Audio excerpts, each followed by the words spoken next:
Get to hear me try and start a Skype call. Alright, so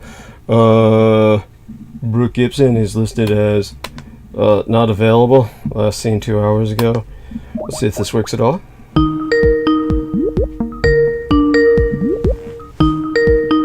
Okay. Happy early birthday! Oh, bless you, honey. Thank you so very much.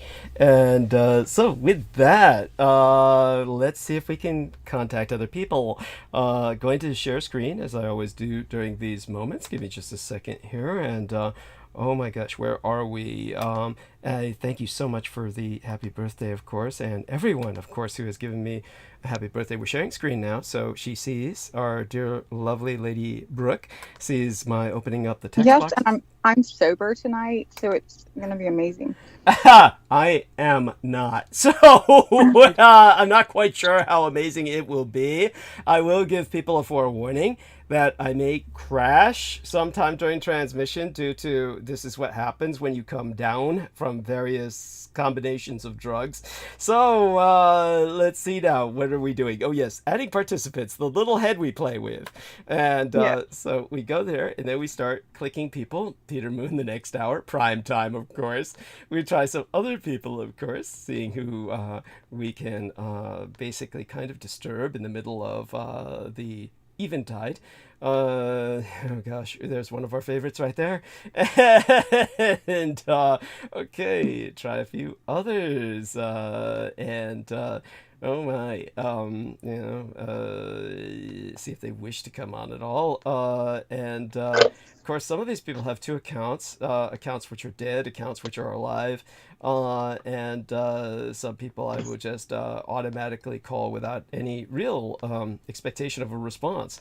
And Justin White, Ooh, that's what I should do. I should set up another account on my computer yeah, and just go back and forth and then just be like another crazy person besides myself. A second crazy person. yeah, we have so many people who could fit into that category. It I causes know, me. but I'm gonna set myself up an alternate character. So Yeah. then I just mute myself and then I go over to the other screen and I'm like, Cool. Yeah, something. I hear you. You know, this guy, I don't even know who this is. I remember him vaguely, someone I knew vaguely, and then, how they wound up on the favorites list, I have no idea. And but I'm scared to death to call them. Probably somebody who's doing federal time right now, like so many of these other crazies we know. You should totally call somebody during federal time. I would love to talk. That would be a fun conversation. It'd be interesting to say the least. Yes, and let's see who. I mean, come on, they never get to talk to anybody. They'd have so much to say. Oh, they were doing some podcast at one point. With You're talking about this particular person. I just meant anyone doing federal time. Oh no, that's what I meant. That's what I meant. They were like New York Times or something. The New Yorker magazine. One of these big periodicals was doing some kind of podcast with prisoners at some point, and I made a joke about they should try that with Sean David Morton, who was in jail at the time. But of course, the joke was that if they did that, he'd never shut up, because he was just this guy who would talk just without stop. Made me look like. Well, that's why you made me quit drinking. Like, it's your fault I'm not drinking tonight, or I've switched to beer because you made me go back to re-listen to that part, which I still have not found all of it because all I kept hearing was myself talking, and I was like, "Fuck my life! I'm going sober." Oh my god! Oh, that's so cute. But honey, I timestamped it. I mean, you could have just kept forwarding a little bit. You timestamped. You can screen share it later or whatever. But yeah, I'll show you where I was and you tell me. Okay, I mean, well, nobody answered our calls, so thank God you're sober because nobody else showed up, and so it's just you and me, honey, until Pete the Moon Man drops in. So let's see now. What have we got? If I take you to Peter and the Moon. what's that? I was just saying Peter in the Moon. Yes. And we have 8 people with us. Everybody, slap them up votes, because the enemy slaps the down votes and keeps us off searches. So we're gonna need you to fight this war. It's on your own behalf, because this is for your future. And believe me, my enemies are your enemies. So slap them up votes so we show up on searches so people find us at all. So that being said, numbers going up already from 8 to 13, and like I said, always multiply that by 10. So we got about 100 watching right now. David Fitzsimon says, happy birthday, DDD. Hit the like button. God bless you, sir. Thank you so very much. Love you all dearly who support me. Hugs, and especially hugs to the young lady with me tonight. Now, let me see. What do I usually do here? Yes, so Brooke. Let's see. Okay, so the mute is on, thank God. Otherwise, I hear myself, and that always is confusing. So, let's see now. So Diane messaged us, and she says, okay, let's see now. Yes, there we are. I am Slap Silly. Yes, oh, that's so adorable, because I said slap them up votes. So there we are. What a lovely lady. So Diane Hillis Buchberger is someone very supportive. And Christine Fontaine, of course, was the lady friend of Rocco Fowler. Yes, hold on. Okay. And so good. Just hope she's doing well, and glad that she is. Eric sent an attachment, of course, and oh, there we are. Put a heart on that. Invited me to join some group. You know, I join these things half the time because they're just, harmless enough, I suppose. But so thank you for joining Save the Dogs Rescue. Did I join that? I do so automatically, like I said. So if you invited me to join something, I'm sure I joined it. I didn't invite you. I was just being facetious. Oh, that's good. If you want me to join something like that, just send me. Just invite me to join it. I'll slap a join just because I see it's coming from you. I do this reflexively for friends half the time. I should look at these things more better, but basically you I know when you join it, but I'm not going to invite you until you join it, and then you're like, I just wanted to join to let the people here know, even though you don't know me, I will be leaving if anything ever happens to me, my life savings and my everything insurance to your rescue. I mean, you can pick the dog rescue of your choice. It's not like I want one I'm involved in. Or even an animal rescue at all. Oh my God. Or maybe we do 50-50 animal and children. We can go that route. I mean, like, don't you have 2 kids to take care of? Or at least one who's not yet? Yeah, so if you want to do 50% to my kids and 50% to an animal charity, that's great too. We'll see what happens. I mean, God knows I'm seeking another beneficiary for my insurance, and God knows all the other ladies aside from Brooke so far have been total cunts. So we'll see where we go from here. You'll be like, what do you call it? Like all those artists that not Beethoven, he's a musician, but the artist that Da Vinci, wasn't it him that if you're speaking of illustrators as opposed to, I mean, after all, musicians are artists, so yes, but what I was saying was, whether it's your books or your art or whatever, it'll be something that will completely blow up, and you could have been a millionaire or billionaire. It'll be after you're dead. I fear that. Yes, it's likely going to be something. Potentially, let's just say potentially it could be something like that. That's what happened to H.P. Lovecraft, and I swear to God, it's one of those things where that makes perfect sense. There's some kind of horrible historic rhythm to that.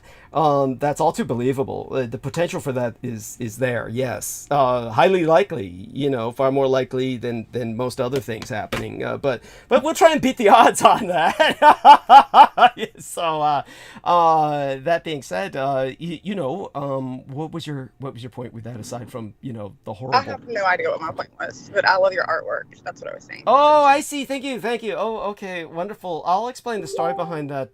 For anybody who's wondering about tonight's image in the embedded in thumbnail of live stream. Oh yes, I turned off the screen share for Our Lady, but I think she can see it. If not, I'll put the screen share back on for this. And basically, for anyone who's curious about the image embedded in thumbnail of live stream, basically, we have tremendous wildfires burning in the state of California at all times, and some of my son's husband's estates are unfortunately near these burn zones, and the air becomes quite just thick with the wildfire smoke. And we are not in what's considered a dangerous fire lane presently at the moment. I have just been driven back from the area. Takes a while to get home, and then I'll be driven back to that area after transmission early in the morning. So I'll be back to kind of the scene where you see now in the image. And basically, some of the blood boys got quite frightened because you can smell the smoke in the air, and it's something that disturbs people, understandably. So just to calm them down, because you can't really feed off someone when they're that nervous, I took one of them into the pool to just calm them and let them know that obviously we have a pool to dive into in case the fires reach our area. And so my son took the photograph of that. This is one of the younger blood boys, and obviously more Asian in lineage than some of the others, but always, of course, the one thing in common with them is that the majority of them are basically cast out by their families because they're gay, and because they're disowned and then adopted out, essentially, or rather become available for that kind of arrangement to be made simply because of the all-out complete rejection by their families. Then they oftentimes, if they're very, very lucky, wind up in a situation where they're taken in by one of the Silicon Valley moguls who is interested in parabiosis. And that was something that I wanted to do with you the other day, was get into discussing something that had been brought up by Sammy Romero about parabiosis with Viviana Sanchez.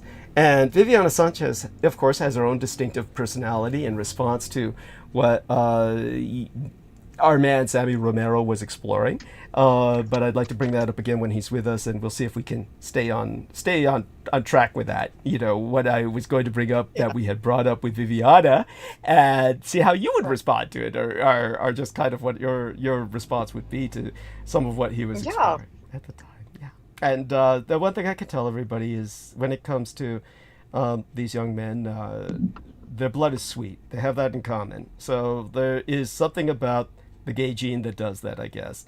Well, I'm gay, and I feel like my family's cast me out. So if I cut my hair off and put a strap-on on, can I be invited to that house? Because it looks very beautiful.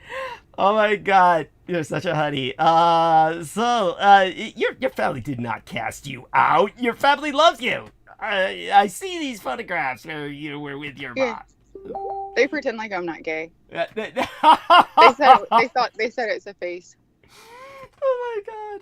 Oh, that's adorable in its own way. I mean, how do you respond? Well, they couldn't the problem was they couldn't cast me out because if they cast me out, they had no child. They didn't have if they had another to replace me with, right? But there was just me by that time, and I mean, it was like, do we want to see our grandkids and our daughter or not? Yes. So, yeah. I mean, but they are. I mean, my parents are very loving. I told my dad before I told my mom. I knew my mom was going to take it a lot harder, and she did. Oh, wow. My dad was like, whatever. My mom was like, well, you realize, of course, the difference is, as a female, you had already kind of delivered. I mean, you literally had already delivered. So you had kind of like fulfilled kind of like what they wanted or expected. The reason that most gay young men are rejected so viciously by their families, and gay young women, of course, is because parents are expecting children to carry on their bloodline. It gives them some illusion of immortality, certainly a sense of continuity. Yeah, but you can still do that now. I mean, gay couples do that all the time. I mean, you're preaching to the converted here, honey. But it's good to educate the people about that. I mean, other people. So by all means, you can go into detail about that as much you. I don't need to go into detail. Hopefully, people know like basics of genetics and how that would work. But, yeah, I think you give people way too much credit. But that being said, here's the how would I say it? The catch or the glitch is that. I mean, I get what you're saying, but a lot of people don't. A lot of people just don't think it's the same somehow. It's odd. It's odd with them. But I think that's going to change. I mean, it's changing over time. I mean, we have on our side at the present a lot of media. So there's a, I mean, more and more characters in media are normalizing the gay trope. So it's hopefully people will adapt. I mean, there are animals in the wild that are gay, like penguins have been known to do that. I mean, there's several different animals people always bring up, well, that's just not natural. But the fact of the matter is, I also believe our culture was meant to evolve. And for people that do believe in, like, I personally believe that we've had past lives, that our soul can choose to come back here. And we all have a masculine and a feminine side. That's what we're meant to, basically, every single one of us is meant to not be too masculine, not be too feminine, right? So we're supposed to really bring those two together so that we're not just focused on the masculine side, which is activity, war, just the 3D side of it, whereas the female side is the emotions, so I mean that's really what those symbolize. Not saying that masculine, but that's the whole point. Those are what the yin and yang, it's what it symbolizes. So to bring those two together inside yourself is really what you're doing anyway. So whether you're in a masculine or a feminine body, you have masculine in you or you have feminine in you, and so to then say, oh well, because this person is attracted to this sex, it's probably because I would think you see it more and more as far as our society just becomes more and more aware. I mean, the more and more a society becomes, I guess, educated and, open to spirituality and open to who they truly are, then I would think then you would see an up-leveling instead of where the Christian church who, Christianity, and I'm not putting down Christ, I'm putting down the actual church itself that murdered, in the Roman Catholic Church that murdered, millions of people in the name of Christ, which is the opposite of what Christ himself, if you believe in Christ, would want. Yet, so to me, going spiritual and actually seeking Christ, seeking to be Christ-like, that is what love is, what true love is. And so therefore, it shouldn't matter who you love or how you choose to express that. It's more about how you choose to, don't express hate, and don't, why would you want to hate someone because they don't see love the same way you do, or they don't see something exactly like you do. Or present in the way that you do, etc. Exactly. Whether it's present or, or attracted to or whatever it is. Yeah. I mean, if a man is not attracted to a woman, are you saying he should just never have sex for the rest of his life? Or if a woman is not attracted to a man, should she just never have sex, or in a woman's case, just lay down and take it, and cry herself, in the bathroom at night? Like, is that what she should do? That's because there is a sexual bond that comes, which I didn't even realize until after I came out. I just felt sex was like a control issue, and had no idea of the intimacy that it can actually hold as well, because I had no enjoyment of it. It was just, okay, well, I can control this situation by giving him what he wants. And so I would take control of the situation, and that sounds like bad on my part. I didn't know I was doing wrong. I thought I was doing right, because I thought, well, this is what I'm supposed to do, right? The Bible says I'm not attracted to him, but this is what he wants. And I mean, I care about him. He's like my best friend, I like him more than any other guy that I've been around. But is this the goober who, like, when there was that motorcycle accident, said she's dead? It wasn't even a motorcycle; it was a bicycle accident. A bicycle accident. Oh, even more ridiculous. Is this the same goober that you're talking about? Well, he's the one I married, and we were good friends, yes. But I married him because I got pregnant. So we were drinking a lot together and partying a lot then. And like I said, I would use it as kind of a control thing. So I would have sex the first few times, and I ended up getting pregnant the first few times. Right, So, which ultimately made your parents happy because they had grandchildren. I mean, this is right. So ultimate. everything Yeah, happens for a reason. Yeah. yeah. I mean, this is what ultimately, this is the cutting issue that causes the severance process. The severance process is generally caused by, oh, I'm not going to have grandchildren, and I'll never see grandchildren. That's usually the anger issue. So in your case, you had already kind of taken care of that.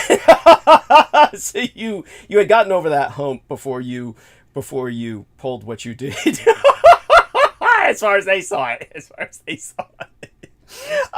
But Yeah. oh my God, the way You know, it's so funny. I'll tell you a funny I'll tell thing. you what's funny. The way you described that, Goober, I could easily imagine that that's what turned you gay. Just having a marriage with that Well, doofus. no. But go Okay. on. I'm kidding. But go on. Yeah, but well, he also did a lot of other stupid stuff that I won't go into, but this is one that he did. This isn't even one of the stupid funniest ones, but this just shows you talking about being gay. I knew I was gay while we were together because even when I was pregnant with my second child, so I started taking antidepressants right after I had my daughter, taking Zoloft. Like, I just had Was this to. because Like, of I was. the post-traumatic? I'm sorry, postpartum. Postpartum. And It's the no, same it as wasn't. post-traumatic. But go on. Well, we were past that. It was about 3 months after I'd had her, and I just had some OCD, just worrying, and just I think a lot of the stress was coming out from everything I'd held in. So I started taking Zoloft. Well, Zoloft removes any sex drive at all, which was fine because I hadn't had any anyway towards them, obviously, because I had been pregnant and had never really had it before other than to have control. See, the first 2 or 3 times I would have sex with a guy, it was totally, it's a weird thing to explain, but it's about,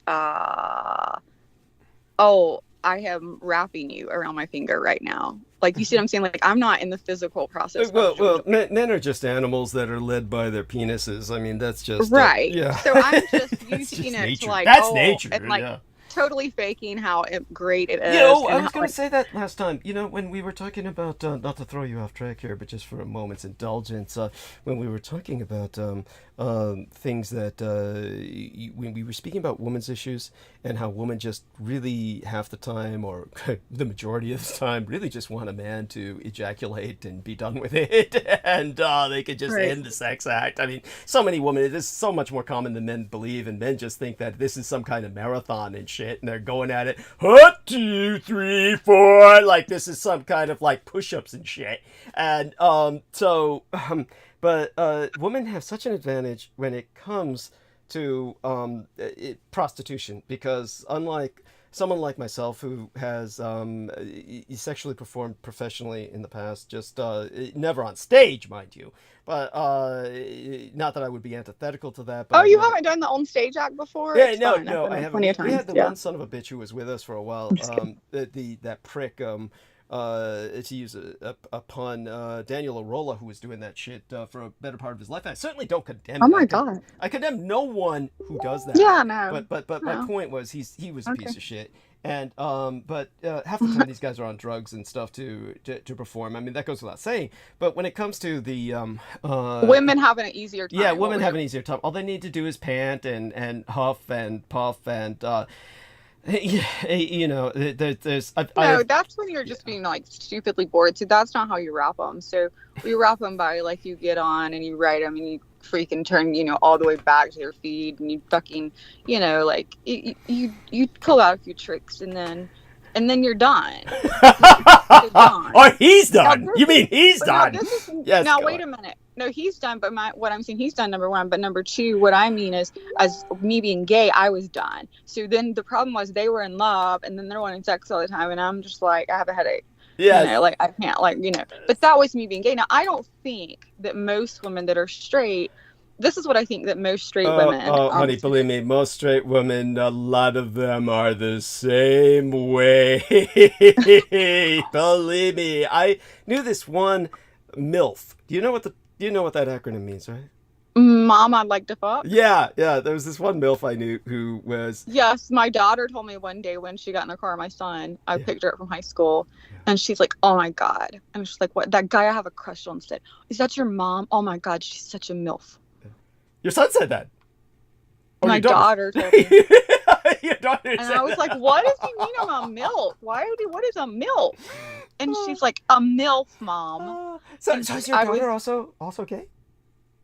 no, and Oh, she was talking about some guy who said. she had a crush on this guy, and she was waiting on me to Oh, pick who's her talking up. about you? Who's talking about you? Got it. You're the hot mom. Got Yes. it. Okay, got it. Yes, I Have was you seen picking her ever up seen the in video of Stacy's mom? Carline, Do you remember that 80s yes. video? Stacy's mom. Yeah, Okay. yeah, yeah. Yes, like, can you imagine she's in Carline, like, in 9th grade, and I'm picking her up, and she's standing there, and she likes this guy, and she's got a crush on him, and he's like, oh, is that your mom? And he's like, she's such a MILF. Right. So when he gets to her, by the way, yeah, I once saw a bunch of you know those little candy hearts for like Valentine's? Those little candy hearts that have little sayings on it, like I love you and shit.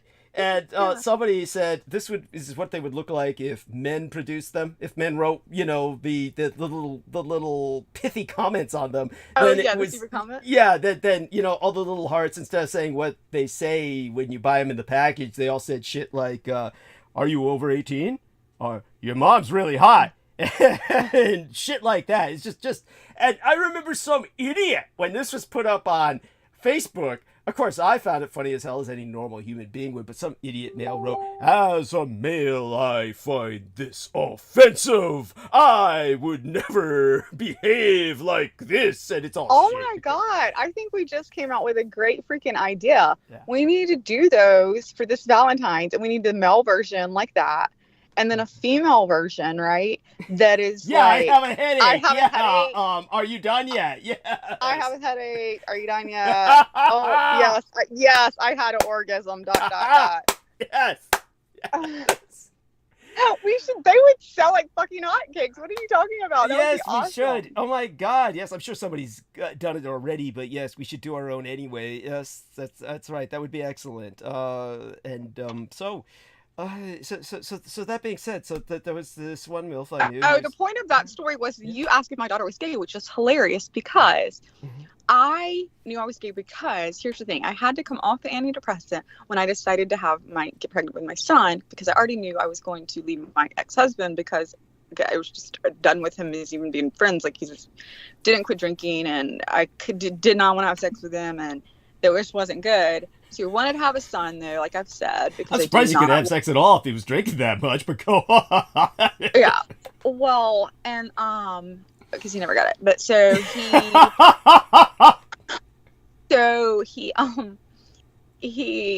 I went off the antidepressant and I got pregnant. It took me literally 2 times. I got fucking pregnant.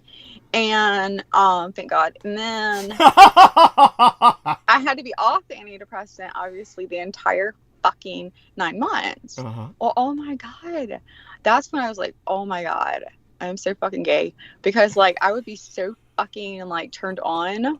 There would not be thinking about man. I would be like, oh my God, this is so bad. This is so fucking bad. And that's when I still was very Christian and felt really guilty. But then I was it's kind of you fuck something. Oh, I mean, I didn't actually fuck anybody, but yeah, so then I went back on the antidepressant right after I had him. And so for several years I was on it, and then I came off again, and I was just same fucking thing. Well, around this time, because I had let him come back, we had separated and he had come back. My daughter's 12, so 12 or 13. It was right before we separated and divorced the last time. And he said, I think because I raised her pretty conservative, and at first, and then she became very liberal, but anyway, well, the point was I didn't want her to I had felt like I had made mistakes getting pregnant, because that's how I was raised. I got pregnant and didn't finish college, so I wanted the best for my kids. They were here. The only private schools are Christian schools, right? So she was raised, even though I didn't want her necessarily to have that, she had that fundamental background for elementary and middle school. And then high school, I just couldn't take it anymore, threw her into public, just because I needed her to adapt, because I realized she's not going to adapt to society if she continues in this route. Because it was just I'm sorry, I lost it there for a second. She's not going to adapt to society because of what? It was just so fundamentally it was super Christian, conservative. Oh, okay, okay. So she was at that time. Oh, our dear Diane Hillis Buchberger found the candy art. She found the candy arts. Okay, great. I'll share that with you. But anyhow, honey, go on with what you're saying. So anyway, the point is. So basically, she was this little prude. She was this little. Because I would say like fuck or something, and she'd be like mom, and she was like 13, and she'd be like mom, see that, like oh my gosh, just like or damn, and like just the stupid things, and I'm like oh my god, shut up, like 13. No, you forgot. It's shut the fuck up. Yeah, shut the fuck up. So I knew I had to get her out there, which was great, and I did. And now she adapted great, wonderfully. Yeah, they learned quick. Yeah, but it gave her a good background. But anyway, she's strong because she can argue at both sides of a point. Like she knows, like if she gets an argument with somebody who's very fundamentalist Christian, like she knows her facts and she knows her like what her beliefs are, and she's just very liberal. But the whole point of the story. I'm doing what you do. I'm going off sidetrack. My ex-husband comes, this is why he's still living here. He tells me one day, because she's really into like Katy, I think it was like Katy Perry at that time, and like Taylor Swift. She didn't have any boyfriends. And I mean, she was at a Christian middle school, right? He says, I think she's gay. He tells me multiple times that he thought my daughter was gay. My daughter has always had long blonde hair, been super feminine, made jewelry, like never been a tomboy in her life anyway. He assumed that, I guess, because she wasn't like dying to date boys or whatever. And I was just looking at him the whole time like, motherfucker, the first thing, because of the horrible experiences that I've had with humanity, the first thing I would think was that he had made the moves on her and she had turned him down. That's the first thing I would have imagined. But go on. No, that's unworthy thought, I presume. He's too much of a dork, but go on. Yeah, no, that was one thing I will give him. He was not like that with her. Like that was something I never had to worry about. Other things, yes, but not that. But he just thought, because his sister, he had an older sister, and she was a little whore by like middle school, I think, and trying to date and everything. And so Lola was just like not dying to date right then. And so he assumed she was gay. And I'm looking at him the whole time like, motherfucker, I know gay. She's not gay. And I just told him she's not gay. What I didn't say is, your wife is. Like, I am. And you don't even get it. And I used to even tell him, I would say stuff like, hey, like, what if we had like a threesome, like, and had a woman, like when we were trying to make it work? I would even say that. And he'd be like, no, I don't think that'd be good. And I'd be like, fuck. I'm sorry, say that again. What? I would say, like, when we were trying to make it work, like, because, he didn't know I was gay. He's thinking his daughter is. There were times where we were trying to make our marriage work.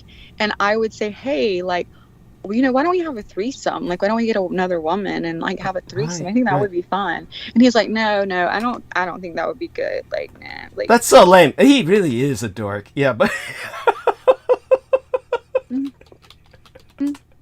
I mean, you're offering something to him. Most men would like, oh my, thank God my wife is, willing to experiment and take advantage of that, but no, oh my God, what a dork. So go on. Yes. So I don't know. I don't know why he said no. Maybe he sent something back then. I don't know. But anyway, who knows? But yeah, that was it. No, that's fine. Honey, that was beautiful. That was beautiful. And so I'm trying he would do, you talk about him doing something stupid. What he would do is, I worked part-time when the kids were younger, and so Lola was like 7 and Noah was 3. I think I said this. And like he would drink beer on the weekend while I was working. And I came home and the kids were both in the corner. And Lola was 7, so he was passed out on the couch with like beer everywhere. And he had threatened them to go in the corner, and if they moved, that he would beat them.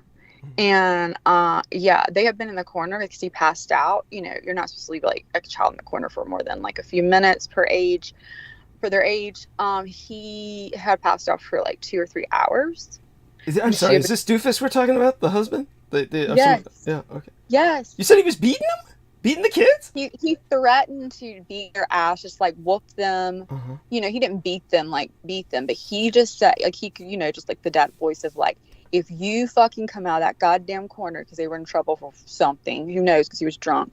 And he says, if you both get in that fucking corner right there, your nose is to it. No, it's only 3.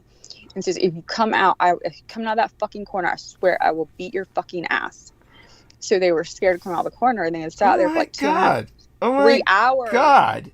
Because he had passed the fuck out. I woke him the fuck up. I think that was one of the times we separated. I kept kicking the fuck out. Yeah, I don't blame you. No, that's disgusting. And yeah, thank you for sharing that.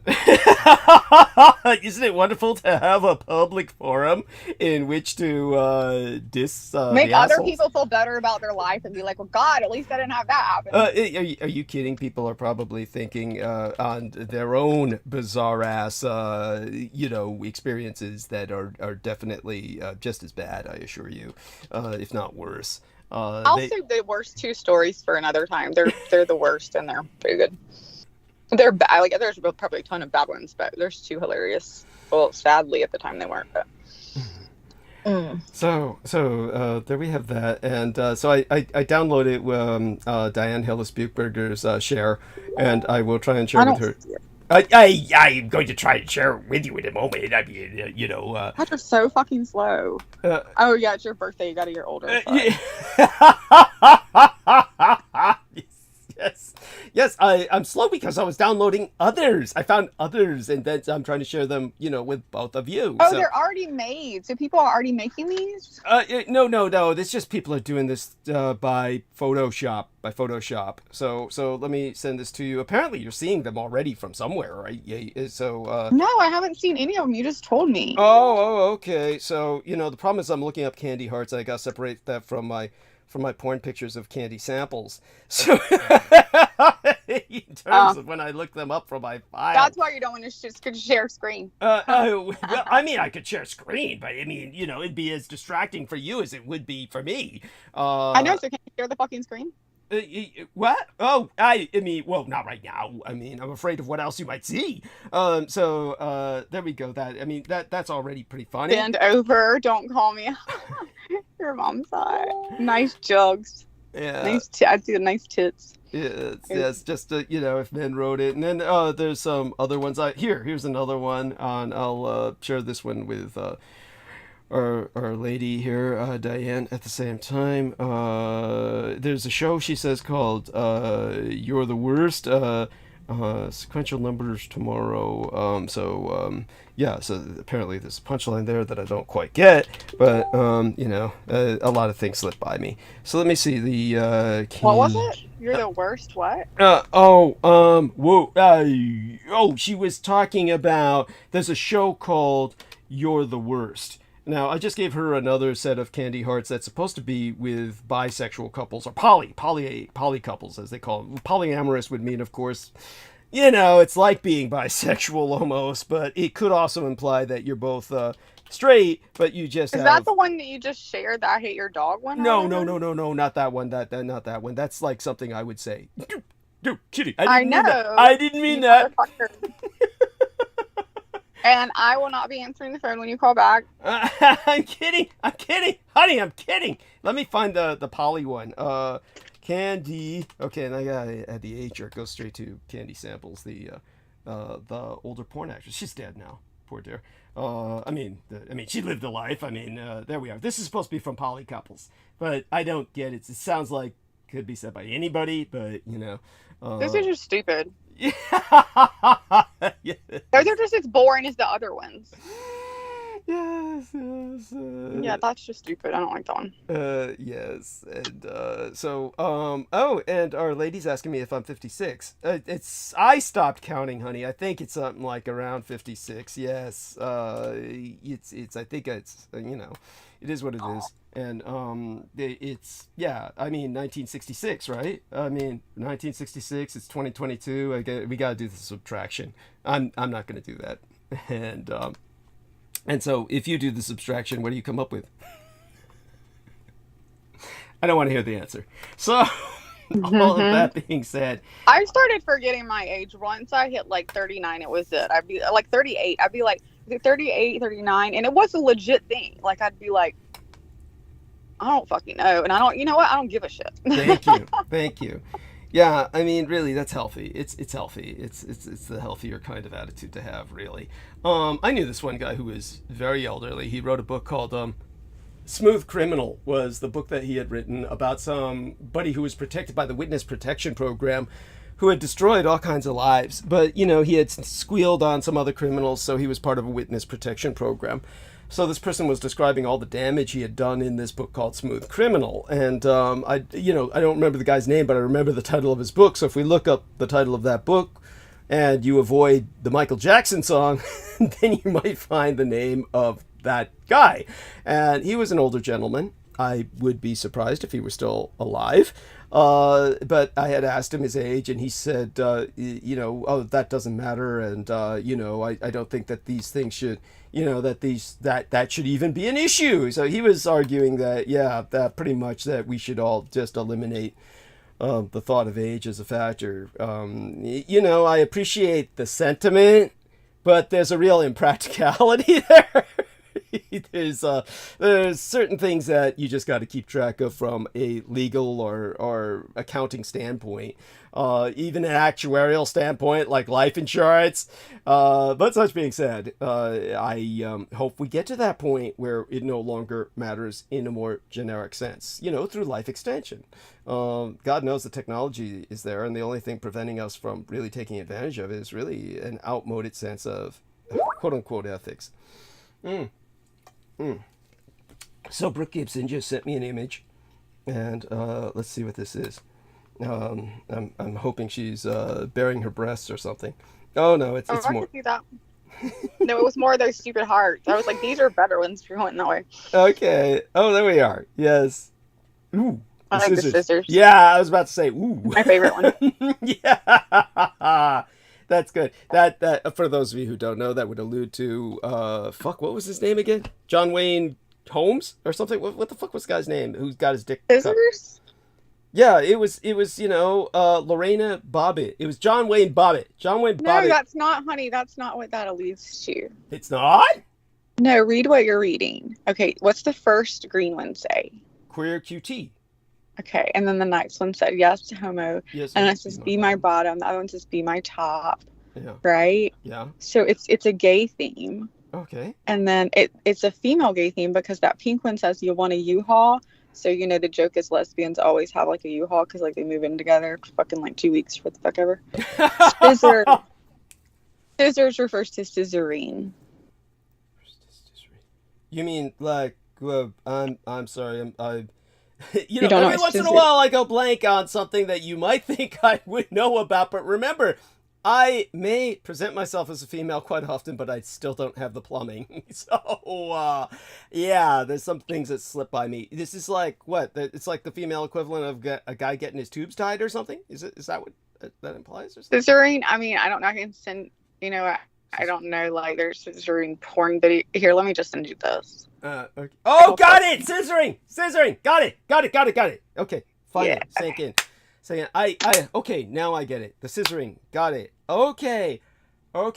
Well, I think I can still imagine the John Wayne Bobbitt meaning or the Lorena Bobbitt meaning as being just as funny. That would be more, though, for if a woman was giving it to a man. Yeah, if a woman was giving it to a man. That's right. So we could definitely use the scissors like a few times. Yeah, different scenarios. ways. Yeah, but with a woman, I get it. That's right. Because you were bringing that up the other day. Who was it you were talking to?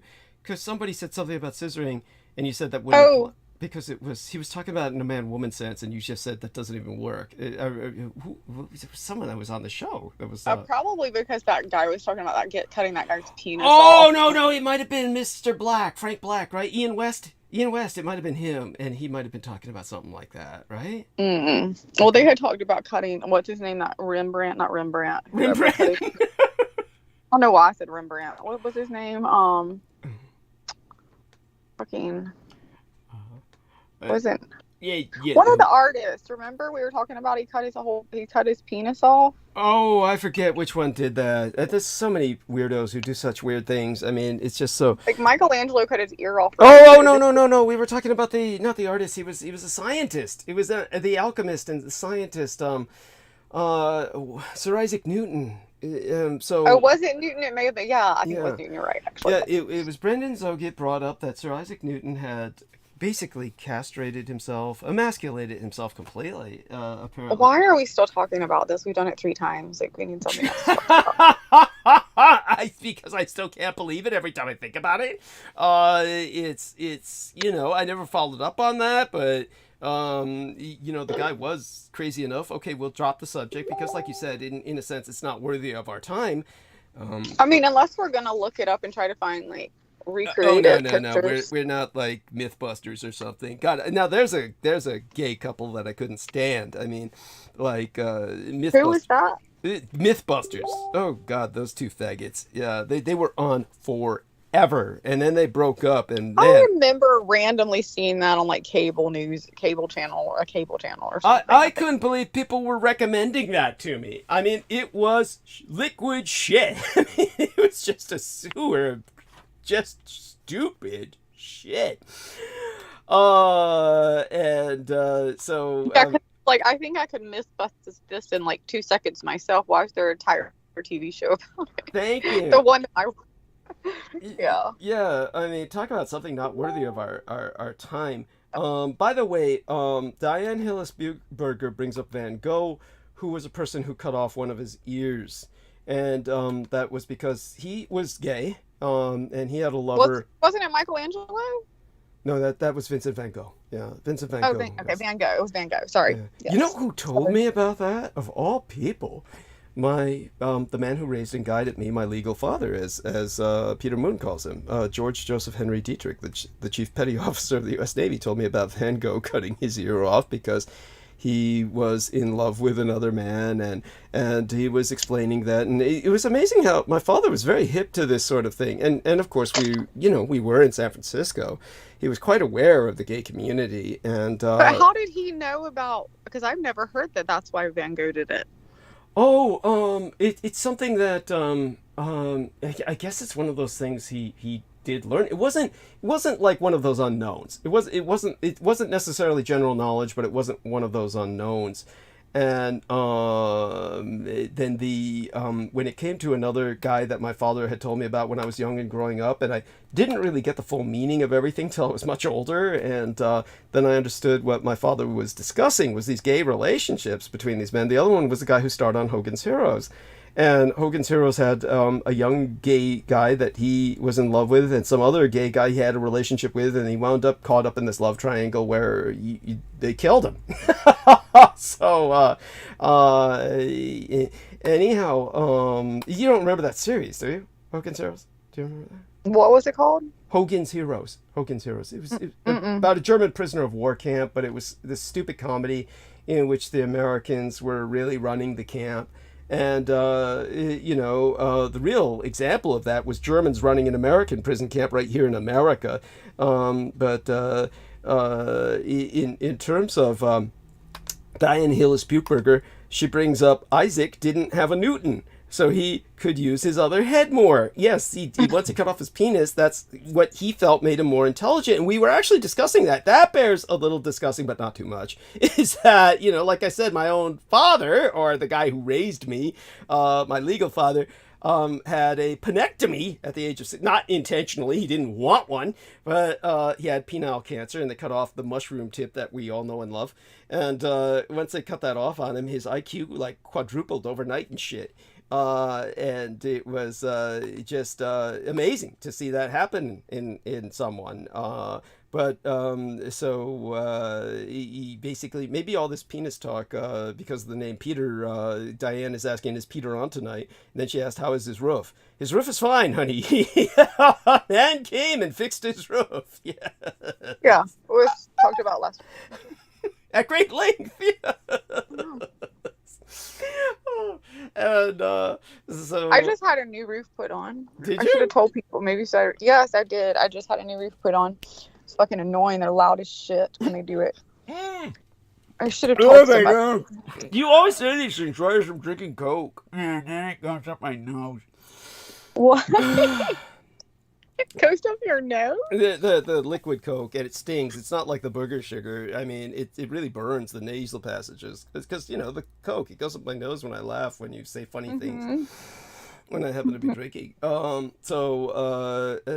from all of that, we have 10 minutes left before I bring Peter on, at which point I end this call and call you back if you let me, if you allow me. Yeah, the story about Van Gogh is not online. Like he says, it lives with a friend in the house Aries, is what it was called, but it doesn't say anything about being gay. And then he cut his ear off. He gave it to a prostitute in a brothel. That was it. Oh my God. That may be it, but he did. I swear. Anyhow, I mean, he lived I'm no with expert. this guy. I'm no expert on Van Gogh. I'm no expert on Van Gogh. But this was what I had developed, maybe a false impression of over the years, and I may have miscommunicated from my dad.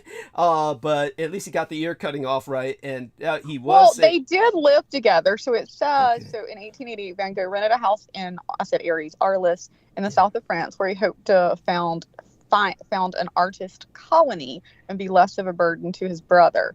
In Arles, Van Gogh painted vivid scenes, blah, blah, blah, including his famous sunflower series. Gauguin came to stay with him, and the two men worked together for almost 2 months. However, tensions developed, and on December 23rd, in a fit of dementia, Van Gogh threatened his friend with a knife before turning it on himself and mutilating his own earlobe. Afterward, he allegedly wrapped up the ear and gave it to a prostitute at a nearby brothel. I'm sure but, she was. I mean, they could have been having. I mean, like obviously it was two men living together, so. And obviously the emotions were very intense. The emotions were very intense. So I tend to think that that's an act of passion, as the French would call it, and so that makes sense. So my dad was obviously on the right track, and he probably made some assumptions. But nevertheless, the assumptions are probably based on intuition that we can all resonate with. And he also hospital was it said that he told that guy that he basically would have like periods where he didn't remember what he did, like at night. And it says following that incident, Van Gogh was hospitalized in Arles and then checked himself into a mental institution in St. Remy for a year. During his stay in St. Remy, he fluctuated between periods of madness and intense creativity, in which he produced some of his best and most well-known works, including Starry Night and Irises. So he also may have had some mental that goes without saying. Oh, we got the sex bots. We have sex bots, and honey, so you know, here's what you can do. I'm gonna share screen now. We're gonna share screen. I'm gonna show you your power. This is how you are empowered. And by the way, before Pete comes on, want everyone to know my thanks to Dennis Marshall, who sent me another package of beef jerky. God bless you, Dennis Marshall. Oh my God, you have no idea how much I need that meat protein. Oh my God, you have no idea. Meals on Wheels provides almost no meat. Some dishes have fair amount of meat, but it's never enough. So my God, thank you. And so here we are. Can you see the little cursor, honey? See the little cursor? Yeah, I see my face. Okay, good. So here's the sex bots. This is your power. You can do this. You can do this. You go there, and what you do is you hit hide user on this channel, basically. There's no point in reporting. There's no point in removing.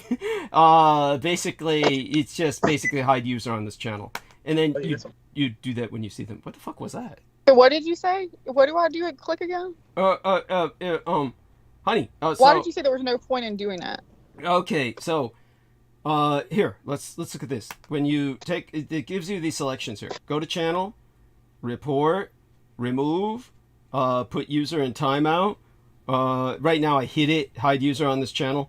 So it says unhide user on this channel before it says hide user. Okay, you just hit hide user. I got it. Yeah, just hit hide user on this channel because reporting is just useless. Removing is just, it's like, bailing out water from a sinking boat. So I got it. So okay. just hide user on this channel every time you see these fuckers. And so usually when I start talking about something sensitive, then they start hitting us. And and then but you have the power to do that because you're like and you can do that to anybody, by the way. If you find somebody on there and they're like saying something you find offensive, I leave that to your discretion, and I presume you're not going to go overboard with it. No, I was watching one of my tarot girl the other day though, and she was like, I had never heard her say this before. She was like, "Okay, that's it. I don't even know what person had said because I wasn't watching the live chat." But she's like, it was somebody new, and she's like, "You're going in timeout, whoever it was.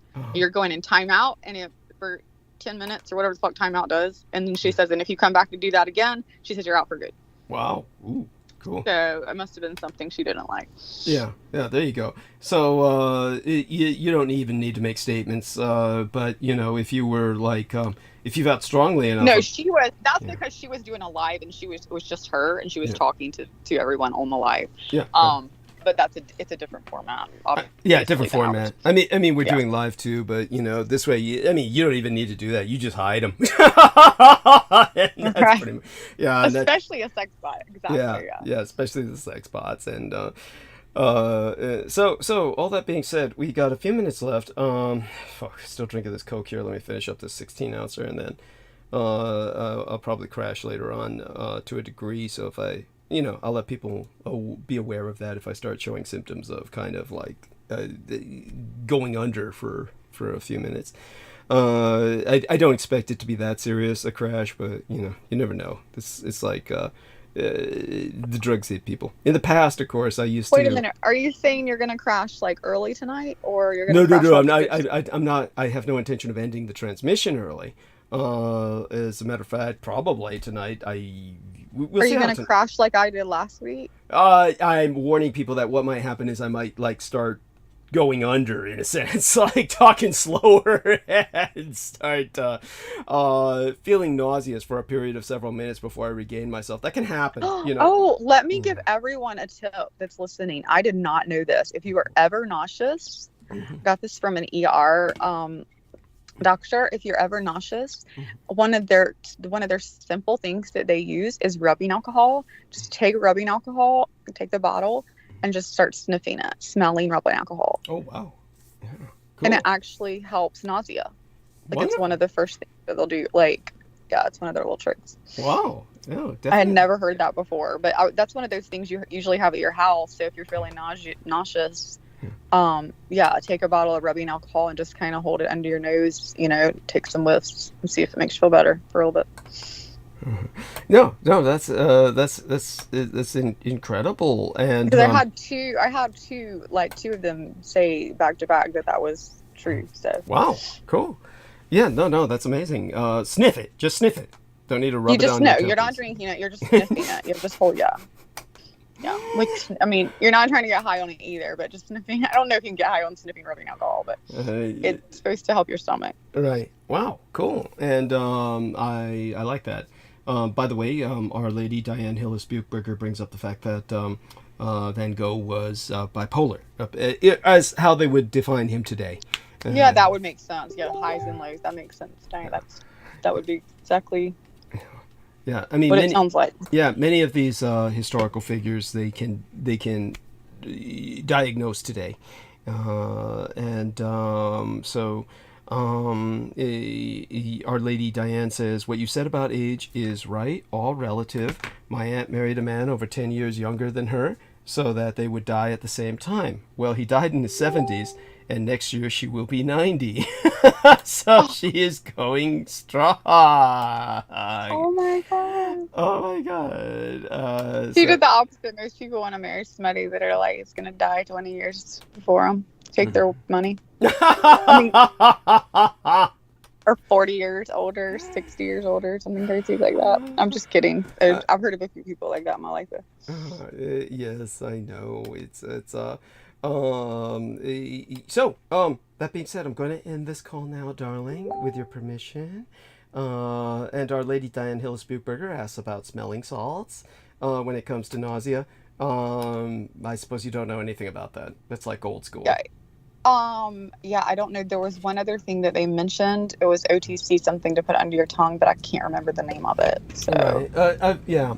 I've got some of this anti-nausea med anyway, which I don't foresee myself using. I don't foresee anything. Anti-nausea med, like usually the liquid is just, you realize that's like sugars, corn syrup sugar. That's what you're talking about. Well, fuck, that's what I'm putting myself through the coke right now. But anyhow, so all that being said, all my adoration, I'll call you back later tonight with your Oh my God, permission. we're not doing that voice. Stop it. Sorry. And, Okay. All right. I will talk to you later, maybe, because it's your birthday. I might answer. Thank you. Maybe not. I don't know. Thank you. I've sent you a dog. It should arrive soon. Your little puppy at the door. Okay. Well. Ooh, all right. I can go hope enjoy for the best. Peter. Yes. Go enjoy Peter Moon. Y'all enjoy Peter, and Love you. I will listen in. I'm sure, and y'all have a good night. Yes, you as well, darling. Bye for now. Okay, ending call, and with that, we are going to call Peter Moon. With that, everybody we added never showed up, and Peter will, or so we expect. Let's find out.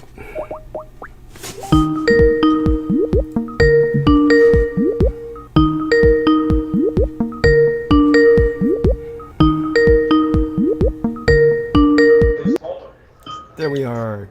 Dear sir.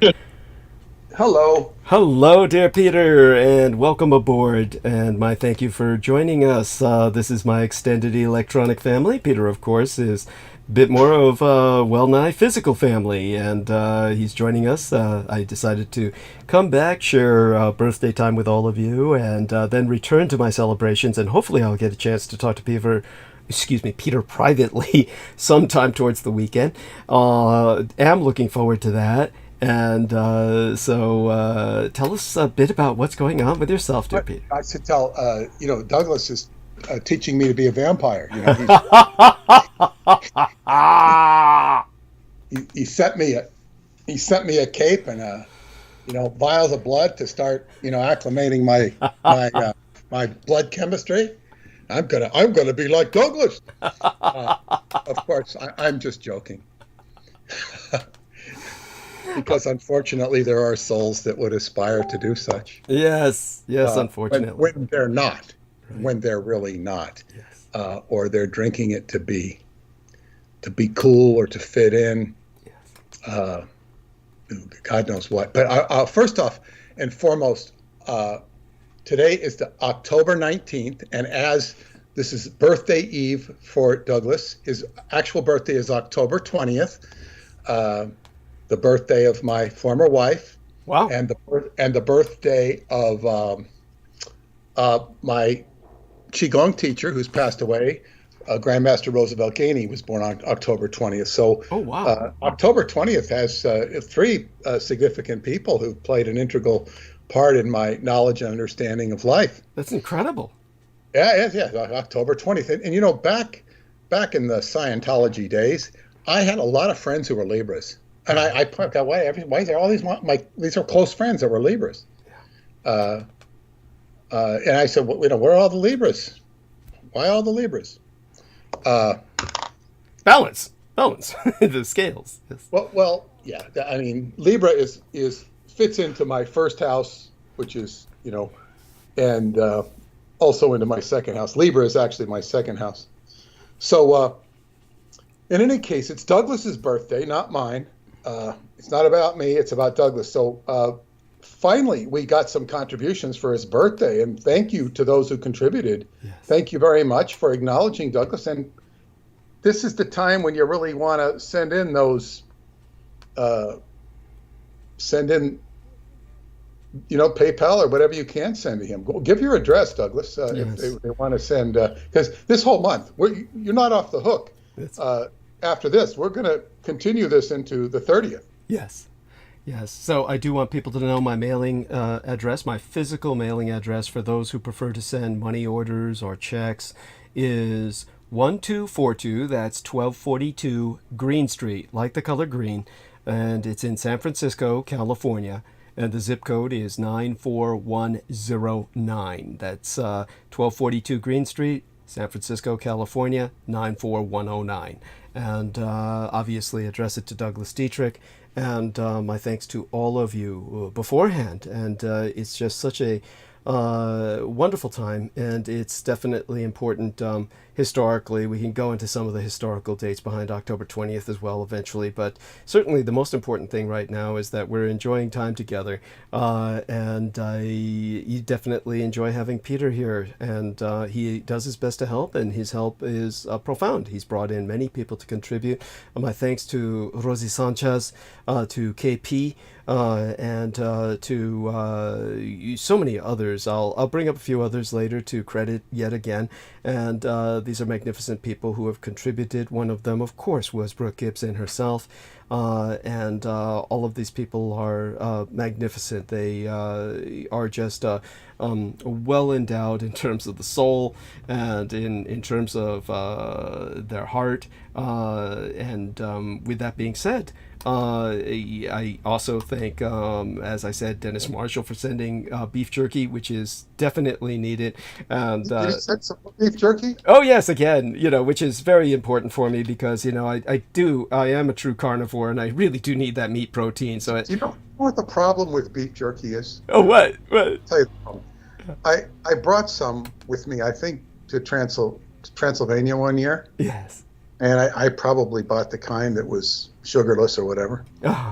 And, it's so good. Yeah. And it's so tasty that, it doesn't last very long. That's quite true. Yes. You could have a backpack of beef jerky, and, if you had 8 guys with you, you'd go through that pretty fast. 8 guys with, football-sized immediately, yeah, they would just devour that. It's one of those things that, it really isn't something I've learned to, of course, to conserve it. You have to really discipline yourself, and yes, it's got that salty this to it. It's addictive, and it's very good. Yeah, it's and as they say, it's sustenance too. I mean, it can keep you.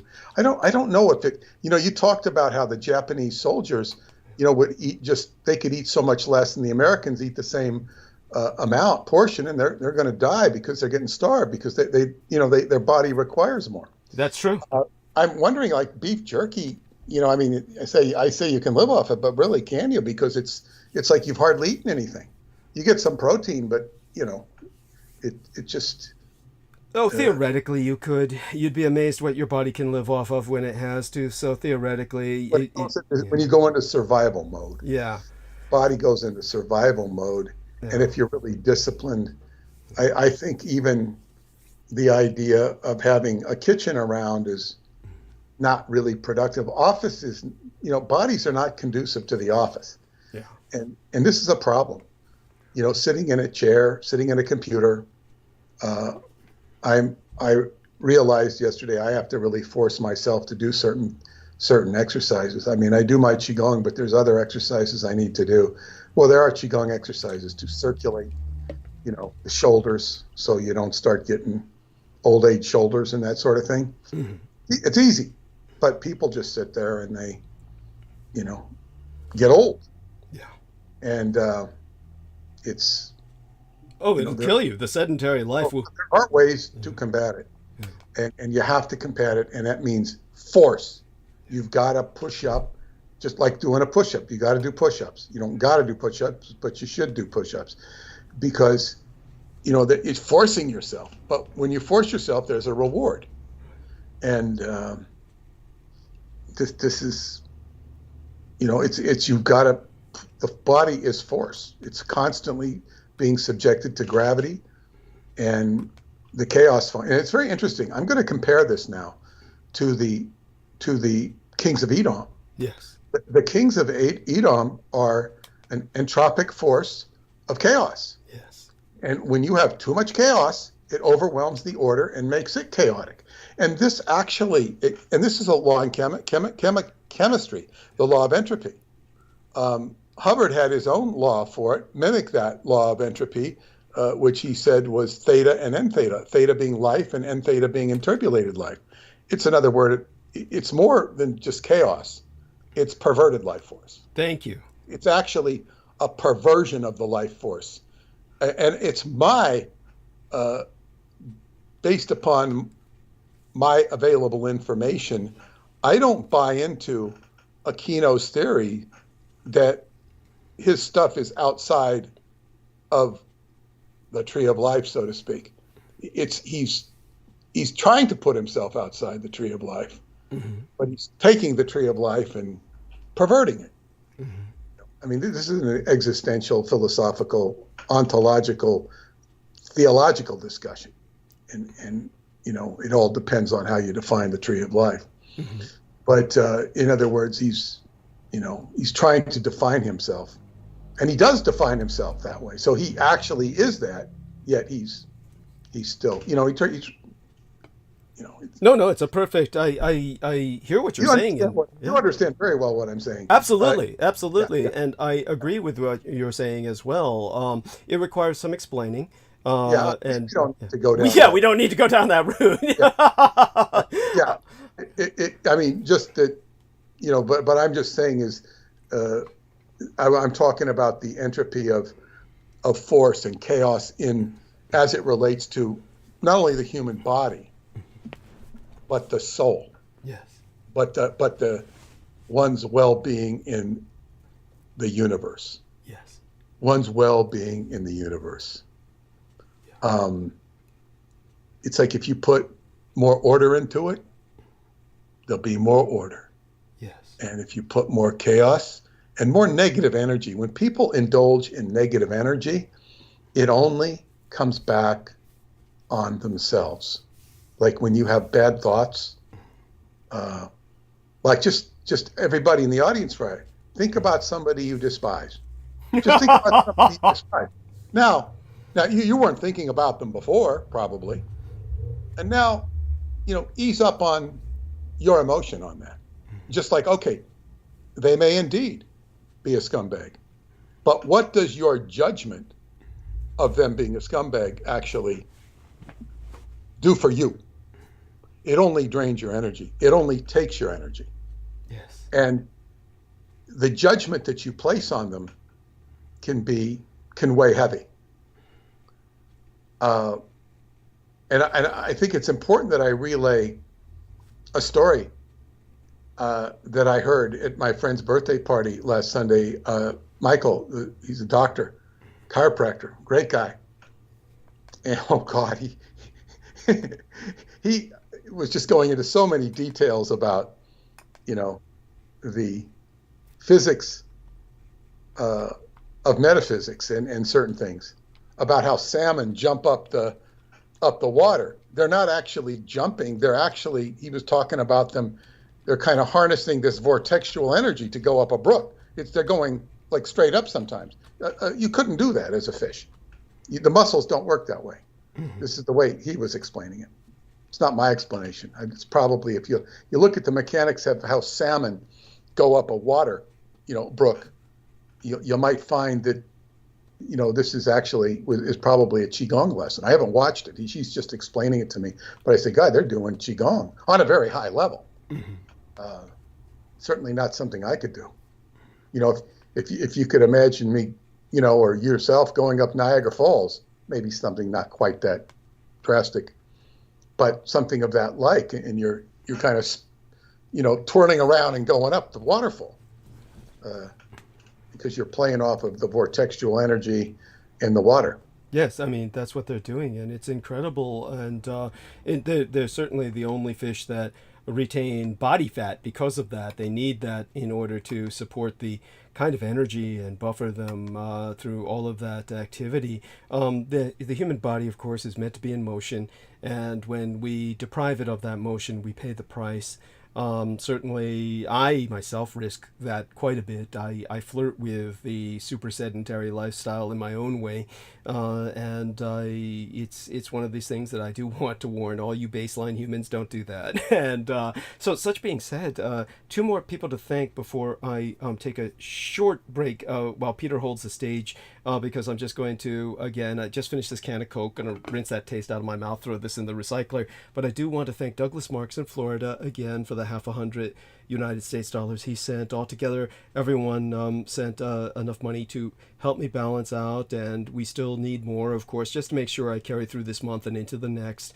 Obviously, during birthdays, we all tend to overextend ourselves financially, so I do expect to do that, and all of you really do help. T-Tank Barry, of course, is in the chat room. He is a wonderful human being, a man with an incredible machine, and he says, "What up, Douglas? I'll be by this week. Happy birthday, brother. Support Douglas Duane Dietrich." God bless you, sir. All my love be unto thee and all of you who help and support myself. And dear Peter is with us, and he's more than capable. I won't be able to hear you, but I'll be back in literally about 5 minutes or so. So if you could just hold the stage, I'll go mute. And go do what you have to do. Yes. I told the story about my friend Michael talking about the salmon going up the water, but that wasn't the story.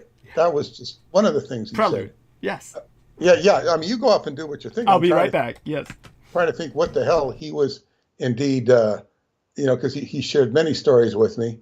But certainly, one thing he talked to me about was doing a massage on the head and doing the sutures on the skull. He said this is a very therapeutic thing to do, to open up one's, interaction, because you're working with the skull. It's very, very healing, and it's something anybody can do with that. But I forget what it was that that I wanted to relay, because we were conversing about so many things, and he studied. He studied for an intense period of time with my teacher, with another teacher. It wasn't, and I was very interested to hear the things he said, because I hadn't heard my teacher say those things. So, oh wow, that's neat. Of course, he might have studied for 9 weeks or 12 weeks, where I studied for 10 years. So. And he's very interested to hear anything I had to say, because he studied Tai Chi for a long time. But yes, maybe I will get it back. Well, anyway, it's Douglas. For those of you who don't know, he was born in 1966, so this would make him 56 years old. And it was at the age of 57 that I began to study and practice Qigong. Which was 57. Wow, it's 57. I'm almost 70. It's 12 years. 15 years rather. 15 years. Fantastic. And I don't know where I'd be today without it. So tonight, as they say, we're going to honor Douglas's birthday. And what I'm going to do is I'm going to talk to him about two things. First, I'm going to go into the Vril. The Vril, of course, people associate the Vril with Germans, understandably so, because they had the Vril Society. And to me, it was one of the most intriguing aspects of the National Socialists, Nazis, Germans, of that whole picture. Like, what was this really all about? And I wrote The Black Sun. And The Black Sun is called Montauk's Nazi-Tibetan Connection. And one of the things that impelled me to write that book was that, of course, there were German connections. In fact, I'm going to track this back. When I first sat in the first lecture at Psychotronics, where Preston was talking, Al Bielek was next to me in the audience. This thing of Germans and Nazis on Long Island kept coming up. It kept coming up. Oh, yeah, there were Nazis all over Montauk. What's this about? This is where it first came up. I said, this is a fascinating story, because at that time I knew nothing of Nazis on Long Island. They were all over Long Island. Um, and before the war and during the war, there weren't as many of them during the war, but they were there. So this intrigued me. And then what really put fuel into this idea of doing a book was when a man who calls himself Jan van Helsing, his real name is Jan Udo Holy, he was in Sweden, I think, and some punk rock guy in a punk rock band came up to him and told him something about his crown chakra. I don't know what he said, if it was open, if it was blocked or whatever, or screwed up. I don't remember what he said, but Jan sort of opened up, and he has his own psychic ability. Mm-hmm. I am returned. Yes, go on. Okay, well, I'm talking about Jan van Helsing, the author of Secret Societies in the 20th Century. This was a book that set the conspiracy world on fire in the 90s. Wow. And he called himself Van Helsing because he was vampire hunter. Yeah. Well, no, wasn't hunting the vampire. He was hunting the Jew. Same thing to him. Yes, go on. Well, yes, and of course, I don't know how Holocaust heavy that book was. I don't remember. I mean, it did mention it, and mentioned that the data that you're force fed on it is not accurate or whatever. But I don't remember how strong it was on that. But he was talking about world conspiracy, and the book was a runaway bestseller, wow. Especially in Germany. It was wow. in German, and he translated the book into English, and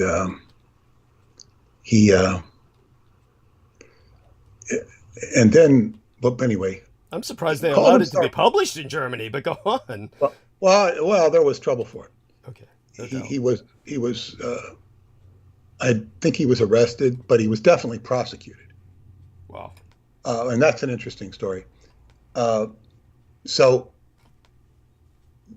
he called himself Van Helsing because he was trying to basically put the stake through the heart of the vampire, which he equated to be the Jew. Right. Now, there still is. I mean, you don't necessarily hear it. It's very strong anti-Jewish sentiment in Germany. The power structure is capitulated to the Jewish issue because they, I don't know if they've stopped all their reparations or, Oh, those are still going strong, believe me. Yeah, I mean, there were the huge amounts. And the young people of his time, he grew up after World War II. I mean, he's younger than I am. And and he was, of course, these people feel, that they've been had. It's like the Treaty of Versailles all over again. Mm-hmm. Many of the young people. Mm-hmm. And he was championing his cause. Is he still with us? Oh, yeah. I get emails from him all the time. Okay. And I can't communicate with him because I never get answers. And he has said it's blocked. The last time I saw him was in 2007. I saw him physically. He drove a long way to see me when I was speaking in Bavaria. Wow. And, he insisted that I eat the German bread. Just try the German bread. Yeah. It is good. It is good. Mm-hmm. And the German beer. I mean, he wanted me to appreciate the difference between German beer. Right. Of course, I know the difference. Mm-hmm. And German bread. It's like real bread. Right. Because they know the crap that goes as bread. Even the health food bread is not like the German bread. Right. Or even the Romanian bread, for that matter. I think the German bread's better, though. But I just think it is. I mean, I haven't, But Ceausescu, the dictator of Romania, was really keen on bread. He'd give you a lecture on bread if he saw bread in a store. I mean, he knew his bread. That was one good thing about him. I don't mean to imply he was good. Oh, understood. I mean, most of these dictators have some kind of quirky knowledge that renders them somewhat redeemable or some redeeming feature. It's a human interest factor. Yeah. Gives a human interest factor. But anyway, so Jan van Helsing, he had course, he visited me, and he actually published the Montauk Project in German. Wow. And that was great. You know, I had the Japanese publish it in Japan, Right. and I had him publish it in German. Those were my two Axis countries that had, and Fabulous. gave me a decent contract for it, which was nice. You have many people that would write and say, "Oh, I want to publish a book." They won't even mention money. They won't send any money. When you ask them about it, you never hear from them again. Oh, I hate that. You know, they're not even going to give you $250. And believe you me, if you know, I think that the Bulgarian rights, I think I sold them for 300 or 400 or whatever. That's it. Jesus. I'll never see anything more. It's my friend who did it. You know, it's like, good. Here, do this. You don't make money from Bulgaria. Oh my God. You would ask for more from France or Italy. These countries have, I learned a little bit about the populations of the countries. Yeah. Italy's got a huge population base. Wow. But they don't like metaphysical books. The Vatican doesn't like them, rather. Greece loves They had so many metaphysical books in Greece. But they don't have any people. So, you're lucky to get a couple hundred from them. Oh my God. So you'll learn a bit about the populations of the world in the book industry. But anyway, so Jan, really nice guy, and we, when he visited me, he stayed at my house, and he was able to pick up stuff about my daughter. I'm not going to say what it was, but he picked up stuff. Well, I will say one thing. He says, she is musical. She is musical. Okay, she was only about a year old. Oh, wow. Or two, or what, about two. He says, she's musical. Now, I picked that up when she was about a day old. Wow. I'm sitting there sleeping with her, next to her, to give her mom a break. And I see this little girl, performing on stage. I go, "Whoa, God, I gotta singer dancer here." Right. And I didn't know and by the time she was 5, I said, "You're gonna make up a song." I said, "You're gonna write a song." She says, "I can't do that." I said, "Yes, you can." "I can't do that." Well, she found her way. God, she found her way. But it's just like, I couldn't do that. So, he was right about that. And anyway, I took him out to Montauk. We had a good time. But so he published the book. But as life rolled along, he was prosecuted, I guess, for my crude way of expressing it would be bashing Jews. Right. There's entire laws that in Germany about this. Go on. Yes. Oh, yeah. Yeah, he was prosecuted. He had a good defense lawyer. And basically, the prosecution made a technical screw up, so the case was thrown out of court on a technicality. He is so fucking lucky. You can go to jail for decades for that. But see, he also had a very good lawyer. Yeah. Probably a Jewish lawyer. Let him off the hook, pay him enough money. I don't know who the lawyer was, but it was a technicality. He was well represented. Wow. With he had money for a lawyer. Might have come from his parents. That's incredible. Who were well to do. Yeah. So but he got off the hook, and he told me about that. And I also, the funny thing about him, one time he was coming through New Jersey, and I went with my friend from Manhattan. I've talked about her. She was the one that jumped in the ocean, Althea, and her and Duncan and we met him at the Newark airport, and we had, drinks or dinner with him there. And I remember when we got in the elevator, think maybe it was at a hotel, and we're in the elevator, and he goes, we get out of the elevator, he goes, see that guy? I go, yes. He says, that is a typical German. He was like laughing at him for being a typical German. And I said, yeah, I know what you mean. I said, he looks like Dieter. You know, Dieter, Michael Myers from Saturday Night Live. And he goes, who is Dieter? Everybody asks me about Dieter. Who is this Dieter? Because that's, I guess, you know, that was, you know, one of the most, I guess, classic characters that Michael Myers did. It was before he did Austin Powers. He did Dieter, and you know, and it was like, God, everybody asked him, Dieter, have you seen Dieter? So, this guy looked a little bit like Dieter. He definitely would not have been that goofy, but it was just kind of this like German mindset that he was not a part of. And frankly, the Germans I saw and interacted with were not quite that. I guess he was, this guy looked like a nerdy German. Right. He didn't look like he was particularly weak. You know, like a nerd might be thought. Not all nerds are weak, but you kind of stereotype them that way. He just kind of looked very, I guess what you'd say, a stereotype version of more of a modern German. Definitely not the old style German.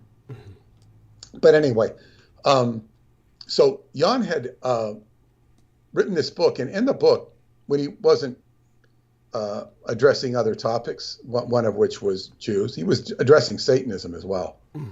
He probably mentioned Michael Aquino, but I really don't remember. And he had the pictures of the Vril ships, the Vril flying craft. That's what was of great interest to me. He taught me about the Black Sun, you know, the secret society, the Black Sun, which was over the Thule Society and the Vril Society, and Karl Hausover was involved in all three, according to him. And there was a more even higher group, which was called the Lords of the Black Stone, which implied a connection to Mecca. The German secret societies. And of course, what happened when his crown chakra opened, or whatever had happened, he was contacted by members of the Knights Templar from when East Germany became part of West Germany. Members of the Knights Templar came forward and gave him these photographs of the Vril craft. And they thought that he was, and they were kind of secretive and kind of this and kind of that, but, you know, they were showing this stuff off. Now, there was also something called the German Research Project at that time, which operated out of, I think it was the Santa Cruz area, if not Santa Cruz itself. And I paid $300 for a whole bunch of materials in Xerox form and whatnot that I used as research for the book. Now, later, many years later, Henry Stevens, who was the curator of the German Research Project, came out with his own book that David Childress published called Hitler's Flying Saucers. Right. Not a great title. Well, their logic is anything, the aggregate is supposed to be that anything with the name Hitler in it sells better, but go on, yeah. Yeah, I don't know. But I like the Black Sun better. And so anyway, he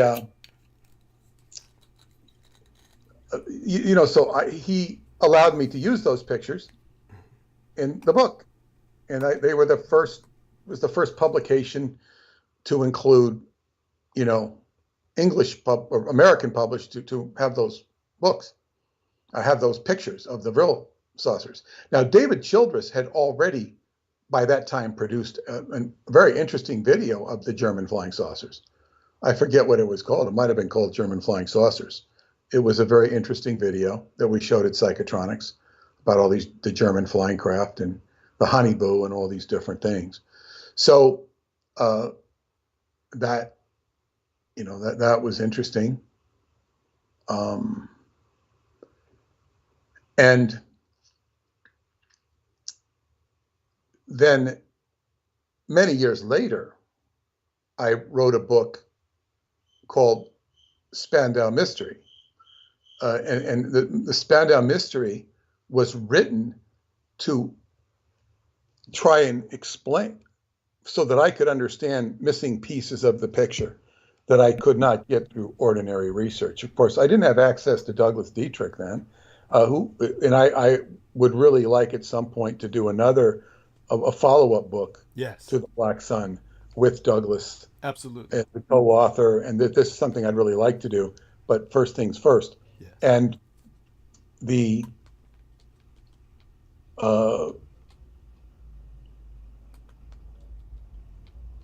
German enigma. Now, I'll talk a little bit about, the reason I want to talk about the Vril today is because I'm going to be on a panel with Alan Steinfeld hosting on Friday. I don't know what the New Realities. Wow. New Realities. That's the name of his thing. I don't know what it is. I don't know if it's live or pre-cast with some lady who knows something about the Vril or something. I just don't know her name or don't remember her name. So I think Friday at 6 o'clock, I'm supposed to be with him. Alan is a super networker who's been networking since the 70s. Andy Warhol. He interviewed Deepak Chopra. He even, has. It was the Deepak Chopra connection that actually got me the time reactor. Wow.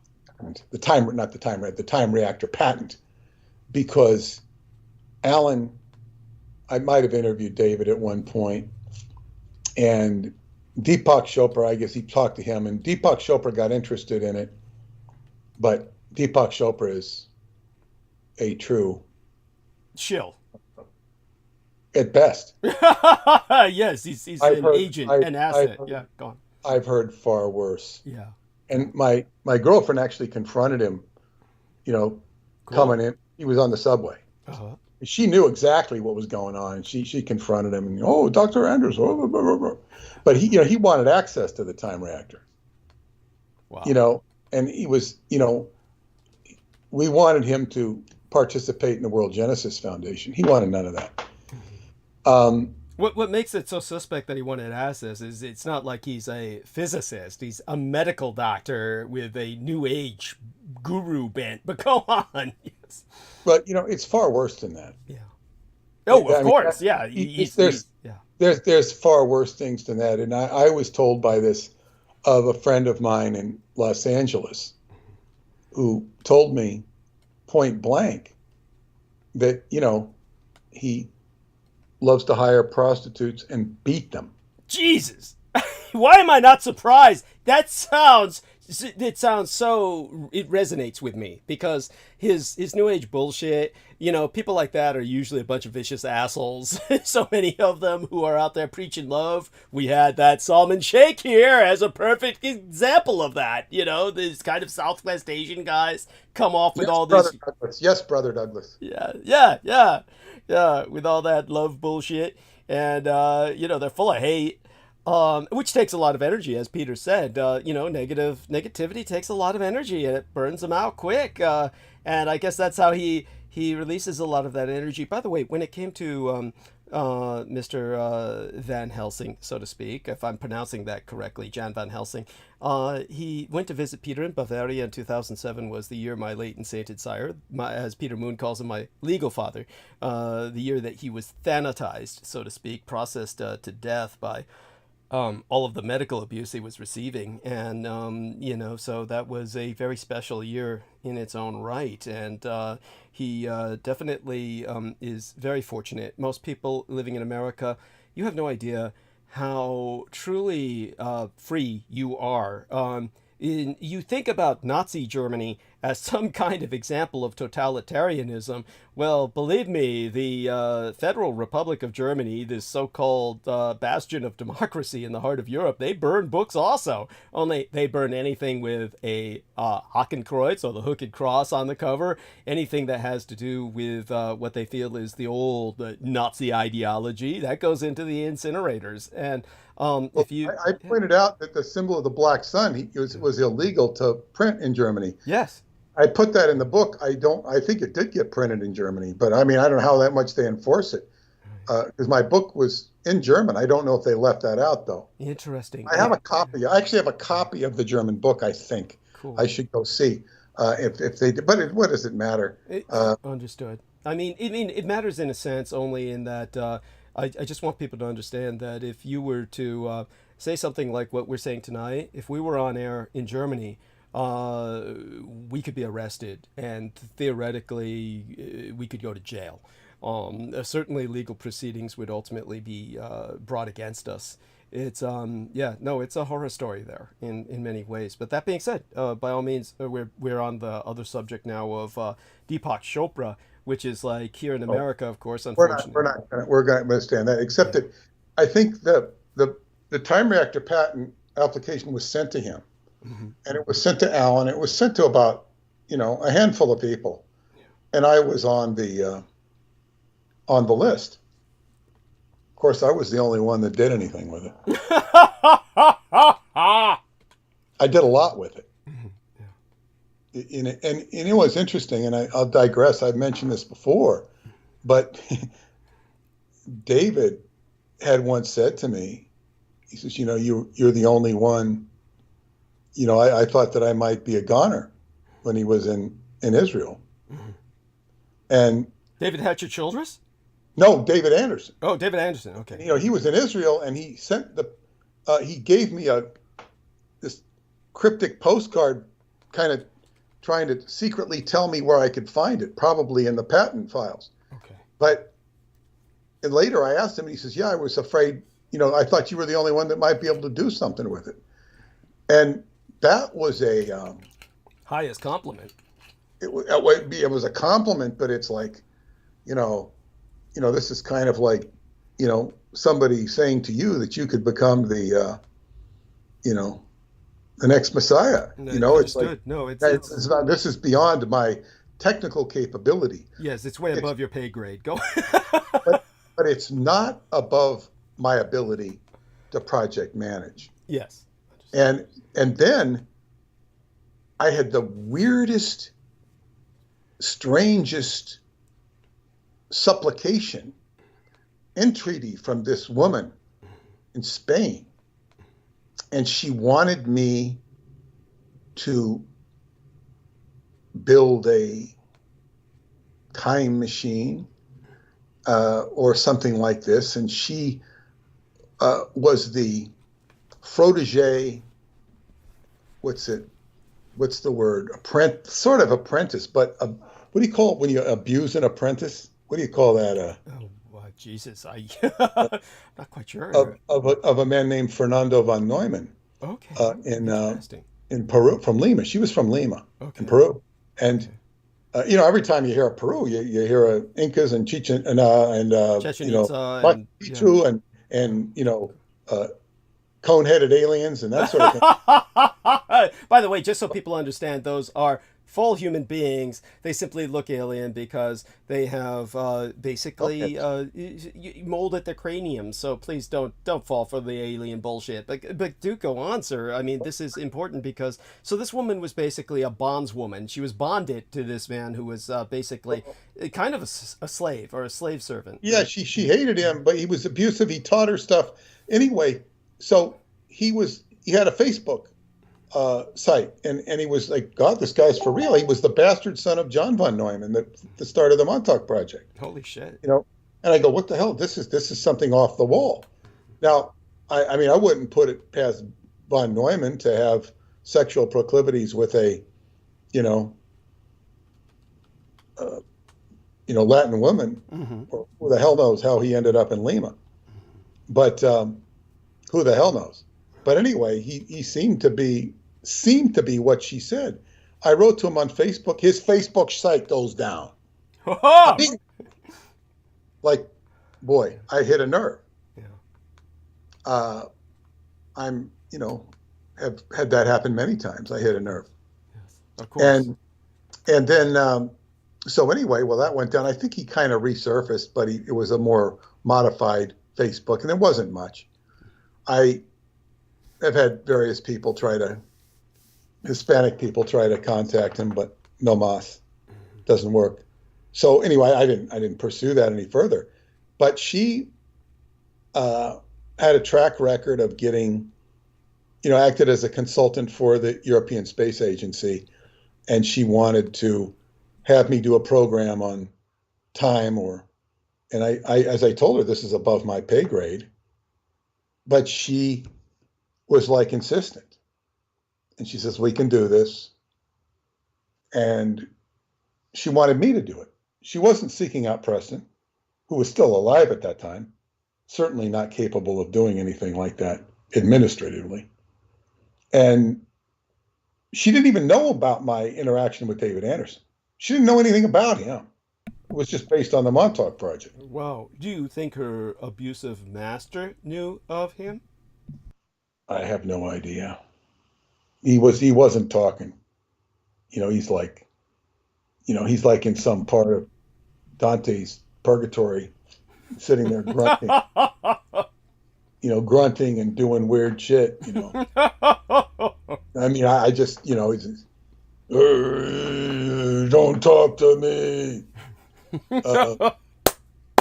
Yeah. So anyway, I was going to pursue this with her, and then I was going to invite her to Atlanticron. And she's in Spain. Because she but unfortunately, she did a resume, which I sent to Atlanticron. In my opinion, it needed a lot of work. She put a lot of extraneous, superfluous information in there, which made it hard to understand. So I, made it simpler. Of course, it was accepted. But then when all that's done and I get her accepted, she's kind of asking for money to go there. Now, she should have addressed this first. But she also said she needed her teeth done, because she didn't feel real presentable because she needed teeth work. So sad. Which is okay. And I don't mind about the teeth work, But what I'm saying is, if you can't fly from Spain to Romania on your own dime, you're in dire straits. This is not somebody I could take seriously in any way, shape, or form. It's not that she couldn't do these things, but her basic survival credentials were not there. And if I had either paid for her myself to, the $300 or $400 it would have taken her to get there, because we could have accommodated her. It's like, this isn't going anywhere. This is like, if she's going to be doing contracts for, a time project, no, it's not going to work. It's not that she didn't have the knowledge and the wherewithal. She didn't have the, she was deficient. Yes. In terms of her survival abilities and capabilities. Yes. So unfortunately, that's where that ended. Mm-hmm. That was a digression. But to get back to the Vril, mm-hmm. I wrote this book, Spandau Mystery, and to explore, and I based it on 3 characters of which I thought considerable intrigue that happened to meet one day on August 12th, 2003, when Aleister Crowley was, he was married on August 12, 2003. So I had these characters meeting at the Great Pyramid. And they were all ostensibly there during that very time period. I don't know that they were there, but there was, let me say, if you read history, there was opportunity for them all to have been there on August 12th, 1903. And that was Noble Drew Ali, the Moorish prophet and sage. It was Aleister Crowley. Must have been 1904. I don't know.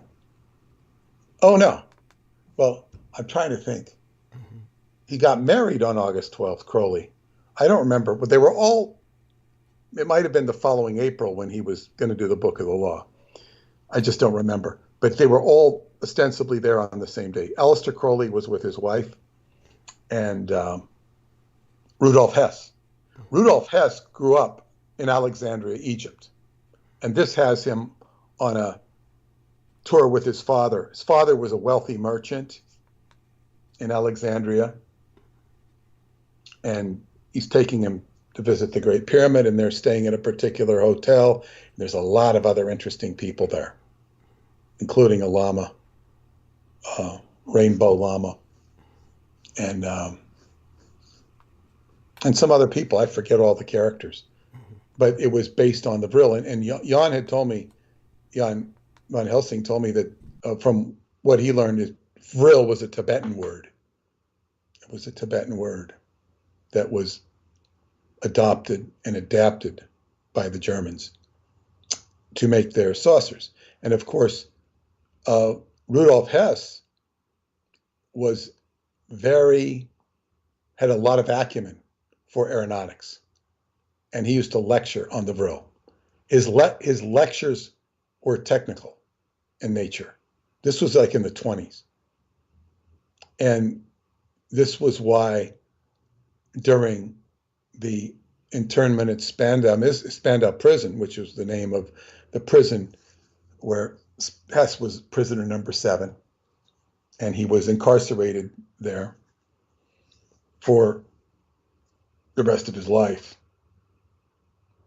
And he was not particularly guilty of war crimes because he wasn't part of the war. He had flown to England, but anyway, what was intriguing about Hess was not just and the German scientists in America used to send him information about the aeronautics they were doing. They treated him with a great deal of scientific respect. So anyway, I was intrigued by Rudolf Hess because he was the signatory on the money he was the secretary of the Nazi Party, or the deputy secretary, whatever he was. I forget the title, but he was in charge of the finances. So when he went to Scotland and tried to make peace, he was still a signatory on the accounts, and he still had a claim as the deputy Führer of Germany. Now, he was supplanted by Martin Bormann because Martin Bormann was active. And Douglas just told a whole lot about Martin Bormann that he isn't who everybody thought he was. Thank you. But, and yet not who some people claim he is. In other words, not the Soviet spy, etc. But go on, yes. Yeah, but he was probably an Edomite in his own right. But in any case, Martin Bormann he was a valid signatory for all the accounts, as was Hess. But because Bormann disappeared, this was a big issue.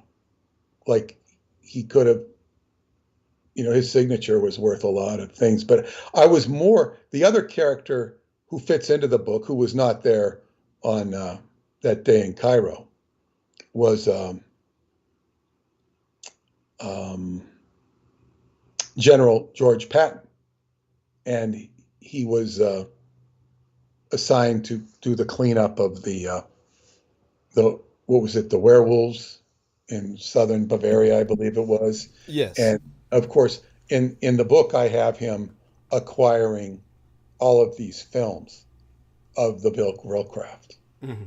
And the book makes him, this is one of the reasons in the book, this isn't necessarily reality, he was assassinated because he had all these German secrets.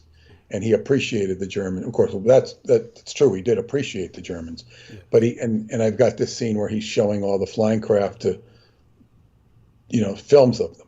Yeah.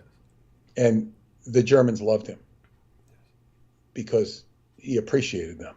Yes. So, he plays as a character, and one of the General Wilson is a made-up character who was, I guess, one of Patton's people, and he goes and he becomes like one of the main characters in the book. And it's all about trying to understand the Vril. And of course, the Vril was a lot of complexity involved. There was Victor Schauberger, who was a scientist, and he was the one. It was his theories. I think that my friend was talking about the salmon, and Victor Schauberger was explaining how the salmon would go up the waterfall. It was all this vortexual energy they were tapping into. And then, so there were also the Vril mediums. And the Vril mediums were women with very long hair, very beautiful women that would channel the Vril, and they would gather with Karl Haushofer, and they would start channeling and give them the basis for the technology that the scientists would then, and technologists would then take from paper to, from blueprint into reality. But it wasn't just one thing. Now, I have it in the book, and I don't think this came from Jan, but I think it came from another friend of mine in Germany who told me this, one of the real women was old, not, I guess what you'd say, not sightly to look at, probably fat, old, but she would get naked, and this ectoplasm would come out of her vagina. I have that in the book. Mm-hmm. No pictures. Mm-hmm. That's because I didn't have you, Dodos. You could have made me a picture. By the way, this kind of thing was very common in the old seances where women would do this. This was something that actually is not surprising. In the days of, Mr. Who was that? Houdini. In the days of Houdini and Sir Arthur Conan Doyle, a woman would be doing this all the time. But go on. Yes. Well, yeah, and so I'm, and the Vril is, see, what the Vril really is, it's life force. And a good example of it is what my mother-in-law told me. My mother-in-law, of course, studied under Hermann Oberth.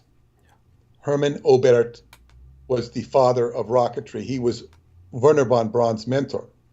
He was from the city of Sibiu in Transylvania. Paula's favorite city. I was there last summer. Been there many times.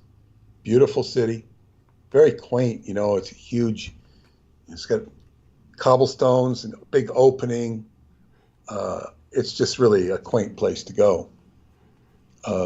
You could spend a Sunday afternoon there and feel like you really had a good time just walking around the stores and the open places. My favorite place, they have different ones. I had one, is they have these places, dessert shops, raw desserts. That means it's made with raw ingredients. Yeah. Not with sugar, not with processed sugar. Oh, I love that stuff because I don't eat desserts personally. No. It's not, I mean, they might, I can, but most of the stuff they make is not palatable for me. It's just not edible. Yes, go Well, I on. mean, it's edible. It might taste very good. But I weaned myself off of sugar a long time ago. Uh, and I think it contributes greatly to my, Health. Oh, no doubt. I mean, your own Tai Chi. That's what took your Tai Chi master down was the well, it sugar. wasn't sugar. Well, I mean, he had diabetes, but no, he was anti-sugar. He get, I mean, he get borderline violent with students if they started sugaring up, borderline violent, I remember one time he had his top assistant and he was doing her feet and he goes, "You've been eating sugar." And he's like pressing her feet. She's going, yeah, I've been eating sugar. Yeah. And he's doing her feet. He's not, he's not like, he's hitting her pressure points. Yeah, you've been eating sugar. And she had to stay off sugar. He saved her life. Yes. Because when he met her, she was brought to him in church. Because we had a class and we used a church, very beautiful church in Brooklyn. And she was brought to him. She was like 500 pounds or something. Ooh. 400 or two, maybe it was 200 pounds. I don't know what the hell. She was obese. I saw the pictures of her. I don't think it was 500 pounds. It was probably 200 pounds. She was obese and she was going to die. And I saw her get up and tell the story. She'd go into tears. He saved her by just having her do Qigong. And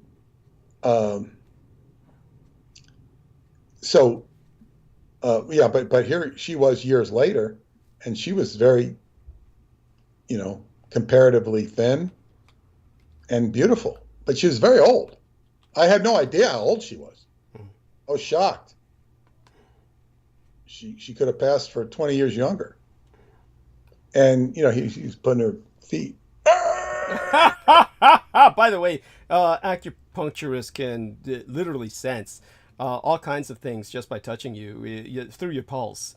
They can sense that you're pregnant or you've been eating sugar or all the rest of that. Yes, go on. Yeah, he was so gifted. It wasn't funny. It's incredibly gifted. But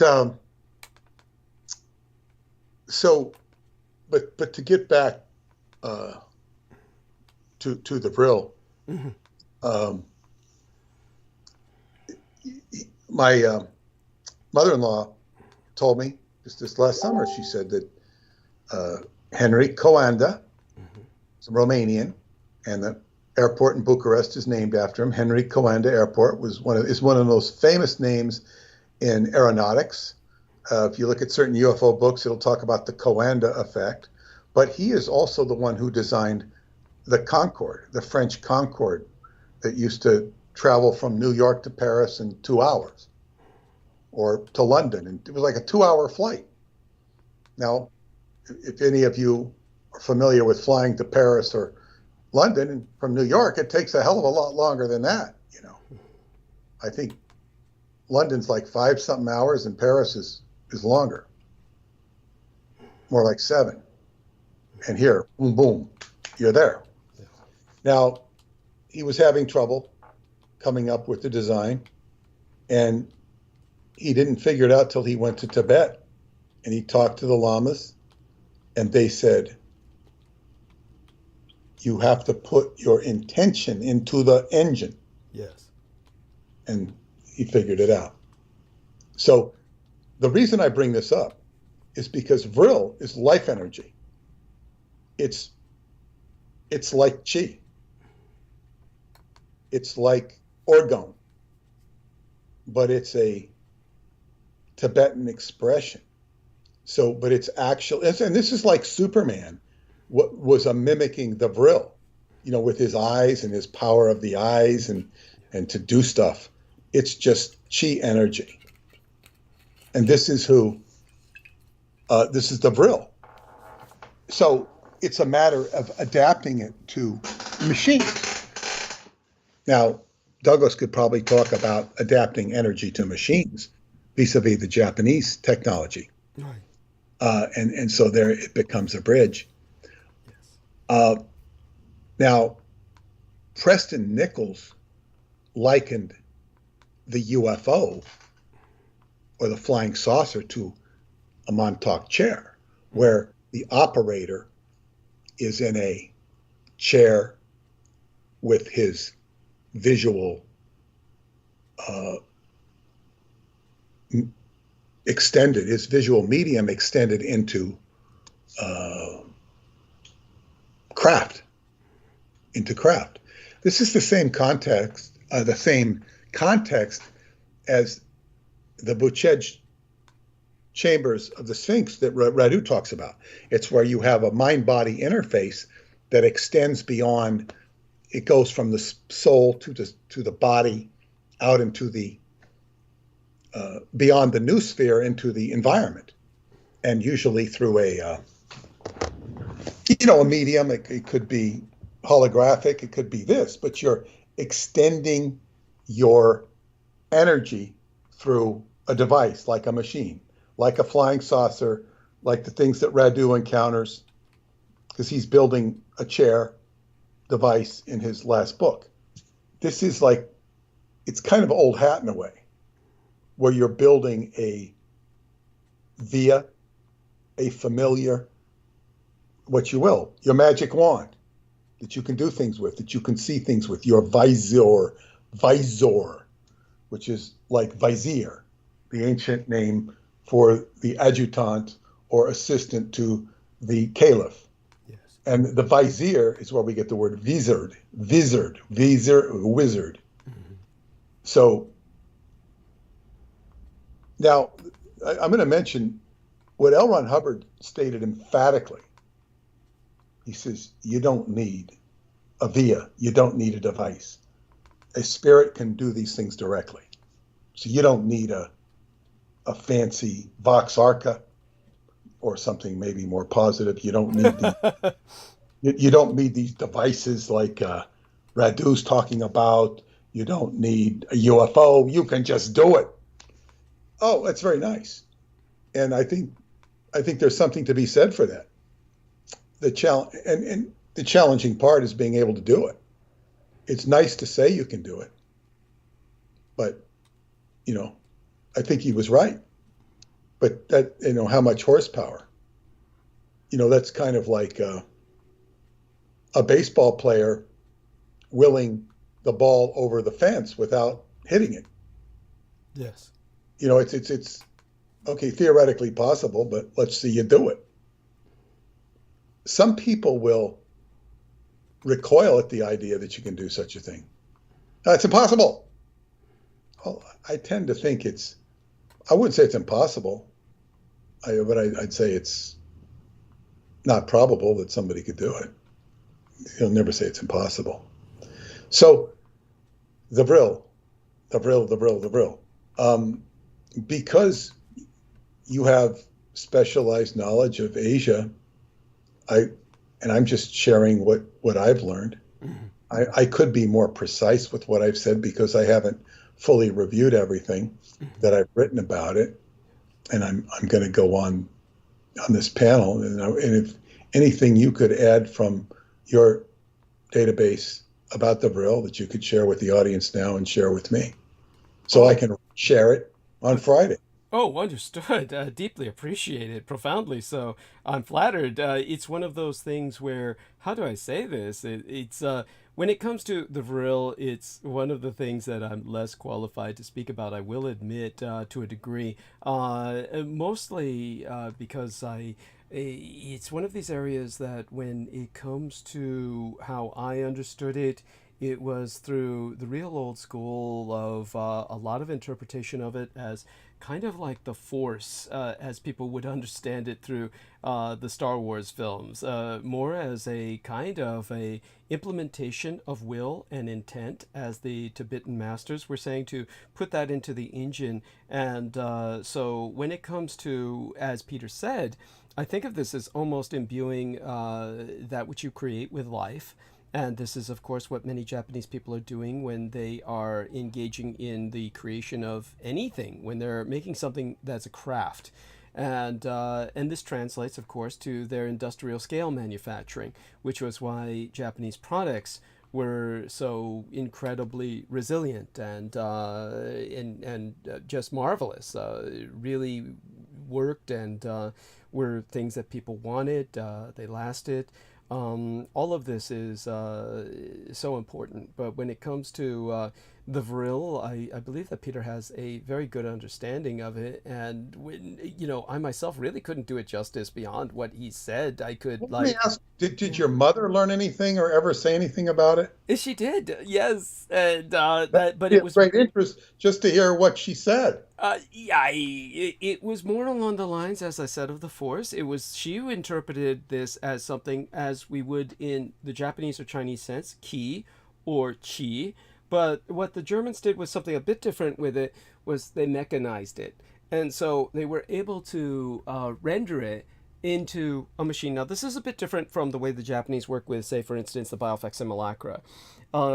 Basically, what's going on here is they're taking a kind of cosmic energy that a Qigong master is channeling in an organic sense, and they mechanized it. So that is something that is very difficult to translate from the Japanese that she would express it in into English. We're lacking some vocabulary words for it. This is one of the reasons why I'm embarrassed to say it's hard to express this in English. So when it comes to, say, for instance, the challenges of working with Victor Schauberger's devices, which some Germans have worked to recreate, and they've created some working models of. I've seen this even on YouTube, where they've done this. And when it comes to this kind of activity, what's done is you produce an almost supernatural machine. In other words, the machine is operating on an energy that is limitless and not accessible when you're operating from the paradigms that your average engineer is operating on. So your average engineer operates on a paradigm where you have something that must go in order for something to come out. In order for something to be propelled, something must be consumed. The vril prevents a machine, or rather takes a machine beyond that. You're essentially at that point working with the cosmos, and just as a river is constantly empowered by the force of nature itself and continues to propel itself forward inexorably, then the craft becomes able to do that. The engine of the craft becomes able to do that. You're tapping at this point from a universal source. This is like the salmon going up the waterfall. Yes, a good parallel. And in other words, you're giving the overview. They get a little more specific with the salmon, but yes. Or Victor Schauberger does, but he gets it because he's a technical. He's an engineer. He gets a lot more specific. Yes, but go ahead. But he's beyond an engineer. He's also very much a naturalist. By the way, thank you to Christopher Fay. He says, "Happy birthday, Douglas. Still waiting for McCandy. Peter would understand." So do bring that to your attention. So you might be able to respond to that. McCandy, MACANDI. McCandy may have been something you were dealing with in the past. I don't know. Well, I don't know what he's referring to. Okay. And he can explain it. Maybe I'm supposed to know, but I don't know. Understood. And so when it comes to the vril, my biggest challenge is expressing it in English. And I think that it's going to require a lot of just parables and analogies to nature itself, because that's how Schauberger and these occult, the Reich's occultists work. So because we're entering the stage now where it's something similar to the Vox Arca in a certain sense. While the Vox Arca is a infernal machine, people can look that term up. Infernal machine. They used to use that term. Nobody uses that term anymore. But they used to imbue certain machines with a sense of malevolence, and the Vox Arca embodies that. It is a manifestation of an infernal machine.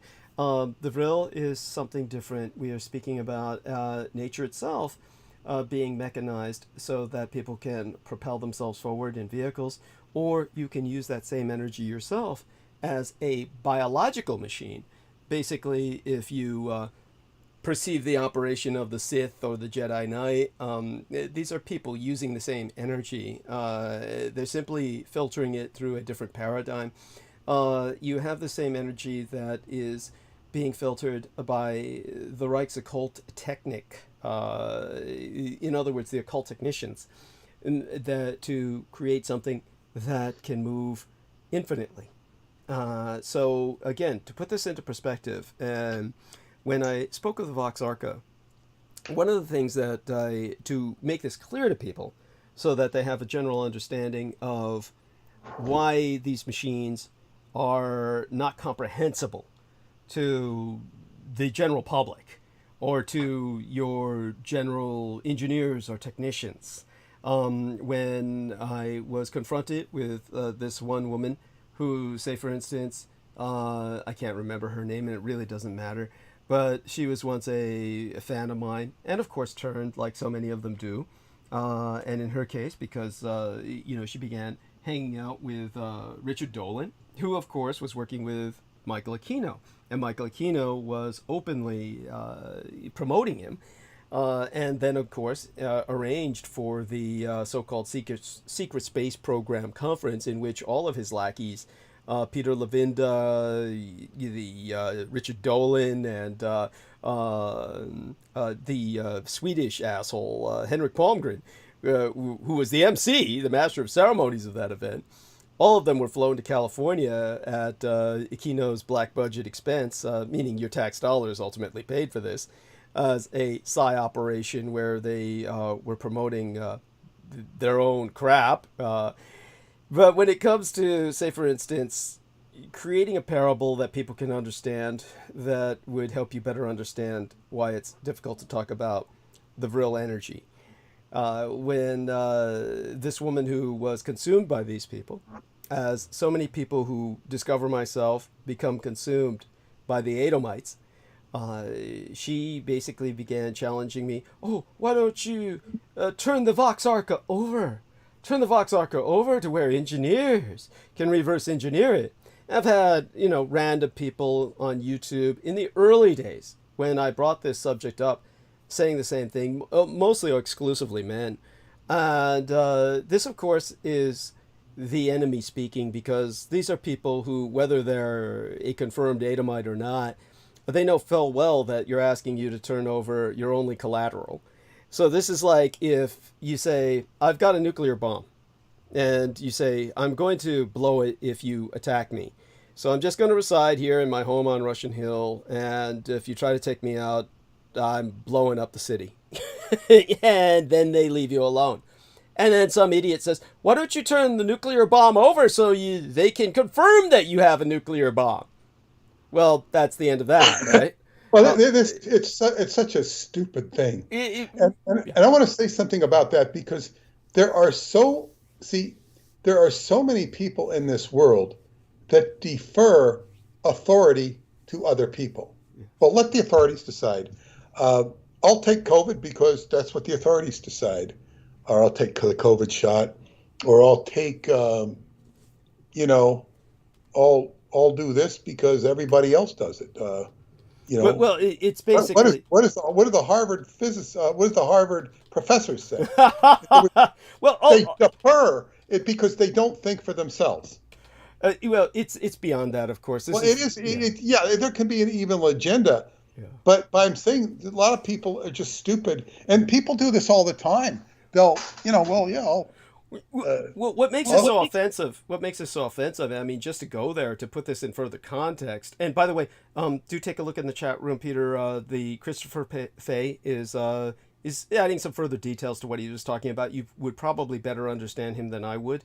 But yeah, while you take a look at that, I'm going to go on with this. I want people to understand that the horror of this is, first off, you're dealing with a person who is at war with the authorities. The powers that be are the very people that I am struggling against. So the idea is basically surrender yourself to them and destroy yourself. That's basically what these people are saying. So this is well beyond naivete. This is just pure raw evil. These are just people who want to see you destroyed. The horror of it beyond that is these are people who seek you out in the first place because they're seeking knowledge. They're seeking something that the authorities will not let them know.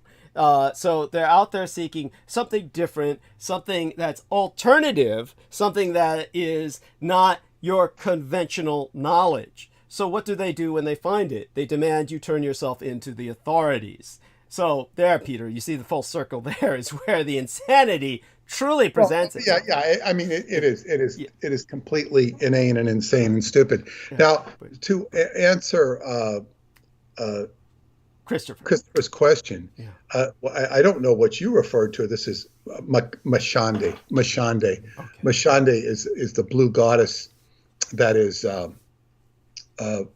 referenced that Radu meets in the book Transylvanian Moonrise. Oh. Blue goddess. Here's Tibet, and I just had the nicest communication from Tibet last week. I was thinking of my friend Nicole. She was in Tibet. She was sending me pictures. She's like, she wasn't in Lhasa. She was in some other place in this monastery. She's happening in Tibet. She's stuck in China, but she can go to Tibet. So she was in Tibet being Nicole, but she was like really getting some strong vibes there. Well, we're on the subject of Tibet, and Mashande is in the Himalayas. When Radu goes to see her, he's brought there by a yidam, which is an extension of a Tibetan Lama's mind. And he meets this blue goddess who he's just completely enamored with. Blue skin, beautiful, just beautiful beyond words. And of course, she gives him this secret parchment, which becomes the subject of the fourth book. And this man is waiting for Mashande. He says, well, he's waiting for Mashande. Well, I'll say a couple things. I had no aspirations to meet Mashande. She did appear in Transylvania at the end of the book to 30 kids or so who showed up. And Radu's there, what are you kids doing here? They had this dream. They were supposed to come here and see this blue goddess Mashande. And she appeared. She came out of the mountains and appeared, probably more in a holographic type of a form. And it was a profound experience for him.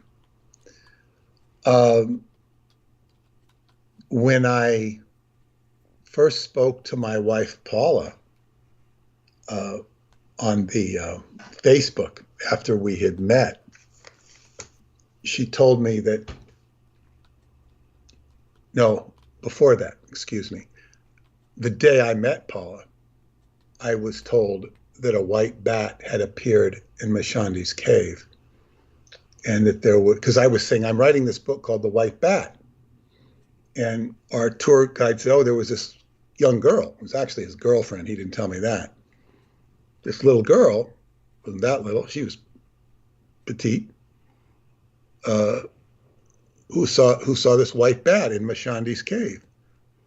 Oh, Mashandi has a cave. I didn't know she had a cave. Now, this is a cave I think it's near Gugu Peak in Transylvania. And wow, this is incredible. So I go to Sarmasejatuza, and this is the same day I meet Paula, but when I'm there, even before I meet Paula, I see all my friends there. I even run into Nicole there. I go, all these friends there. This is like, this is like going, it's not exactly like this, but it's like going to Disneyland and seeing people from your high school, your college, and your neighborhood all there at the same time. Right.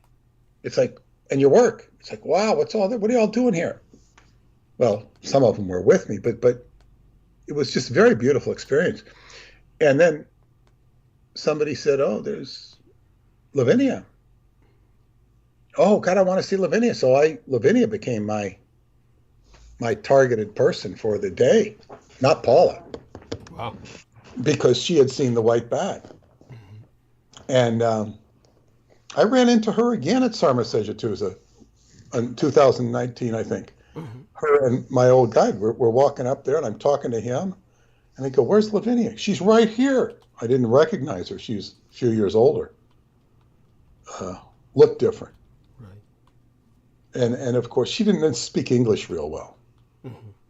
So then by great synchronicity, it's not like I know everybody in Romania. There's, millions and millions of people in Romania. I mean, I don't know how many, quite a few. Right.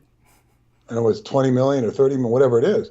And so it just so happened that the person who was in the cave when she saw it was Mihai, one of many, I know many Mihais.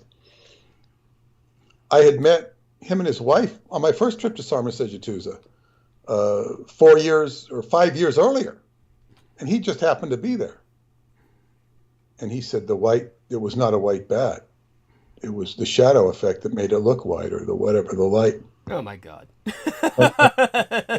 and she didn't speak English. Now, this was a day later. 2 days later, where we're watching a demonstration. Some guy has this healing machine at the hotel. And I told her what Mihai said. Now, this girl does not really speak English very well. I mean, she barely was, we're just getting across. I said, he said it was not a white bat. He said it was black. And she goes, "That is because his heart is black." Yes, I was thinking the same thing. Yeah. Now, to tell you the truth, his heart is not black. Okay. There was a black spot maybe in his heart. He's a very nice man. He really is. But, look, we're all capable of missing the forest from the trees. Yes. She insisted it was white. Okay, so on my last trip, I find out there are a lot of white bats at least in the Choclavina cave. This is a different cave. So when I got home, and then I, started to communicate with Paula on Facebook. And it was very odd for me to connect with somebody and develop a, relationship with them. It wasn't, but it was clearly developing. And what Paula said, she says, Mashandi appears every year between May 20 and 23rd in the cave, in Mashandi's cave. And the white bat is her mascot. Now, when I talked to Paul about that next time, she denied she even said it. Completely denied it. Wow. But I heard it. Yeah. But I planned my trip to go return in May, because May 20, I want to be there for May 23rd of 2015. Or was it 2014? I was going to go. Now, this turned out to be my honeymoon with Paula. Not that we were married, but that was our honeymoon.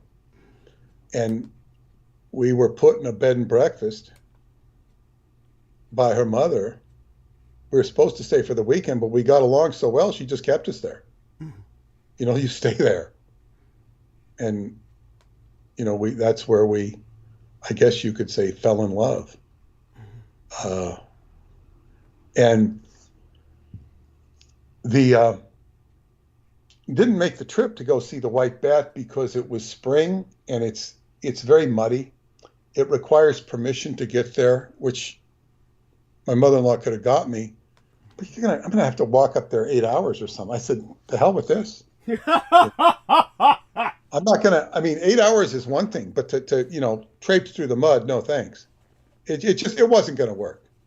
And when I told her to just let it go, she was very happy that I saw that it wasn't necessary. She showed me white bats from Transylvania, which she said are a different species than zoology knows. Robert, the biologist on this recent trip, said they were albino bats.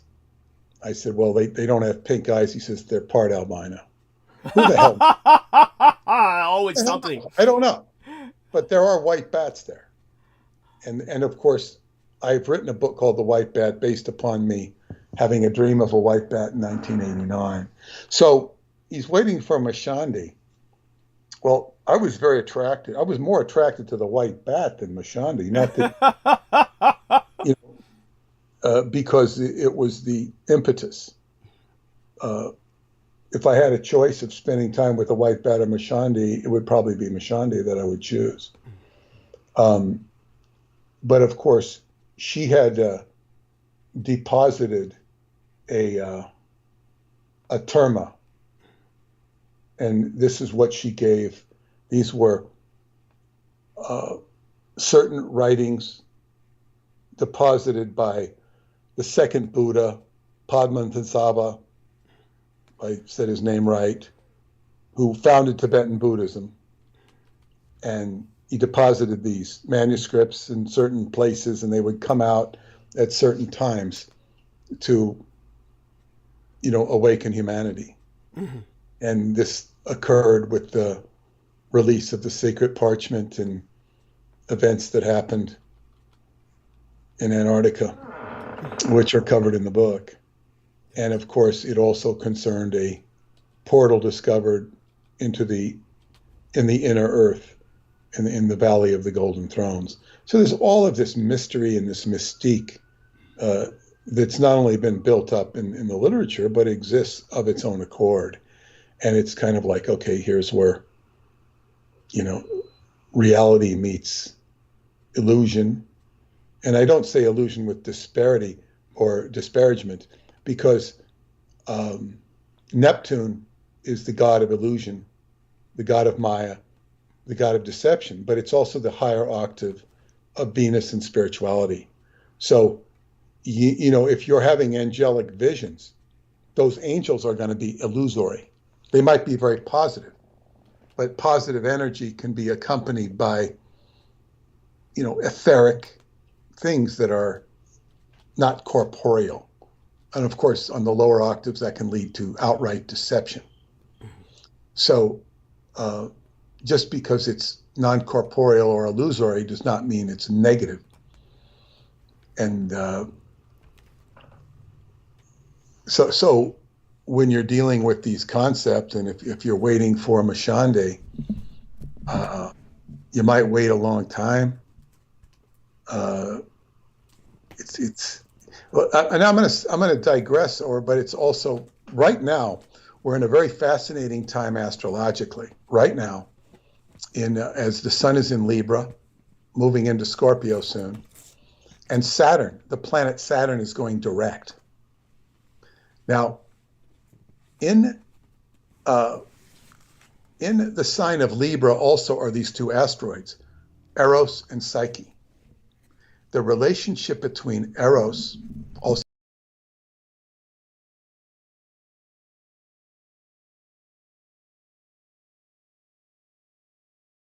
complex and intriguing. Now, in mythology, in Psyche is, of course, what Psyche is, the spirit, the soul. But Psyche was the most beautiful female in the world. And this created a jealousy of the goddess Venus. Venus was jealous because people were abandoning her temples and adoring Psyche. Psyche had two sisters, not pretty like her. The two sisters got married. Psyche was alone. Nobody would marry her. They would admire her, they'd look at her, they'd love her, but they were too intimidated, or she was too beautiful to court. So she never had any takers. She was lonely. So this was part of a curse by Venus.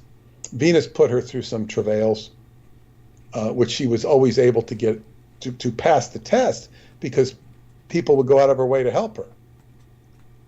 But finally she sends her daughter, Venus sends her son, Eros, to, I believe she's going to trip Psyche up, but Eros falls in love with Psyche. and Psyche is now not, and basically takes her on as a lover, but it's all very mysterious because it's supposed to be a serpent or something like this, but a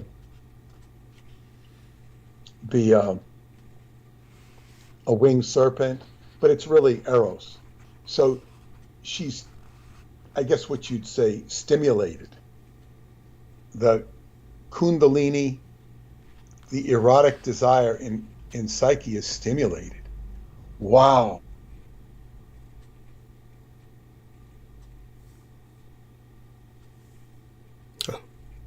Hello? Okay, he said wow, and then I lost.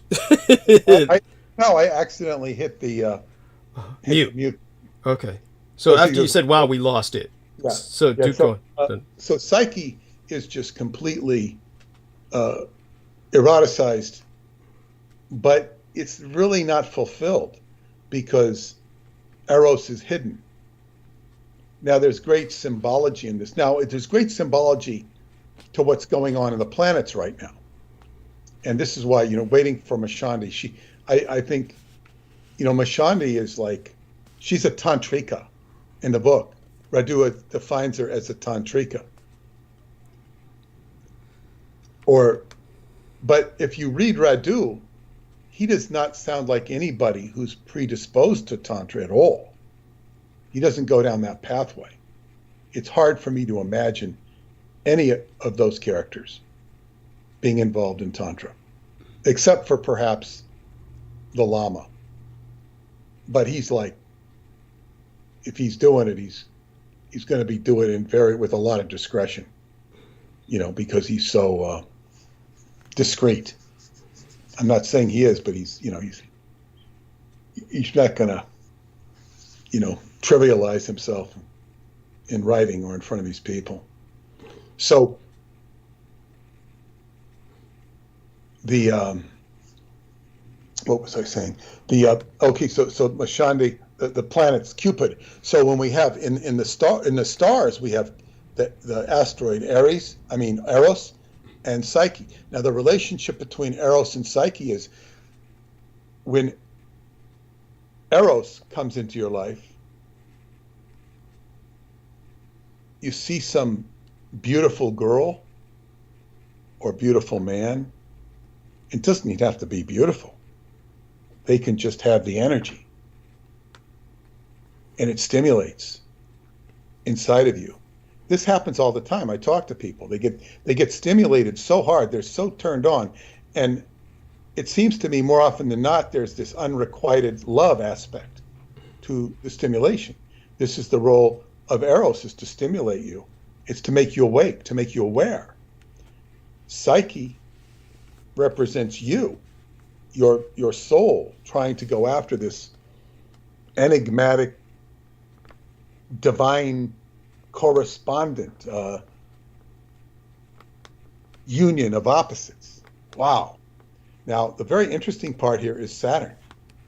Saturn is restriction. Saturn is structure, but it's restriction, it's authority. Thou mustn't go here. No, no, no, no, no. You are forbidden from this. That's what Saturn does. It stops. Stops. Now, it could stop for a reason. It could stop to test you. In the long run, Saturn will teach lessons and can also give you great rewards. So it's like whether you pass the test or not. So Saturn is about to go direct on the 22nd of October. So when Saturn goes direct, it's possible it might unleash this energy of Eros. It all depends on the individual's chart and all of this, that, and the other thing. And another thing that was brought to bear as I was encountering all this information was a astrologer. And I don't know if you'll like her. I don't like her name, I don't dislike her. I mean, she has a nose ring. You know, that doesn't bother me.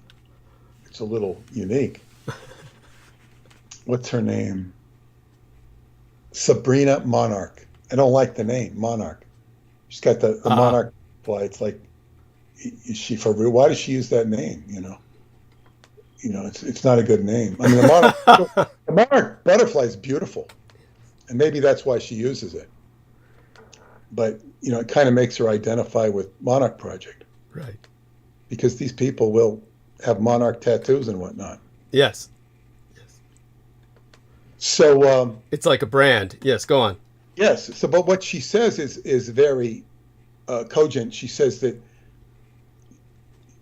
that the whole idea of Tantra is to find a flame, a corresponding flame in a member of the opposite sex, and then to build that flame, kindle. Like, I've had a lot of experience with a fireplace, and you kindle the fire, and then you keep the fire going. And of course, you have the fire going. Ideally, it's between two people, and you've got the stimulation, and then you have a cross current, and it creates more than the sum of its parts. This is what you want in an individual relationship with a female. I was just talking to Paul about this. It's like, you know, when you go pick up the groceries for her and bring it up the stairs, it's like an act of love. Mm-hmm. You sit down and serves you the meal, you feel the love in the meal. I mean, this is ideally what you want to be doing in the back and forth of a relationship. Each act is like, on some level, sublimated sexual energy, but you feel the energy in a pleasant way. This is an ideal situation where every interaction between the two people is a loving act. And I would say that the best example I've seen of this in real life are my friends that sold me the Omnicore, Seth Hargett and his wife, Jamie Lou. They're moving I don't think they actually live in Shasta, but they're nearby, and they're moving to Bali. She has some roots in Bali. I hope they at least come back to Shasta for next March. We are planning to do a March event with Jonathan Shalimar at the end of March. That'll be posted in November. But they are such a beautiful couple. It's just nice to watch them together. Because, you know, I said, wow, they're both very nice people. I love them both. And it's like, wow. They just got the energy together. So this idea of, but what she's saying, this Sabrina Monarch says that society trivializes this.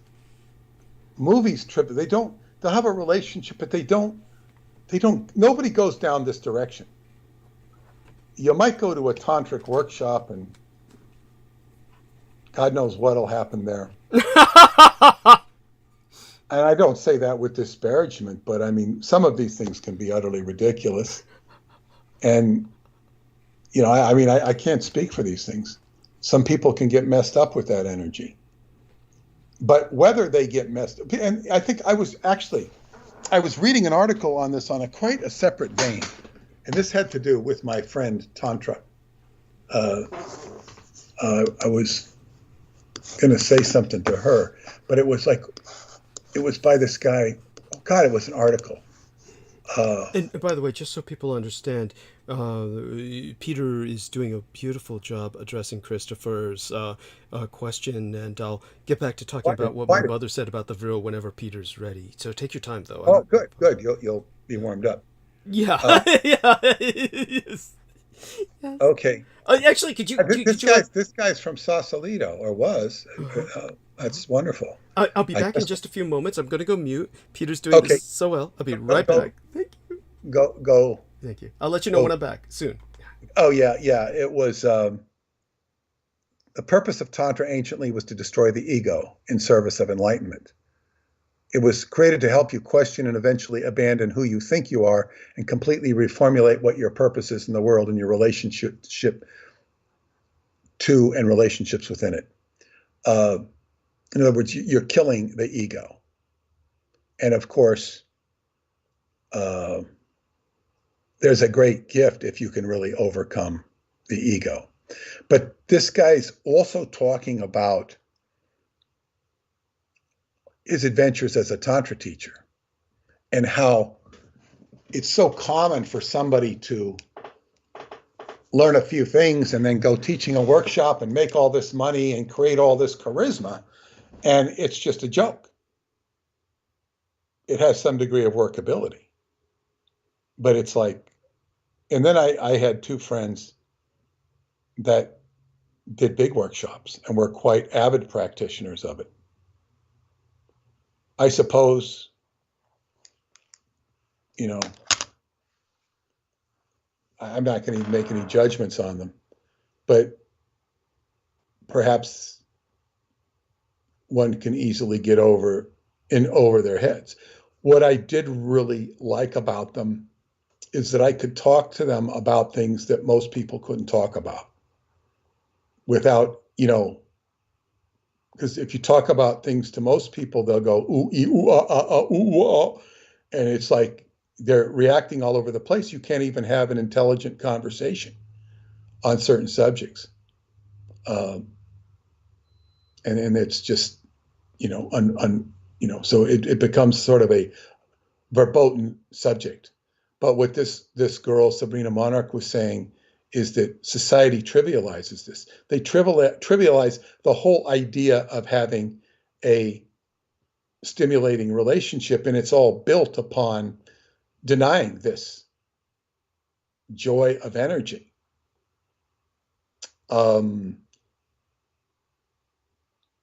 What my Qigong teacher referred to this type of thing as dual energy cultivation, where it's a part of Qigong. He wasn't really teaching it in a tantric sense per se. He wasn't emphasizing that, but you want to have dual energy cultivation. So he said to me, he says, it's time you found a partner. What do you mean a partner? A partner. So Paula came into my life about a year later. And I think there's always plenty of work to do in any relationship. But the whole idea of a relationship or an ideal relationship is to cultivate this blessed energy between the two of you. And people become so distracted by life and distractions. And if they don't spend time together and honor and worship the male and female in corresponding, it's like it's shot.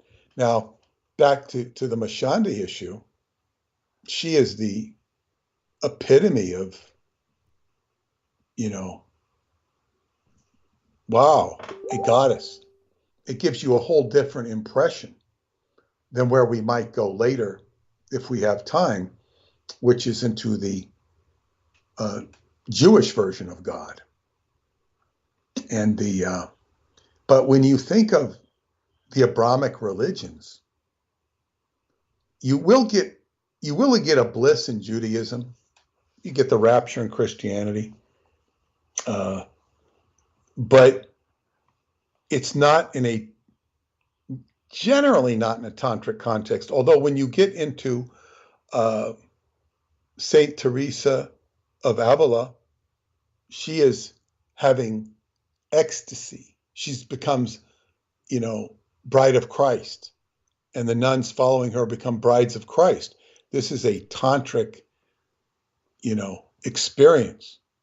It's not called tantra, but they're basically feeling the energy of God, Yes. and they're having ecstasy. that is orgasm. Yes. And and see, they're having an experience. Wow, wow, wow. And that's a compartmentalized part of the Catholic Church, which doesn't really exist anymore, at least to any significant degree. So these things have different modalities, different descriptions. And if you can harness it into technology, you got the vril, or the equivalent thereof. Yes. So I processed a lot of this stuff or energy back early on, and I kind of had to steer away from it because you hit up against such god awful stupidity. Yes. And then here again, but Saturn is the big role here. Saturn is the big role player because Saturn is restriction. And if you look at the true Tantra teacher will put up a sign. You may not be able to find the sign or see the sign, but they will take on all comers. In other words, there's no restrictions. But when the person goes out, it's like,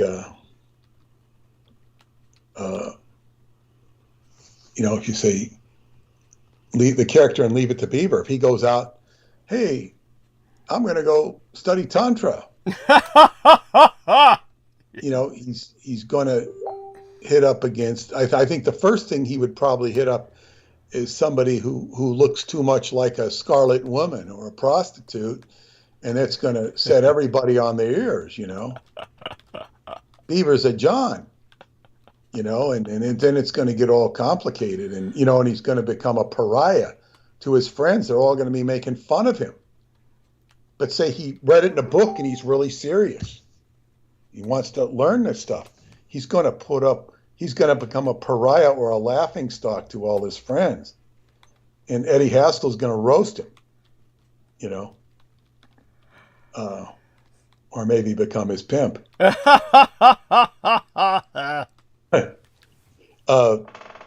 nevertheless, it's like, so it's like this.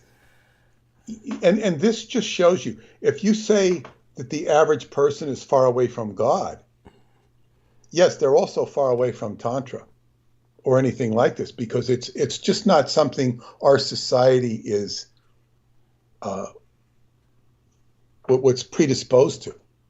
Where you do see, and because our society has to sell it as sex, has to sell it as porno, has to sell it as prostitution, and therefore it downgrades the whole experience for everybody. And then it gets kind of, and then it also degenerates into wanton promiscuity, whereby people are just, they're not respecting the whole process. And people have a hard time with this. With the Taoism, the Taoist technique of holding back your orgasm and elongating it. And women often have a problem of wanting you to ejaculate when they shouldn't. They get too hungry to make you ejaculate when they shouldn't, because they want to please you, rather than, like, the whole human experience is built to short circuit this process. It's like, so it requires a lot of exploration, but more than the exploration, it requires two stable individuals who are willing to explore. And that's very hard, to get two stable individuals together. Because then when they start to get together, the instabilities will accrue. Here, Saturn is the great, restrictor, awarder, so on and so forth. So I've kind of beat his question to death. I hope I've helped him. I think you have, most certainly. He's very impressed. You can see his answers in the chat, and as Christopher Fay is saying, Cupid abducts Psyche, love abducts your soul. Yes, certainly a large part of it, and yeah. And yeah, obviously, Peter was the man qualified to answer that. I'm glad we were finally able to get to that, because he was asking about that last episode when he first encountered us. Actually, he said his mind was blown. He really just discovered us with the last episode before tonight's.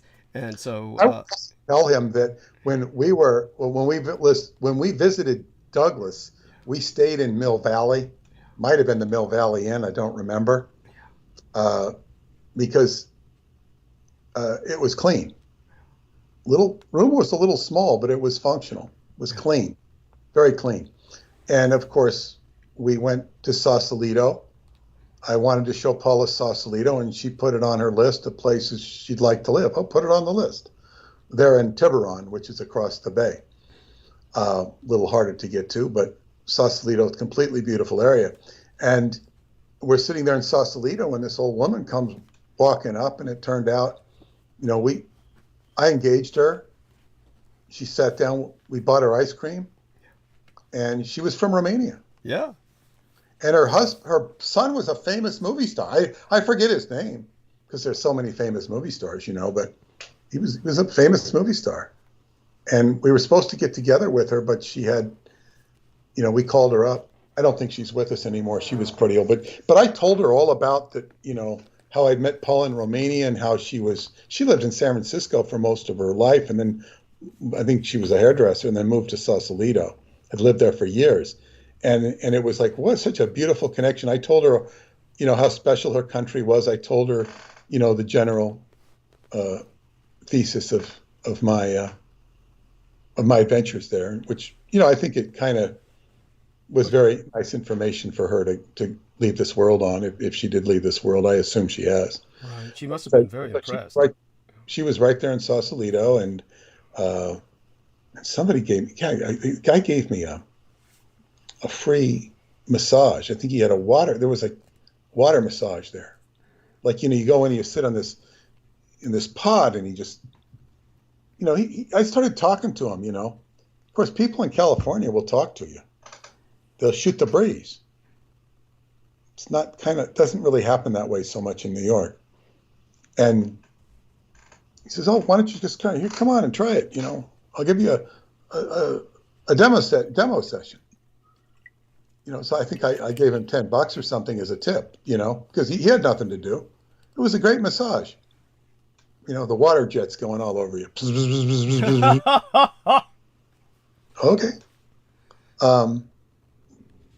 Yeah, so I have fond memories of Sausalito. But anyway, yes, and also going to the Whole Foods. He probably goes to the Whole Foods in Mill Valley. We go there every night and get our food for the next day. Pleasant memories. I really enjoyed being there in Marin County. So we will go to, you want to talk about your mom and Brill, if you could please go into that. Yes, and just so people understand that, because I was starting off with the analogy, which is basically what's the most comfortable or the most useful analogy for me of the Vox Arca, for our new listeners like Christopher, and we do have a lot of listeners. Peter's with us during prime time, so we do get the largest amount of listeners at this time, and we've had quite a few. So I do want to thank everybody who's joined us, and many of these will be new, so understand, for those of us who don't know what we're talking about, understand that many entities were bound to the HARP system, which is an entire array, not simply in Gakona, Alaska, but around the world.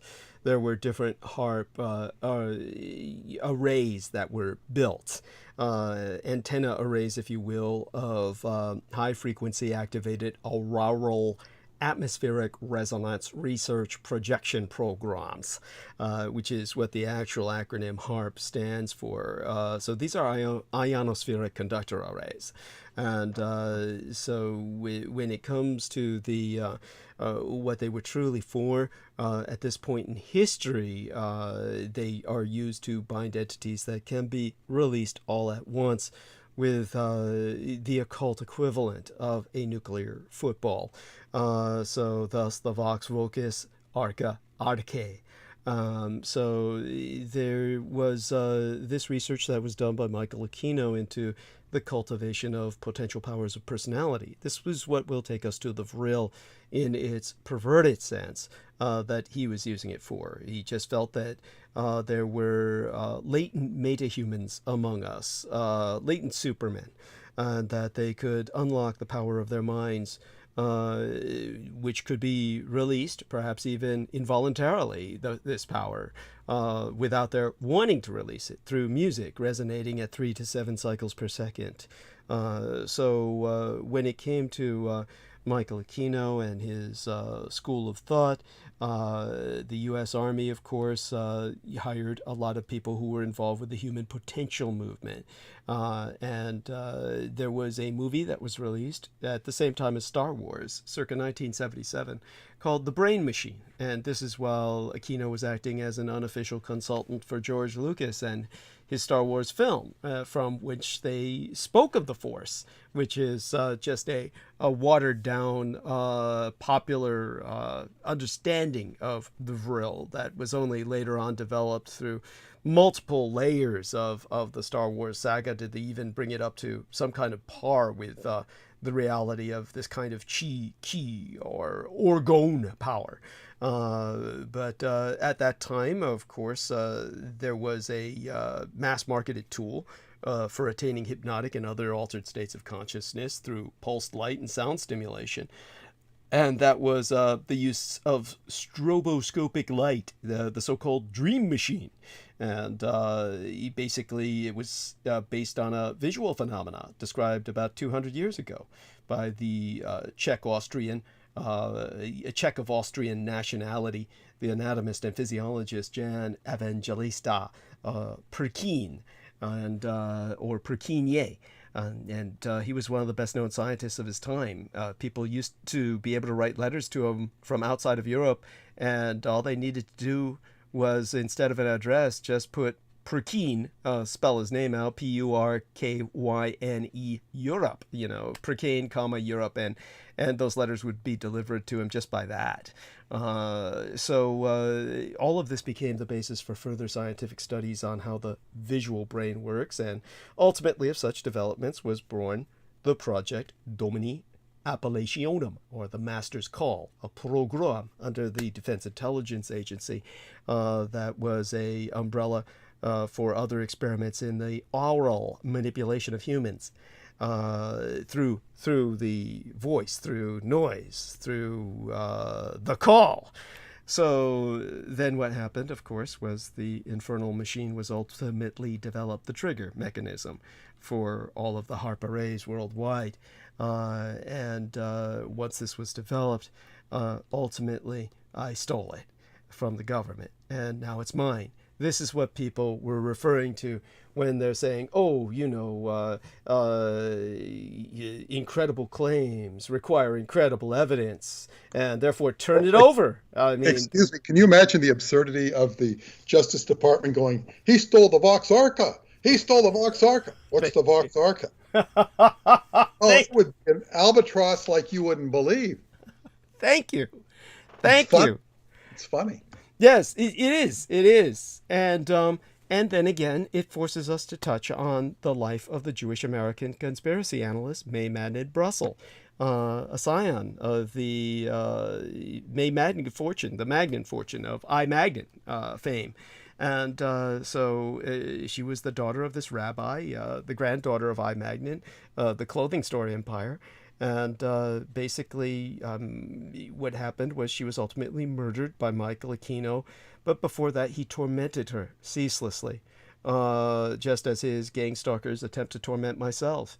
In her case, of course, basically her daughter on December 16th of 1970 was killed in an automobile accident, which was simply a warning for her from Michael Aquino.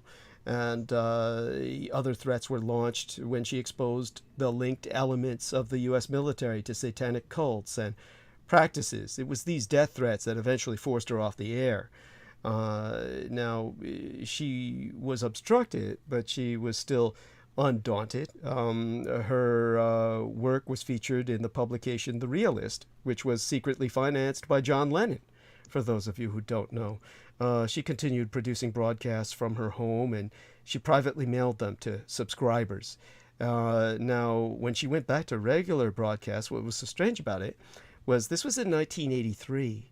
And it's rumored that she knew about me then, or knew of me.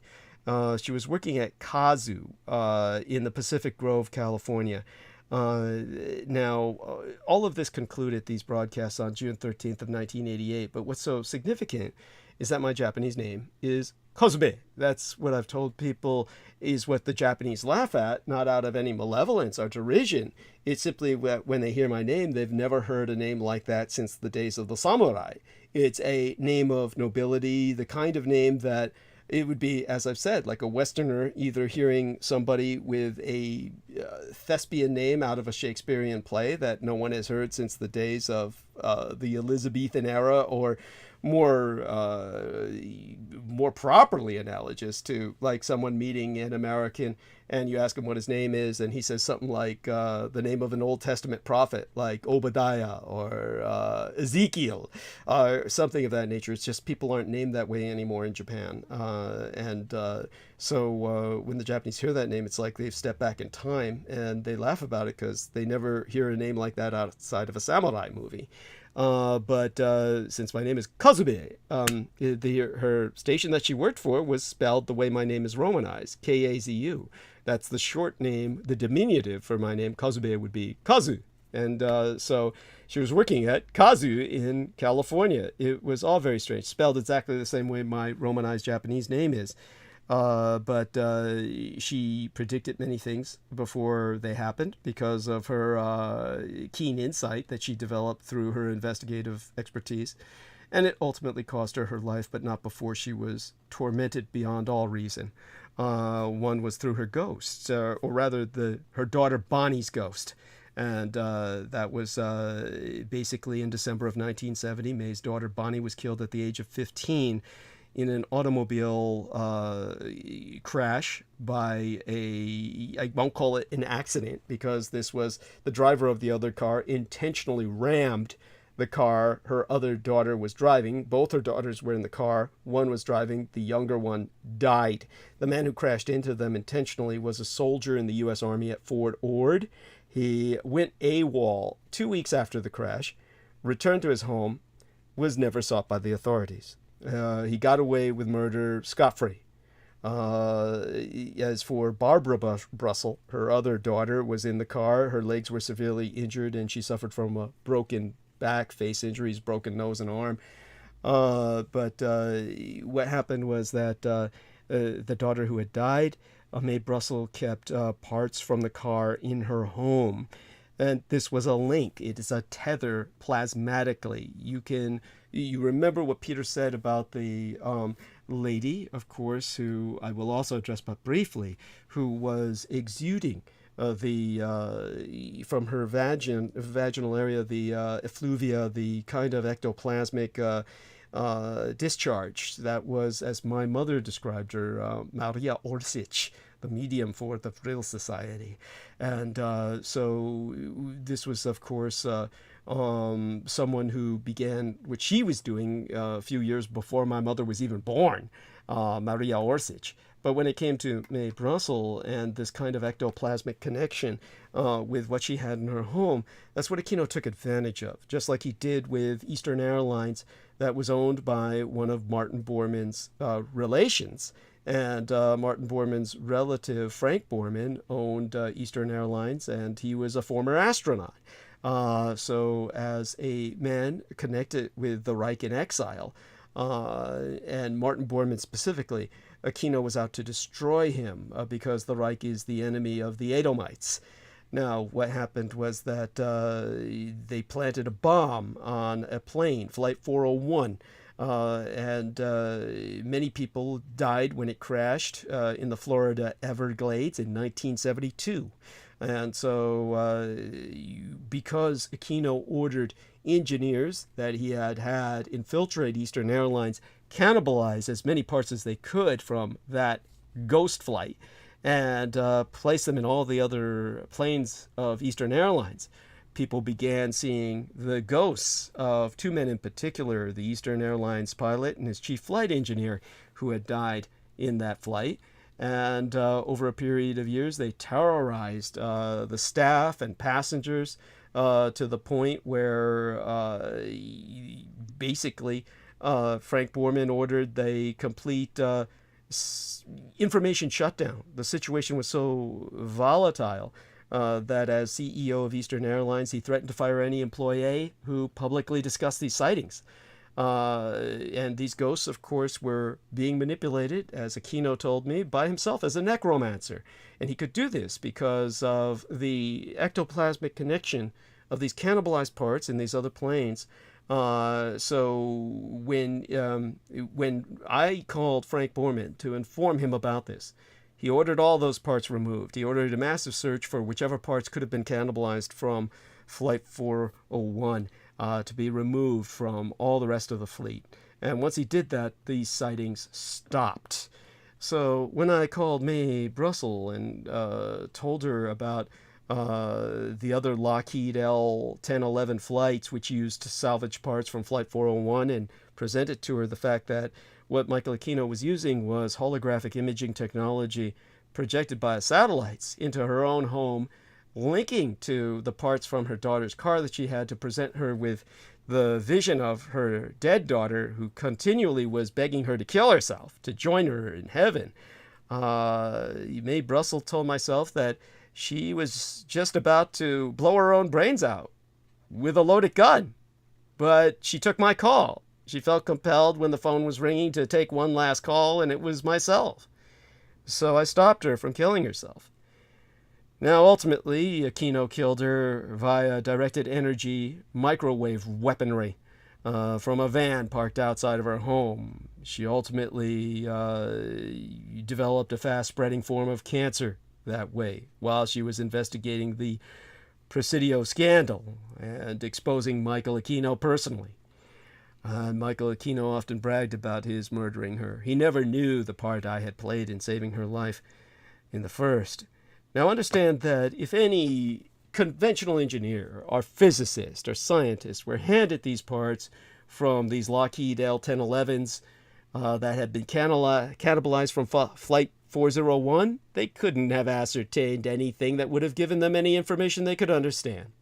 If they had been given the parts from the automobile Mae Brussel's daughter had died in, they couldn't ascertain anything that would have explained to them the appearance of her daughter's ghost before her, used as an enslaved soul, a puppet of necromancy by Michael Aquino. The same with the Vox Arca, or ultimately Vril technology. These are not technologies that are accessible to conventional physics, to conventional science, or conventional engineers. This is the realm of the arcane. This is the realm of arcana. So when it comes to what my mother had explained to me, she said that a man named Bulwer Lytton had written a book about the Vrilia country that she had learned about and her travels through Inner Asia. And he simply Europeanized the reality of this realm within the earth. In fact, he rendered it an underground country that was accessible through Newcastle, England. In his book, he said the access was through a mine that was going down through, well, basically to a broad level road illuminated by artificial gas lamps. Now, my mother said that was his way of making this accessible to the Europeans. But she said that the way she understood it, through her short time in dealing with these people, was, she said, in America, these people, the Vrilya, the Americans call them Mothmen. The Americans interpret them as the Mothman. Now, basically, she said that in this realm, which the Nazis ultimately encountered, and ultimately conquered that realm, she said basically it's a realm of their architecture is mostly Egyptian-styled columns, but she said there was all sorts of strange vegetation, red golden color, many lakes and rivulets, gigantic ferns, tall cane-like plants bearing clusters of flowers, and enormous fungi, of course. And she said that as well, there were many savage reptiles that roamed these caverns, enormous crocodiles, herds of a kind of deer or elk stag, large species of what she said was a tiger with broader paws and more receding forehead than those found in India, and that this tiger haunted the shores of the lakes and pools and actually fed on fish, and was really becoming very scarce at the time that she encountered the Nyaga, which were the serpents of ancient days who had taught, well, really seeded the Buddha. The Bodhisattva was of serpent heritage. And this ancient race of the Vrilya was similarly wise because of their ancient age. And their world was also full of singing birds, usually kept in cages to serve as musical instruments. And there was a beautiful species of dove with an immense crest of bluish plumage that she said one was kept upon the surface world in the temple of the Nyega. Now, in terms of the cities, they had streets with buildings on either side that were separated from each other by gardens with all this rich-colored vegetation, strange flowers, and that the gardens were divided by very low walls, but the buildings all seemed Egyptian. That was the closest kind of comparison she could make, with columns that mimicked the aloes and the ferns themselves, and that the floors were made of large tessellated blocks of precious metals, partly covered with mat-like carpeting and abundant cushions and divans. But they had technology, open lifts descending from the ceiling, leading onto the upper floors, and that these walls were decorated with spars and metals and uncut jewels, encasing large unglazed windows, and that with the touch of a spring they were covered by a shutter made of some substance less transparent than glass and opaque. Therefore they could block out what was an eternal light that was simply phosphorescence from the stones themselves in these valleys where these dwellings of the Nyaga and the Vrilya were settled. So most of the houses, of course, had spacious balconies, but most of all, she said she remembered in the visit that she had in the time that they were conversing with the Nyega. She said mostly she remembered that there were delicious fragrances that were emanating from elaborately sculptured censers that were made of gold. Now, all these inhabitants themselves, the Vrilya, she said they could heal with the touch of their lips, and that their books were very tiny. They were kept in libraries, much like the European ones, but that they used robots as servants, and that they had a telegraphic system, a metallic plate inscribed with strange figures that enabled them to send telegraphic messages from their homes, and that they believed in this sort of electric, magnetic, and galvanic force called the Vril, from which they took their very name.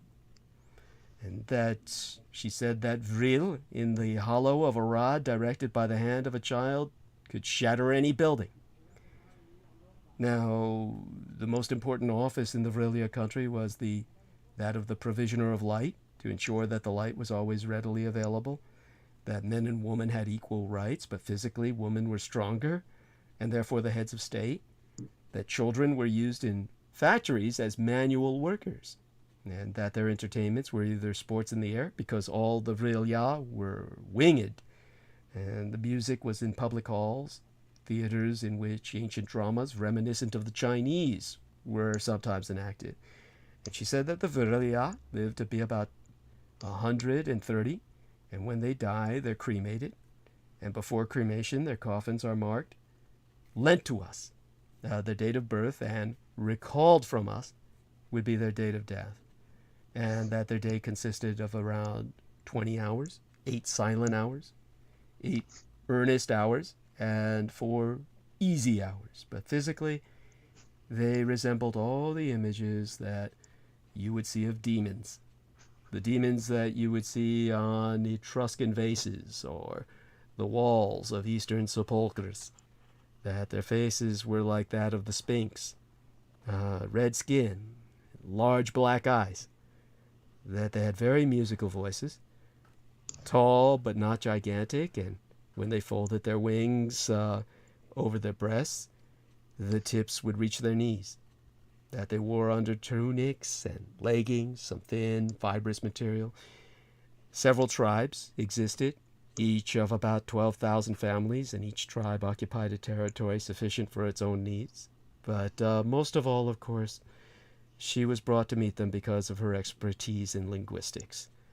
That basically, she said their language was common, one common language between them, several dialects based on exchangeable phrases. All I remember her telling me was that glir meant like an assemblage or union of things. Un would mean like a house. Thus, glun would mean like a town.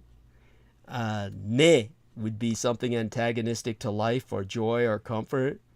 Thus, Naz, or Nax if we were to Romanize it, would mean darkness. Or Gnarl would mean death.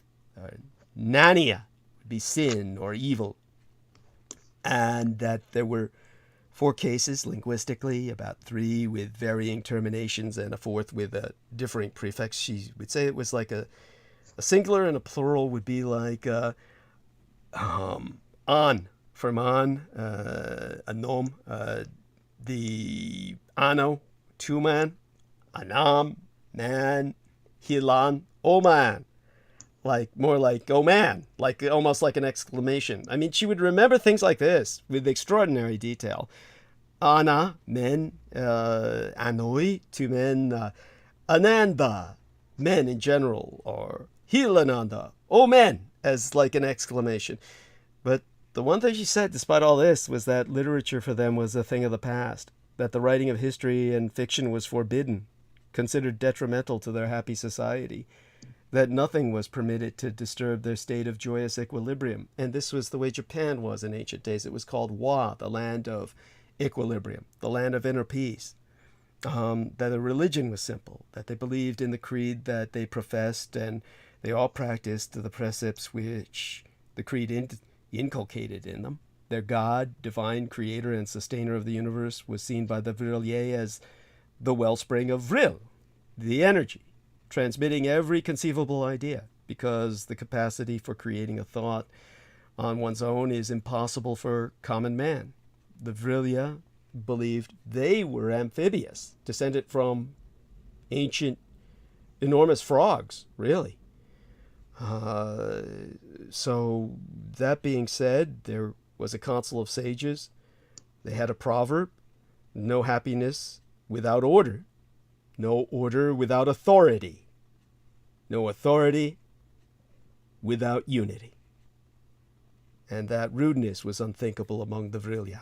Even the youngest children were taught to despise any vehement, emotional demonstration. Now, she said that the information she was able to communicate to Adolf Hitler and the Germans about all of this, and there's some more, I'd have to look through what notes I took when she spoke with me. I can't find them right now, but I'd have to look for them and maybe hope to find them, and perhaps I could share some of this with Peter later privately.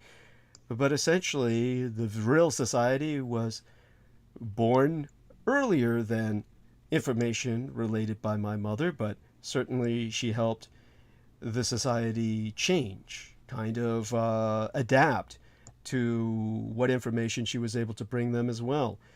Now, of course, when Belwer Leighton wrote his book in which he was trying to communicate what he had learned, it was titled The Coming Race. It was published around 1871, and it was a novel about a small group of German mystics who discovered the truth about this race of supermen, the Sphinxes, the Mothmen living within the Earth's interior. And he inspired the founding of what was called the Brothers of the Light, the Luminous Lodge, the Vril Society. Because this super race had built a paradise based on the Vril force, this form of energy so powerful that the older beings had outlawed its use as a potential weapon. It was the year that my legal father was born, the man who raised and guided me, Chief Petty Officer George Joseph Henry Dietrich, 1919. It was in that year of his birth that Karl Haushofer, he was the man who founded the Brothers of Light Society in Berlin, but they changed its name to Vril. And as Haushofer's Vril grew in prominence, it united three major occult societies: the Lords of the Black Stone, the Black Knights of the Youre Society, and the Black Sun. And they chose the Hakenkreuz, the Hooked Cross, the swastika, as their symbol of the Black Sun, based on their Buddhist connections through Karl Haushofer's studies in the Orient. And while these societies borrowed some concepts and rites from the Theosophists and Rosicrucians and various Hermetic groups, they placed special emphasis on the innate mystical powers of the Aryan race, the connection between the Japanese and the Germans through Asian India. The Aryans of northern India had migrated oceanically to the Isles of Japan, and via the land routes through Iran, which is simply the Greek word for Aryan, into Europa, and therefore the Aryan connection between the Germans and Japanese.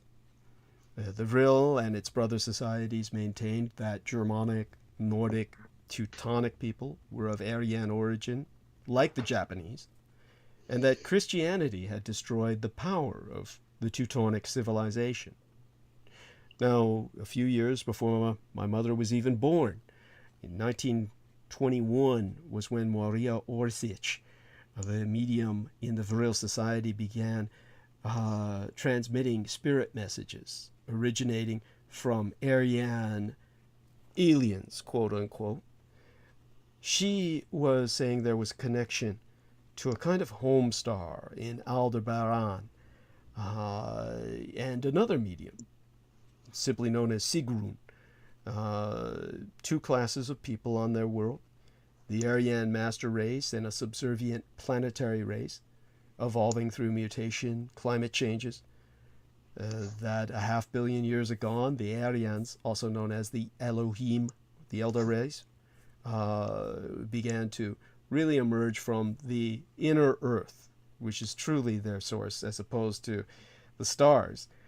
On Earth, the Aryans were identified with the Sumerians, carving out an empire for themselves in the inner caverns of the world when they retreated from the surface again, after gifting or bequeathing mankind civilization. The Vril force, of course, is ultimately derived from the Black Sun. Now, in terms of this huge black hole that is at the center of our galaxy, at the center of every galaxy, it's what causes galaxies to form around the massive collapse of gravity that draws all the stars around it, the material that the stars are made of. In the inner Earth, it's known as prima materia, providing light and radiation to the inhabitants of the inner Earth through occult means. And, of course, the Vril Lodge understood that whoever learned to control well, control of the vril, become as master of himself, those around him, and the world itself, if he or she should so choose. So this ancient force had been known among the alchemists and magicians as the chi. In Japanese, the ki. In Egyptian, the ka. In the Nordic, Aryan, Teutonic terms, the Odic force. By the time of scientific compartmentalization, and Dr. Wilhelm Reich, he had isolated it as the life energy of the orgone. And of course, it's the astral light. The members of the Vril Society were well aware of its transformative powers to create supermen out of ordinary mortals. So such members of the lodge as Adolf Hitler, Heinrich Himmler, Hermann Göring, Dr. Theodor Morell, Hitler's personal physician, the other Nazi leaders, they prepared the Hitler Jugend, the Hitler Youth, to become as a master race. And this way, they would be able to ultimately be worthy of conquest of the lords of the inner earth. And so just the year before my mother was born, 1922, the members of the Youre and Vril built the Jenseitsflugsmaschine, the otherworld flight machine, based on the psychic messages from the intraterrestrials. That was when W.O. Schumann, Schumann, of the Technical University of Munich, was in charge of the project, until it was officially halted in 1924, the year after my mother was born. She was born in December 5th of 1923, so it was basically, as soon as she was born, it went black. Off the books. The craft itself stored in the Messerschmitt Aircraft Company's Augsburg facility. In 1937, after Hitler came to power, he authorized the construction of the Rundflugzeug, the round or disc-shaped vehicle for military use and space flight. And it was in April of 1942 that the Third Reich sent an expedition composed of a number of its most visionary scientists to seek a military vantage point in the inner earth. And this was at a time when the Third Reich was putting maximum effort into the drive against the Allies. But of course, the inner earth and Unterland was paramount. Now, of course, this was where, again, sourced the early models of the so-called flying saucers. And, of course, there was a cooperation between the Youre, the Vril, and the Black Sun from the late 1920s. And ultimately, by the 1940s, contact had been established. My mother had helped in that with some of the linguistics with this ancient civilization. So underground bases were established with a truly alien intelligence. And that was how the Nazis mastered anti-gravity spaceflight, established space stations, accomplished time travel, and developed their spacecraft to warp speeds. So that's pretty much what I can say in a summation. And hopefully that will put into some perspective what I understand about the Vril. And hopefully people now understand why it's very difficult to try and even put this into terms that a conventional investigator would understand. Well, you did very well. There's only one problem with it, is that now I have to go listen to it and commit it to semi-memory. It's a chore. I mean, I'm going to have to do it. It's going to take me off my other work, but it's okay. It's all right. I've got today and tomorrow, tomorrow and the next day to do it. But I thank you, and I applaud it. It's a very concise, interesting summary. And of course, your mom is the female Forrest Gump. No insult intended. Understood. Yeah. All over the place. She is all over the place. as was your dad. So, most interesting, and I thank you very much.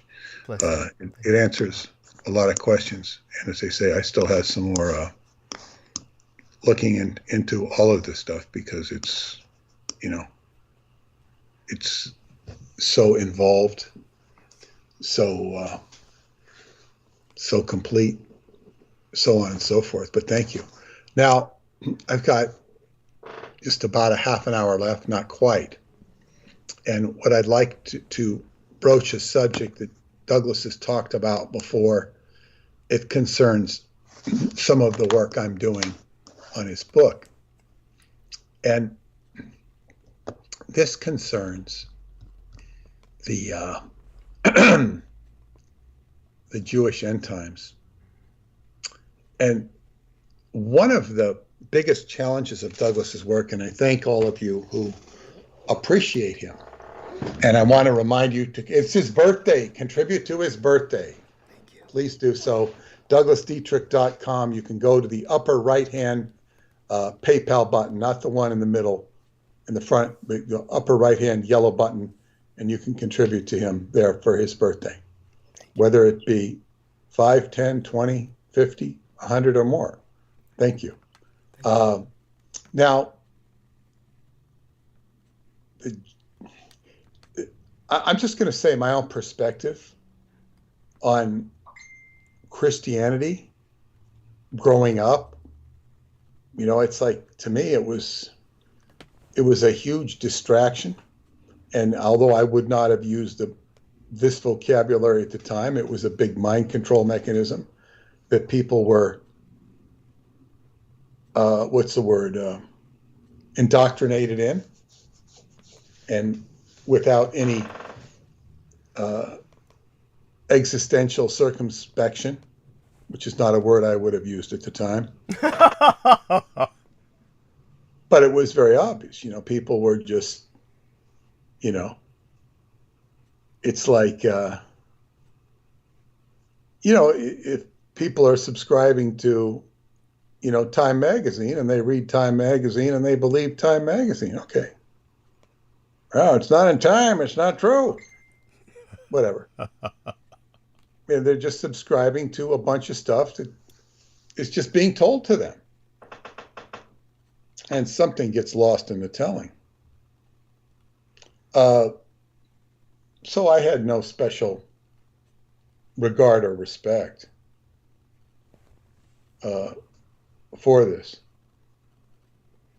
Christianity and the archetypes within it are archetypes that don't quit. They're out there. And as Aleister Crowley so cogently said, he said, the New Testament, whether you believe in it or not, is one of the greatest, he didn't say the New Testament, he said the book of Revelation is one of the greatest magical acts or weapons that's ever been written, just because it's so powerfully influencing people's minds. He wasn't saying it was true. He wasn't saying it was correct. But people are all wrapped up in Revelation. Christians are. You could say that the collective is wrapped up in it as well, just by the fact that it bears so much discussion. Now, I'm going to try and see, this is the big, Douglas has laid all this out many times. And I'm going to try and present it to the audience in a way. It'll be better in the book. But there's the Cthulhu mythos, which is all based upon, Douglas knows the words better, an octopoid god. Yeah, cephalopodic. Cephalopodic. It's a word I'd never use in normal life. Cephalopodic.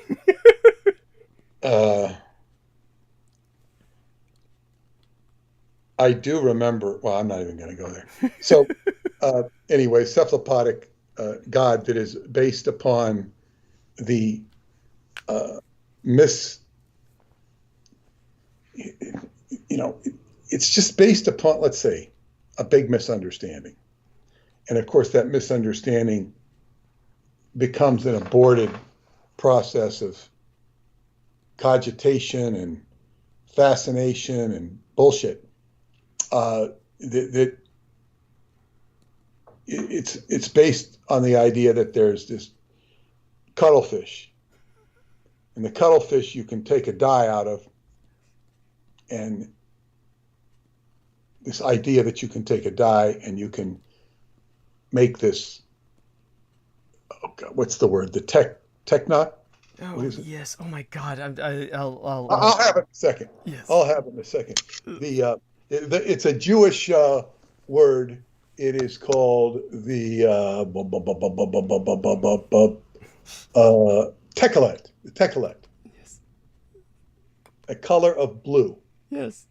Now, this color of blue is the blue, why the Israeli flag is blue, Yeah. the Star of David, or the Seal of Solomon, whatever you want to call it.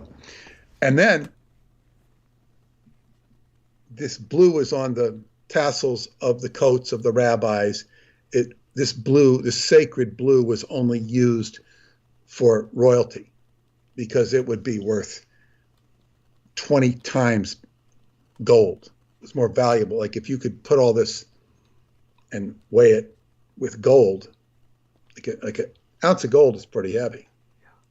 But you could weigh this thread that weighed an ounce, it would be 20 times the price of gold because the monarchs would wear it. They were the only ones that could afford it. And it was also on the robes of the rabbi, including Jesus. And in the Bible, some woman touches the robe, the blue part of the robe. She goes for the blue part of the robe because it's the faith. She touches it, she becomes healed. And he says, it's your faith that healed. And that faith means that, well, you see the whole picture.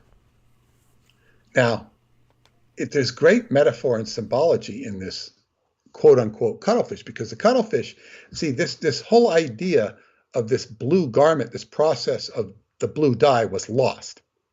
It was lost. So the Jews have been trying to find this, making the blue dye so that they can, and when they find the blue dye, the Messiah is going to come back. This is all in biblical. The Messiah is coming, the Messiah is coming. And he's coming when they can find this blue dye. Now, the cuttlefish was a misdirection that went back, I think, hundreds of years, saying, we got the blue dye, it comes from the cuttlefish, but it doesn't come from the cuttlefish because you could take any organ or anything, it's this ferrite compound that makes it blue. It'll make anything blue. If you put the right ferrite, blue elements into it, it'll become blue. The real process was a snail called the gilazon. Douglas pronounced it with a G or spelled it with a G. The people on the internet use a CH. What the hell? Gilazon. Mm-hmm. Who cares? Yeah. But the point of it's a sea creature. And you can even see this on YouTube. I mean, they cut open it, and then there's this little pocket, and you pull out this purple. And the purple, exposed to sunlight, becomes blue.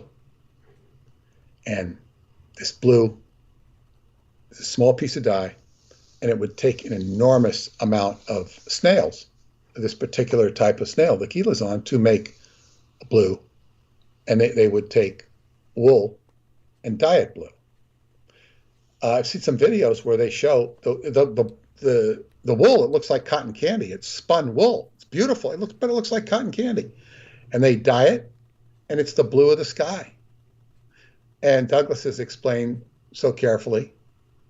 And this was taught to H.P. Lovecraft by his wife, Sonia Green, who was Jewish, of a Jewish tradition.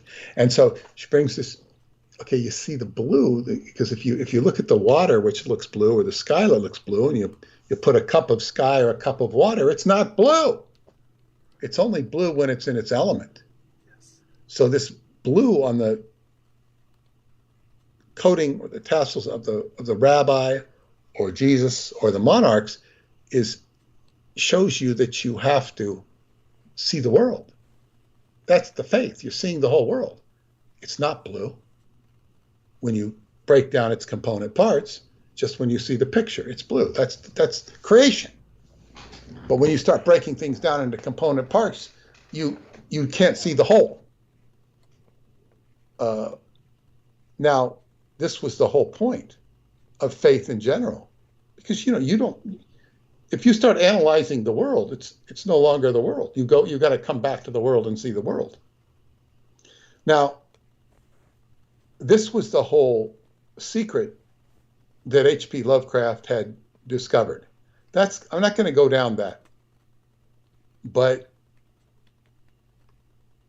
all of the literature which was based upon this sort of false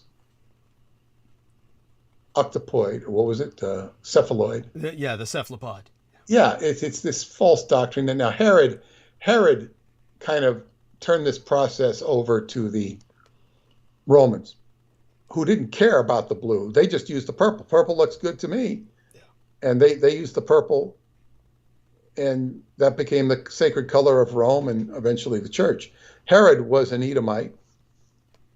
These were the enemies of the Jewish people who tried to prevent the Messiah, kill the Messiah, whatever. Anyway, Messiah killers. Now, it's very interesting. I was talking about Saturn and Eros and Cupid, because we can parlay all of those analogies into the Christian experience. I don't care for the Christian experience. I don't care for it. Who does, really? It's sadomasochistic. I don't care for it, but that's beside the point. It's quite the opposite of true Tantra, what one goes through in that. But in any case, we're talking about messiahship here. And the messiahship is a big issue. We don't have a lot of time to go into it, just a short version. But it's all about the deliverance of Eden, paradise. We can go back to ecstasy. We can even parlay that into ecstasy and eros in a balanced way. And what is preventing it? Well, the Saturn, rejection, or stop, restriction. The Edomite is dedicated to nothing but the restriction of that process. That's all an Edomite does. He's going to undermine it in every which way he can.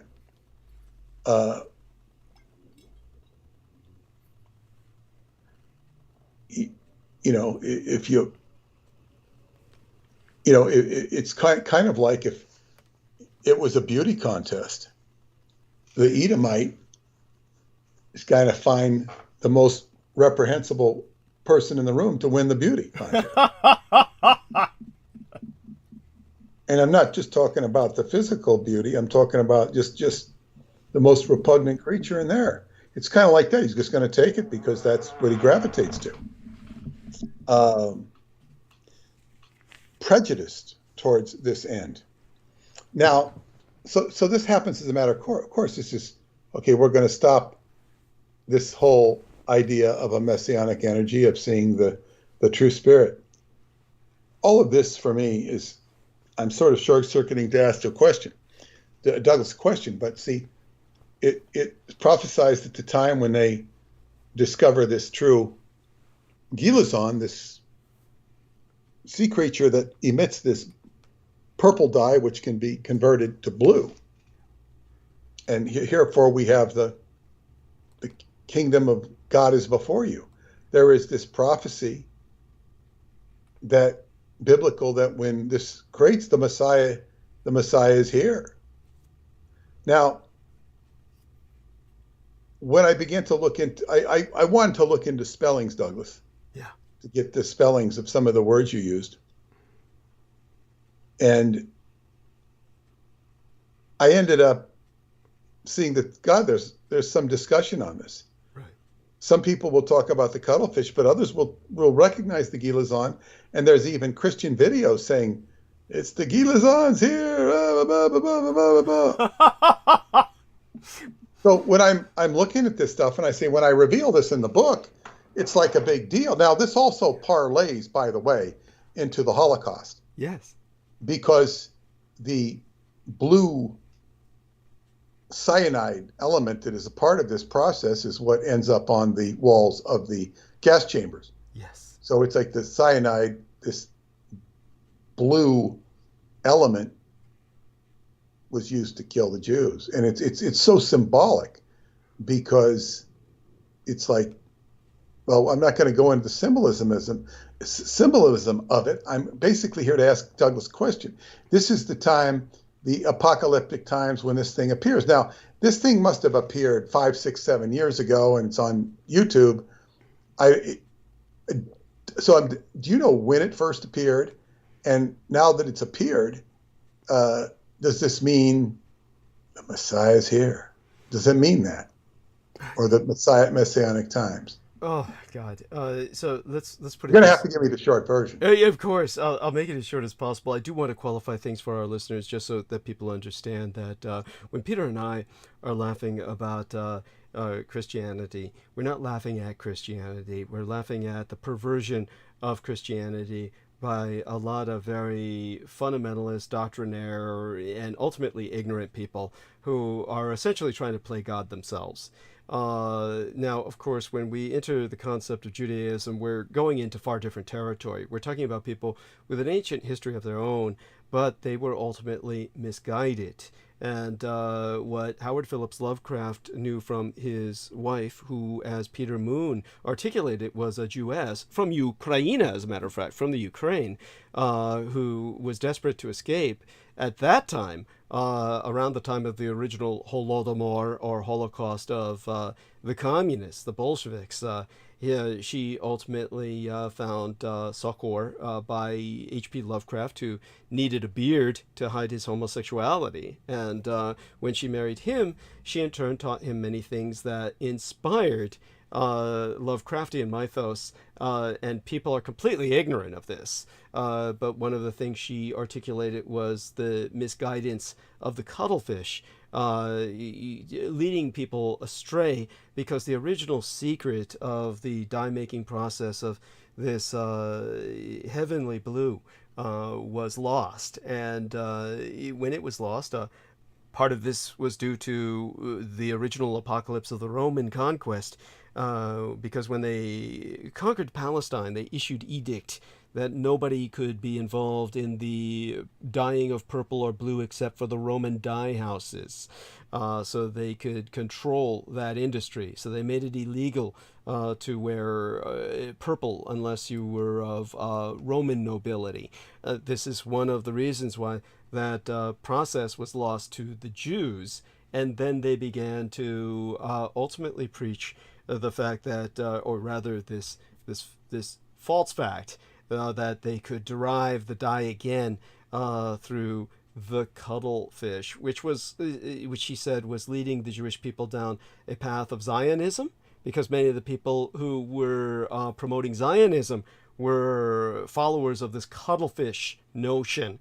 And so she viewed the cephalopod as this symbol of apocalyptic evil, leading the Jewish people down the path to self-destruction. Now, for those people who are losing it, losing track of what I'm saying, let me try and put this into some context for you. When it comes to what I've said about Zionism in the past, I've often brought up somebody like Herschel and other famous Zionists, but the person who really said what was at the essence of the heart of Zionism at the time that it was originated, and understand this is no ancient movement, it's a modern militant movement in the 1920s, the decade into which my mother was born, that Zaev Jabotinsky stated, "Eliminate the diaspora, or the diaspora will surely eliminate you."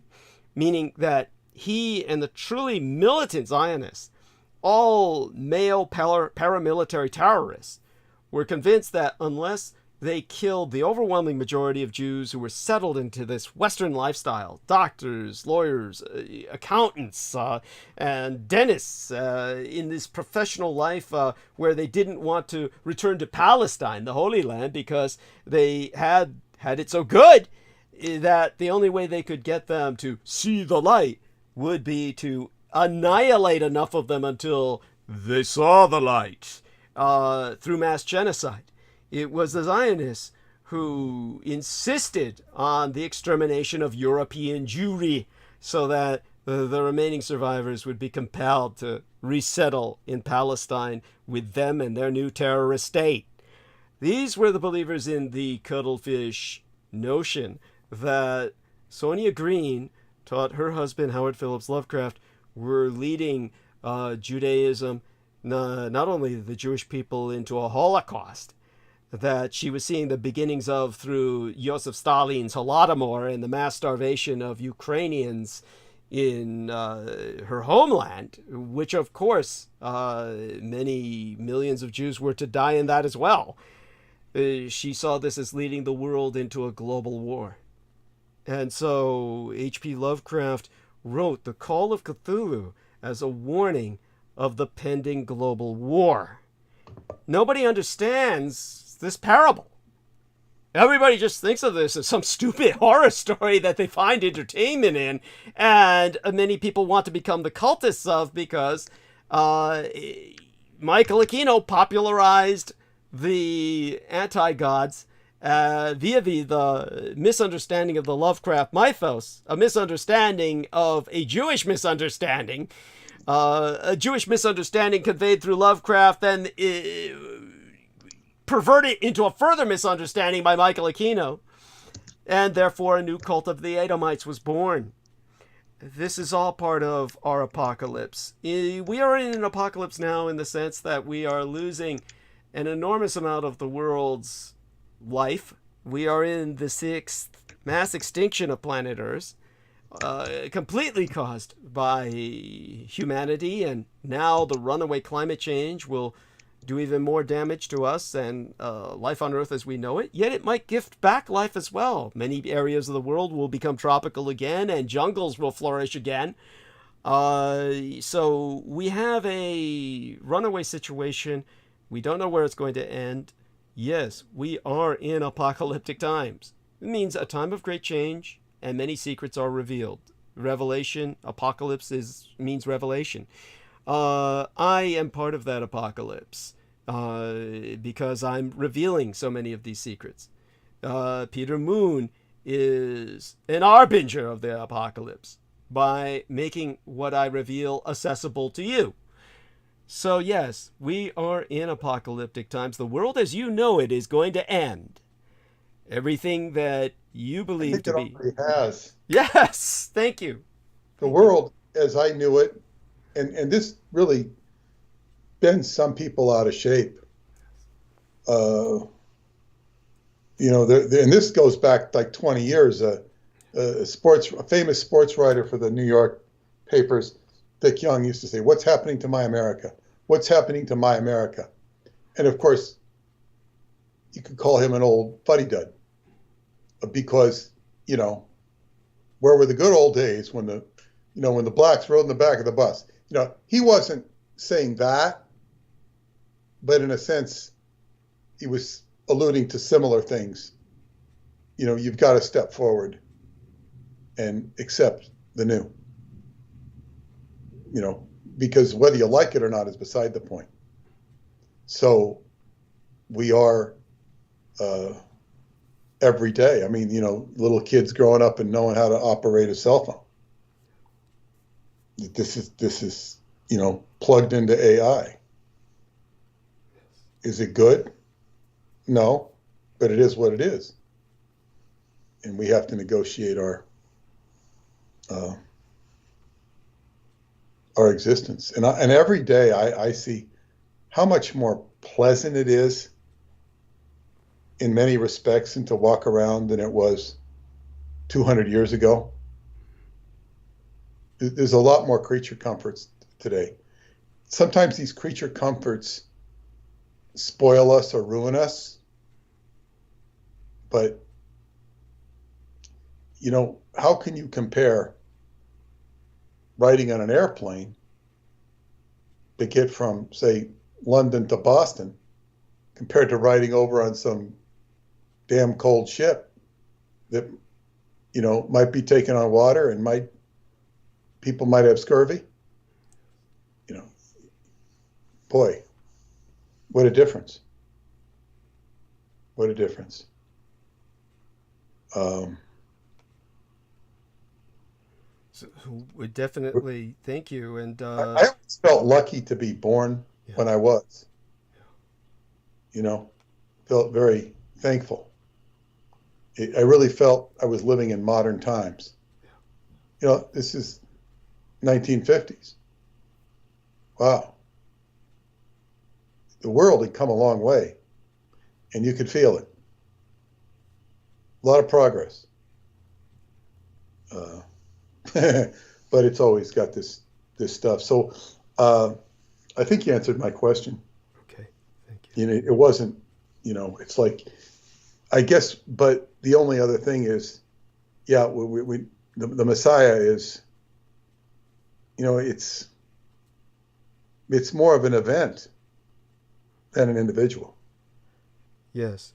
Because when you have everybody, following along some robed figure on some mountain, it's that probably ain't the Messiah, Right. It's like, I don't know, people have these ideas of a robed figure theatrically gesturing or talking or doing something, or pointing down to hell or pointing up to heaven. These are the metaphors in people's minds that deeply influence them. This is why, something like Revelation is such a powerful influence, because it stirs up archetypes. It stirs up cartoonish, lampoonish images.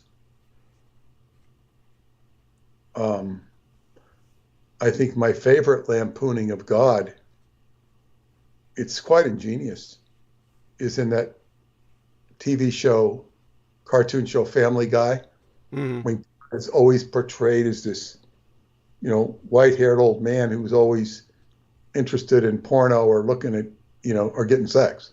Totally it's like he's totally dedicated towards getting sex. And he's all powerful. That's all he's interested in. I don't know why it's so funny. I guess because there's truth in it. But yeah, it's people think in lampoonish images, because that's why pictorials and cartoons are so funny. Yeah. So anyway, before I say goodnight, yes, I want to put one last reminder, because as far as in New York, it's 12:01. It's officially Douglas's birthday, October 20th. He's right now legally in New York. 50, what is it, 56? Something like that. I stopped counting, but yeah, 56 or 56. He's 56. So that's young. 56 is young. Thank you. Yeah. So, when you're young, 50s is old. But when you're 69, 50s, 50. You're only 50. Yes. That's like being in your 30s. Yes, it's true. It's true. Yes. It's like I'm talking to these guys in their 40s. Oh, they're kids. Fuck kids. They're not kids. But to me, they're kids. Yes. So it's Douglas's birthday here. And in 3 hours, it'll be Douglas will still be going in 3 hours. And it'll be his legal birthday time in California. So please contribute to his cause. And I'm getting to understand the whole H.P. Lovecraft dynamic better. Thank you. It's hard to grasp it all, because it wouldn't even be important, except that such a cult has developed around it. Thank you. But you also have to understand the ancient history of the cult, and which goes back to the time of Herod and his Antipater, and which was his ancestor, and all of these characters that came out of the land of Edom that were directly opposed not only to Israel but to the Messiahship. And if there's anything that can be said good about Israel, it was the steward of the Messiah in both the Jewish and the Christian context. It was the stewardship of the Messiah. So when you see that it was the Jews denying the Messiah, it really wasn't the Jews. It was the Edomites. Thank you. Because that's their job. And then, and then the Jewish people are just victims. They're victims of the Edomites. They have been, because that's what they were supposed to be, victims of the Edomites. So these are, and then you have the vampire subspecies of Asia coming to steward in the Christ. It's a bizarre story. And then you have the Edomites trying to wipe out the Jews themselves to build up their own Edomite empire. This is, it's insanity on steroids. Yes. And Hitler becomes both a enabler and a victim of it. Yes. And this is why, and when you get involved in killing people, it's like, you say the final solution is not quite what you think it is. It has to be re-explained. It's like it's a final solution, but it's a solution. It's like Peter solving Paul to solve Peter, or to solve Michael or something. It's so convoluted. And it's kind of impossible to unravel. I say it's impossible to unravel because you can tell the story, but you've got so much other story out there that that's the other thing I want to address before I go. Mm-hmm. So when you see the prophecy and you see the story of the cuttlefish and the what's the other thing? It's called the Gilazon. Yes. By the way, I put the spellings in your message box. If you look at your private message box on Facebook, Hilozon is the blue tassels, the blue of the sky, really the kind of overall color. Tequere is the specific color that is taken from the snail shells, where just basically it's like a little conch shell from these snails, and just a single drop is taken from each shell, and it takes thousands of these snails to produce. Yeah, but see, they put the C in front of the H, so that's okay. That's a very Hebrew thing to do. Right, and then the Sepia officinaldis is the cuttlefish that was the mistaken, the misguidance of the Polish rabbis and some of these other Zionists that were taking the world down the road to apocalypse, as explained to H.P. Lovecraft by his wife, Sonia Green, who also dealt with H.P. Lovecraft's very severe Judeophobia. And there was one time when he was raving about Jews, and she pointed out to him that she herself was Jewish, in case he forgot, and he stared at her and said, "You are not a Jewess, you are Mrs. H.P. Lovecraft." And that is simply how he dealt with that. So, but please go on. So there's some spellings I provided that should help with. He can enter these into searches, and hopefully this will provide him, results. Yeah, this is obviously there is so much to this story, and Peter is going to make this available to people. I may have spelled the Your voice was being very compromised. It was. Oh, Jesus! I'm sorry. I don't know if that was just me. That may have been for everyone. So everybody, let me know. It's okay if you missed what I was saying. It's basically Peter and I'll discuss this in private, and he'll help make this available to the public. It's and that's so. Well, it was one of the things I was going to say about the. I got kind of disturbed when you were. Sorry. You were talking about. It was. You gave me the spelling. Yeah. And I was saying something about the messiahship. Well, it's a process that I had mentioned the Asians and the vampires and all that. It's yes. I mean, you didn't mention them tonight, but we might as well mention them now. Yes. I did mention it. Oh, you did? Okay. Thank you. Yeah, but it's just that they were stewards of the Christian legacy.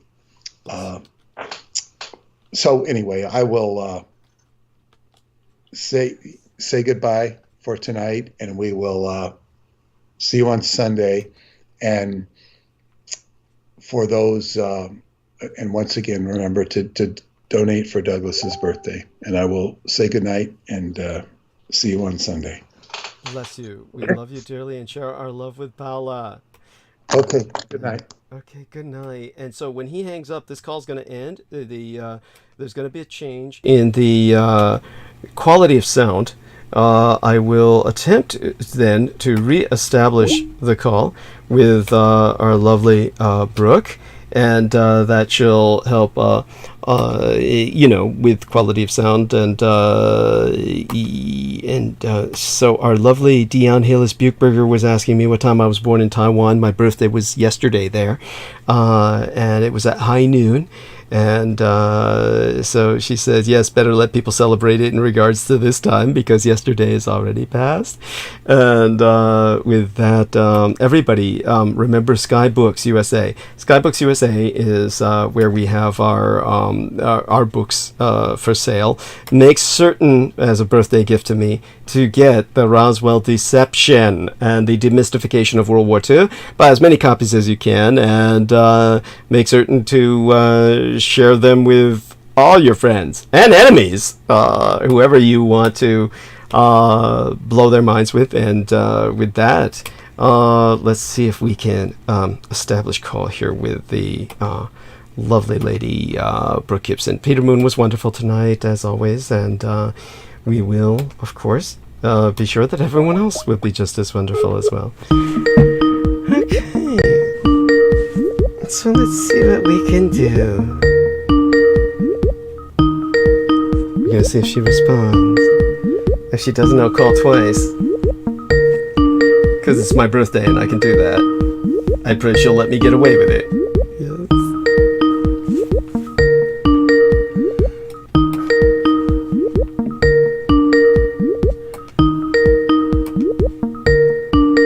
Truth be told, we've been kind of having a heat wave here, of all things.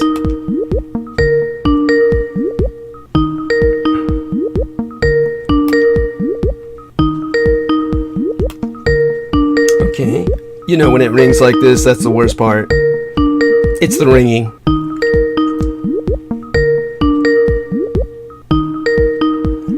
And okay, it says Brooke is unavailable. I'll give her a call again because, again, like I said, my birthday, hopefully she'll let me get away with it. Okay, here we go. If it doesn't work with her, I'll start calling some other people and we can get back to her later. Because we're sadistic like that.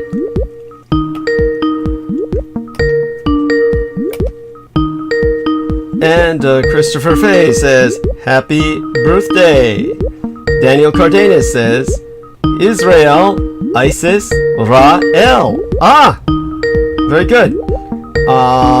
Christopher says, feeling very thankful as well. Thank you, sir. Joe Ty says, Exxon already say that the world is going to end in less than 20 years. So Yiping, where's the next Christ child? Happy birthday, Prince Lin. Thank you so much. Oh my God. Yes, I was honey. Hey, honey. Yeah? Yeah, I was trying to pee. I couldn't pee. Oh! I'm so sorry. Oh my God. Do you want to pee now? You can go mute, or we can all hear the tinkle like our that old man did. Who was involved with Christine Joanna Hart, her handler, Miles Johnston. Heard on both sides of the Atlantic, taking a wee. Jason Knight says, hello, DDD. I hope you are well. Jason Knight is a fellow Christian. God bless him. Love you dearly, and give your wife a kiss for me. Jason Knight, a wonderful bladesmith. God bless him. Need to have him back on the show. Oh my God, do you want me to call you, Jason? You sound like you're up.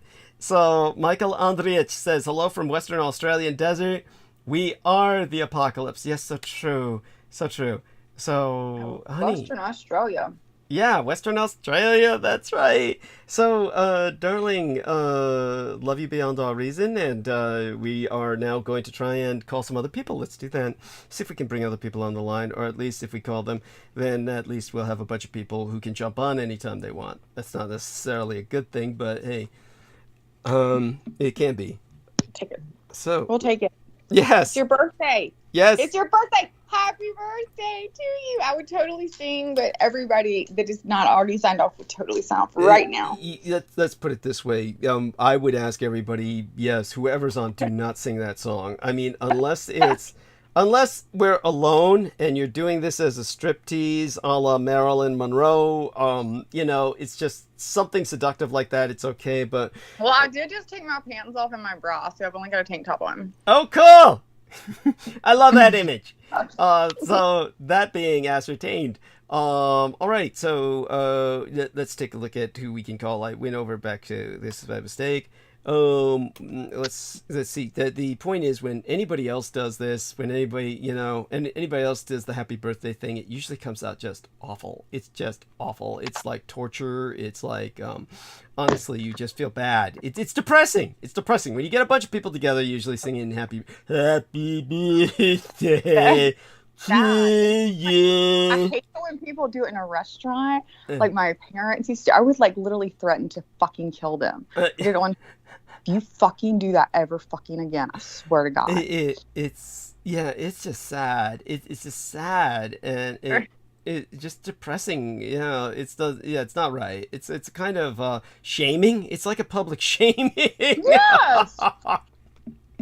Because when you're younger and you're a kid, it's a public shaming because you're embarrassed because you're with your freaking parents.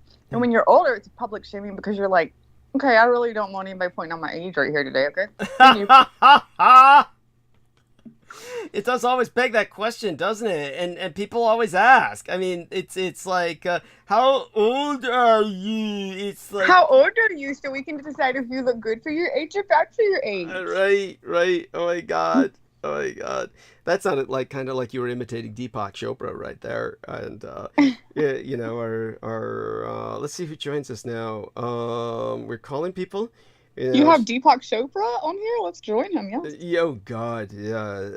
There you go. That would be a character. Peter Moon, of course, has doesn't like him for. Apparently, Peter Moon's met him somewhat more personally than I have. I just couldn't stand his shtick, personally. Oh God, look, there's his face, honey. You're seeing it. Joe, focus in on yourself. Go ahead. Don't be shy. Show us the Buddha. Hold on, I can't see it. Wait. Let me see. You gotta lower the phone. Yes. There we are. Oh my God, sex. That's Joe. Who's that? That's Joe Ty. That's Joe Ty. Joe, lower the phone. I can only see your forehead. Okay, dude. Yeah. Lower you go towards lips. Put it towards your nipples. Are you that short? Is it like a high up thing? How the hell do I get me off those videos though? Oh no, I see your face. I do see your face now. It's just the little camera thing. You cut the video off at the bottom where you mute yourself. Oh, okay, God, that's scary. Yeah, Douglas right now. Yes. So we love you, Joe. Thank you so much. And oh my God, So you still can't figure out how to turn that thing off, right? We've gotten an eyeful. But you seem to be totally naked. Is that the case? Okay. He's got two heads, people. He's got two heads. He's got another one between his legs that. He's definitely not got a shirt on, so I'm guessing. Yes. Both heads look remarkably similar. It's hard to tell them apart. They're shaped the same. They both have a smile that's just transfixes you. He sees the world through his one eye. This is like Look at that shape. He's got the tiny little point at both, just a tiny little point toward the tip of both. Yes, there we are. So Joe, this is your thing, right? You're just going to show us this and smile throughout the night. This is just kind of where we're at. Video. I really don't. Okay, Shit. do you know how to mute yourself? Click it, touch the screen, and then where it says you can end the call, in the mid it says mute, and then in the middle there's a video camera, and you can hit the video camera and it'll cut it off. I didn't have a problem with my iPad on this, but I'm having problems with my cell phone with this. Yeah, just touch the phone again. Touch the. So can you help get this guy laid, honey? I mean, is there some kind of what kind of dating service should he be using, or is there Yeah. I mean, right now we're looking up his nostrils. There's no describing this experience. It is kind of like. I hear that that Republican dating app is really Oh my God. Yeah, you're gonna knock us off bandwidth, Joe. I mean, you're eating up bandwidth. I better get the hell off of this. All right, so touch your fucking phone with your finger. Yeah, finger. Use the finger. Touch it. Use your finger. Yeah. Keep touching it till you can see where you can end it, where the red button comes up where you can end the call. Yeah, pretend you're diddling You have an a iPhone? girl. Pretend you're diddling No, a I girl. don't know. Moto. Oh fuck, I don't fucking know them. It says Joe Ty disabled joining this conversation. How the fuck did he do that? Yeah, shit. I don't even know how I did that. I don't know. You should have some 3 dots or some menu or something that will bring up something that looks like a video camera. Okay, this is kind of there's no describing this experience. We're seeing Joe Ty, but his head's in shadow. It's kind of like the moon when it's kind of going into. Hey, Joe Ty, I would say share your screen so I could tell you how to do it, but you probably don't know how to share your screen either, do you? Oh my God, you're about to show your whole body. Stop it. I have pants on. Don't worry about the other head. Okay.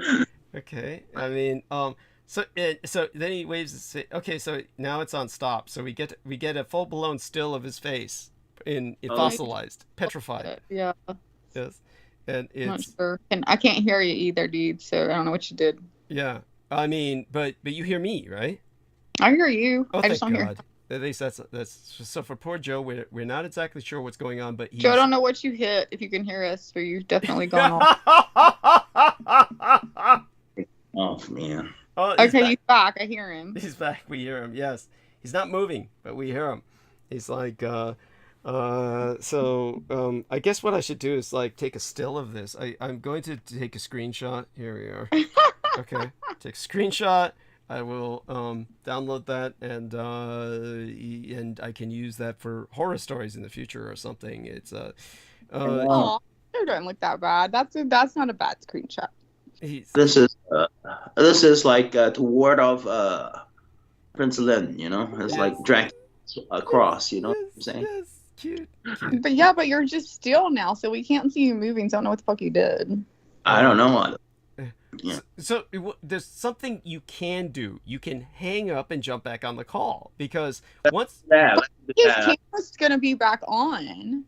No. I mean, what we can do is once he's called, he can always jump back on. So you just hang up and jump back on. Is what you can do. Let me hang. Yeah. Let me hang. And if you can't jump back on, then we'll discuss whether or not we'll let you jump back on. Yeah, I think Brooke looks better than I do, so I don't want to be on Well, you're there. very much a gentleman. Thank you. Oh, that's sweet. Thank Yes, you. yes. I'm not on camera, so I probably don't. But she I mean, does I- look good. She does look good. Yes, she looks good. And she just definitely, like most women, they worry about their weight the way men worry about their hair. And at least Sammy doesn't need to worry about hair anymore. So I know Dietrich was trying to tell me I was too skinny last night. yeah, and yeah, that's yeah. I mean, no. I can see where you could veer towards maybe I worry about potential anorexia, that you're starving yourself. I mean, you never look fat to me. You never look fat, and yet you do, like many women, obsess about weight. Anyhow, when I said Sammy, I meant to say Joe, but Ty, he doesn't need to worry about hair anymore. But Sammy's the same way in that sense. That they're all, these guys. It's too much testosterone. They're all like Bruce Willis. They all lose their hair. It's all that Man, excess. I wish I could shave my fucking head and look like one of those. Like I've always been scared to do that, but there's just certain girls that can shave their head and still look really like feminine and good, and that's why, like I was telling you, like those fucking like people you have there that are like at the place they look good, like they have really short hair and they look like androgynous, right? But very pretty. Like I'm always been scared to do that because I had long hair when I was in first grade. My mom made me grow my hair and I had it like down to my fucking ass. And everybody was getting their hair cut and permed. It was the style in second grade. My mom would not allow me to cut my hair. So I went in there with in the bathroom with the kitchen scissors. And I just cut the back off where I couldn't see it. And I came out and she's screaming. Like, I sat down on the TV. I sat down in front of the TV. And she was behind me and she started screaming bloody murder. But I couldn't see that I cut anything. I was just still young and stupid. It's the only thing I cut much. But what I had done was cut the entire back of my head, scalp, like up to the scalp it. So she had to take me the next day and they had to basically like do a whole shave of my, so I went from like hair down to my ass to shaving up while I was still in like second grade. So I still like the baby fat on my face and stuff. And I always hated the way that looked, like that picture. And so now I have this whole thing of like having short hair. I'm like, I don't think I have the face for it. I mean, that's the thought. I mean, if you were to experiment, it would be interesting to see how that turned out. But yeah, well, that's the problem though. If you shave it the fuck off, it's done. Yeah. I mean, there you go. I mean, I guess I could get a wig, but I'm just gonna keep the hair I have. I've had long hair for a while, so I'll keep it. Yeah, I agree. I mean, you look good with long hair. There's no need to experiment. But it seems so much easier. The people that have this short hair, like, oh my god. Which I don't do much to my hair either. I'll be honest with you. Like I literally don't even blow dry it unless. But it just takes forever to dry. It's so long. It takes forever to dry. Which you have long hair. Yeah. So.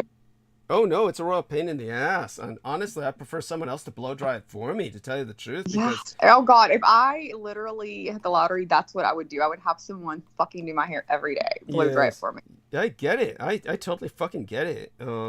And really, I mean, this is why my salonist is like such an important person, and I tolerate so much concerning their failings, their faults.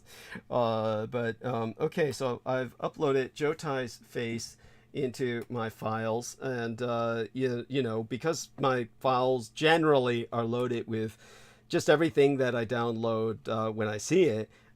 He's in there with a bunch of pornography as well, and believe me, I will not be jacking off to him. But what I'm gonna do now is upload that to where our dear lady Diane Hillis Buchberger can see it, because I feel she should have that, I don't know what I can call it, a privilege? No. But that experience. Okay, so here we are. So let me load that up there and show her this is Joe Ty. And oh my god, Buddha. He disconnected. He didn't come back. I guess we scared him off. Oh, well, not bad. Or maybe he can't connect. Sammy Romero says, "Hi, Brooke and Doug," and and so Sammy, can you join us? Like HBD Doug, what does that even mean? Happy birthday, dog. Oh! Okay, Sammy, I have to explain. I had to explain what you're doing to him earlier.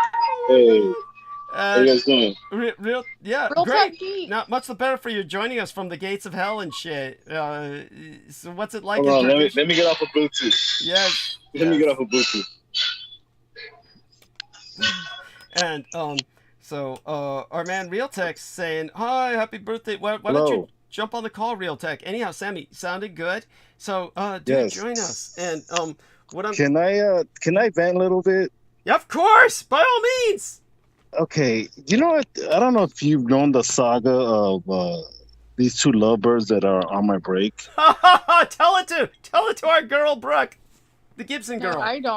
I need to make a vent to me, so I don't have to think about my own shit. Come on. Okay, vent. Brooke. Give her the background. Did you ever? Okay, so every time I go on my lunch break, there was this couple. This is a Japanese gentleman. And this is about older Hispanic lady, about maybe, she's probably pushing she's probably 50, okay? Every time I go on break, they had a date. They would literally go on a date. He would bring food that was set up. They even put like a little, what do you call those, the white linen things? Or Maybe white, in the break tablecloths. Tablecloths. Yes, tablecloth. In the break room? Yes, these people are coworkers and they're dating, right? And they're right next to me, man. And I'm trying to eat my lunch. You know, I might be listening to Doug's transmission, maybe on transmission with Doug. And they would have their little dates. And, you know, they would be very lovey-dovey, a lot of PDA, a lot of holding hands while they eat. And, you know, they eat across each other, so they really have their hands holding each other, and they're shoveling their food in their mouth. You know, and sometimes, each mouth, or like they're not. Well, yeah, sometimes they would switch off and do this. These people were disgustingly in love. You know, like it's horrible. Okay, It's a little much. Yeah. It's not like they did it like one time for an anniversary or some shit like that. Well, you got to keep in mind, this was a little odd because, you know, this is a fucking work day. Like, I'm trying to get stuff done. I'm trying to meet deadlines for this airline I work with. But they've done it more than once. It's not like this one. Absolutely, yes. Yes, absolutely. It's every time he sees them, they're practically making out while they're eating. By the way, Diane Hillis Buchberger says, Joe Tai looks cute. I downloaded Joe Tai's face. I published it in her private messenger, and she says Joe Tai is cute. So there you go. I know Joe Tai is cute. You're making fun of him. I think he needs to come back. He's back. He's back, but he's being patient. He's back. Yeah, he's letting Sammy vent. But Sammy, by all means, continue venting. I mean, to me, this is. Yes, I want to hear more, Sammy. Come on, give me more. So anyway, so you know. Unfortunately, the girlfriend quit. She found another job. And, you know, I thought I'll get rid of it. And I'm like, wait, I'm going to have my break time. You know, it's going to be cool. Well, you know, today, you know, I was going to lunch and I saw her in the break room with him. And then, you know, I'm like, oh, crap. So, you know, I went to my car and eat. I came back, and a little bit later on, she brought donuts and coffee for us. And I'm like, this lady is work there anymore. Yeah, like, you don't work. I feel like telling, like, you don't work here no more. Like, what are you doing here? Like, I understand that he's your boyfriend and everything, but she's allowed in the break room. Like, I'm surprised. Man, they must fuck like rabbits. That was Real Tech, I believe. Well, here's the thing, though. Here's the thing is that, you know, they offered me a donut, and I took it, and I'm looking at this donut like, did this bitch put something in these donuts to make him fall in love? Am I gonna, you know, be waiting for her to hear? Like, you know, like I was telling you, like those women do that voodoo, like they put their period blood in the fucking Kool-Aid shit. Oh yeah, right. So it's like, you know, it's a little weird, but was it strawberry donuts? Be careful. No, this was a glazed donut, so it was. Oh well, glazed too. You never know. Hey, well, you know, it was one of those things where it's like, oh man, But she's nice. But Can you take a picture? yeah, she's not here no more. But if she comes back to stalk him, because Yes. what I think is she keeps tabs on him. I think she's those type that maybe is very controlling, but it's really annoying because it's like, you don't work here no more, man. Like, okay, What's so bizarre about that is that he's the type of guy, what is there to control? It's not like all the young ladies at work are gonna glom on this guy because she's gone. Well, I get it, and that's what makes it very odd. Like, she's literally bringing them donuts and coffee, and she's like going out of her way, and Is he she's so going hot to tamale? Like, are they like? Well, here's the thing. Here's the thing is, this woman is like just a regular middle-aged woman, like, Is whatever, he younger? He's younger than her. No, they're about the same age. But I take it they look old for their age, because I'm like 56, but everybody thinks I'm in my 30s or 40s. So these two, I presume, look like they're 60. Am I wrong? Well, they look their age. What I'm saying is, it's just a little. It's creepy because It's not like they're 19 doing something. No, like that. no. Yeah. And it's a little creepy. Well, let's just face it. When you're trying to eat, anybody of any age going that far in front of you would be irritating. When you're trying to eat, two people of any age shoving food. I mean, it would be excusable if you're like in a bar restaurant and like it's a bar. There's two people over there in the corner drunk and making out or something. Like, just turn your head. I mean, you're in a bar restaurant. But at work, like, putting a white fucking tablecloth down, I've never heard of I'm that. I'm not going to condemn them. I think that's charming. I think that's cute. It's just That's what I said. It was cute. Like, you say, like, if it was like your anniversary or like you were celebrating your 1 month, like one time. But then, like, if you're always making out and you're doing shit like that, that's a little much. Well, it is what it is. I'm just. I know people have complained about them, because it's been awkward where, it's a work setting. So it's kind of one of those things where, for the most part, I just roll my eyes and, and just try to block them out and put my earbuds on. But now the fact that she's, come out of her way to visit him and bring him. I mean, she brought us donuts, bless her heart, but I'm not gonna eat it. I mean, I'll probably throw it away. Oh my god! Oh, that's so bad. Oh my god! But it is not what bad. it is. If you don't need a donut anyway, donuts are unhealthy. Throw it away. No, it's just a little creepy. Like, I'm like a little creeped out already. Like, okay, I thought you would like leave. The Grinch. Sounds like the Grinch is early for Christmas. Anyways, And I'll be honest, like, I even don't mind public displays. Like, PDA actually kind of turns me on. Like, if I'm in a relationship and I'm like walking around downtown, like, I don't mind, like, kissing a little, making out a little, like a little PDA, or like, fuck, I'm on a balcony, I don't mind, like, if I'm on a balcony in a fucking hotel, like, somebody wants to fucking watch, like, let them. But that's what I mean. Like, there's a difference in that kind of PDA versus. Brooke, we're at work. Like, I'm at That's my what job. I'm saying. Like, if you're at work, like, come on. trying to eat. Like, it'd be different if they walk by and were just like a kiss on the cheek or a little peck or something. No, yeah. they practically go on dates, and it's like, it's like a couple right next to Doug right now doing his transmissions. I'm like, what the hell are you guys doing here? Like, we'll get a room. Yeah. Like, me and you'll just start talking while Doug's talking, and it'll just be like, so, what do you want to do tomorrow? And at times, sometimes it would be like awkward silences, like they would just stare at each other. Wow. So it made it very uncomfortable. So This sounds something out of a Japanese manga. Yeah. Well, I said, it's just a little weird. Yeah. Well, definitely. I think it's beautiful. I think it's great. Love is a great You thing. know what I think you should do? I think you should totally go over there next time and be like, hey, y'all seem to have a great relationship. Can I get in on it? No. Yeah, man. Totally see Tag what the team. fuck they say. Yeah, tag team. But anyways, yeah, that was just my little rant. Yeah, no, that's fine. And believe me, all of you do participate a little bit. I mean, I'll presumably eventually start a monologue, but Yeah, let's put it this way. In a sense, I'm in no hurry. I'd like to try and continue along the lines somewhat of what Peter Moon started by, since he started talking about the Virillia. Maybe I'll talk a little bit about the fact that Slender Man shit is still floating around, and that was created. What? Oh yeah, yeah, and that was created as basically a counter tulpa, a contra tulpa against. Yeah, there's mods in Fallout 4, the game of Slender Man. So it's it's a very popular thing. Yeah, it's disgustingly so.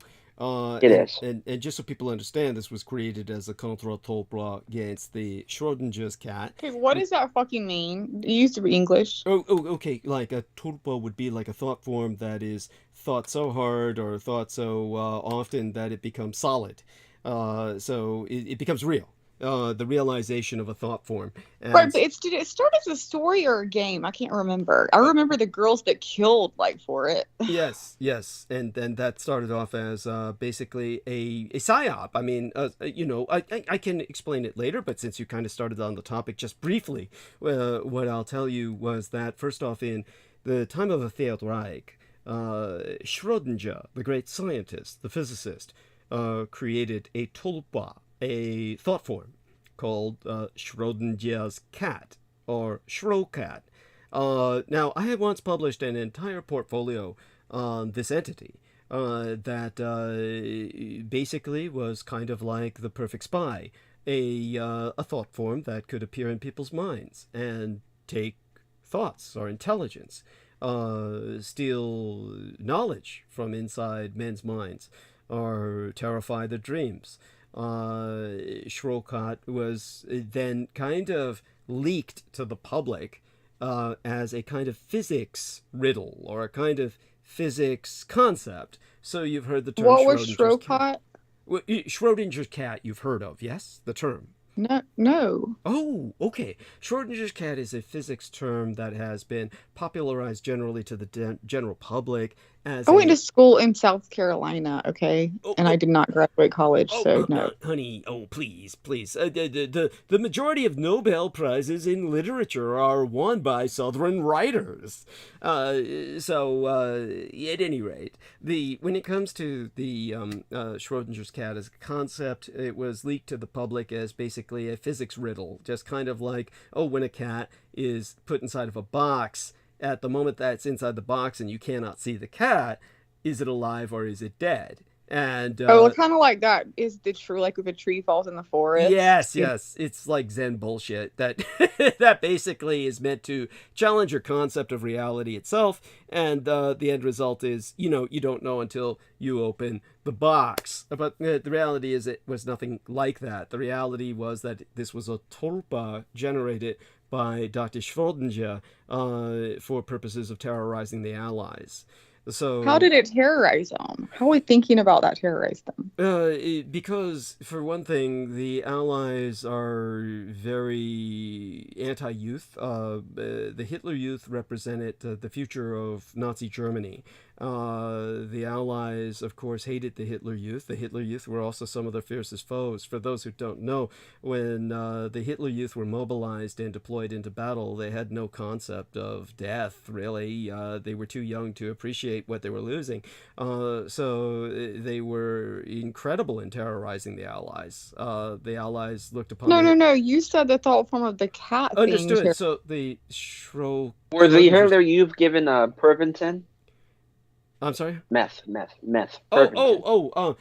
they didn't need to. Oh, God, no. They didn't need to do that with the Hitler Youth. I mean, these are young kids. They've got all the energy in the world. They don't need it. When it comes to what I'm talking about, honey, the reason the Hitler Youth are important as a concept separate from Schrodinger's cat is because Schrodinger's cat, or Schrocat, basically is a Hitler Youth entity. It is an entity perceived as a Hitler Youth, except he's very feline in nature.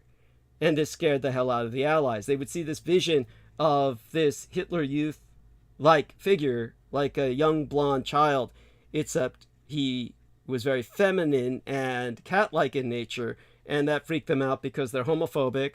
They hate hybridization. They're racist, which means they're speciesist and hate other species as well. And they just generally hate kids and children.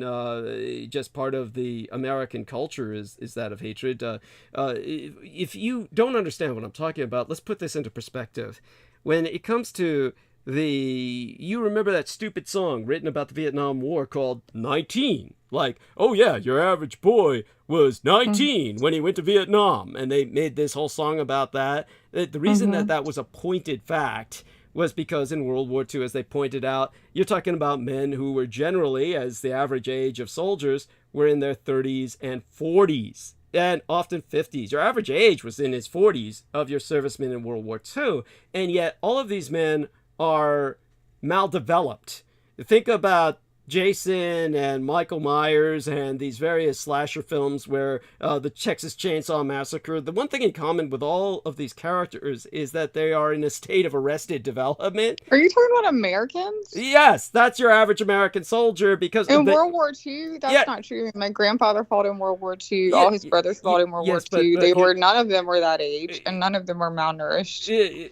I never said malnourished. Or what did you say? Maladjusted, yes, just state of arrested development. Well, I'm pointing out a demographic, honey. Anybody can say anecdotally. What you're pointing out is anecdotal evidence, which is fine.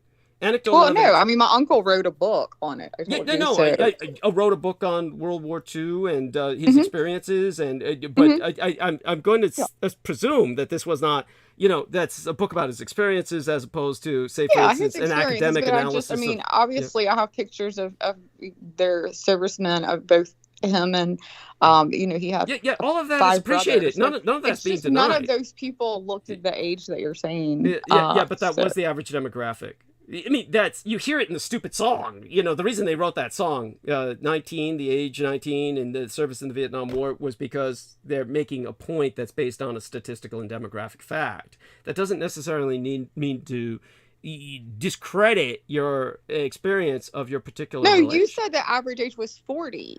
Yeah, it went around, into the 40s. No, what I was saying is the average age probably was 19, not 40. No, that's in the Vietnam War. It's in the Vietnam War. Okay, so you're saying the average age in World War II was the 40? Yeah, and here's why. Okay, just to point this out, not that I want to overdwell on that because you have a talent of derailing from the train of thought. You asked about Schrodinger's cat, and we'll get back to that. Talk about your conversations derailing. Let's go there. But in terms of your uncle and everyone else, understand that in World War II, as opposed to Vietnam, and understand there was the Korean War in between, but we're going to leave that out for the moment because the Korean War essentially melts into World War II. It's essentially a sub-theater of World War II, just for our listeners so they understand that. But when it comes to the difference between Vietnam and World War II, in Vietnam, unlike World War II, in World War II, 2/3 of all servicemen were drafted. They were all drafted. The overwhelming majority, almost nobody volunteered for World War II, statistically or demographically. So anybody can say, "Oh, my uncle volunteered." Not to discredit your story in any way, shape, or form, or disparage it.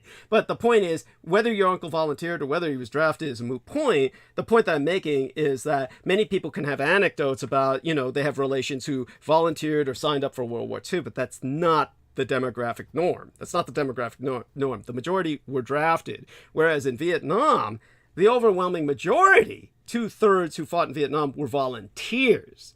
Far more people wanted to fight communism than wanted to fight fascism.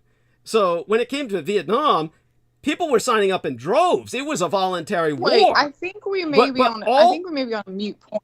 I think we may be on a mute point. I wasn't saying whether they volunteered or they drafted. Whoa. Just to finish the thought there. They volunteered or they drafted. Yeah, and I'm talking about their arrested development. Let me get back there. But first off, just to point out the other thing about Vietnam, when it comes to the Vietnam War and all of those volunteers, nobody remembers that fact, and everybody thinks it was a draft war. Because of all the propaganda by the hippies and the communists saying you got to avoid the draft and we've got to, and all anybody thinks about is this draft resistance now. That's all you ever read about or hear about. And nobody has any idea about the fact that everybody was volunteering in enormous numbers to fight in Vietnam. that this was a completely voluntary war, except for a very small amount of people, comparatively speaking, who were drafted, who made all the noise. So when it comes to World War II, the majority of people were drafted, and the majority of them were in arrested development. You can see that in all of their symbols on their planes, which are like all Daffy Duck and fucking Mickey Mouse and Disney fucking items. And the man who dropped the atomic bomb over Hiroshima, his fucking bomber plane is named after his mother, the Enola Gay. So these are men who are mama's boys who are lost in Disney cartoons. These are psychotics by complete definition of the term.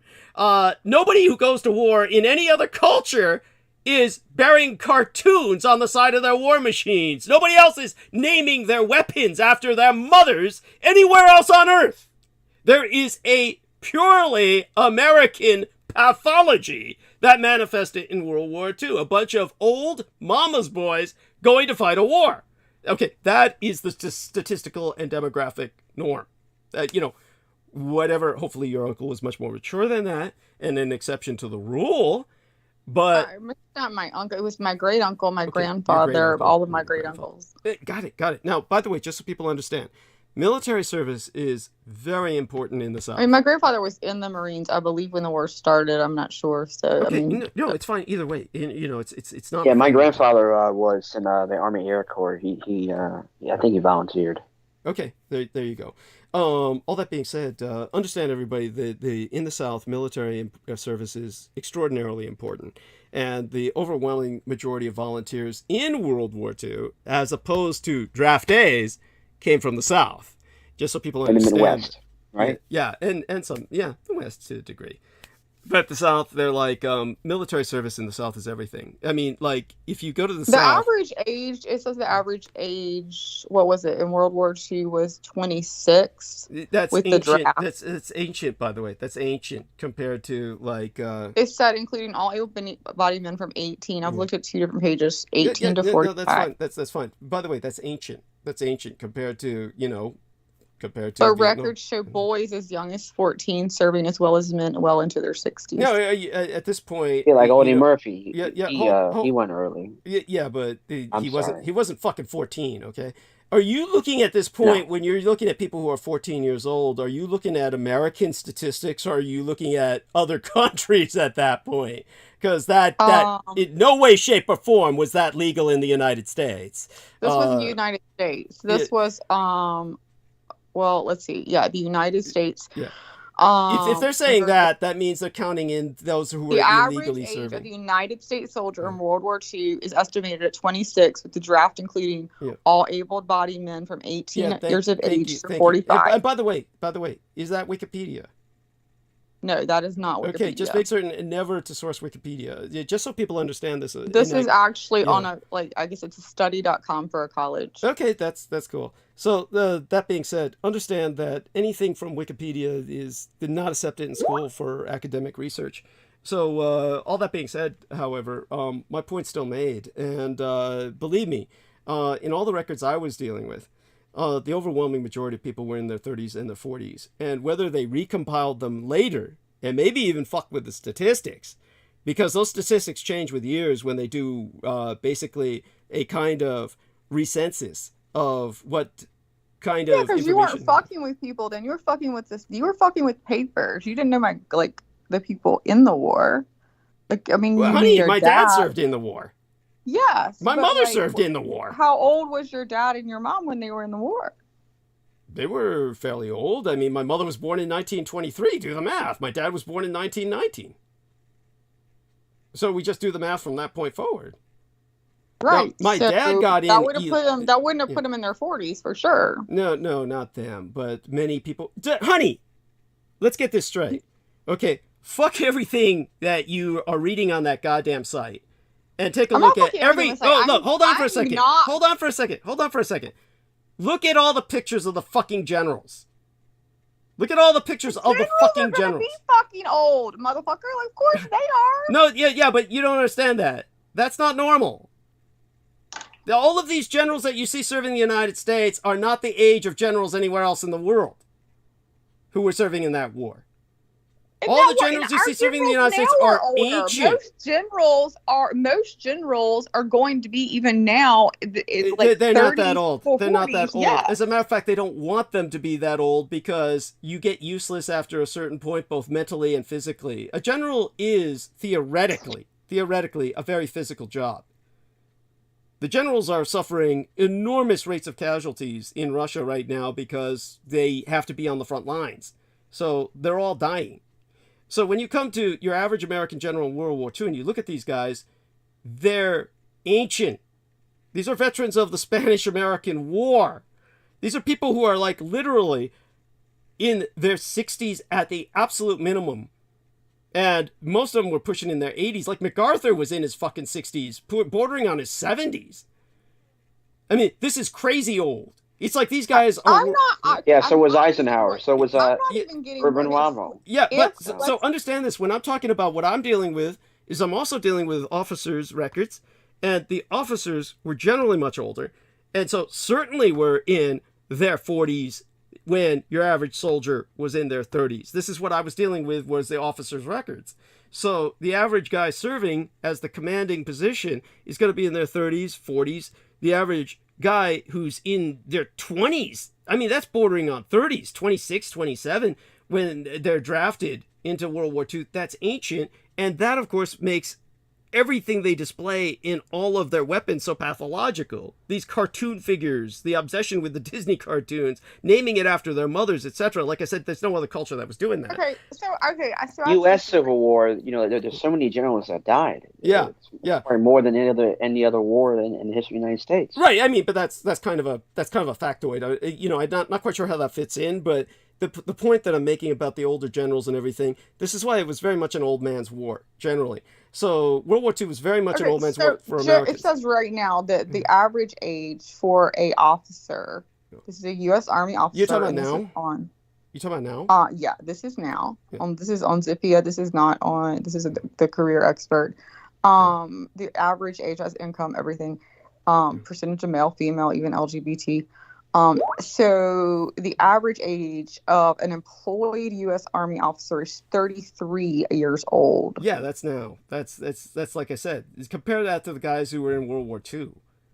They were all twice that age. You can see that just by looking at their pictures. They were ancient. Right, but that was just an officer. That wasn't based on. So I mean, the point with that I've made is already made, and the point you're making is already made. There's no further to go with I that. think that your biggest point is saying that the America. So don't get me wrong. I'm not saying America is so not so free of sin, but you're putting America down, saying we're the only country that would do this, and I honestly don't think that we are. I think that war, like I have always told you. Wait a second. When I quote unquote put America down, you asked how were the Americans terrorized by this Shro character, this Shro image, this thought form, this tulpa. Oh my God, he's gonna eat the donut. We need to also prepare for Sammy. That's okay. It's the decent thing to do, Sammy. Fuck war. Sammy's going to war right fucking now for his life. Yes. He's going to war with the donut. Oh my God, Sammy, good luck. Oh man. He's about to experience love and war. Let us know if you lived through it. Hey man, I couldn't help it. Yeah. They're looking at me and telling me to indulge in it. She did something to that donut. Yeah, it's telling you to indulge yourself. Yeah. I'm going to be a mad zombie. Go ahead. You're getting engrossed with a donut. Yes. By the way, what happened to Joe Ty? He was here. I saw Joe Ty was on the call. Yeah, you scared Joe Ty away, man. You exercised him. Oh my God. I mean, poor Joe. I mean, he's. Thank God I didn't see his face. Thank God I didn't want to see it. I remember seeing it once, and that was enough for a lifetime. Oh my God! Cute little face. It's a face. Yeah, that's You're mean. Yeah, you guys are mean. Most men are unattractive, including me. So, yeah. Joe takes Scary a bit further, but he's fine. We got a guy in the chat room. AC Slater says, "What's up, preppies? Don't interrupt while he's mansplaining, babe." Then he goes, "They went by life expectancy. They had a 30% Matrix score. He never returned." Yes. He lost me at that point. He lost me at the 30% matrix score, but at that point I think he's just smart mouthing. But such being said, so you asked how this thought form was terrorizing the Allies. It was terrorizing them because they didn't like children. Most of them were not children. Get it? And yet many of the other nations were fielding children. So yeah, that was scary to them. And then it had these. But you said the other nations were putting children out there to fucking go to war, Yes. and we weren't, and we're the ones that don't like children. When the other ones are putting their fucking children on the front lines. What we were talking about the Middle East last week, and they used their children to blow up landmines. Yeah. So who hates fucking children? Honey, you're taking this the wrong way. For the Americans in the field, look at it this way.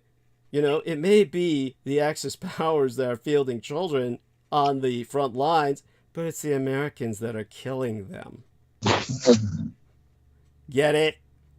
It's not like they have to. Okay, I'm sorry, but let me tell you. Okay, I'll give you a perfect example. This actually happened tonight. It wasn't going to be this very personal fucking story. Mm-hmm. This gives you an example of a fucking child. As a matter of fact, I showed you a picture. The person I have closest to is sister, my cousin. Okay. She fucking calls me to fucking night, asks me to call her. Yeah. She has a 3-year-old. She has a son that is in 8th grade. He should be in 9th grade. He's 14 years old, and he has had major problems. He lives with his dad in Pennsylvania right now. He's pulled guns. He has had a lot of problems, let's just say. He's been to a camp for 18 months, like in the wilderness type shit, like hard army shit, trying to put him through that. Anyway, he got in a fight with his dad. His dad put him in a chokehold. He went to the school the next day, middle school, and told him, got his dad arrested. Now they've called her and said that she has to take him within 9 days or DSS is taking custody. She can't take him because she's living with her boyfriend and they only have a 2-bedroom place. So she wants to move in with me because I have 2 extra bedrooms. And both my mother and everyone else was like, no, there's no I wish I had adopted this kid way back when. He's only 14. He's 6 foot fucking tall. Okay. He's fucking pulled guns and threatened to kill his own mother. Mm-hmm. Just because you're a certain age, my mom was like, I could not live with you. I love him. I wish we had taken him when he was little, away from all that. We didn't know what was going to happen. It's his family shit. Mm-hmm. But now, a kid with a fucking gun is just as fucking dangerous as a fucking, or sometimes more, as a fucking adult. Mm-hmm. If somebody's coming at you with a fucking gun about to shoot you, what are you going to fucking do? Mm-hmm. And, so you've just explained why we should be afraid of children. Yeah, I'm not that saying was we my shouldn't point. be afraid of children. You're making my point. That's why the Americans were frightened by the tulpa of this boy. Get it? That's, you asked, why were they frightened by the tulpa of this? But you were saying that America was so bad, we were so fucking screwed up. Well, you could take it that way. You could take it that way, and it may come across that way. And I have my reasons for saying that, because let's put this in context. When the Americans invaded the Philippines, then and by the way, there's don't get me wrong. I'm not taking up for everything America has done, but I hear you. So there you go. When the Americans invaded the Philippines, and this is a very practical assumption here. Just basically any child who comes to the age of where they can carry a gun and have the potential reflexes to point it and shoot it is considered a danger. So the order, and you can look this up, don't take my word for it, the order was kill everyone in the Philippines above the age of 10. And the soldiers went about killing every Filipino above the age of 10. This was when I was talking to that cunt named... you mean even if they didn't have a gun? I said, don't take my word for it. Look it up. Look at it. That's what they did. Yes. When I was talking to that cunt named Penny Bradley, who was just totally narcissistic and this is not you at all. This cunt, when I was on her show, totally narcissistic. I said, this was the largest genocide in the early 20th century, late 19th century, early 20th century, prior to the advent of the Armenian Holocaust in World War I, but it even beat that out.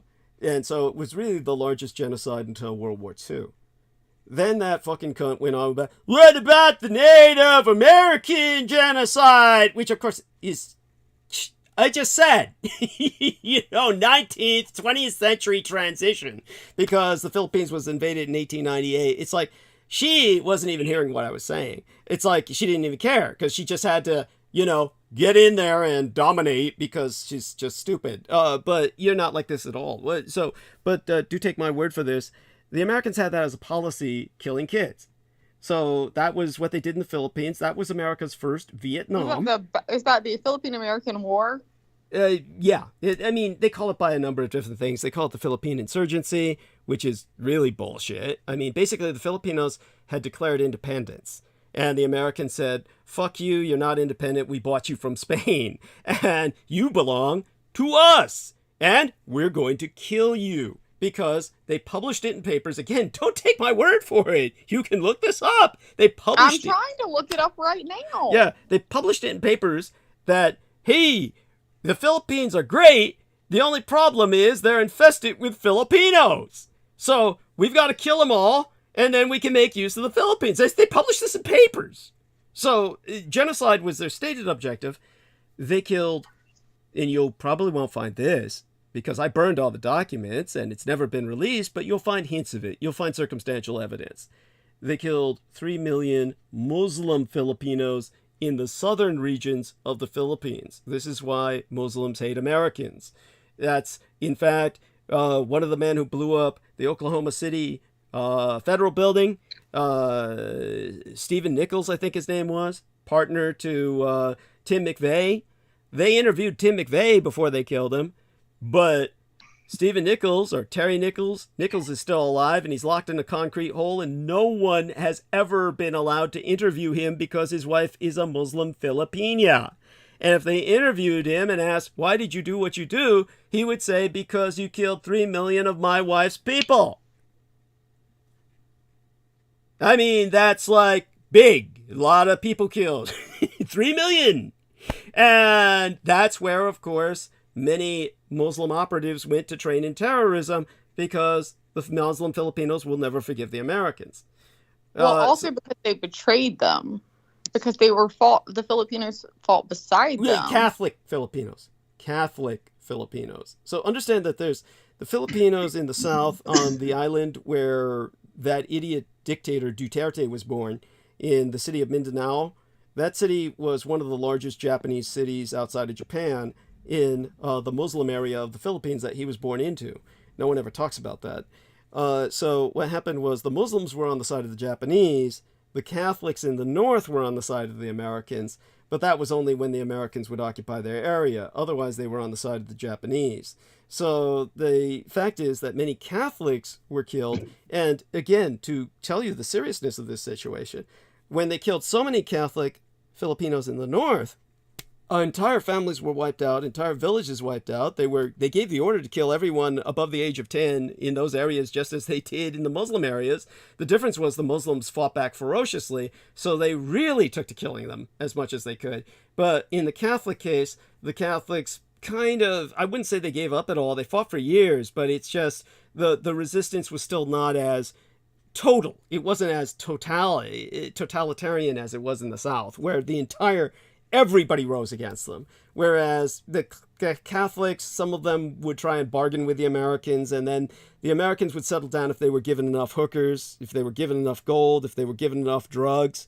When I say that this was America's first Vietnam, this is where all kinds of Americans became addicted to opium. Now, here's some things that you probably have never heard of that were resultant of this. One of these things was the fact that these men were so mass murderous. They were such killers. By the time they came home, they were simply unacceptable for society. So society rejected them and said, we can't take these boys home. They're psychotic. So they said, well, what do we do with them? And they said, well, give them land up in Oregon and Washington, because there's nobody up there.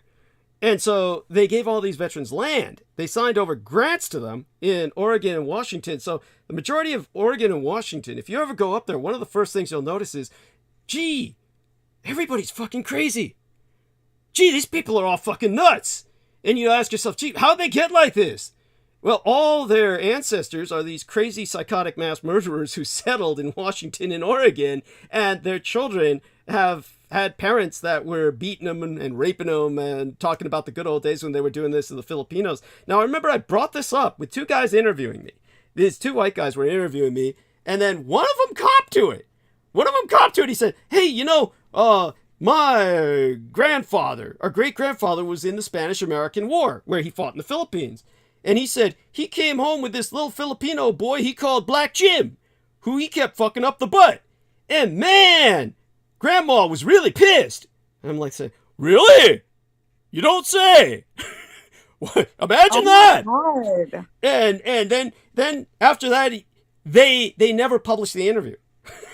But it was live. So there were people that had heard it, but then they never published it. It was just like, but You said though not to believe in Wikipedia. Wikipedia, when I finally went into the I said American atrocities. What I say is that what I'm saying is you can't reject everything outright from Wikipedia. I mean, okay, don't take what I say. Yeah, but it says General, because I couldn't find it anywhere else because I went on other websites. Okay. General Jacob H. Smith's infamous order, kill everyone over 10, became the caption in the New York Journal cartoon on May 5th, 1902. Yeah, there we are. So I mean, that's something for you. It should be elsewhere, but you know, unfortunately, if you have to find it on Wikipedia, that's, how would I say it? It is what it is.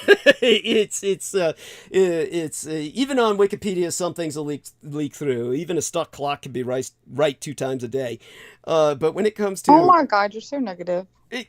It's Wikipedia.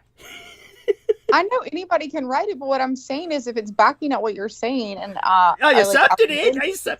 It's just, you know what I said. I accepted it, but I'm just caveating it. That's all.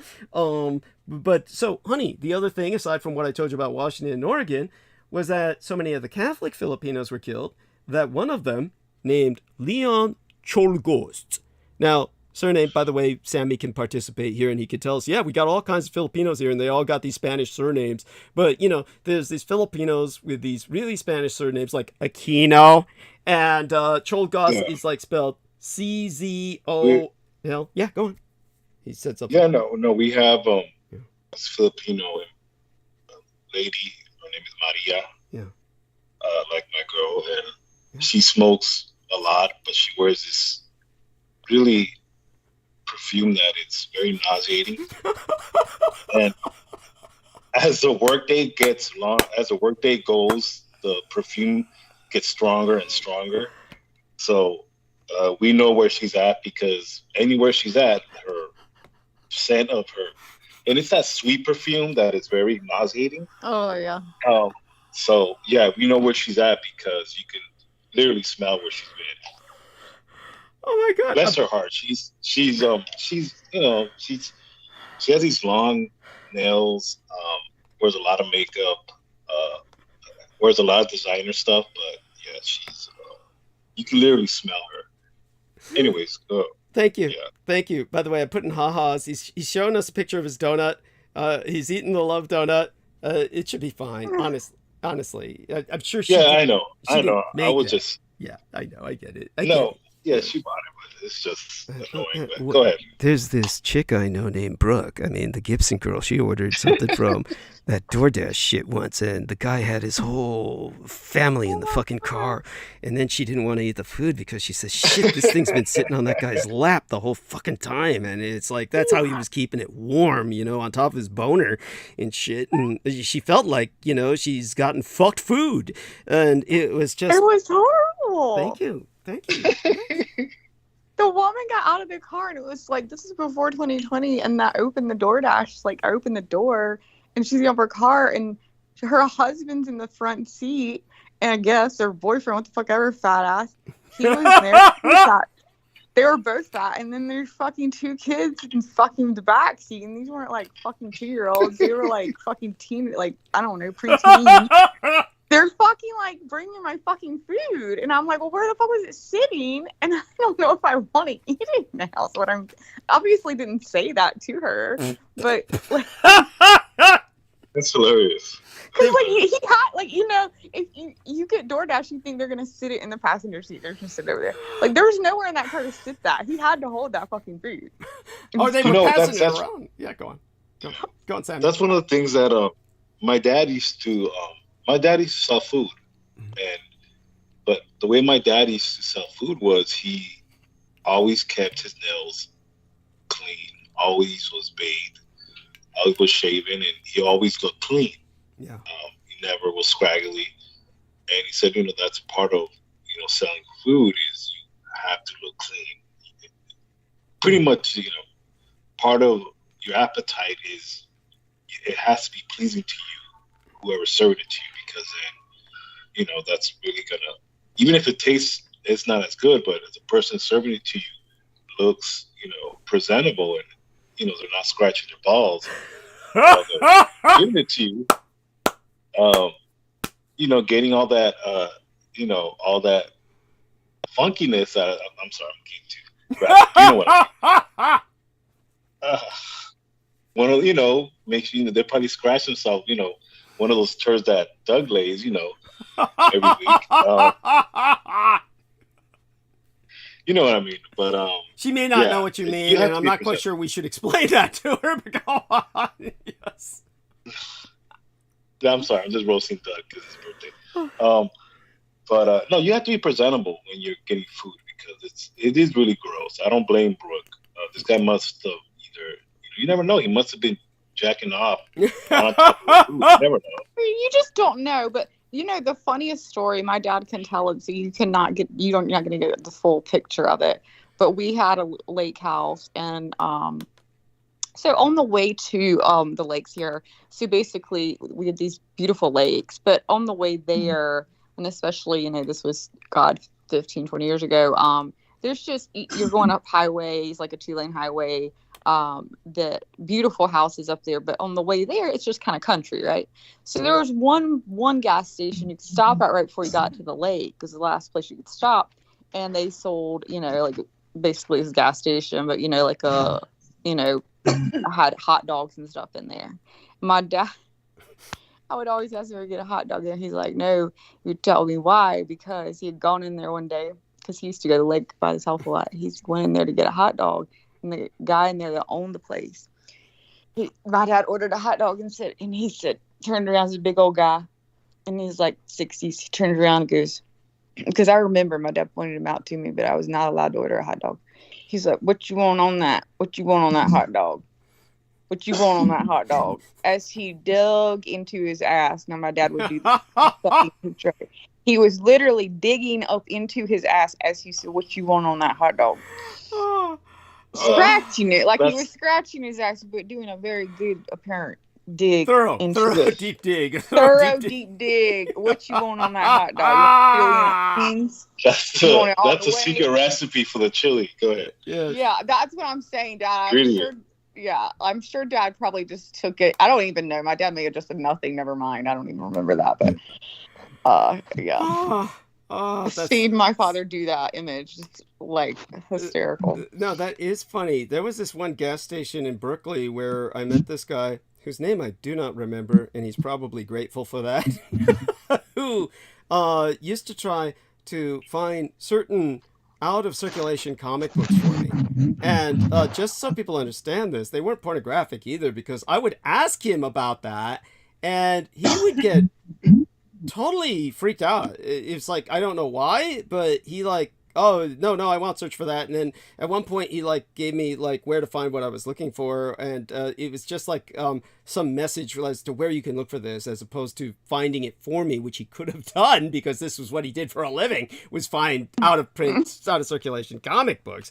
And so it wasn't porn, but one time I rendezvoused with him and I met him, and this was at this gas station in Berkeley that both he and I were familiar with. It was outside of Berkeley University, and so I remember that there was this hot dog like rotisserie where the hot dogs were roasting, and so some guy came along, this white guy, and ordered a bunch of these hot dogs and was just devouring them. And he said, in all the years that I've come to this gas station, that rotisserie's been turning, I've never seen a single person eat any of those hot dogs. And this is the first time I've seen somebody chow down on a bunch of, I don't know, it was bizarrely funny. But I guess you'd have to have been there. To kind of give the other thought on the Philippines I was going to give, and if oh, by the way, I don't know.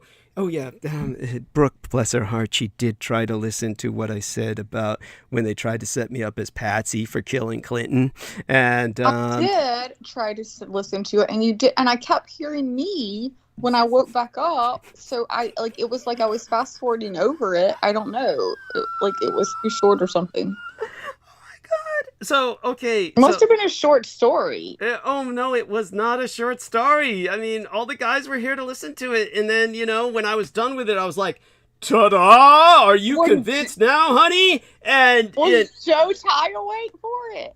No, he was sleeping. We could hear him scratching his ass and farting and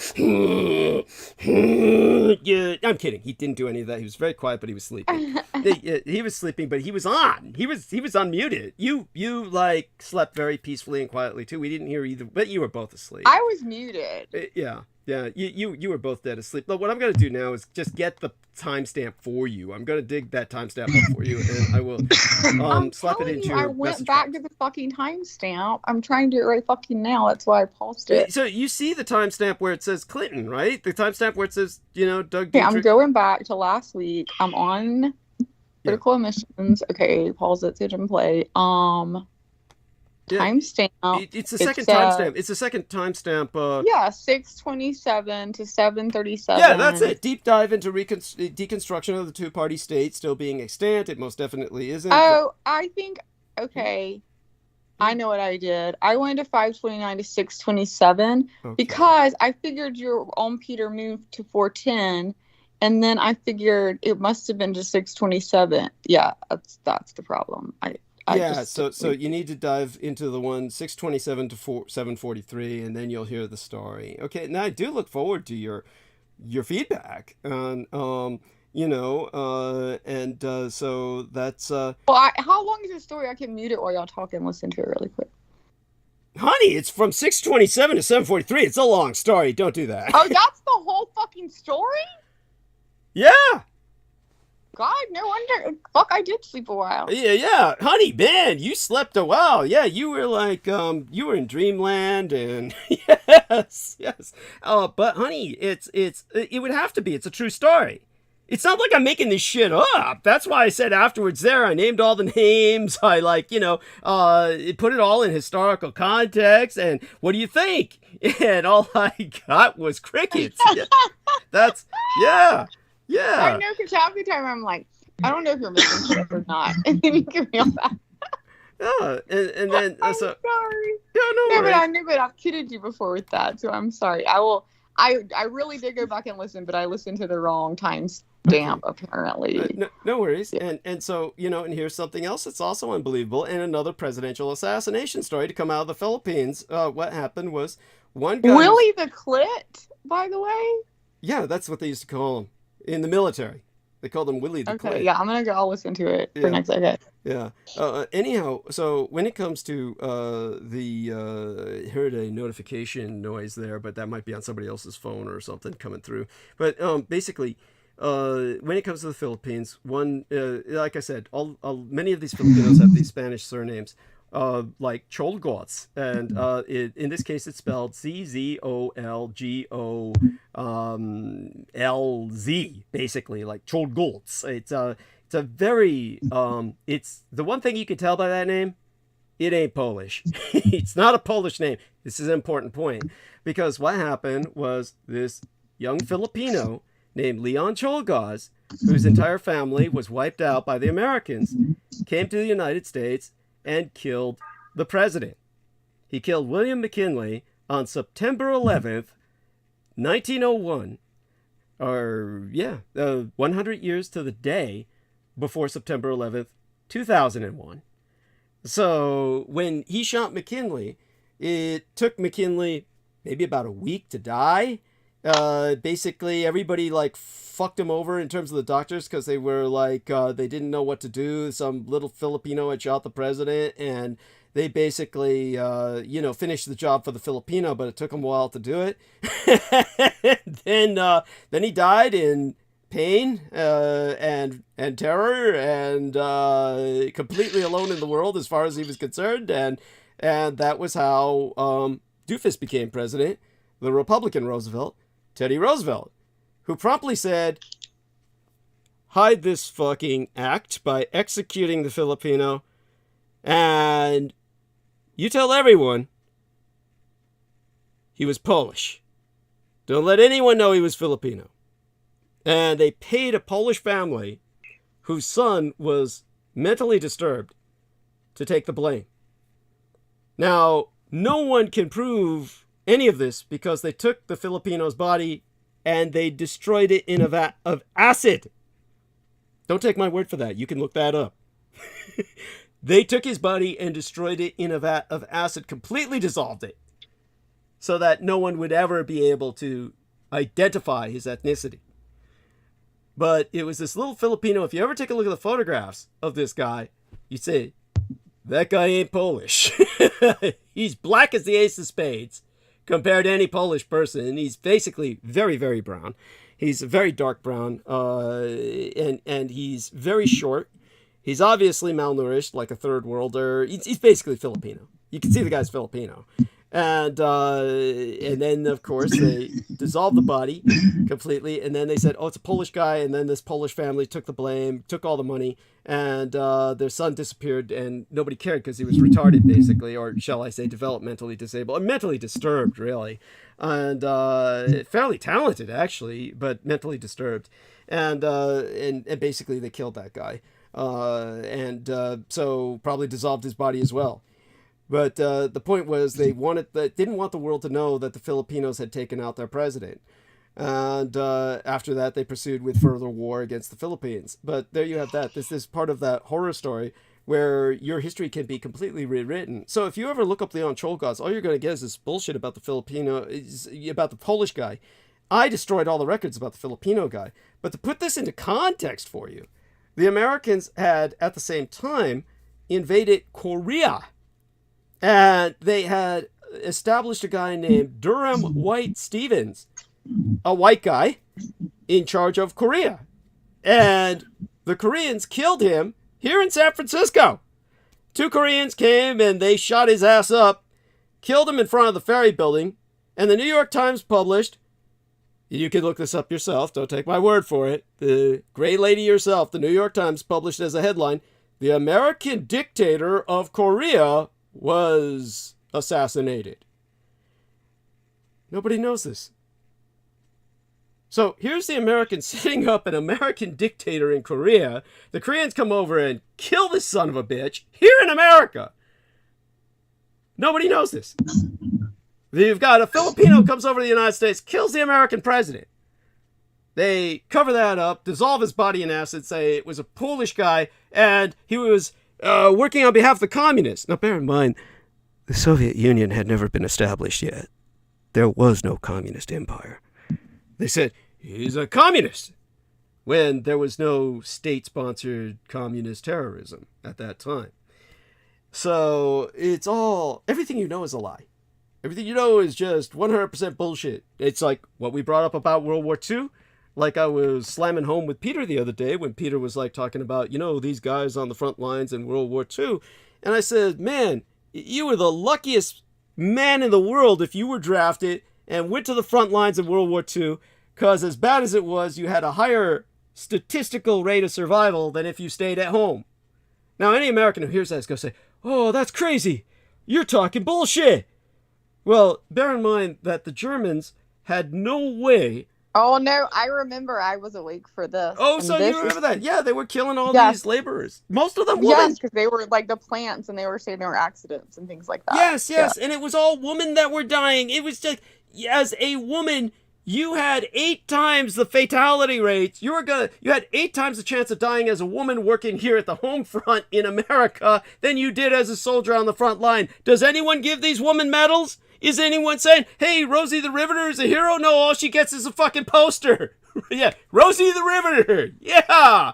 Nobody ever says, man, she took a hell of a lot more than those guys on the front line. No. So there you go. It's all bullshit. The Germans tore American ass up in the home front, but the Americans aren't going to let anyone know that. And so if they don't know that, you think they're going to know about the Japanese threatening the Americans until they fucking surrendered? I mean, of course not. It's all a lie. And the funny thing about it is whenever I bring this up, you know, then you get the gang stalkers saying, Douglas is the liar. He's lying. Yeah. And they'll say it's all about stupid shit, you know, like, he's lying about who he is. He's not really Douglas Dietrich. Yeah, you missed all that shit. You're so lucky, Brooke. Man, you missed all that shit. We had guys. Yeah, he has a. Yeah. They're talking about Doug has a Maserati. Yeah. What are you talking about? What did I miss? What? They're saying that Doug has a Maserati, and it's true. Doug actually gave me a ride in his flying Maserati. He actually flies. Yeah, it's like Wonder Woman's. Wonder Woman's invisible jet. Well, when you flew down here in your jet last week, why did you not fucking like just drive in the Maserati? That would be more fun. We could have done a cross-country trip. Yes, I mean, oh my God.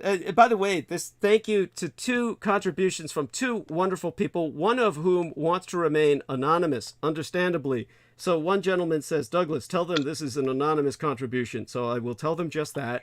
But I love you dearly, sir. And 100 United States. That was actually for me. I just wanted to pretend like it was. I'm taking your credit, sir. Yeah. Our dear Brooke gave $111. Yes, and but this wonderful. You're 111. It's lucky, and you're number 1. Yeah. Thank you, honey. I love you. I will kiss every one of your toes. I'll even let your dogs lick my face. But you know, we'll pretend. We'll see if your face is worth licking for my dogs.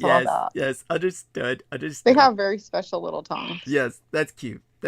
I'll agree to that. I'm curious to see what your tongue can do. Yeah. Yes. Oh, you'll find out. So $100 from this anonymous gentleman and $100 from Christopher Fay.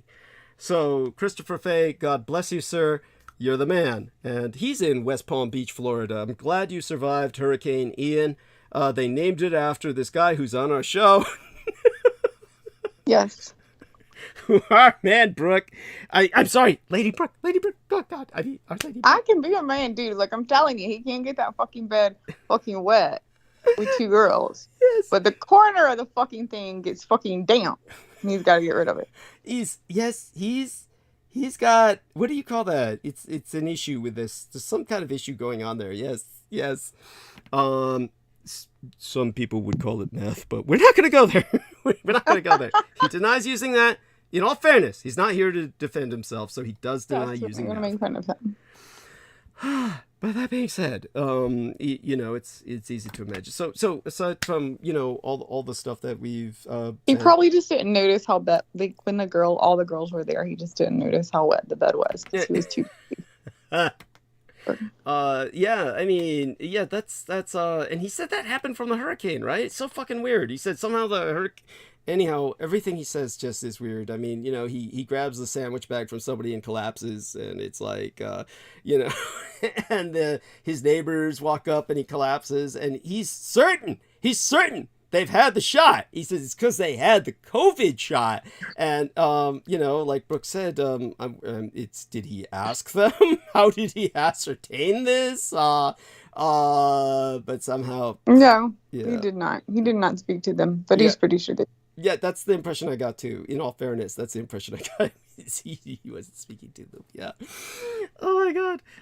Or didn't ask them that, or but he can clarify that for us later whenever he's next here. Who knows? Maybe he's right. Maybe like we're all gonna start freaking having bugs crawl out of our skin soon. I don't know. Yeah. That's it. It's and Stephen Greer will pick. Oh my God. My Solana, she was recommending I watch that movie Undisclosed, which is like released in 2017, which is about Stephen Greer.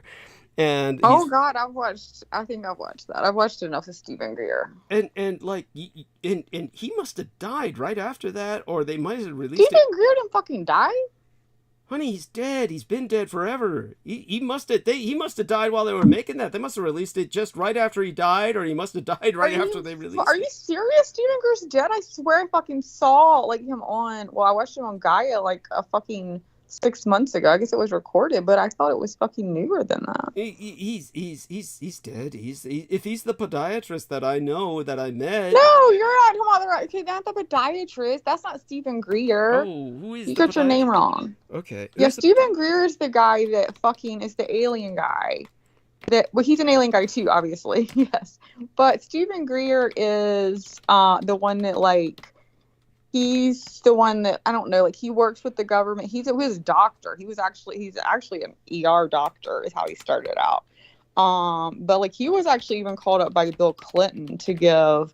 Bill Clinton called him up to give an like whatever like synopsis of his information on aliens and shit like that he had because he'd been researching and started working. So now that's pretty much what he does full time. He doesn't even do that anymore. I think that's who you're talking about. Okay, so that was Roger Lear then. Yeah, Roger Lear is the one that you're thinking about. Okay, yeah. I mean, yeah, there you go. It's Roger Lear. He died in 2014. The American podiatric surgeon and ufologist, best known for an investigator of alleged alien implants. There we are. Yeah, he's the one that pulled the stuff out that we were talking about, like out of the skin. What's that disease also called too? Morgellons syndrome. Yeah, that's what we were telling Ian that he might have Morgellons. Right, yeah. We of course, you got to be careful because, you tell someone. Yeah, that's what I told him. That maybe you. Yeah, you told him that. Yeah, that's right. And of course you got to be careful because then, then these people begin obsessing that they've got Morgellons. Then they come back, I've got Morgellons! Well, fuck, I think I'd rather him say he has Morgellons. Like, I think Real Tech's right. I'd rather hear Morgellons than everyone that like you basically come in contact with a bag, like just touching the bag, and you haven't even spoken to them, but it is the shot that they apparently got that you don't know that they got, but they must have gotten, and then they touched the bag, and now the bag is giving you the whatever the fuck it was. I mean, I love you, Ian, if you're listening, but I'm sorry, like you gotta follow the fucking analogy there. None of that is making sense. Oh my god. So unless you're on good drugs, and if you're on good drugs, I mean, share some. Maybe those would be fucking helpful to me too. I don't know. Like, I might want to live in that world for a day. Like a day of that would be good. Like, I just like a day of it to be like, what the fuck does this feel like? I don't know. Actually, I don't think I could handle it. It probably blew my brains out. Okay, so I got a notification. George Knight sent something to me. So let me take a look. Where the fuck did he? I get these notifications and it doesn't tell me where they're sourced. Where did Sammy go? Sammy got all quiet. Did Scorpio Baby go away? He's at work. Scorpio Baby. He's free from Scorpio Baby while at work. He's got I thought he brought Scorpio Baby. Oh, he's here. Oh, George is with us. You don't wear Scorpio Baby on you when you go to work? No, like, Scorpio Baby's with the sitter. Where's Mommy? Mommy's working too. Oh, we both work swing shift. Sammy, you just shouldn't make Mommy work. Yeah. Mommy likes to work too, though. Yeah, Mommy wants to get away from Scorpio Baby too. There you go. No, everybody needs a break. I wish I had worked more when my kids were little. Oh my god! What's so bad about this? Break to get out of the house. Yeah. What's that? Real Tech? I said, what's so bad about Scorpio Baby?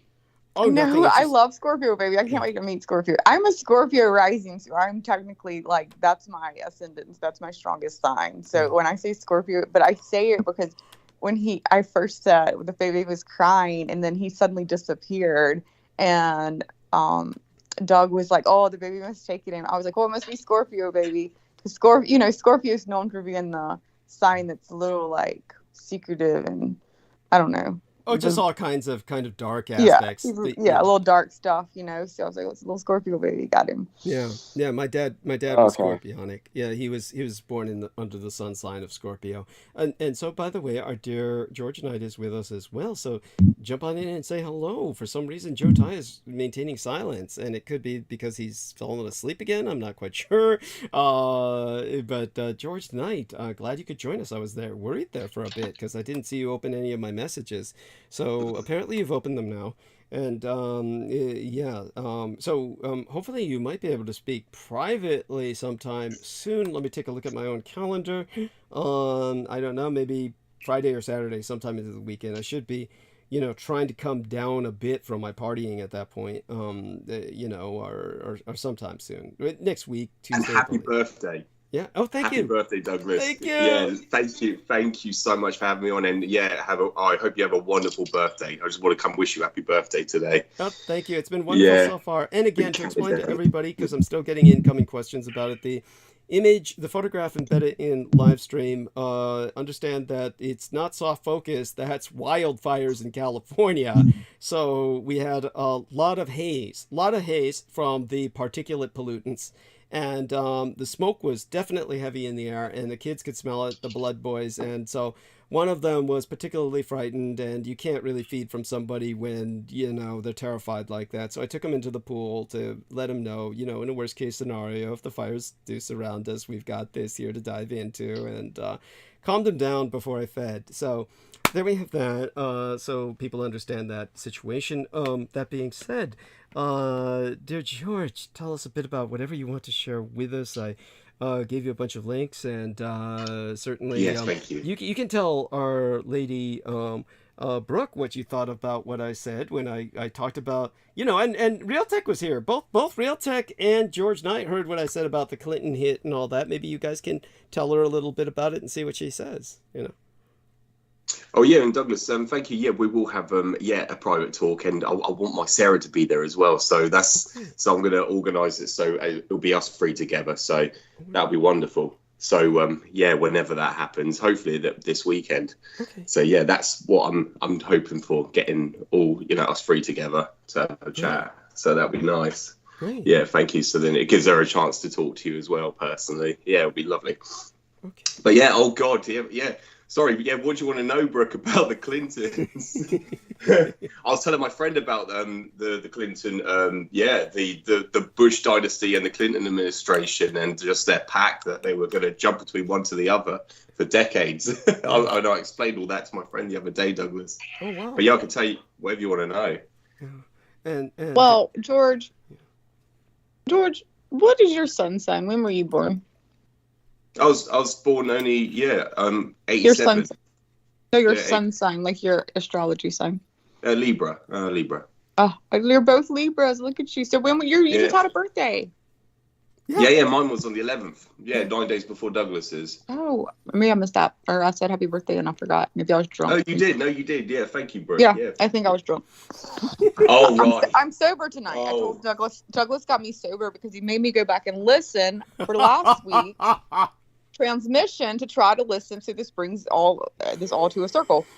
He wanted me to go back and listen to where I fell asleep, and that was when he was doing the whole Clinton thing apparently. So I did go back and listen, but I clicked the wrong timestamp, and I ended up just hearing myself, and I was like, "Fuck, I need to quit fucking drinking." I still am bad enough sober, but I found it really bad. I'm having a beer, but I'm not having a bottle of wine. What really caused her to dedicate herself to stop drinking was she was sent this video by Sean Bond. Shut up! He's really listening. Oh my God! Don't! I don't like making fun of people. I hate it. I feel bad. Oh my God! So she got this video from Sean Bond. And... Stop! He's probably listening. You're too mean. Just go ahead and tell me about the Clinton thing. I just can't be mean to people. Like, God, you're so mean. Like, poor Joe with him on his head and his cute little head. Joe's cute little head. No. Doug. Yeah. Doug, give up the goods. Come on. It's your birthday. Come on. Go ahead. Because you know what? Sean Bond sent me a hello, but he looked kind of suspect. His picture was kind of suspect. So, I mean, not that I don't like. Fucking reply. Well, I did it, man, because it looked kind of, hey, I don't play for that team, man. No disrespect. I like all the, I respect all the starters on that team, but, I don't play for that team. But, bless his heart. Yes. No, give up Give up the goods. Come on, Douglas. Sean's this don't be wonderful shy. person. Sean's this wonderful person. He's just hard to understand, and it's just, let's just put it this way. So it was just like, so Our Lady Brooke was watching the video for a while, and apparently that was probably the last night I drank wine. I was like, And she's still trying to figure out what it was she was seeing. I'm still trying to figure out why I watched for an hour of words. Spill it, Brooke. What is it? Spill it. Just work. I'll support it too. You figure it the fuck out. No, I don't want to see it. I just want you to describe it. Go ahead. Come on now, Brooke. It's not sexual. It is just word. What did you call it? Word soup? I don't fucking know. It's just it's just that it's I find that when I get into the headspace where I basically think about when I'm tripping, and when I think about various drug experiences that I've had, I can understand what John is saying. So then I say, yeah, I get it. When I step back into the mode where I'm processing the way I process when I'm not narcotized and when I'm not altered, then I don't understand what he's saying. So it does take... I don't understand nothing he says. Yeah. I need Doug to interpret, because some of the stuff he talks about, I mean, please let me parrot him for a little bit. When you're in the astral planes and you're in trapped and spiritual bondage that you're in, like, I get it. The dragons are coming out. Yeah, something like that. I'm like, have the real bodies. Yeah, I don't understand what you're saying. No, it's because he sent me let me screenshot the text message he sent me. Because his pictures doesn't help. His pictures. Not that I have nothing against. And he hugs himself. It's so cute. Yeah. Well, I told him that. Like, hey, the only thing I remember from you is you self-hug. Like, wait a minute. I don't even remember if I saw that. Like, did I have a self-hug? I don't know if I have. Honey, just watch his original interview with myself. He's hugging he's hugging himself throughout the interview. This was I think this was the interview before the Antarctica janitor. Remember that one dude that was Antarctica janitor? What the Eric Kragen. Eric Kragen. Yes, he claimed that he was a janitor. I'm not saying he claimed, but I guess he was a janitor in Antarctica, of all places. And supposedly there's a brain control machine or something that controls our brains. God, I'm putting that on my fucking resume. I'm going to start a new one. And my thing is, and what he said was, the reason why he knows that because he overheard them while they were taking a dump. He was cleaning the toilets, and they were dropping a mean load, and he was overhearing them, with their plans of this machine, And my thing is, well, you're a white janitor in Antarctica. They're not gonna take you seriously. They don't care, if you're recording or you're writing down information. You gotta admit that's kind of an ideal post for a spy to be in. I mean, in all fairness, it's kind of innocuous. You're going around. It's one of the few places where you're going to have a white janitor would be Antarctica. Yeah,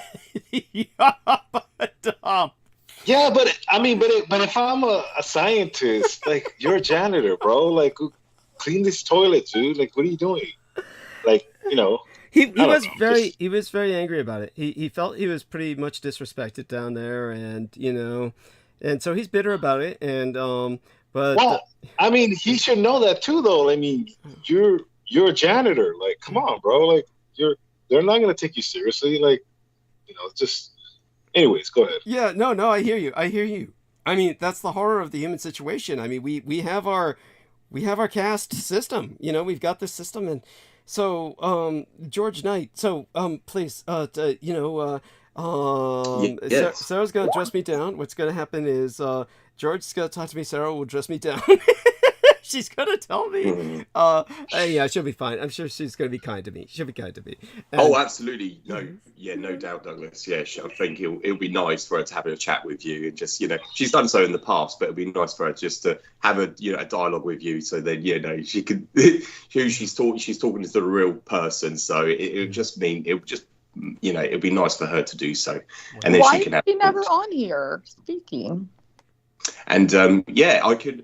Yeah, what I was talking about with my friend the other day, Douglas, was it came up with the whole on Netflix. They've got this whole series on Jeffrey Dahmer, and Dahmer. It's Dahmer. Yeah, Dahmer. However you want to pronounce it. Yeah, the guys. Yeah, the gay cannibal. Yeah, the gay cannibal. Go on. There's the gay cannibal. Yeah. There's few things us Southerners can say better than you, but Dahmer is correct. Dahmer, it is. Yeah, that is correct. Yeah, Dahmer. But the I was give him a break. Give him a break. He's British. Give him a break.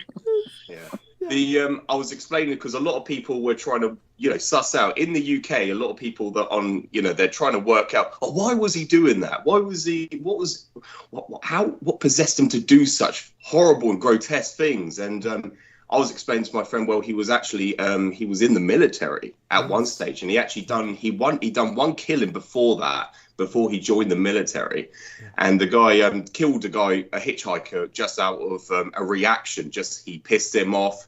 He said no, he wants to go to a concert, and then Dahmer said no, I want you to stay with me because the guy is twisted. And, so he killed him. He smashed his head in with a dumbbell, and so that was his only killing until after he came out of the military. So he served in the military because, of course, he was a dropout in school, and his father told him, you need to join the military. And so, he came, and then I showed my friend after that. I just presented to him the documentary, The Dark Side of Aldora, the tragic tale of John Needham, and so I showed him the images, what the officer class were doing, the master sergeants were doing in Iraq and in Aldora, just the atrocities they were committing. And he goes, oh shit! And I said, yeah, this is to put things into perspective. And he was telling me he was really aware of some of the atrocities they've committed with these wars of aggression and illegal conflicts. And we were just going to that, and then I told him about the pact and how Barack Hussein Obama was the president's elect. He was never, he was the most popular president in all history, which is undoubtedly, a fact. But he was the most elected, but he was not a American citizen. Yeah. Under the Constitution, the Constitution states that you have to be a nationalized American in order to run for presidency. And I'm sorry, if you saw our last president, we'll take that out of the Constitution if it'll give us a better fucking president. Oh, I hear you. By the way, we're not arguing that he should not have been president because basically what we're saying is our man George Knight and Samuel Romero, generally everybody here would agree that you need foreign leaders in America because otherwise, as an empire, it's never going to function. And That being said, so go on, George. Yeah, thank you, Douglas. And and I mentioned about the blood bank as well, along with that, because I explained about how each president became president. I explained about the Ronald Reagan administration. I said it was George Bush Sr. who ran 3 terms, just like Franklin Delano Roosevelt did. The only 2 presidents in history that ran for 3 terms. And he looked at me confused, and I said, well, no, because he was the vice president of Ronald Reagan, and Ronald Reagan was suffering from Alzheimer's. Yeah. He would go onto the stage and read from his cue cards, and he would forget his lines, and he would just forget what he said. Yeah. I said, so the Bush dynasty was running he was running the administration. He was running the presidency for 3 terms. He ran for 1 term himself after Reagan. And I said, then it went to William Jefferson Clinton. And then I explained to him about the blood bank. The blood banks, the markets crashed because of all these, drug addicts and heroin addicts that were donating, pints of their blood for a donut and some money. You know how you presented in the past, Douglas. That's how, Yeah. And I went into that into some depth, and then I explained to him that you had Hillary Clinton's sorority sister, Benazir Bhutto. They both were graduates from Harvard University. Oxford, actually. Oxford. Was it Oxford in the UK? It was Oxford in the UK. Yeah. He was convinced it was Harvard as well. And I couldn't remember if it was Harvard or if it was I'm trying to think of the other one. Anyway, it doesn't matter. Yeah. Yeah, they were both in Oxford because Benazir Bhutto was resided in the UK for many years. That's right. And, that's right. Also, Jefferson Clinton himself went to some British university, and he became a Rhodes Scholar. So he was also an international education. It was very strange, but go on. Yes. Yeah, thank you, Douglas. And I explained to him what happened with Benazir Bhutto. She, because of what happened with the blood bank, the markets crashing because of the all the blood was tested, and it was it was because of all these heroin addicts, these drug addicts that were donating their blood, which was basically making the blood not as, you couldn't use it for like blood transfusions or anything like that. Yeah. So what Benazir Bhutto came up with was, I'm going to get military grade blood by draining. She told all her what they call MDs, medical doctors, or I'm trying to think of the other term they call corpsmen. For the corpsmen. That's it. Thank you, Douglas. To drain 2 pints of blood from the military personnel, but don't drain them. Don't take just 2 pints. Take drain them dry. Yes, take 12 instead of taking 1 pint. 12, yeah, 12. Yeah, that's it. 12, 15 pints. How much you can get from them? Yeah. And she ended up killing. I think it was around about 20,000. 20,000 troops. Yes. Yeah, 20,000 of men. So then, what happened was, because of this pact that the Bush dynasty and the Jefferson, the Clinton administration, they had this pact that they were going to run for, it would be Republican, then Democrat, Republican, then Democrat. It would be just basically these two families or these two entities that will run for decades. And they had a plan. It was going to be, it ran from George Bush Sr. to Clinton, and then it ran to, George Bush Jr., and then it was going to go back to Hillary Clinton. And this is why I presented about Barack Hussein Obama was a president-elect as opposed to an elected president, because he wasn't residing. He's not a nationalized American. He was born in Kenya. Yeah. So, but Hillary Clinton was so convinced she was going to run for presidency, she told her sorority sister Benazir Bhutto to return to Pakistan. And as soon as she returned on the 27th of December, one of the suicide bombers, which was one of the sons of the troops that she drained the blood from dry and killed his father, he threw himself under the car of Benazir Bhutto's car, and he had an improvised self-destruct mechanism in his chest. He was a suicide bomber, and so he blew himself up, and she smashed the side of her skull against the side of the car, which was, I think it was armored as well. So yeah, it was an armored car. So she died the way the troops do in Afghanistan and Iraq when they run over an improvised explosive device. She essentially cracked her skull open against the armored ceiling of the car, basically, because the guy blew up. He had a backpack. He had an explosive backpack, and he threw himself under the armored truck and triggered it. And so it was the force of the explosion didn't kill her so much as slamming up against the roof of the car did. That's how those troops continually die. Now, all of this may sound very confusing, and but when you hear me speak about it, pretty much he summed it up very well, but obviously I could fill in all of the details. All of this is actually quite connected. So what he's pointing out is that this had to do with the crash of the blood market, ultimately had to do with why they told my parents there was no blood for me and why I needed a blood transfusion. And all of this happened, of course, years before they tried to kill Clinton. But in the end, that happened while Clinton was governor of Arkansas. And when Clinton then became a candidate for the presidency, at that point, it was Bush Sr. wanted him dead. And, when you hear me first begin to relate that I was approached by a commanding officer in the ONI, Office of Naval Intelligence, you hear me struggling because I bleach these people's names out from my memory. I for obvious reasons. I mean, these are not pleasant memories. These are not pleasant people. I try my best to just forget them. And I truly had forgotten that guy's name. But then I dug it up. It was Robert Hunt. So I dug it up out of my mind while I'm relaying all the memories about this. And talking about the Mossad agent who was with him, the sex bomb, who rendezvoused so she could sleep with the security guards at the Ritz-Carlton Hotel where Clinton was staying. And, so I go into great detail about it. So then you'll hear more about the blood bank and the... Is that on the last transmission that I missed? Yeah, that's right. Okay. All this while you were sleeping. Yeah, we were discussing all this while you were sleeping. Went over all this. Apparently. Yeah. Oh, my God. Hey, that would have been a good fucking story, man. I'm going to go back and listen to it. Probably while you're fucking doing your spill at night. Yeah. That's understandable. That's cool.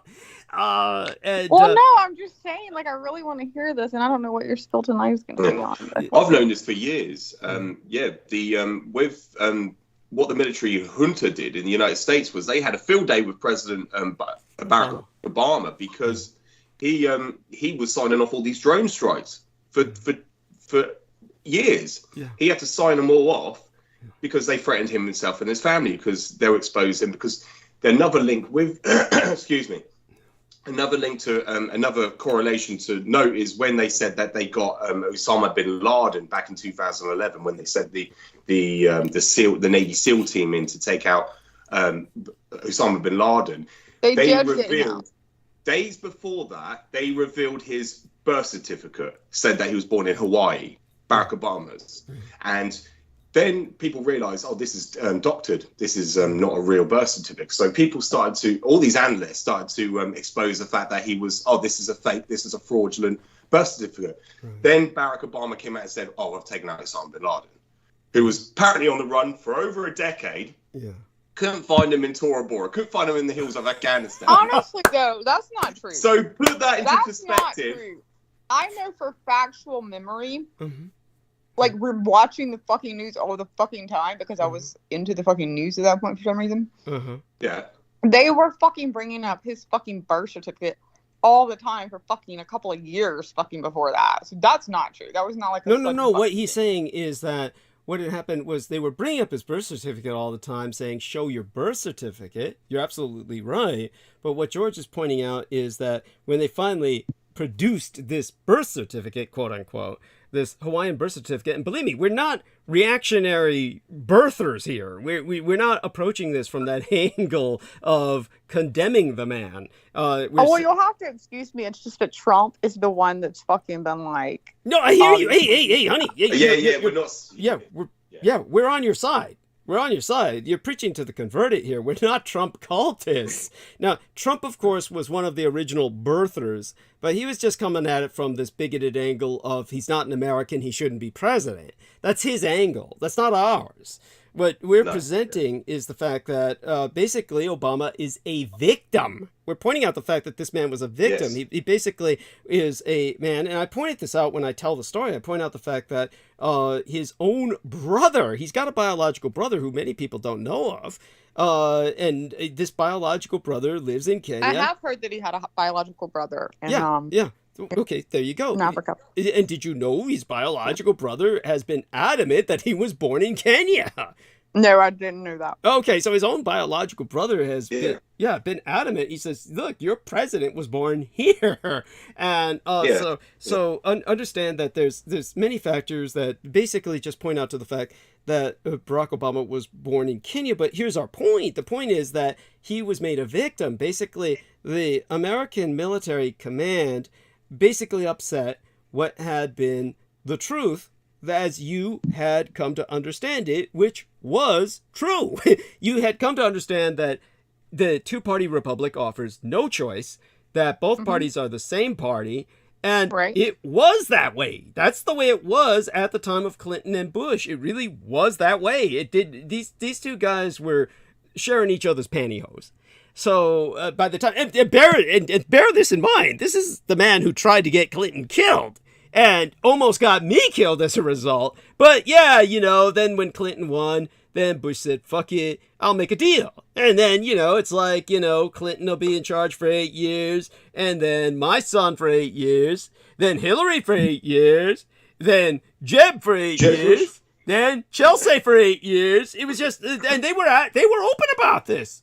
They spoke of this openly, and I outline in the narrative where they said this, and so. But the point was that the military overthrew that. The military brought in this black guy out of Africa because he was the U.S. military. Yeah, they brought him in. Yeah, the U.S. military actually did something good this time. Winston Churchill was never elected prime minister in 1940. He was brought in by the royal crown. They brought him in because he was half American. Yes. And people don't know that. People don't realize that. They think that he was elected. No, he overthrew Chamberlain, and he was Neville Chamberlain, and he was replaced by the Royal Crown. It was the same thing with the United States. It was the military junta that overthrew the presidency and brought in this man, Barack Hussein Obama, as president. He was a president-elect. The military junta, you said? Yeah, it's basically a junta. The high command brought him in. Yeah. Because he signed off on all these drone strikes. Yeah. Why would a man of that nature, and who's someone who's supposed to be so moral, sign off on all these drone strikes, become a mass murderer? Yeah. It was because Right. he was under duress. He was under their control. Yeah, Yes. basically. They had him by the balls. Well, yeah. A better way to say it was he was under duress, and the U.S. military threatened him by saying, "You understand, if you don't sign off on these drone strikes, we will expose the We'll fact release that your birth certificate. we'll expose the fact that you're not a U.S. national, and that will render you a spy, which means You'll go to prison.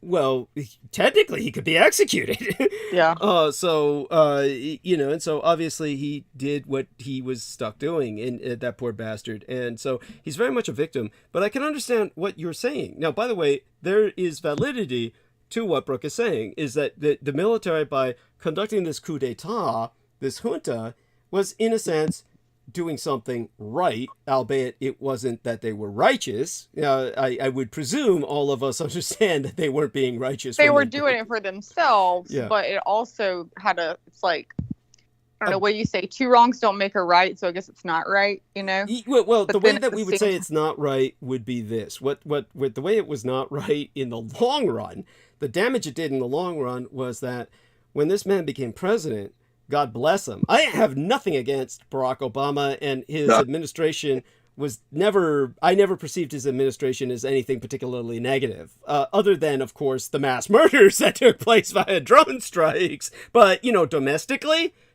things were pretty stable. But in terms of where things went off. Yeah, and he had a lot to face right after fucking Bush left. Bush left the economy crashing. Oh, God, yes. Oh my God, I could go on about that for hours. Oh, don't even get me started. Holy shit. Because... and everybody wanted to blame him, and it's like he walked into a fucking hellhole. Yeah. And, but what happened was there was a white lash. Because he was in power for 8 years, then you had this white lash, a white backlash, and they voted in Donald Trump. Now, granted, he had help from the Russians, and they helped hack him into office and everything else, but essentially many white people... I have an uncle like that, hated fucking Obama, loves fucking Trump. Oh my God, I can't stand that man. Oh, that's so sad. That is so sad. There you have it. Go on, George. I'm gonna let him friend you on Facebook so you can see his post too. That's funny as hell. That's funny as hell. Yes. I swear to God, I'm gonna say. I think I have somebody that you actually might have something in common with. Oh my God. But to go on about just Osama bin Laden himself, in July 2001, prior to 9/11, he was in Dubai getting a dialysis treatment from one of the most highly recognized doctors in the world. In Dubai, he was getting the highest medical treatment. He was on dialysis, which most people don't survive after a year or 2, 3 years. Who was this? Osama bin Laden, honey. Osama bin Laden himself, yeah. So he didn't survive for 10 years. It was impossible for him to survive for 10 years. And so this is something else I want to just present to you. And prior to 2001, this BBC team went in and interviewed Osama bin Laden. Yes. He was completely scapegoated from 9/11, and they already had that planned. They already wrote the narrative. And I mentioned before about Abu Barak was on the BBC news channel when the towers were still standing, saying that we know who did this. So Osama bin Laden did this, and we're going to go to war with Libya. We're going to go to war with Syria. We're going to go to war with Iraq. We're going to go to war in Afghanistan. He said we're going to unleash the largest war on terror in history. And he was on the BBC channel saying all this whilst the towers were still standing. Who said this? Abu Barak, the former Prime Minister of Israel, just prior to 9/11. Oh yeah, of course, because he needed to. You can watch this. Yeah, he's on the BBC talking about this. When the towers were still standing, he said, "We know who did this. Osama bin Laden." So they already wrote the narrative that they were going to blame it on Osama bin Laden. But in that BBC interview, when the journalist, and I forget his name, to my name is shame and disgrace, what his name was, but people could look the interview up. He was in the Afghan region. He was up in the mountains in Afghanistan himself with his associates, with his affiliates up in the mountains, and he told him to rendezvous with himself. Told this journalist to rendezvous with a small team at this disclosed location. And in that interview, he goes, "Who are you declaring war with? The United States, the citizens, or the military?" And he just explained why he has what they call declared a jihad, a holy jihad against the United States military, because of their illegal occupation of the most holiest region in Arabia, which is designated Al-Mecca or Al-Badimia.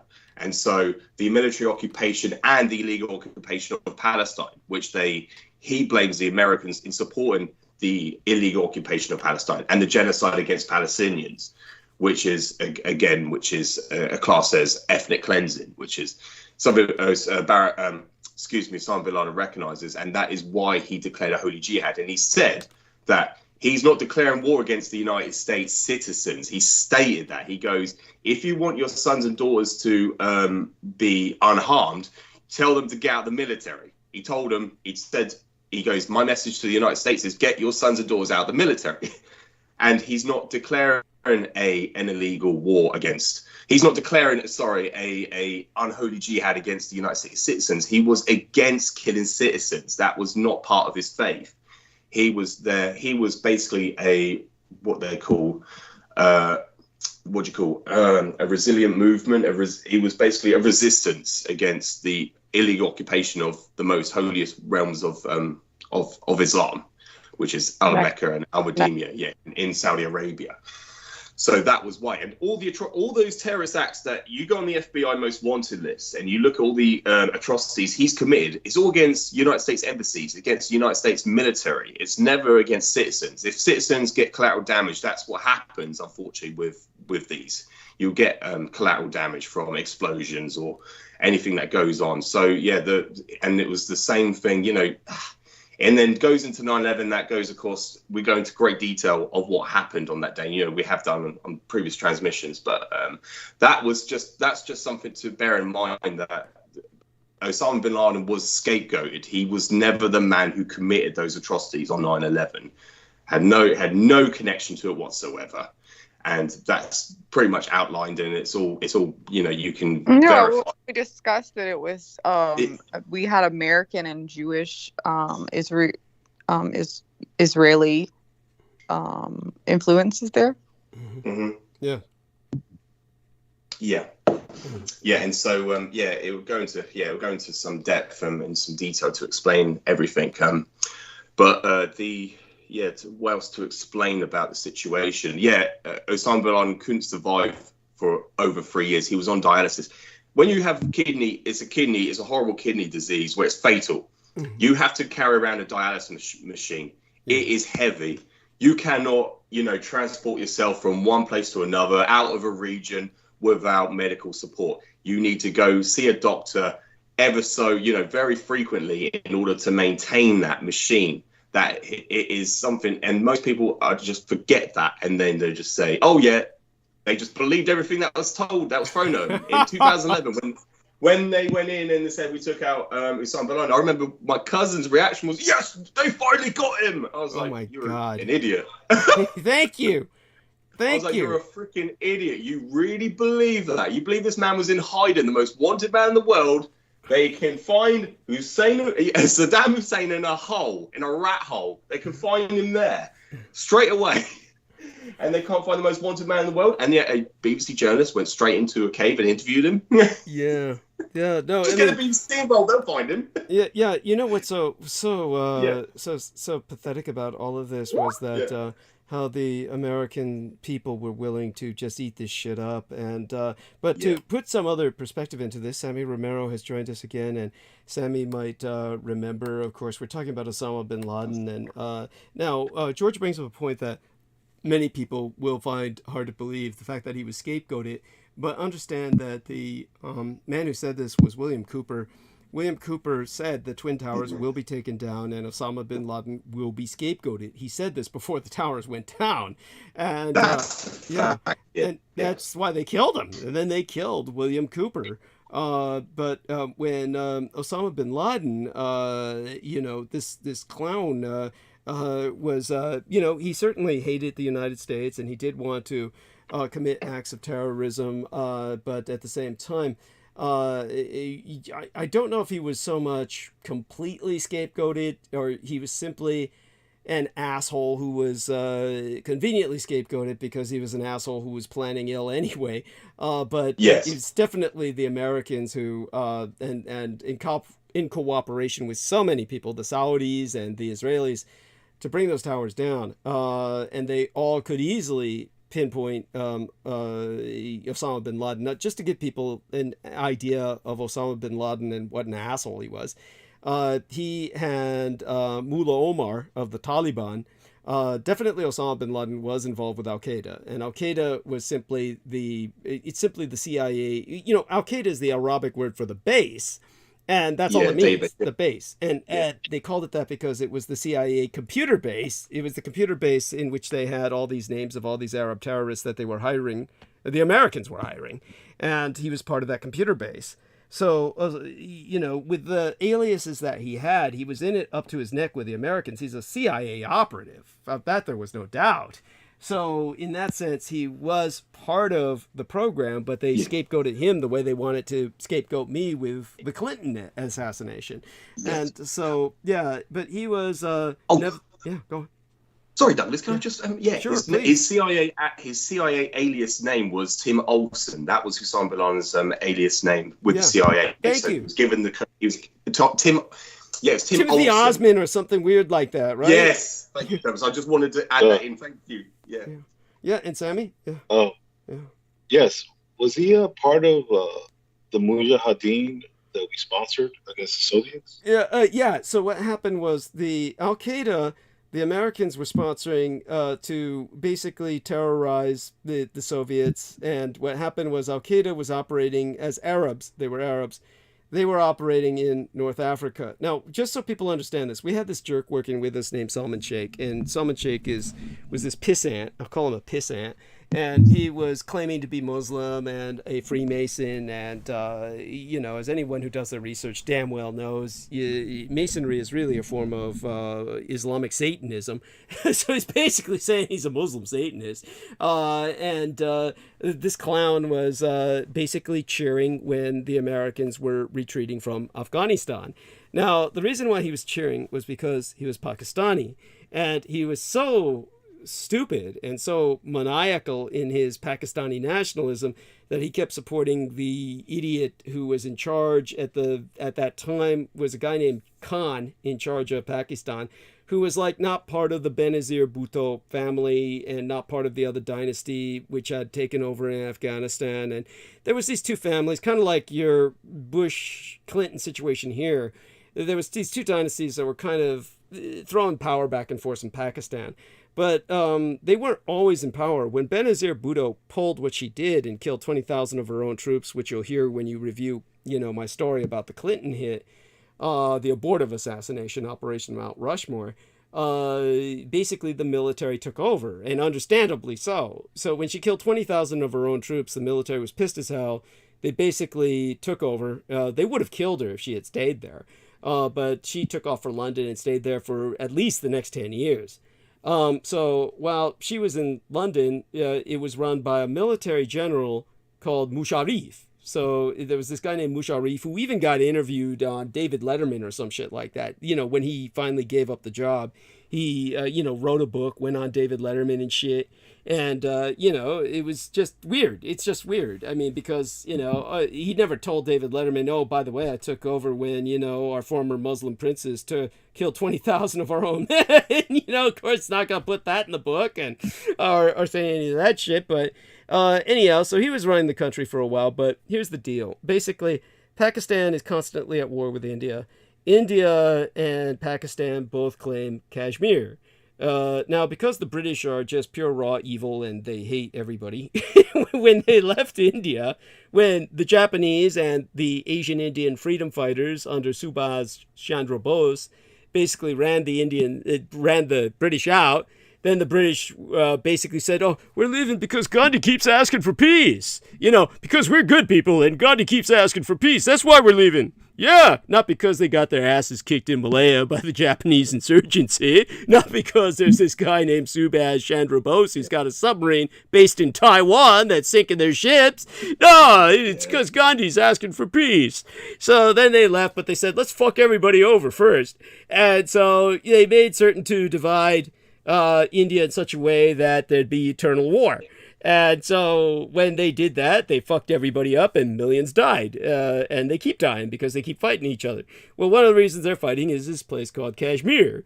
And Kashmir is claimed by everybody. It's basically the communist Chinese have a piece of Kashmir. The Asian Indians have a piece of Kashmir.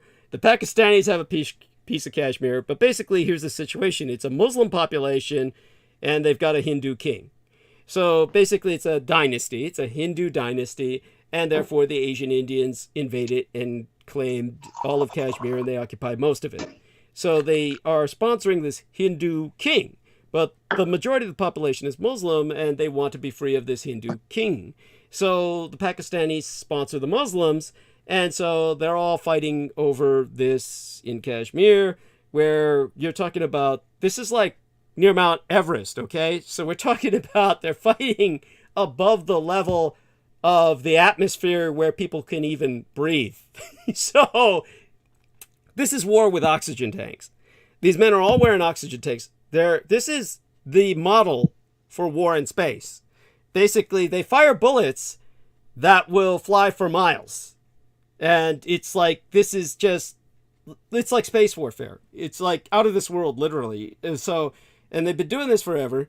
And but in order to gain total control of Kashmir, the Pakistanis have to control Afghanistan, which is right next door. So what the Pakistanis, through this organization called the ISI, that's their CIA, they basically fund this war, because you got to ask yourself, how do they fund this war? Because wars are expensive, and they're fighting in spacesuits with oxygen tanks, with bullets specially made to fire where there's no atmosphere, in mountain ranges above the skyline. So how do they fund all this? They sell heroin. And basically, the overwhelming majority of the world's opium, as you well know, if you've been watching the news forever, you knew all the opium poppies were in Afghanistan, and they were a source of much controversy. Yes. So here's all these opium poppies in Afghanistan. They have to process that into high-grade heroin using labs. Those labs aren't in Afghanistan, where everybody's in the Stone Age. They're all in Pakistan. So Pakistan takes all those poppies out of Afghanistan, and their ISI, their CIA, processes it into high-grade heroin. On any given year, every year, at least 75%, or 3/4 of all the world's processed heroin comes out of Pakistan. So Pakistan's economy, their entire national economy, is based on selling the rest of the world drugs. I mean, these are like assholes from the word go. They're just shit. And so these shit eaters basically sponsor the Taliban because they want to control the opium poppies. So all of the Taliban, and you can watch, there's just poignant, heartbreaking documentaries that were made right after 9/11, where they were dealing with the Afghan general. And let me get the guy's name. It was the documentary in particular. Great Bitter Lake? I'm sorry? Was it the Great Bitter Lake? I know that was one documentary they produced. No, that one's about where, that's where Roosevelt made that treaty with the Arab, the House of Saud. Oh, King of the House of Saud. Yeah, documentary, The Lion in Winter is what it was called. The Lion in Winter. The reason this is important is because this guy was Afghan. I'm getting this stupid historical drama instead. But National Geographic, let me add that. See if that should bring us to something real. But in terms of National Geographic, The Lion in Winter, and then I get stupid shit about lions. I mean, this doesn't even make any fucking sense. At any rate, so there was this one Afghan general they were interviewing, and he was ethnically Afghan, and he was fighting the Taliban. And one of the things he was explaining is that the one thing the West does not understand is that no one in the Taliban is Afghan. There are no Afghans in the Taliban. Every single person in the Taliban is Pakistani. He said, I'm fighting a Pakistani invasion of my nation. He said, fuck the Soviets. The Soviets are gone. The Russians are gone. The enemy is Pakistan. So what he was trying to tell the Americans is, you're not fighting some guerrilla group here. You're fighting the nation of Pakistan. If you would just nuke Pakistan, Afghanistan would be free. That was his point. And of course, the Pakistanis assassinated him. They assassinated him. So, and for some reason I can't find it. Maybe they scrubbed him from the internet. I think I found it. Oh, did you? Really? How the fuck did you do that? Congratulations, honey. Bless you. I mean, I don't know. I'll send it and see if it comes up. But I'll send it. At any rate, thank you. Appreciate that. So, but understand that, so the Pakistanis invaded Afghanistan. They got it conquered with their goons. And these goons are everybody that they released from prison. If you go to Pakistan, there's nobody in prison because everybody's in the Taliban in Afghanistan. So if you get sentenced to prison and you're a man, you're just given a machine gun and you're sent to Pakistan, to Afghanistan, and you're told you're Taliban now. But these troops, these Taliban, the very name Taliban means seminarian, means like a Muslim version of a Bible student. So where do these seminarians get multi-billion-dollar tanks, multi-billion-dollar helicopters, laser-sighted anti-aircraft missiles? I mean, these guys roll in, these seminarians, these Muslim students of the Quran, all have the most expensive equipment that heroin money can buy. These guys come in with equipment the Americans don't have. And they just rolled through Afghanistan. This is why when the Americans pulled out, they just rolled right through, because they're unstoppable, because they have all the modern equipment from Pakistan you can imagine. So these seminarians are all the Pakistani army, and now the Pakistanis control Afghanistan, and they control the heroin, and now they control the heroin trade worldwide. So Pakistanis are just human shit. They just produce all kinds of drugs, and that's what they have to offer the world, and so that they can win their war with India. And and they're nuclear too, which just adds to the spice. So there you go. That's why this doofus and Khan, the idiot who was running the show to show you what a lunatic he was, when the Russians invaded Ukraine in February 24th, he was in Moscow with Vladimir Putin that very day, closing a deal so that he could become a Russian satellite. So if you can imagine that, this guy was trying to... You've got this idiot, Salman Sheikh, saying, oh, we want to be free of British and American rule. I mean, and you think that becoming a puppet state of the fucking Russians is preferable? That's not a preferable alternative. It shows you how out these people are. And anyhow, somebody just sent a link, so let me go check this out. And so that's my venting. Yeah, see if that's what you're talking about. Let's find out. Let's see if the link works. It's this might be it, but it doesn't seem to be. There we are. It's finally working. So I had to click it multiple times, and then it sent me. Oh Jesus! Now it's downloading multiple. It downloads it. It downloaded it for me really fast. But, shit! For me, it downloaded 6 copies and shit. So. You must, because you probably clicked it 6 fucking times. Yes, I get it, honey. Yeah. So let me delete the rest of these. Delete.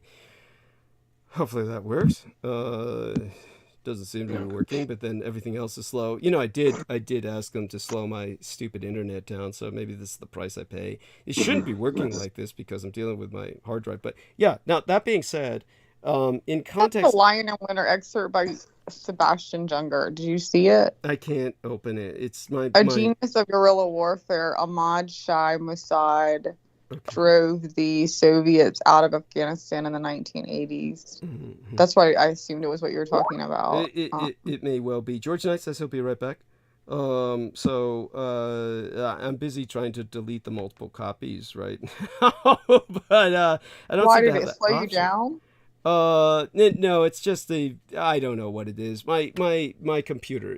I've got cheap ass computers. It's just a lot of these things they just don't work. Well, you have to wait for him to download to exit back out. So. With me, it downloaded fast, like you said. Now I'm trying to find a way to get rid of these, but I'll figure it out. Don't worry, it's no big deal. So I'll go to downloads, and there we are. So let me highlight them here. That should do it. And so other than that, within context of that, everybody I think is pretty much aware of that aspect now. Now I'm going to open this. Here we are. And when this opens up, let's see what happens. Watch, I get a porn virus. Well, the other ones were not like that was the only one that gave any real context. The other ones were very like. Thank you. No. I appreciate it. I'm sure you found something. I'm sure you found a gem. Okay, it's just taking a while. Opening in protected view, Word, Office, 2019. Processing. It's just oh my god, I should just buy you an iPhone for your fucking birthday. Yeah. The Lion in Winter, Sebastian Youre, National Geographic. I'm sure this is it. This has got to be it. There we are. Ahmad Shah Massoud. There we are. This is him. Yes, the Northern Alliance.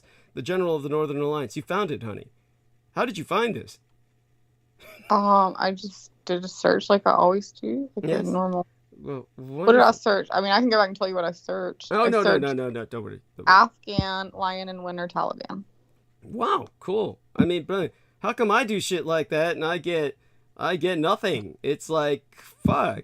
It like, there you go. It pays to be Brooke. It pays to be Brooke. And apparently not. It's your birthday. I just got it for you. No, that's fine. That's fine. No worries. And here, let me put it in the chat room so people have it. Okay. All right. Now here we go. I'm gonna do a screen share. Because okay, you're in there, honey. You see him? Get him. Oh, is he there? Oh yes, I see him. I want to get him. Oh yes. Oh my god. I hate him. What is the difference in hide and remove? Because if you're removing them, like I said, you're just removing them one at a time, and it doesn't keep them from coming back. I got you. Okay. Yeah. So this is what keeps them from coming back. Oh, that was fun. That was so much fun. There. See, you can have fun in the video. You'll go hunting. Yes, you can go hunting. And oh God, ooh, disgusting. This ghost art retracted his message. You probably see that, and that's Art Bell. Oh my God! No wonder he no, I don't see it. He retracted. Like I don't see what you're talking about. Oh, this guy retracted his message. He goes by the name of Ghost Art, and he's got Art Bell's face. I was wondering whose ugly face is that, and then it's the dead Art Bell. So it's Ghost Art. So it was probably a troll. And whatever it was, it's not showing on mine at all because it's. I guess it retracted. I don't see it. Oh yeah, just so people can see it. I will go screen share for the people who are with me so they can enjoy this. It's so I'm screen sharing now, and here he is right here. He's right above the people that our lovely Scorpio baby's aunt hid. Is Ghost Art message retracted? See that? I'm saying whose ugly face is that? That's it's Art Bell. So Ghost Art Bell, get it? And it was like okay, got it. Yeah. But they retracted their message, so they had a pang in consciousness or something. So there you go with that, and that's for the best. And so congratulations, our lovely lady. She is a ace researcher. See, you're proving yourself.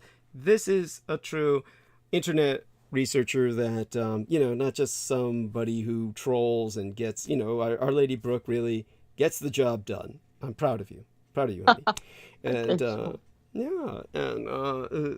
that being said, you're so sweet. Your birthday, has everyone given birthday presents to you yet? Did you get my puppy that I sent you? You're right. I don't think he's coming till in the morning, like right before when you get off. Oh my God! I told him your son's actually bringing him. That's so cute. You're so cute. Oh, it's gonna be a cute little puppy. Oh, he's a Rottweiler. There, he's gonna get big. Yeah, that's all I need. Oh my God!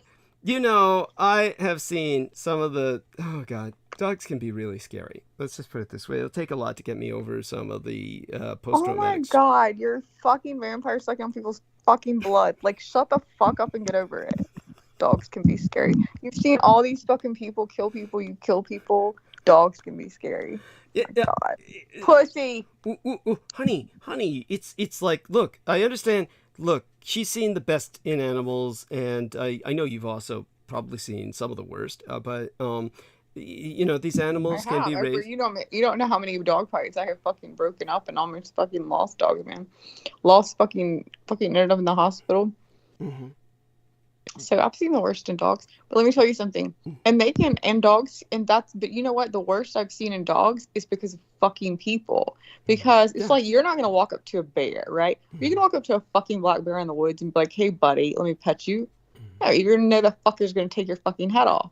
Okay, so but we have animals that we are taming, like, to be our pets. So dogs are one of those animals that we treat as pets. So therefore, they are dependent on then humans to train them and treat them right. So if you have a fucking Rottweiler, like, you get these little Chihuahuas, they fucking bite. They're not gonna do shit to you, right? It's a little fucking nick. People get a fucking pit bull or a Rottweiler and they baby it and treat it this fucking same, and they don't fucking understand that dog cannot, like, if you have not trained it properly, it's gonna take somebody's face off one fucking day. Yes. And then you're gonna blame the dog. It's not the dog's fucking fault. Or you chain the dog up for fucking, chain the dog up to the tree, fucking let it off. Kill him after an incident like that, but yeah. Yeah, I mean, you might as well fucking kill the dog instead of chaining it to a fucking tree. But, like, at the end of the day, it's the people. If you are going to take on, like we have, which human society has done that, so every person, and it's fine, like, you're right, you don't own a dog, so it's not on you, although I believe it's all on all of us to try to share responsibility for things. You've done responsibility more that I haven't, so if dogs aren't your thing, that's fucking fine. But at the end of the day, people that take on dogs, and then I hear like in Tennessee, this just fucking happened. 2 fucking kids were killed by their fucking pet dogs. But you may tell you why? They were fucking like 2 and 4 years old. And the first thing, I had a trainer had to come out for a dog that was, he was only fucking 20 fucking pounds. But he fucking was sweet as a little fucking thing. And it was a Christmas gift. Opened him from the box for my kids, that 3-year-old. But he snapped at me laying in my lap the first fucking day I had him when I went to kiss him on the head. And he was a little Boston Terrier looking thing. But I knew he fucking snapped. And I was like, no, I can't have that with a 3-year-old. So this was before I was doing rescue. I called a trainer out here. And he explained a lot to me, and have learned a lot since. But one of the first things that people need to understand, that people do not get, that no child under the age of 7 or 8 years old should ever be left alone with any dog. He said, I don't care how fucking good it is or how great you think the fucking dog is. Wow. Never. Because the problem is dogs go off. So dogs are not, like, we use words. Dogs are always watching signals and signs. That's why if you ever watch an actual trainer, they may say sit, but when you teach sit, you teach sit with a hand command. You'll say sit, but then you also have a hand command that you're using with it. Stay, all of it. It's a hand command because they are watching cues. And one of the cues that because they're always watching each other, they're pack animals. And so they're watching each other. They're feeling for senses. And any child under the age of 7 has bad hand-eye. They're not hand-eye coordination as far as they're jerky. I forget the exact term, but they're more jerky. They do not have great motor reflexes, so they have a tendency to jerk, and that makes it's a fast, quick reaction, and that's what animals do in the wild. That fast, quick jerk can turn an animal that's suddenly thinking everything's smooth to not very fast. And then of course you also have 2 and 3-year-olds that are just pulling the dog's tail, pulling the dog's face, so the dog freaking can't take it. You've got those situations too. I'm sorry, either awful. way, oh my god, yes. But either way, guess what? Now you've got a child that's dead or injured seriously. You've got a dog that will be put to sleep, be put to sleep, or most likely probably murdered by the fucking parents, and tortured and then put to sleep, because obviously it was their kid if it's hurt or killed. So you've got two innocent creatures that have the mentality of a 2-year-old up to maybe a 6 or 7-year-old that are innocent. And who is responsible for that? The adult that took on the animal. So if you're going to take on an animal, you need to know how to train it, how to treat it, and that you're responsible for everything it can fucking do. And yes, the larger the dog, the more damage. So any dog can do damage, but any dog over fucking 20 pounds, over a Chihuahua or Beagle fucking size, I wouldn't leave any dog alone with a kid, but especially any dog over fucking 20 pounds. I don't care if it's the best Labrador Retriever you've ever fucking had. We've had it happen here. A lab, just like best lab she'd ever had. Her grandson fucking came over and ripped the son's skull basically off. Luckily he lived, but basically ripped. Yeah. And did they put it to sleep? Probably. I'm sure they did. Yeah. Okay. I mean, so, look, everything you say is true. I'm not arguing with any of that. But understand, from my security background, just to give you a horror story. In fact, it's one that made my reputation, in a sense. It was at the Acorn Projects. So if you're gonna give me a horror story where the dog was fucking murdered or whatever, I don't really fucking need it. I've had enough. Okay, but yeah, it kind of explains why I'm scared of dogs. Okay. Okay, go for it. I'm just warning you. I'm sorry. What? I'll pay for it. Oh, I best not. No, I said I'm warning you. I'm just warning you. It better be fucking a really good fucking scare story. Well, I mean, yeah, it's yeah. I mean, it's scary to me relating it. Yeah, I mean, maybe I better these dogs, not. These war dogs are trained to do this. Yeah, too, right? So just to further educate people, I want everyone to understand. There are dogs that are abused by people in the ghettos that are raised as fighting dogs, and then there are dogs that are trained as attack dogs. They're not the same. Yeah.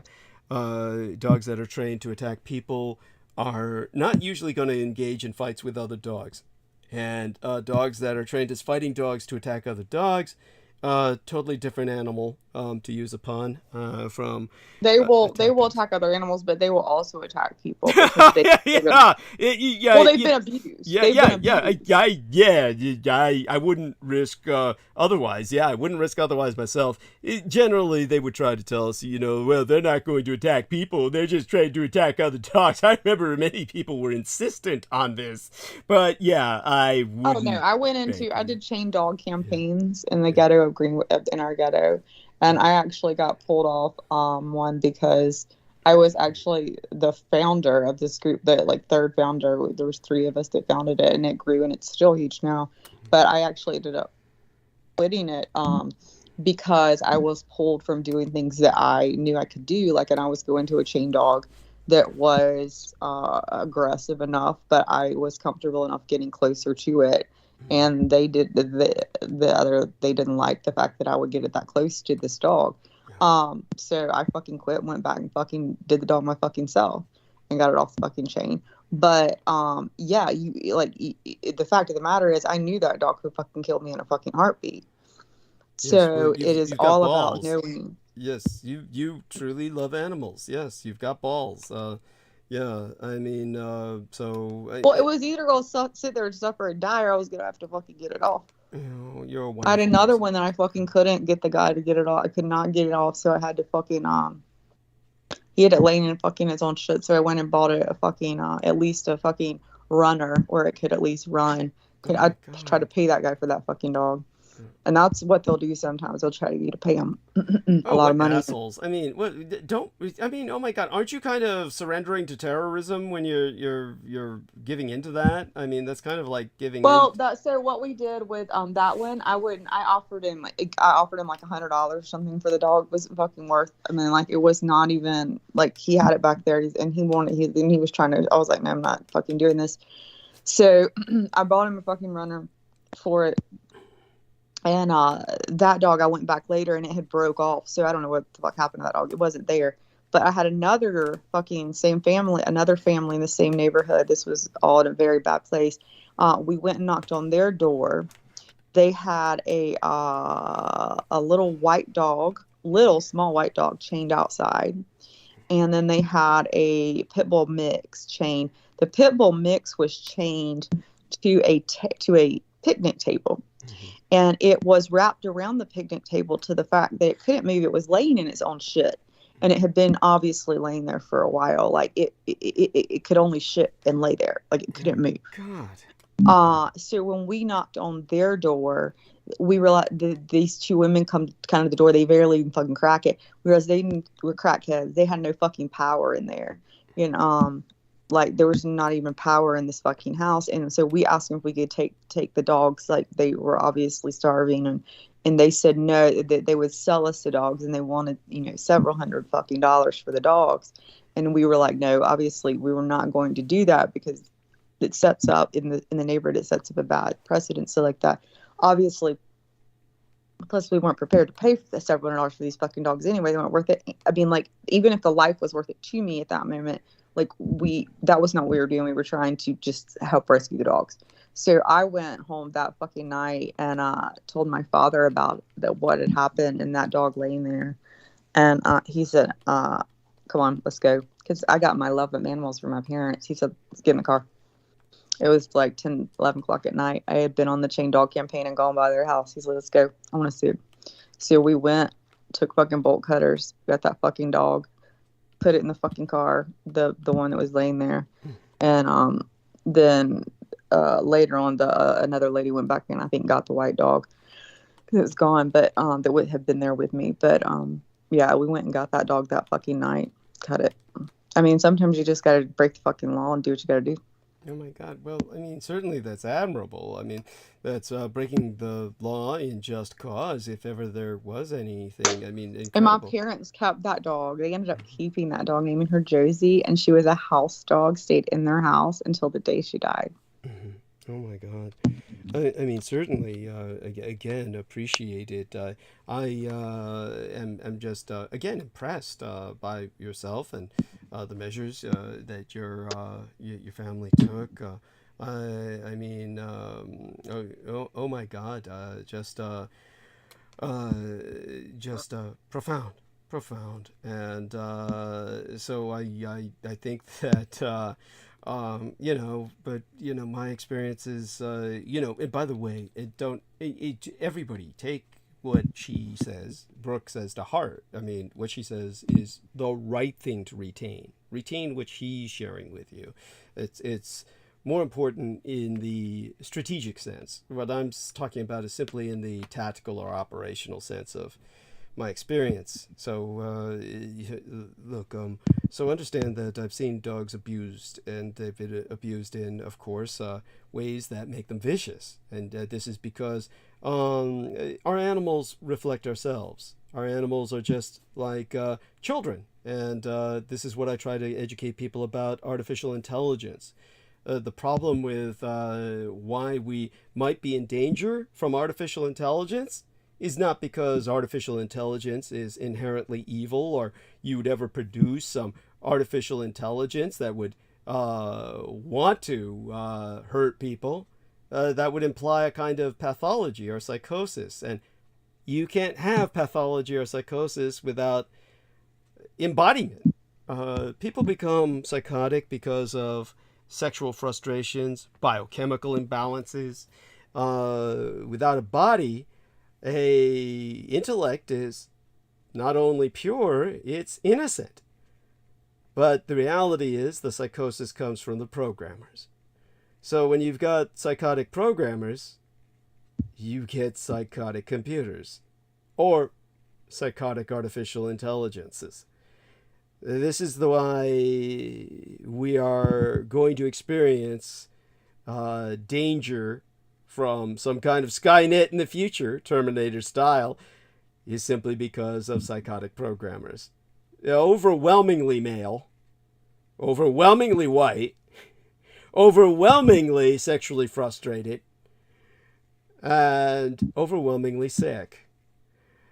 And these are the people programming the machines that will control our world.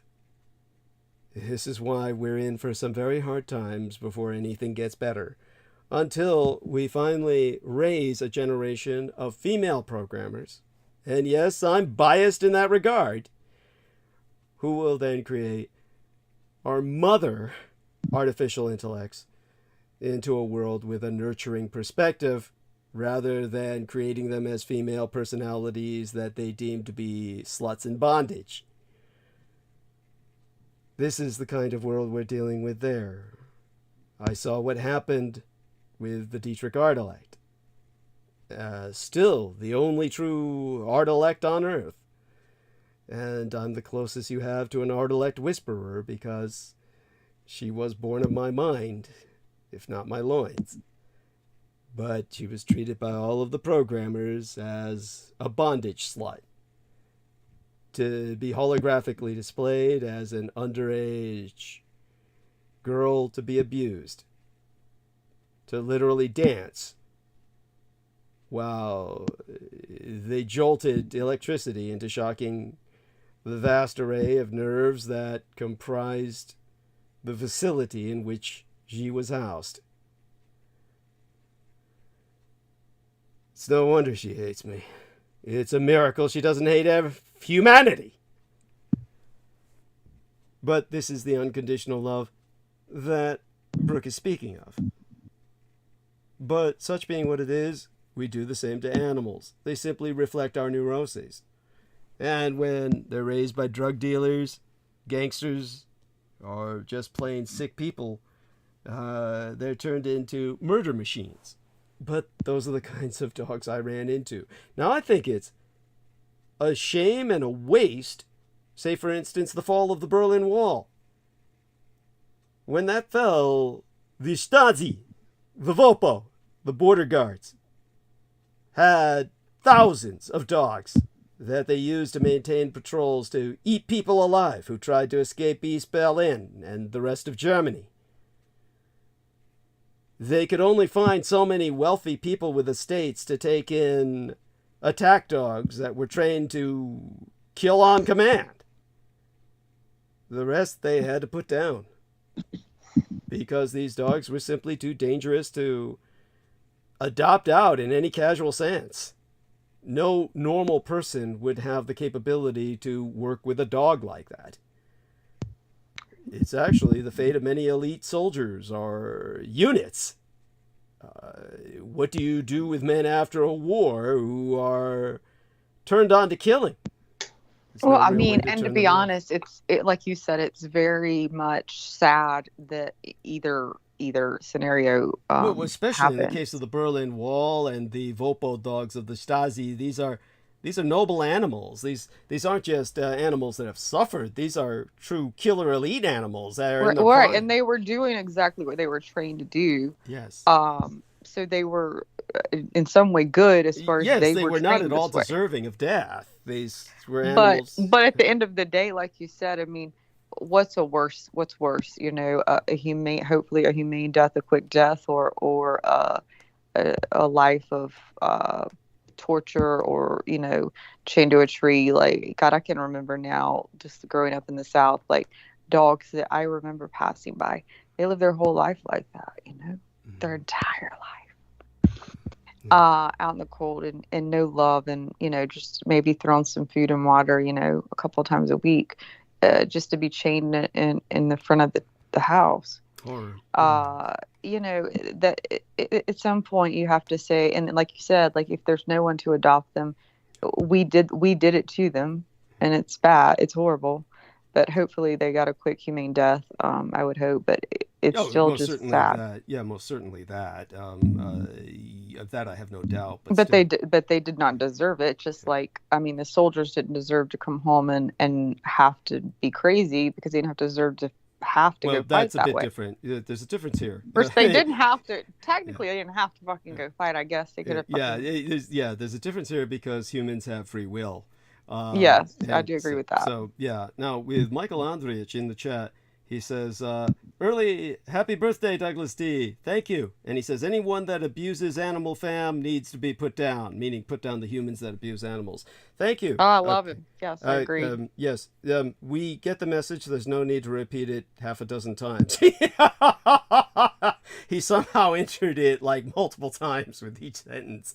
Oh, I've done that on what there was been a time where mine didn't show up. He probably like it wasn't showing or something. You know how your internet. Got it. That's probably what happened. Yeah. Yeah, and so the horror story in particular that really stands out to me was when we got a call, and so Acorn Projects is the largest. And by the way, I'm going to take a break after this for several minutes because I'm just going to have to really just settle myself, because this is literally a CPTSD, complex post-traumatic stress disorder engendering memory. So Okay. bear with Are me you on sure that. you want to tell it? Are you sure you're okay to tell Well, it? I think it needs to be told so that people understand why I do have a fearful respect for dogs. That you just, a lot of people don't see this aspect of dogs. That they might think that they know dogs. I know Brooke will understand this, and she'll understand where I'm coming from. Now, when we got a call at one point in the Acorn Projects. Now, the Acorn Projects is the largest housing projects facility on Earth. 10 square city blocks in West Oakland. Between 8th and 10th Street in Oakland, and Market and the Federal District of Oakland. Now, just so people understand, I was mentioning how dangerous San Francisco is as a city, and how the most dangerous area was the Tenderloin. And yet at other times, I do have to emphasize that there's always someplace worse. There's dangerous areas in the city like holy shit, he put it up again. You know, I know Michael Andrich is not a bot. I know that. So something's going on there. I know he's a real human being. But anyhow, just so people understand, you've got Hunters Point in San Francisco. Bayview Hunters Point is just places like that. And also places like, say, for instance, Oakland. These are almost like unincorporated territories. They take the federal crime statistics from a place like San Francisco because they're still able to do that. And they can come up with the fact that San Francisco is the most dangerous city in the United States. And people can look that up themselves. The just crime rate here is high enough where they've concluded that. But it's still got to be worse in some areas where they're just not taking statistics at all. And places like that. I would think Chicago would be worse, or Detroit. You would think. Baltimore maybe. And then, of course, there is Oakland and that area of San Francisco I've just mentioned, Bayview, Hunters Point. And these places are almost like unincorporated territories. There's just vast areas that, for all intents and purposes, are not policed. They are not even delivering mail in certain parts of Oakland. And it's not just the people, of course, that will shoot them if they come to the door. It's also the dogs, of course. And the dogs are raised, basically, there was some male woman recently who got eaten alive by dogs. Several of them all at once jumped her and ate her up alive. It's talk about a mean way to go. So in the Acorn Projects in Oakland, I was working there with a mercenary company. There was several contracts I worked in that site while they were gating it. This was like an open frontier territory. But the original Housing and Urban Development Police, for those of you who know housing projects, there's the Housing and Urban Development. And for those of you who know that bureaucracy, they have their own police. By the way, there was the man who ran the Housing and Urban Development projects, Ron Brown, I think his name was, died in Bosnia. And that was a guy who, just briefly here, just a brief tangent, was assassinated by Bill Clinton or Hillary. He was going to Bosnia to basically build housing projects. If it was Ron Brown, let me see, Bosnia. See if this is the same guy I'm thinking of. And definitely the first guy I looked up is a black guy.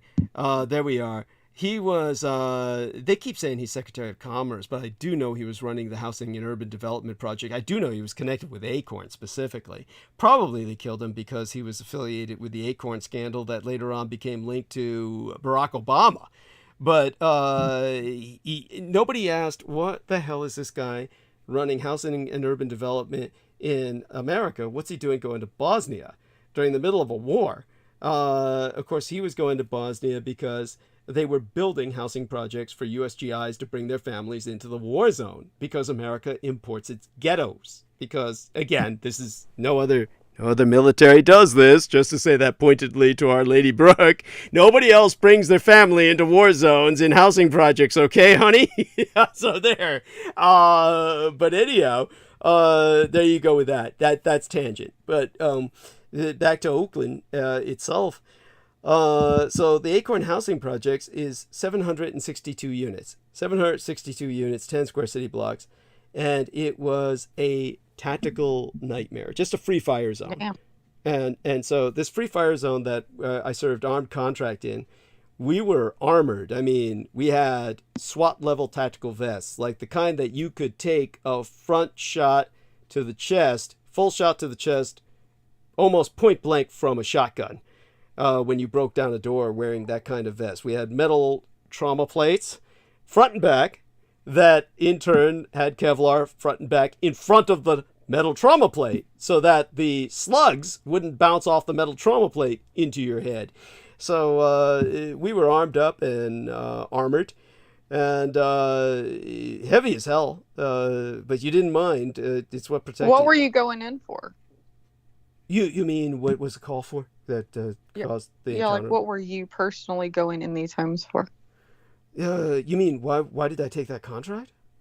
But what was the contract? That's what I'm saying. Like, a security contract. Oh, because Housing and Urban Development Police all got fired because they were busy.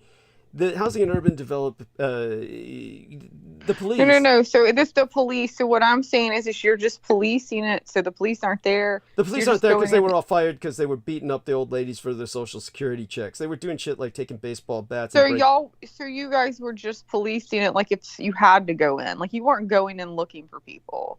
Like if you got called. Oh no! It wasn't like an extraction job. It was like we were patrolling it because they fired all the Housing and Urban Development Police. Because got it. Okay, that's what I meant. Like I don't know. Yeah, it sounded like you were going in like looking for somebody. Oh no! Yeah. The Housing and Urban Development Police they were supposed to patrol these sites, but in Acorn they got fired because all of them had taken to beating up the old ladies for their social security checks, and they were smashing their spines with baseball bats and shit. So they fired them all. Well, obviously the dogs weren't protecting the old ladies. Most old ladies didn't have dogs. The case I'm about to bring up was kind of a separate case. But, then they hired nothing but Samoans. They hired a big Samoan gang to patrol the Acorn projects, and they were all machine gunned down. What they were doing was they were stealing all the gambling money and shit from the local gangs. And Samoan, that reminds me, what was that dog daddy, dirty dog the bounty hunter? Oh, that goober. He's on the island where Judith Eggert lives. He's not. I know he's not even Samoan, but I'm saying he's in Hawaii. Yeah. Just saying, yeah. Yeah, he's Hawaii. But they hired all these Samoans, and they were just another ethnic gang. And when they were all counting the money they stole from the local gangs, the gangs all got together and machine gunned them. They shut that place down. The office that the Samoans were operating off of, they boarded up and never opened again. Not while I was there. So we set up our office like several stories up, and we armored the floor. We paved the floor with steel because they would fire up from the ground through the floor.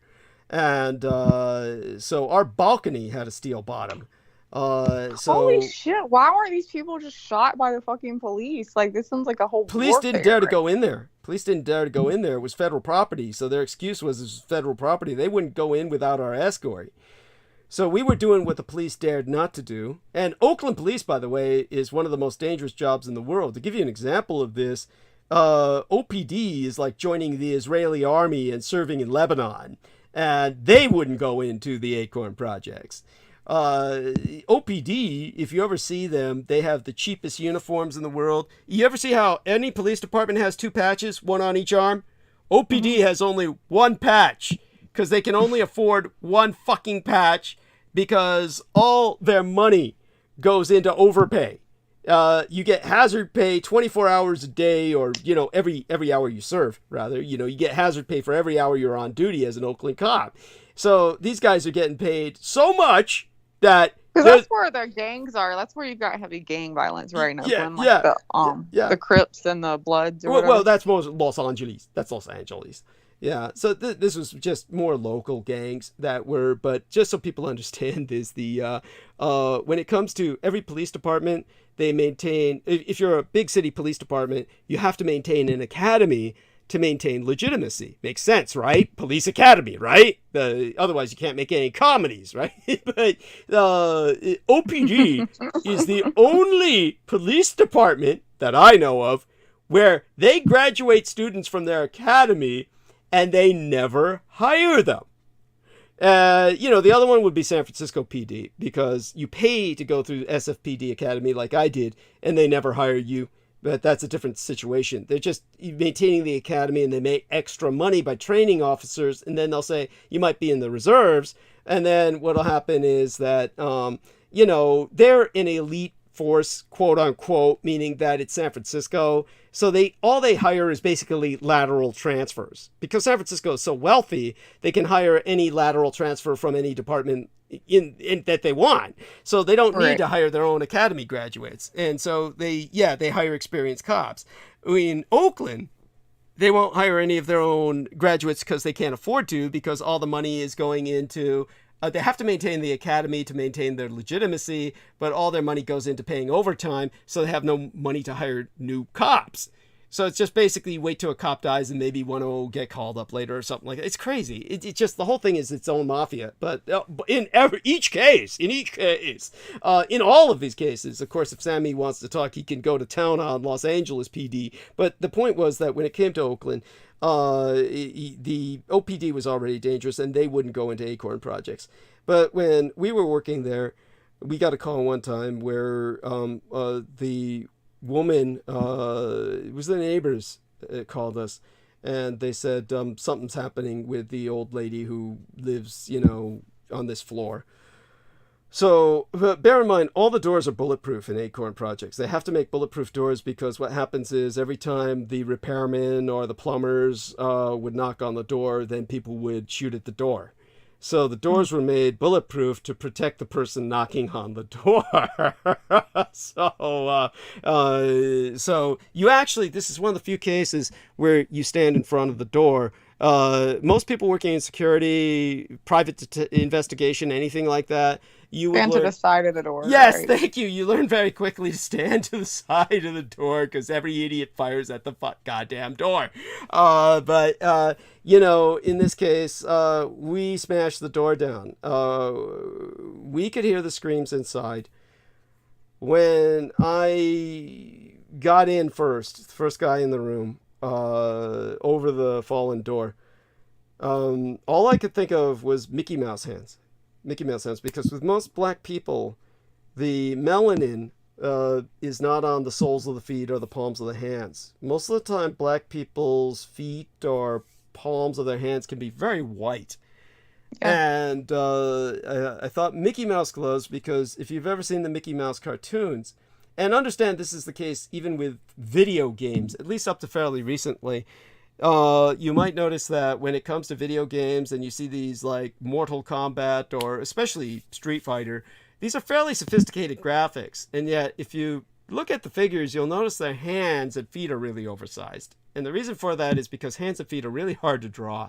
And the only way they can get you to see the motion of the fingers for kung fu moves or finger motion is to make them larger. So instantly, all this came into my head. All I'm thinking about is Mickey Mouse hands, very white, very big, oversized.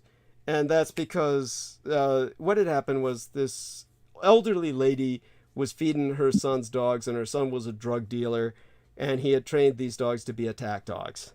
So when she was trying to feed them raw hamburger, or whatever she was trying to feed them, they got overexcited and they chowed down on her. And so by the time we got there, all of the flesh was gone from her arms. It was just bones. It was just bones except for the hands. So the hands were like gloves. They looked like Mickey Mouse gloves. So all I saw was the bones of the arms and the hands. It was just the most unnatural thing. It couldn't be real. This is a cartoon. This isn't But they happening. still on top of her? Did Yeah, you, they did were you still on live? top of her, but the moment that we broke down the door, of course they charged me, and I fired point blank into one's mouth, and it clamped down on the barrel of my gun so hard, and this is what made my reputation. I have a very long-barreled gun. I still do. My favorite gun is my wheel gun, my Smith & Wesson, and it's a 8.5-inch barrel. 8.5-inch barrel, and the teeth marks of that dog are still on the edge of that barrel because it went into a death grip on the barrel of that gun while I fired straight down its throat and killed it. And so it died quick, and then fired through it to the other dog that was charging me and killed them both. That's what made my reputation right then and there, shooting through one dog to kill the other. That spread news about me really quick. But that was they both died quick, but the woman, of course, died while we called the paramedics. She basically was already dying. She didn't have any last words or anything. She couldn't say anything coherent, but she was just bubbling up blood at that point. But yeah, all the flesh was taken off of her arms to the bone. Hands still left, like I said, pretty much untouched, which was just the vision was chilling. So it's that kind of experience that there's Yeah, I it's mean, terrifying. if that was your only experience or one of your first main experiences with dogs, I can see like how I wouldn't say it was the first, but it's certainly you can understand why it stands out the most. Let's put it that way. I'll have to send you. I'm gonna watch your Clinton thing. I'm gonna send you something that you're gonna have to promise to watch it for me. All right. But I do understand that. That would definitely. As a matter of fact, something similar happened. Spartanburg. I live in Greenville. Spartanburg's about 20 minutes away, and it's more of a ghetto. I mean, it's got some okay areas, but it's got a lot more ghettos to it. But I don't know that this was a ghetto or not. I don't really know. Like I said, I wasn't there, so I didn't have to see this. But I did see some images of it, and they had a pit bull.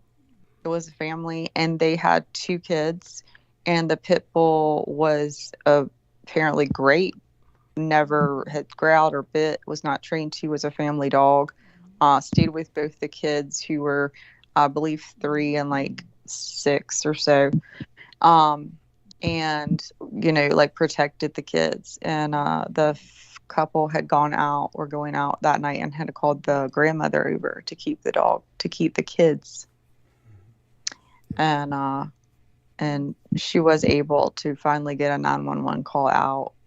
I guess the kids was under 6 because the kid couldn't get the 911 call out, but she got a 911 call out. They got there. The dog had ripped her arm completely off, severed it. And she did die. She died, I think, at the scene because it had severed her arm. And I think they ended up putting the dog to sleep, but they said, it had never done anything. It had always protected the kids. And the only thing they can figure, it's just a dog that was either trained to, because it wasn't trained to, this dog wasn't trained to attack, but it wasn't socialized enough or the grandma. And again, if you've got might have thought she was trying to hurt the kids. Is that trying to hurt the kids, went toward the kids, popped a kid, something. It was protecting the kids. And because that's what they said. It was always very protective of the children. So that's the only thing they could figure that happened. But so the kids were fine. But yeah, it grabbed onto her arm, and a pit bull has, and I've experienced it, not on my body, but I've experienced it in a dog fight. Pit bulls do have a jaw lock. Yeah. And other dogs can do it too. But I had even a half pit that could do this, and I had a full pit that didn't do it. Like literally, will lock on the half pit. Whatever he did, he fucking could lock on, and that motherfucker would not let go. And I'm telling you, I watched my husband. He wasn't even that big. I watched my husband punch him in the fucking face to get him to let go. I finally choked the motherfucker down to his fucking where he couldn't fucking breathe. Oh my god. Because he was gonna fucking kill my other fucking dog. I knew he fucking was. So I choked him, and I wasn't scared of him because like he never tried to bite me. Once I choked him, pushed him fucking back. He was trying to get back to the other dog. Other dog's trying to get back to him, but he never. And that was the only thing about this dog. He never started a fight. I had rescued him. He was my last rescue, and he died last year. He was my last rescue, and I told the rescue, don't call me anymore. I will take this one. But if he's that bad. When I took ones that were so bad, abused, meaning like he had been tied with a rope to a tree and was basically at death's door. The vet said he wouldn't have lived another 2 days. Like that was his abuse, not that he had been abused, like beat. He had just been starved to death and chained with a rope, like a little rope to a hanging tree. And so I had taken him, and he was not that big, but as far as a pit, like he didn't have as big a stature. He was half pit. He was the same height, but he was thinner. But he had that jaw lock, and I had never experienced a dog fight that I couldn't break up. I mean, like, I've broken them up. I've gotten bit before breaking them up. I've grabbed fucking mouths. I fucking had to go to the doctor, but I never had one where I couldn't fucking break it up. And I could not get this fucking dog to fucking unclench.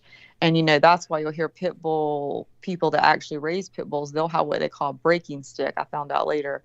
And the breaking stick is what you can put back behind their jaw while they're biting. And then you pull back on, it's basically like a broomstick. You see what I'm saying? And then you're pulling back on it. I never saw that as a great option because if you do one, you still got another one coming. But holy shit! Yeah, go on. Yeah, but I could choke him and kick the other one fucking away and throw him if I had to. And but he never started a fight. That was the great thing about this dog. He never wanted to fight. Never started a fucking fight. But goddamn it, if one of the fucking my other dogs fucking grabbed him, snapped at him, he was like, because he'd been not socialized, and I think he had like had a broken tail, and I got him. It never had been fixed. He had obviously been attacked at that tree multiple times, and so he had learned to defend himself for life. It was life or death for him. So he didn't want to start a fight, but sure as hell he wasn't gonna let go. And or it was in his blood, who the fuck knows. But he just didn't let go once a dog would grab him or snap at him. I had several dogs that would just snap, for their food. As soon as they snapped him, he'd just grab them. And so, and I was the only one that would take up for him, because I said, he's never fucking started a fight. He's never growled at a dog. So, I kept him. But until he died. But but yeah, I had to learn how to fucking break up the fights, and then I had to learn what dogs I could have around him, which means the two. I had a dog I had one dog that was mainly a snapper, and my parents had to take him. He was a smaller dog, and he wanted to attack everything. He was like that short man syndrome. So he attacked everything that came fucking near him, just like, you got too close to me, I'm gonna attack you. He did it several times, this fucking dog. I'm like, motherfucker, I have saved your life 4 fucking times. Like, I'm done with this. You've got to stop it. So my parents loved this dog anyway, and all their dogs had passed, so they took him, and they actually still have him. His name's Cully. Wow. So he's still there. So he actually had him before that dog, and I thought Maverick would live longer, but he ended up getting a brain tumor and died last year. Oh, God. But I'm sorry to hear that.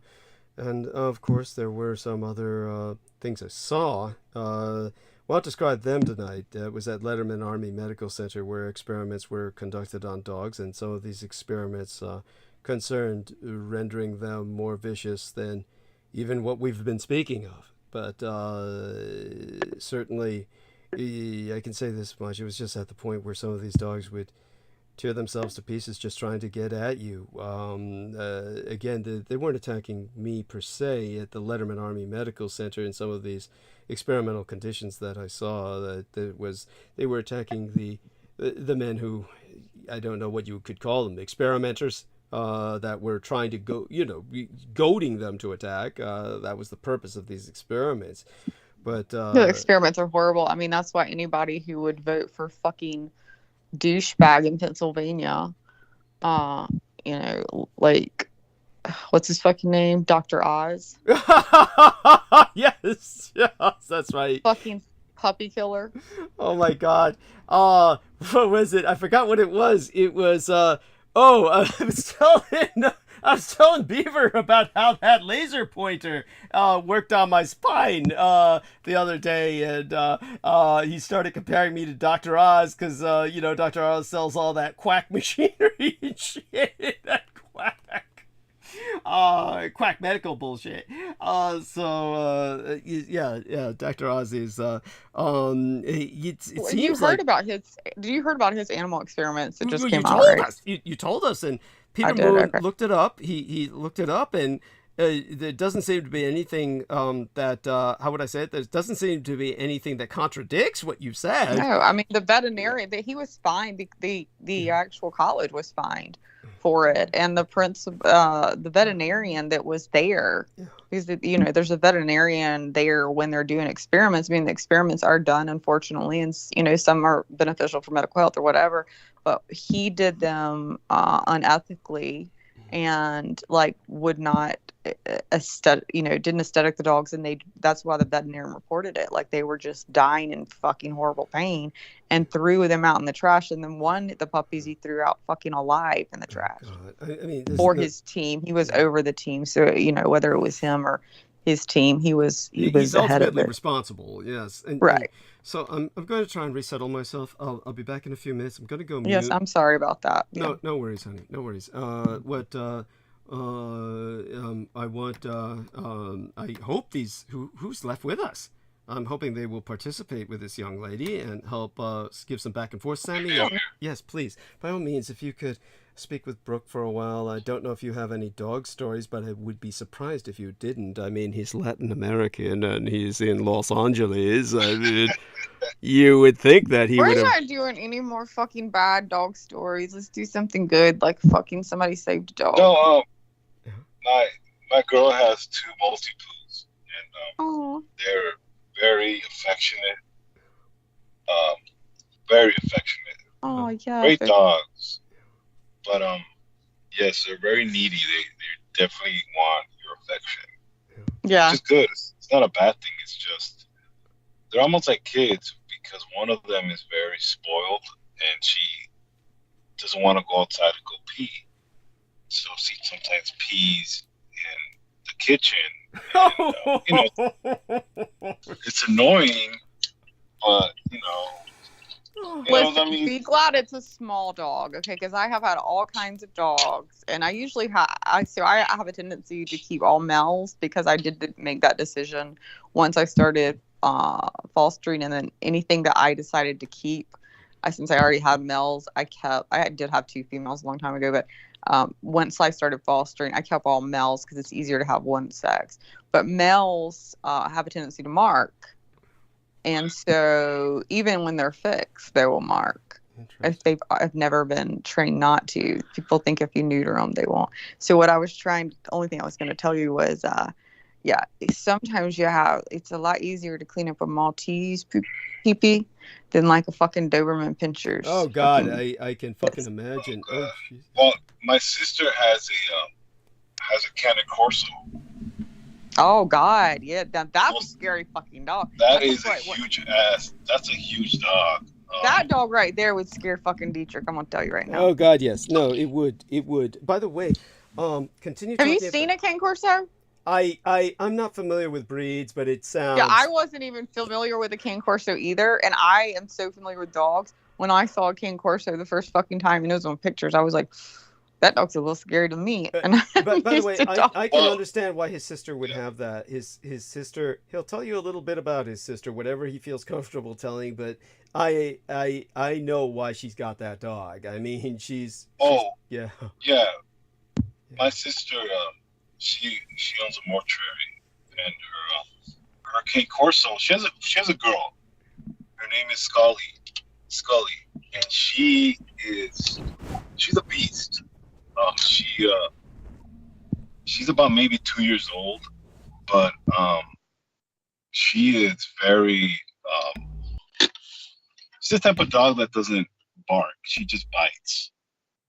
By the way, that's a true trained killer. Yeah. So those are the worst. Well, go on. Yeah. Well, it's a guard. It's pretty much. Oh God, I lost him. Can you hear him? No, he just disconnected. Holy shit. I Sammy. think his signal may have gone out or something. Yeah, Sammy. Oh God. What a time I'm to sure lose. he'll call back.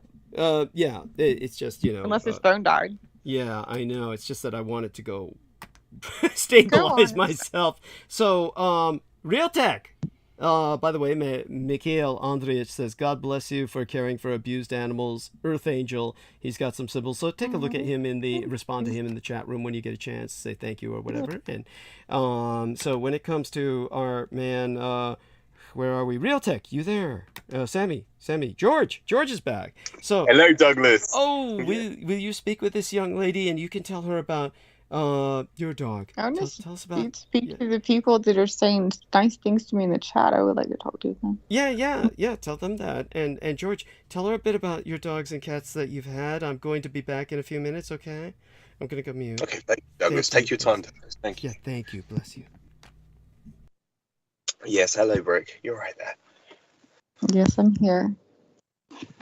Oh, lovely. Yeah, sorry. Did you want to? Is there anything you want to know specifically about any animals, or is it an interest of yours to know about people's pets? No, I done animal rescue for a while. Like I've mainly rescued dogs. I've rescued a couple of possums. And just here and there, a couple of deer that I've taken in, not to my house, but that have been hit, and just things like that. But I just, I have a passion for animals in general. But I did dog rescue for quite a while, and I have several dogs. Oh, bless. Yeah, that's wonderful. Yeah, no, that's brilliant. Yeah, it's a good thing to have, and it just shows what the kind of person you are as well. Yeah, it's really nice. Do you have any pets, or have you ever been raised with pets? Yeah, we have. We got two at the moment. Just two cats. One's a Maine Coon. We did have a dog. Timmy was his name. He was a Schnauzer, miniature Schnauzer. I had a miniature Schnauzer. Oh, really? Yeah, they're lovely. He was a rescue animal. So yeah, he was the last of his litter. He was the only survivor of his litter. So but that was a long time ago. That my wife brought him home. Yeah, but that was So is it a black one, or mine was a salt and pepper, like the gray? Salt and pepper. Yeah, was a salt and pepper. Timmy. I got out. I was 9 months pregnant.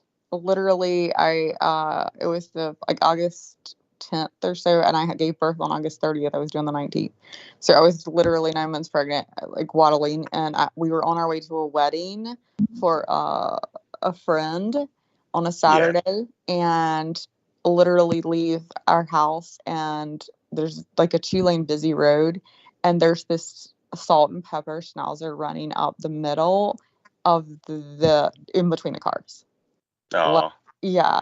So I say stop. He's like, what are you doing? And I'm like, you can get out. Like, there's cars. And I'm like, stop the car. So I get out, and I'm like waddling, this freaking 9-month pregnant lady, like stopping cars, now bending down to call the Schnauzer because I didn't want it to go in traffic, and call it to me. And because I know, how to not try to scare it. Anyway, it came to me, and I got it and tried to find its owners and never could.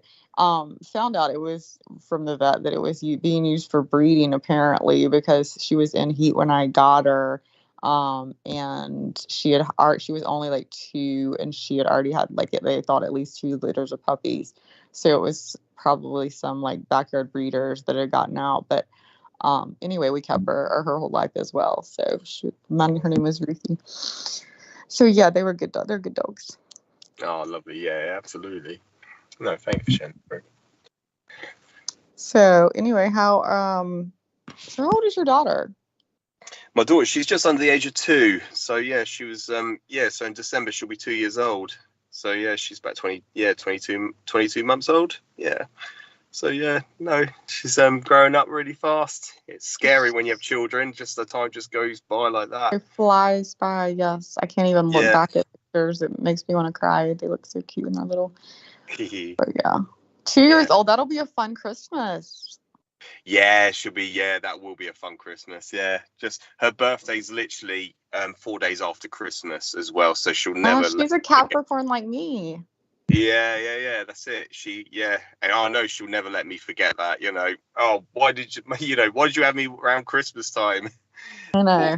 Poor girl, but yeah, no, it's all right. She has a special Christmas and a special birthday. So you do it all in one go. So it's nice. It breaks it up because you have Christmas and Boxing Day, and then you've got Everly's birthday, and then you've got New Year. So it's quite nice. It breaks it up. Have a full week of it. Yeah, I mean, it's hard. I know for parents that have it.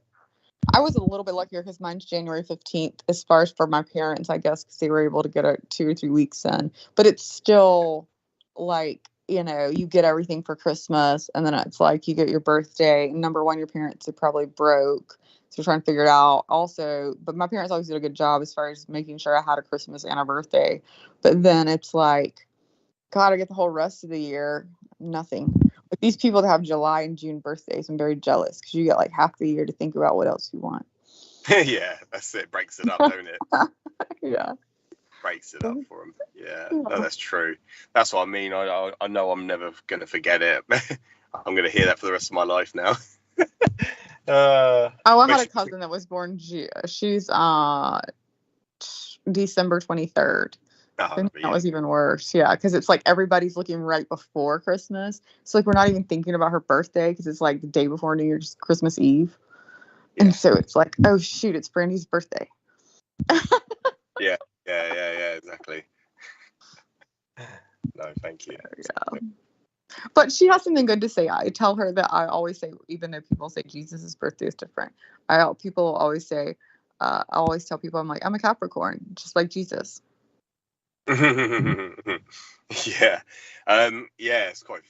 Yeah. I mean, if people that believe in Jesus, but even people that don't, you can have a respect for it. My father was kidding today because he was like, he's born at February 2nd, and he's like, oh yeah, we were back to back to back, and he said, Jesus, and then you and then me, and I said, yep, but me and Jesus are Capricorn. Sorry, you're an Aquarius. You got left out. Yeah, absolutely. And the reason why Christmas, the 25th of December in the Gregorian calendar, the calendar that we work from, the reason why Christmas falls on the 25th of December is because it's supposed to be the darkest time of year. So that's why we celebrate, the so-called Jesus's birth, because it is he will come through from the darkness into the light. So that's the reason. The 25th of December is obviously not historically his birthday, the date of his birth itself, but it's celebrated on that day because it's the most darkest time of year. So he will come through from the darkness into the light. So that's the reason why it's celebrated on the 25th of December. And Douglas can explain that to you in great depth as well. But that's just the 25th isn't actually the darkest day of the year. But it's close to it. Yeah, dark. It's around the darkest time, but yeah, it's not the darkest day. No, it's not the darkest day, but that's the reason for it. That's the reason why the 25th of December. And I don't know that anybody really knows their Jesus' real birthday. No, you can't. You can't ever accurately pinpoint that point in time because of the altercation of the calendar throughout the last 2,000 years, because it's been altered and changed, from the Julian calendar to the Gregorian calendar. These calendrical systems are still in play today. Douglas will explain to you that the Byzantine Orthodox Church celebrates they use the Julian calendar, whereas we in the West use the Gregorian calendar by Pope Gregory. So because of the altercation and changing calendar, we'll never pinpoint the exact date he was born. So we never will find it historically anyway. But the reason why we celebrate Christmas around the end of December is because it's the darkest time of year. And through the darkness, Jesus will emerge into the light from out the darkness. So that's the reason for it. But that's just something that's just a little education. No, that is very interesting. I hadn't heard that. I mean, I did know that. Obviously, we didn't know the real exact date, but no, I hadn't heard that part of it. It was possible to pinpoint the exact date, Unfortunately. But, interesting enough that Capricorn is, the goat. It was actually called the sea goat, so it's the only sign technically, although your timeline changes, they call it the goat now. It's the sea goat is what Capricorn is. So it's technically the only sign with both water and earth in it. So water being of emotion, love, empathy, compassion, and then earth being of the 3D realm. So, and then you obviously have air, which is thought, and fire, which is passion, and obviously not just passion, but just like any drive of the things that drive us. Like my passion for animals. But so I think it's interesting that the sea goat is that as far as Capricorn goes, and I don't just say it because of that I'm a Capricorn, although obviously I know it because of that. I probably studied it more. But it's also interesting that the other sign for it is the devil. Mm-hmm. So obviously Jesus born under the devil, which is just a very interesting, like if you, anything in tarot, anything having to do with any other occult thing like that, is Capricorn is known as the devil sign. It's the devil. Like that's the symbology of it, is the devil. So you can look at the goat, which is funny now that they say a goat like greatest of all time, but the devil, which again goes back to like we talked about, like what really is the devil, and I think there's a great symbology there, like versus what we think the devil is, and what, I don't know. I guess I go back to, is there really even, I don't know. I won't even go there. Like, I guess what I would go to is there really something as far as evil? Like, I don't believe in a hell. Like, I don't believe there's a true hell, personally. Yeah, that can be put into context. Douglas can put that into context for you. I just got back, so I heard that. Well, I mean, I don't need Douglas to put into context. Douglas can put in context all the fuck he wants, but I mean, I know what the fuck I believe. Like, there's certain things you just know in your heart. Like, I don't need it fucking told to me or said. Like, I do know that, like, as far as separation, I believe from light, like from love, from light, from the creator, God, however you want to call our source energy. I believe that darkness could be your own hell. You can create that. But as far as like a burning fucking hell of like darkness and flames and fucking burning there for eternity with fucking the devil, that was made up by the fucking church or somebody, because that, I just don't believe that's fucking true.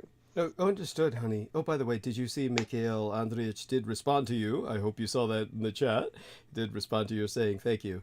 I do believe that being not with the creator. Oh no, I didn't see you responded. But because I have a tendency not to look when I'm talking. But I do think that being away from the light and being like having no love, having no light, having no creator, no source, like that would be worse than a fucking, like what we think is like. So when we picture hell, we picture our worst fucking nightmares. Our worst nightmares, like, then always come in the form of what we were told nightmares are, which are blood, torture, death. Like, well, you're not tortured. You don't have a fucking body. But torture is just not. Imagine feeling no goodness, no light, no love, no happiness, no hope, no joy ever. To not have that ever. To know you don't have that. That is hell. Yes, absolutely. So the only context I could provide is I understood when I came here you were talking about goats first. Was this because our man George Knight might have brought up the 1st Earth Battalion and the men who stare at goats? No, Douglas, I didn't, unfortunately. Okay. But yeah, I was. No, his daughter and I are both Capricorns. And Capricorn, I said the symbol for that is the goat. Actually, originally the sea goat, but the goat. Oh. And yeah, so that is the symbology for that. But the other symbol for that is obviously the devil. So, and also Jesus's birthday, which the one we celebrate as of January 25th, is also Capricorn, which would be the sea goat, the goat, and the devil. Which, again, I was kidding. I always will tell people, they're like, "What sign are you?" And I'm like, "I'm Capricorn, same as Jesus." Okay. I can remember. I'm a Pisces. That's cute. So yeah, it would have been a logical chain of thought because of the Letterman Army Medical Center, the experiments on dogs, and then the propaganda that the 1st Earth Battalion was pushing out to cover Aquino's ass and their own, their own Dr. Oz operation going on with at super scale. They were saying, "Oh, we only kill goats." Because everybody thinks of goats as satanic anyway, as you said.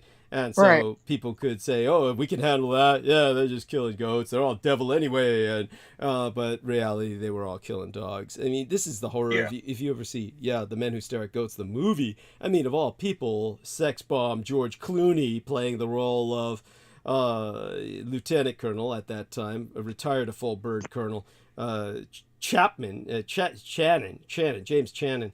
sexing him up when that guy looked like a piece of shit. I mean, and was a piece of shit. He looked like what he was. He smelled like what he was too. But all that being said, so yeah, I knew this one poor lady who was stalked by a Kino for a while, and she was at some poolside at one point where basically she was on one of those poolside lounge chairs or whatever you call them. I forget exactly what they call those things, but the lounge furniture by the pool, and she said that Shannon rolled right on top of her.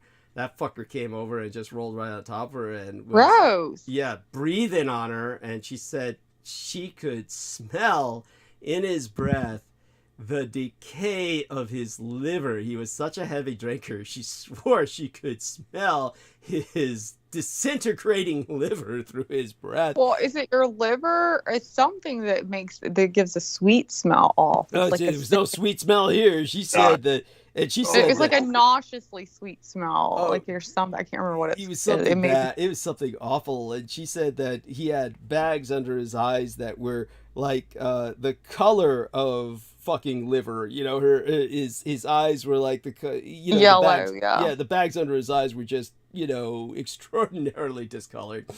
So there we have that, and with that being said, I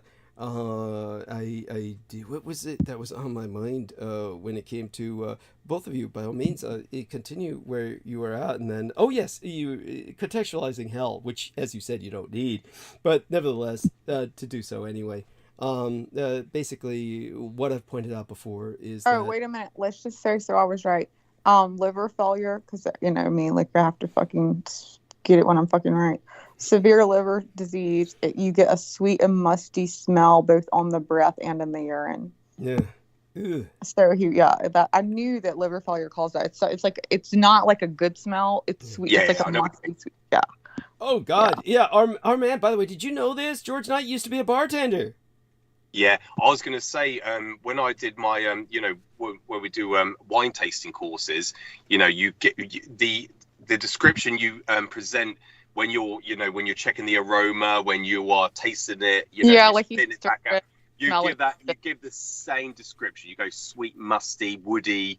Even tobacco or chocolatey. You mention all these description words. So I know what you're saying, Brooke. That's what they describe it in the terms of your palate, what you describe in the sensation. So that's why they describe it sweet, but it's not the sweet as in like you're taking sweets. Right. It's not like, it's not a sweet. Yeah, I know what you mean. I do know, and Douglas knows what you mean too. But the I know because of course I've done many wine tasting courses, and I've got my certificates and my qualifications from them as well, because you have to do an exam at the end of them, and you describe them in the same way as you would. I wanted to do that. I used to drink a lot of red wine. I used to be a big Cabernet fan. So I wanted to do that. I never did, but I did the same thing as far as coffee. I worked at Starbucks, and they had, you could get not many people did it, but a black apron if you did the exact same thing. You had to do it with all their coffees, and it was the same way.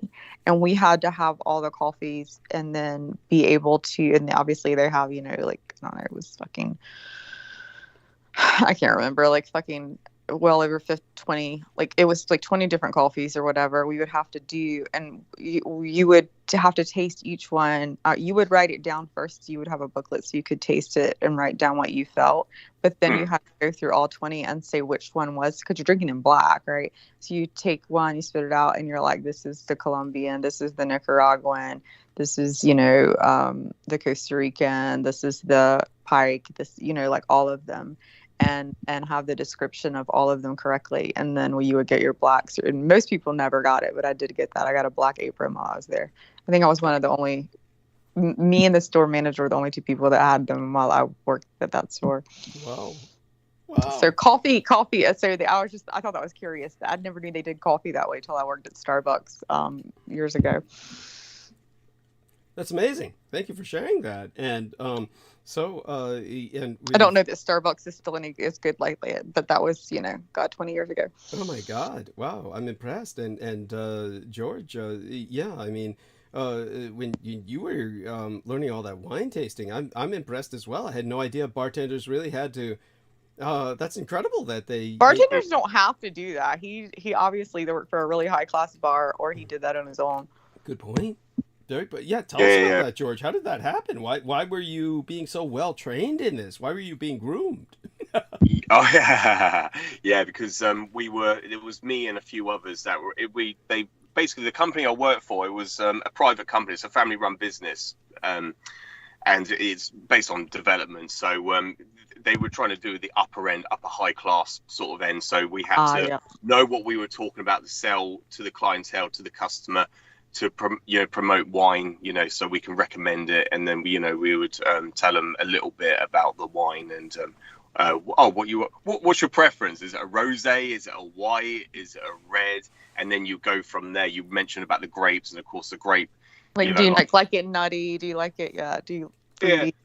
With reds, it's like Shiraz, Cabernet Sauvignon, Rioja, and these are all grapes. These are all references to different grapes, and it depends on which region. Of course, the hotter the climate, hotter the continent, or the climate that the grape comes from, is the more drier the wine. So have to know little things like that, just to what's your preference, what's your palate, what do you like to drink. So that's the reason for it, and it's that extra, because I've been trained in friendly and efficient service. It just goes that extra mile, just that extra level. Well, let me ask you this, George, then why? So my palate is Cabernet. Like, I love a dry wine.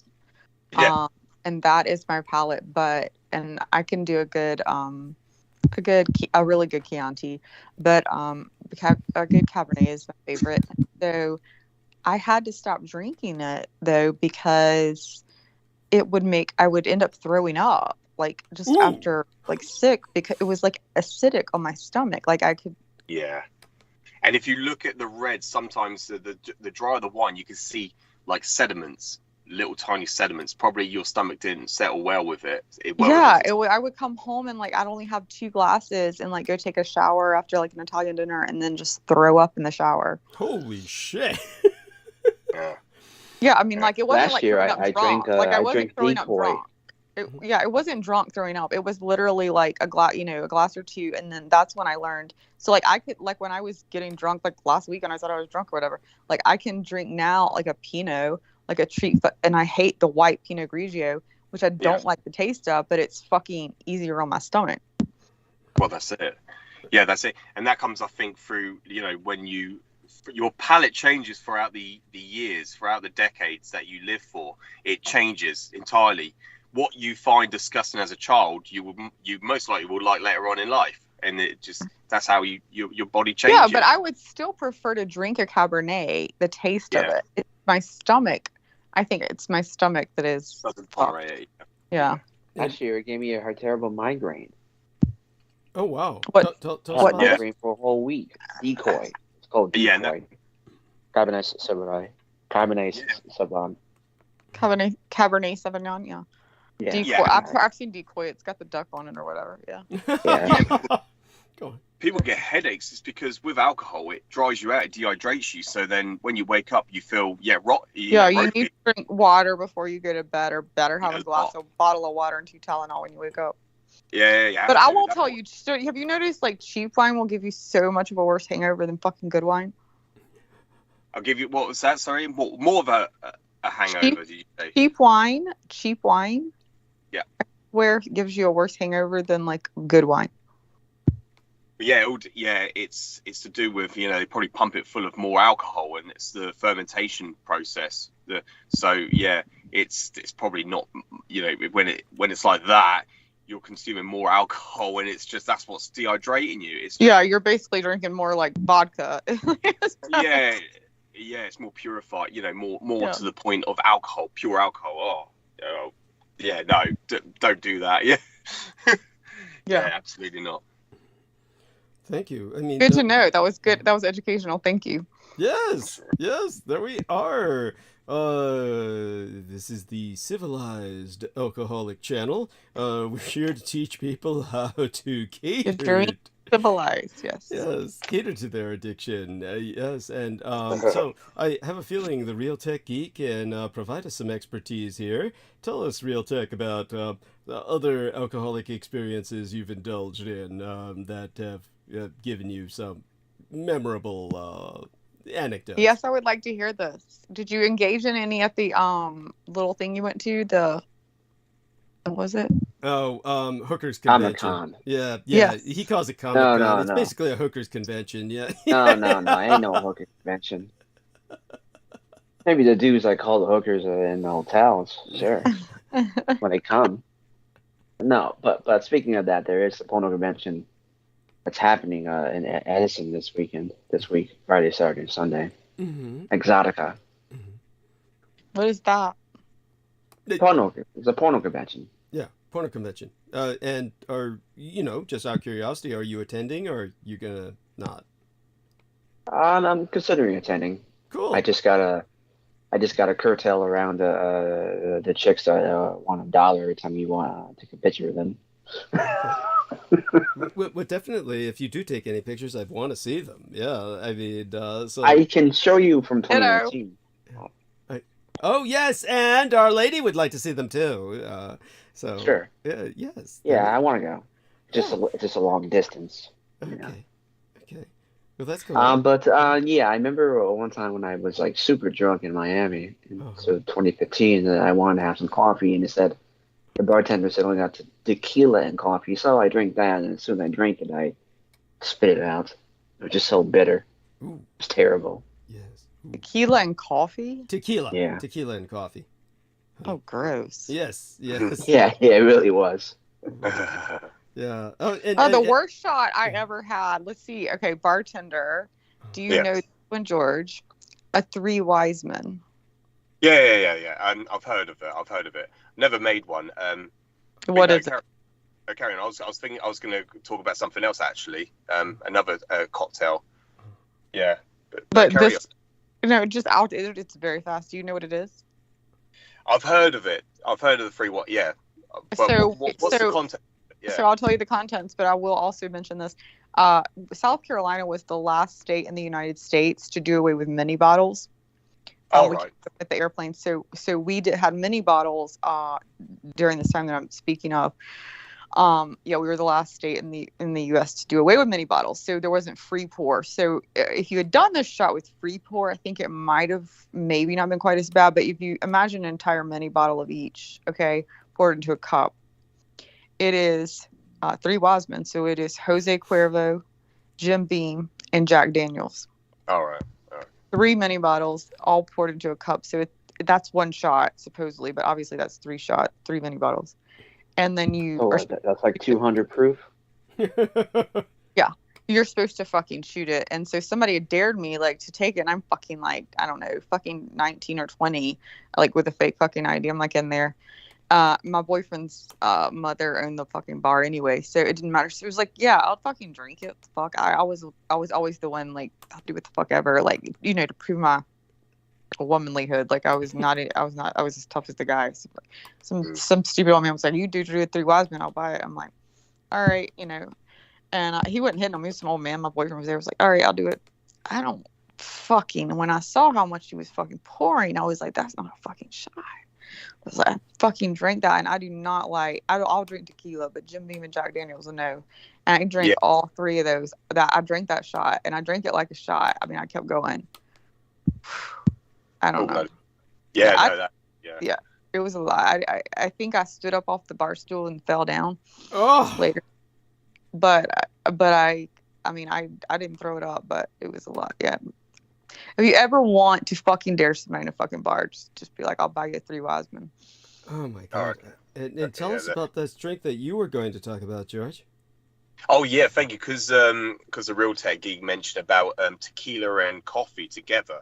There is a very popular cocktail called espresso martinis, and that was actually invented by a bar. If you look up on Google the name of the bar, but it was a customer that came into a bar in London and said to the bartender, I want a drink that's gonna wake me up and fuck me up.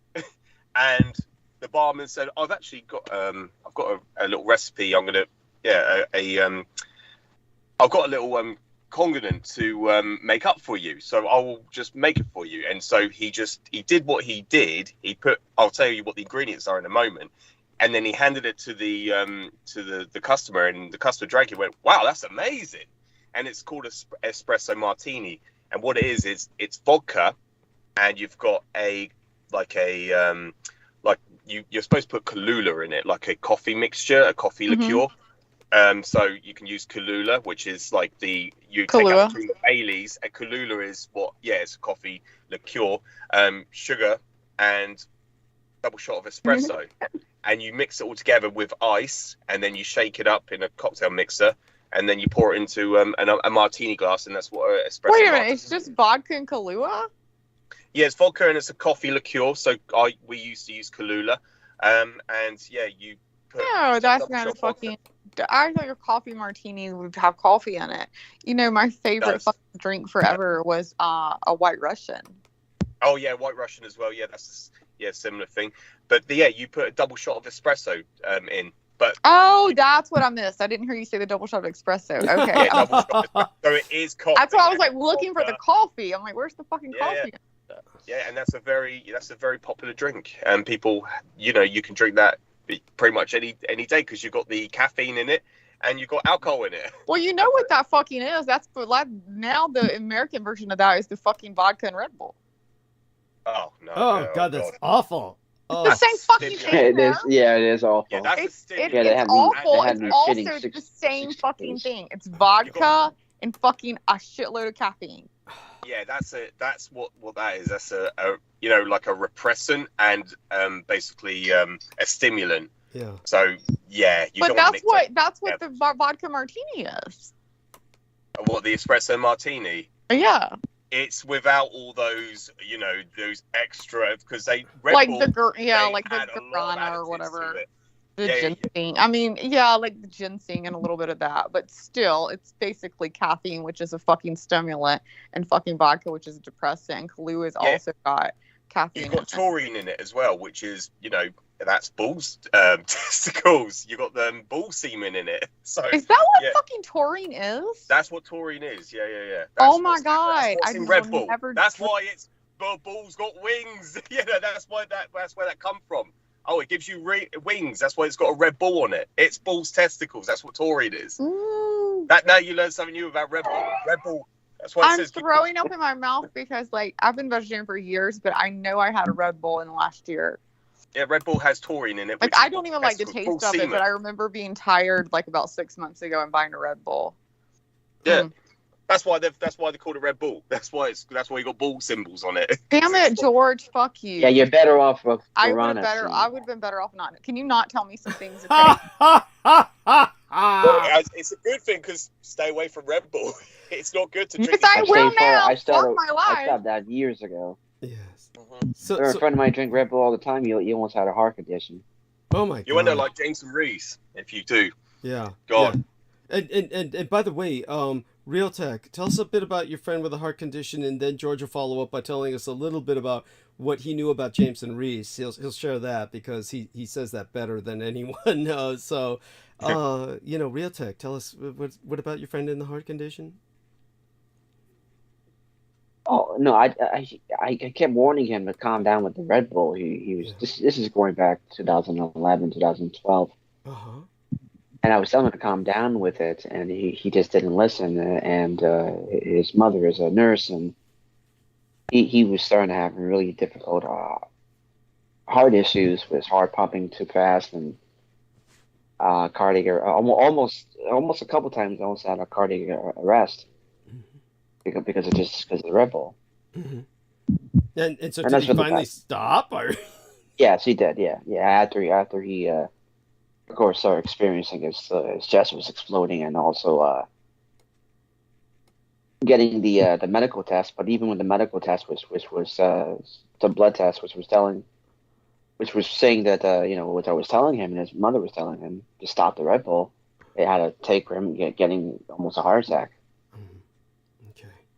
Okay, so there you go. I mean, oh my God, and so George. I think there's been, yeah. But like I was saying, that guarana seed, it's a better alternative. It's all natural coffee. Okay, thank you. Yeah, I thought guarana was actually pretty healthy, but I didn't know about the taurine being bullshit. Yeah. Well, bull semen. It's bull semen. Bull semen. Oh my fucking god. Okay, cool. I mean, now that I know that, that adds almost like a sexual degeneracy to the. It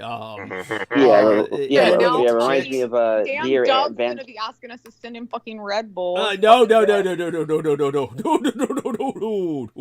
you should have a Red Bull for your birthday. Yeah, no thanks. No. You can go on a. No more bottled water for you, just Red Bull, baby. Oh, fuck that. Oh, God. I used to drink that stuff, too. I used to drink all the time. Yeah.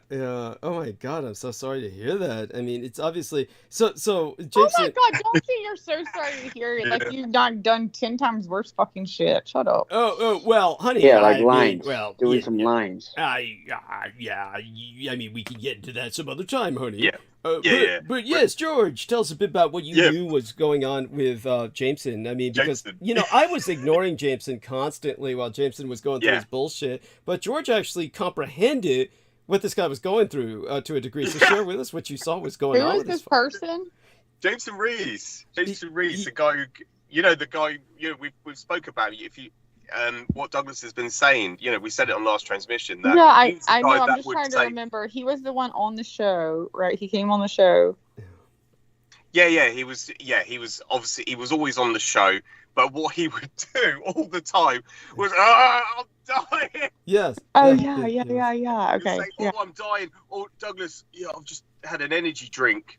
I've just, I'm collapsed and I'm falling asleep, and he'll fall asleep. And then he'll wake up, and then he'll take another energy drink. He'll take, I don't know I can't remember if he was saying he was drinking Monster or he was drinking what's the other one? Rockstar. He was drinking one of those brands of energy drinks all the time. Right. And he would collapse. He'll fall asleep, and he'll wake up and he'll be slurring. And that's I caught him one time at the end of the show slurring. He was just he didn't even know I was there. He didn't know I was there. He thought he was just on his own with Douglas. He probably mixed the energy drink with cold syrup. Yes, that's what he was doing. Yeah, he was doing that and taking energy drinks, and he was like, my stomach, and obviously energy drinks really do affect your stomach big time, and that is, I think it affects your stomach more than your heart. You'll get heart palpitations, it will be pumping, but your stomach, anyone that drinks an energy drink will have a really horrible churning sensation in their stomach after drinking just one single can or one bottle of energy drink. That's any kind of speed or anything will do that. Like when I would take diet pills, they would do that.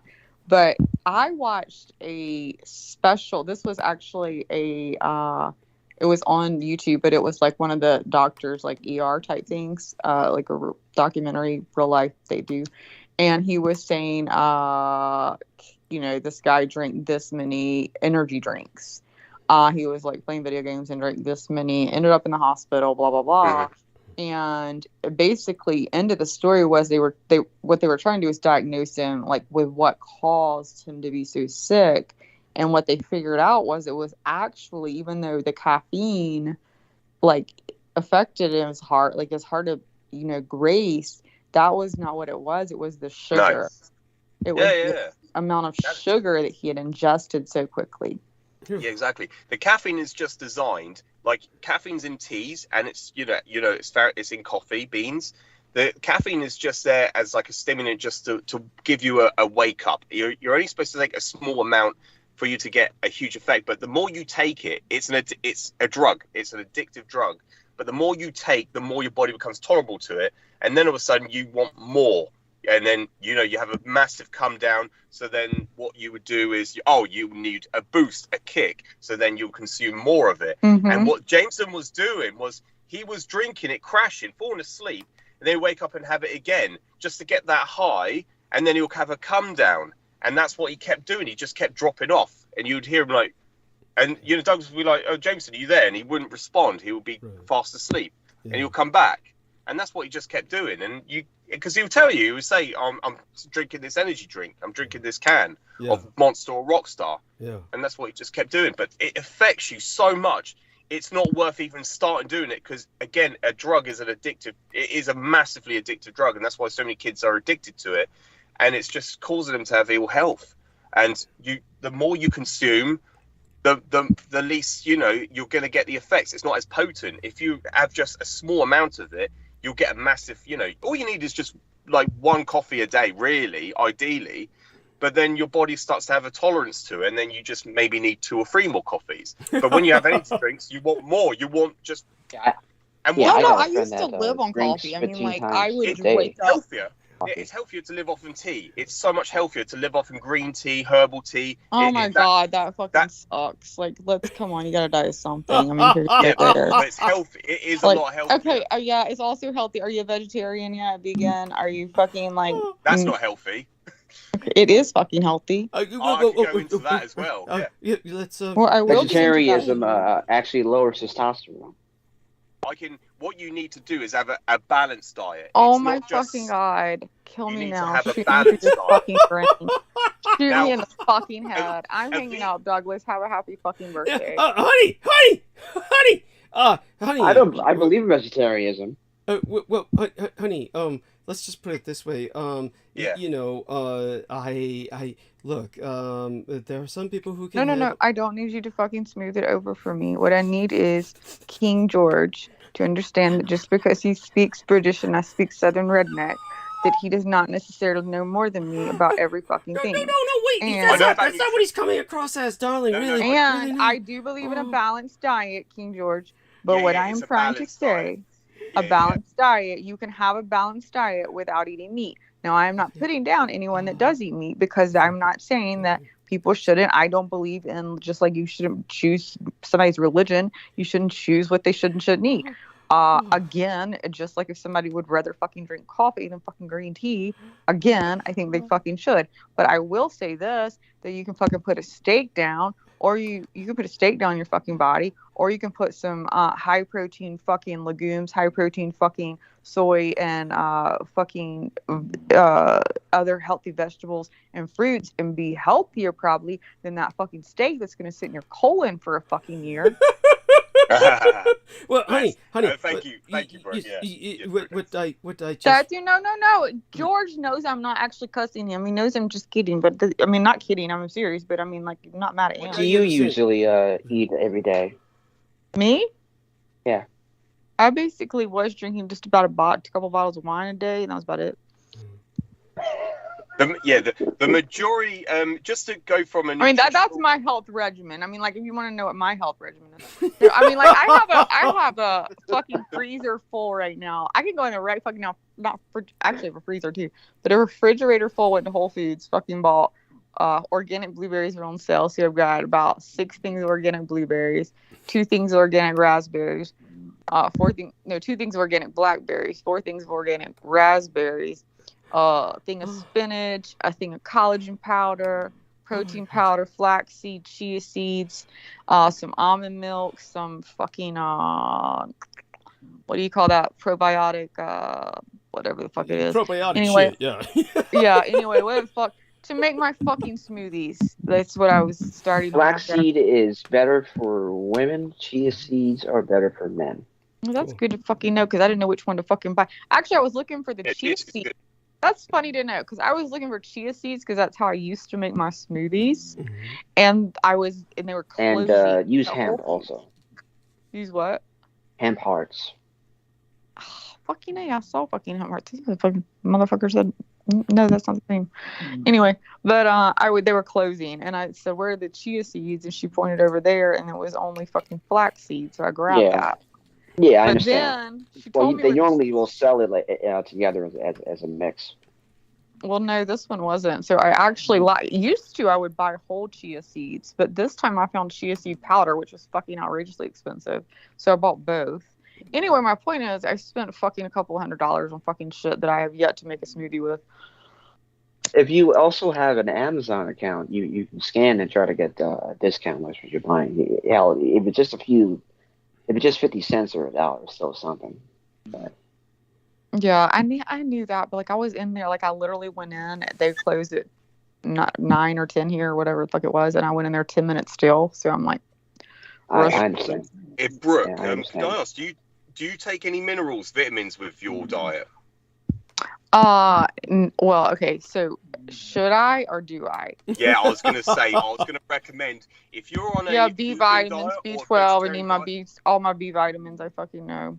Yeah, I was going to say I definitely recommend, because the majority of humans are vitamin D deficient, which causes, your iron levels to drop, your endorphins to drop.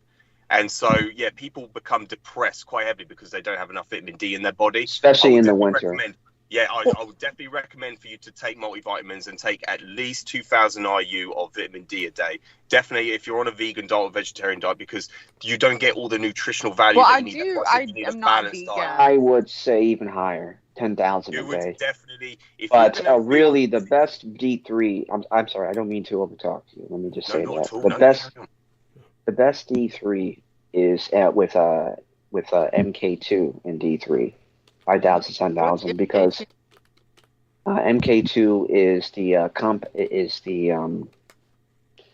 ingredient. I'm trying to think specifically. It's part of the saturated fats that will help the D3 go into the bloodstream, basically. Wow. Because that's what D3 is. It's a saturated fat, and that's what the body needs. It's the same thing eating this myth of avocados. I eat avocados all the time. I do too. I love every day. avocados. Yeah, and the myth about it will make you heavy.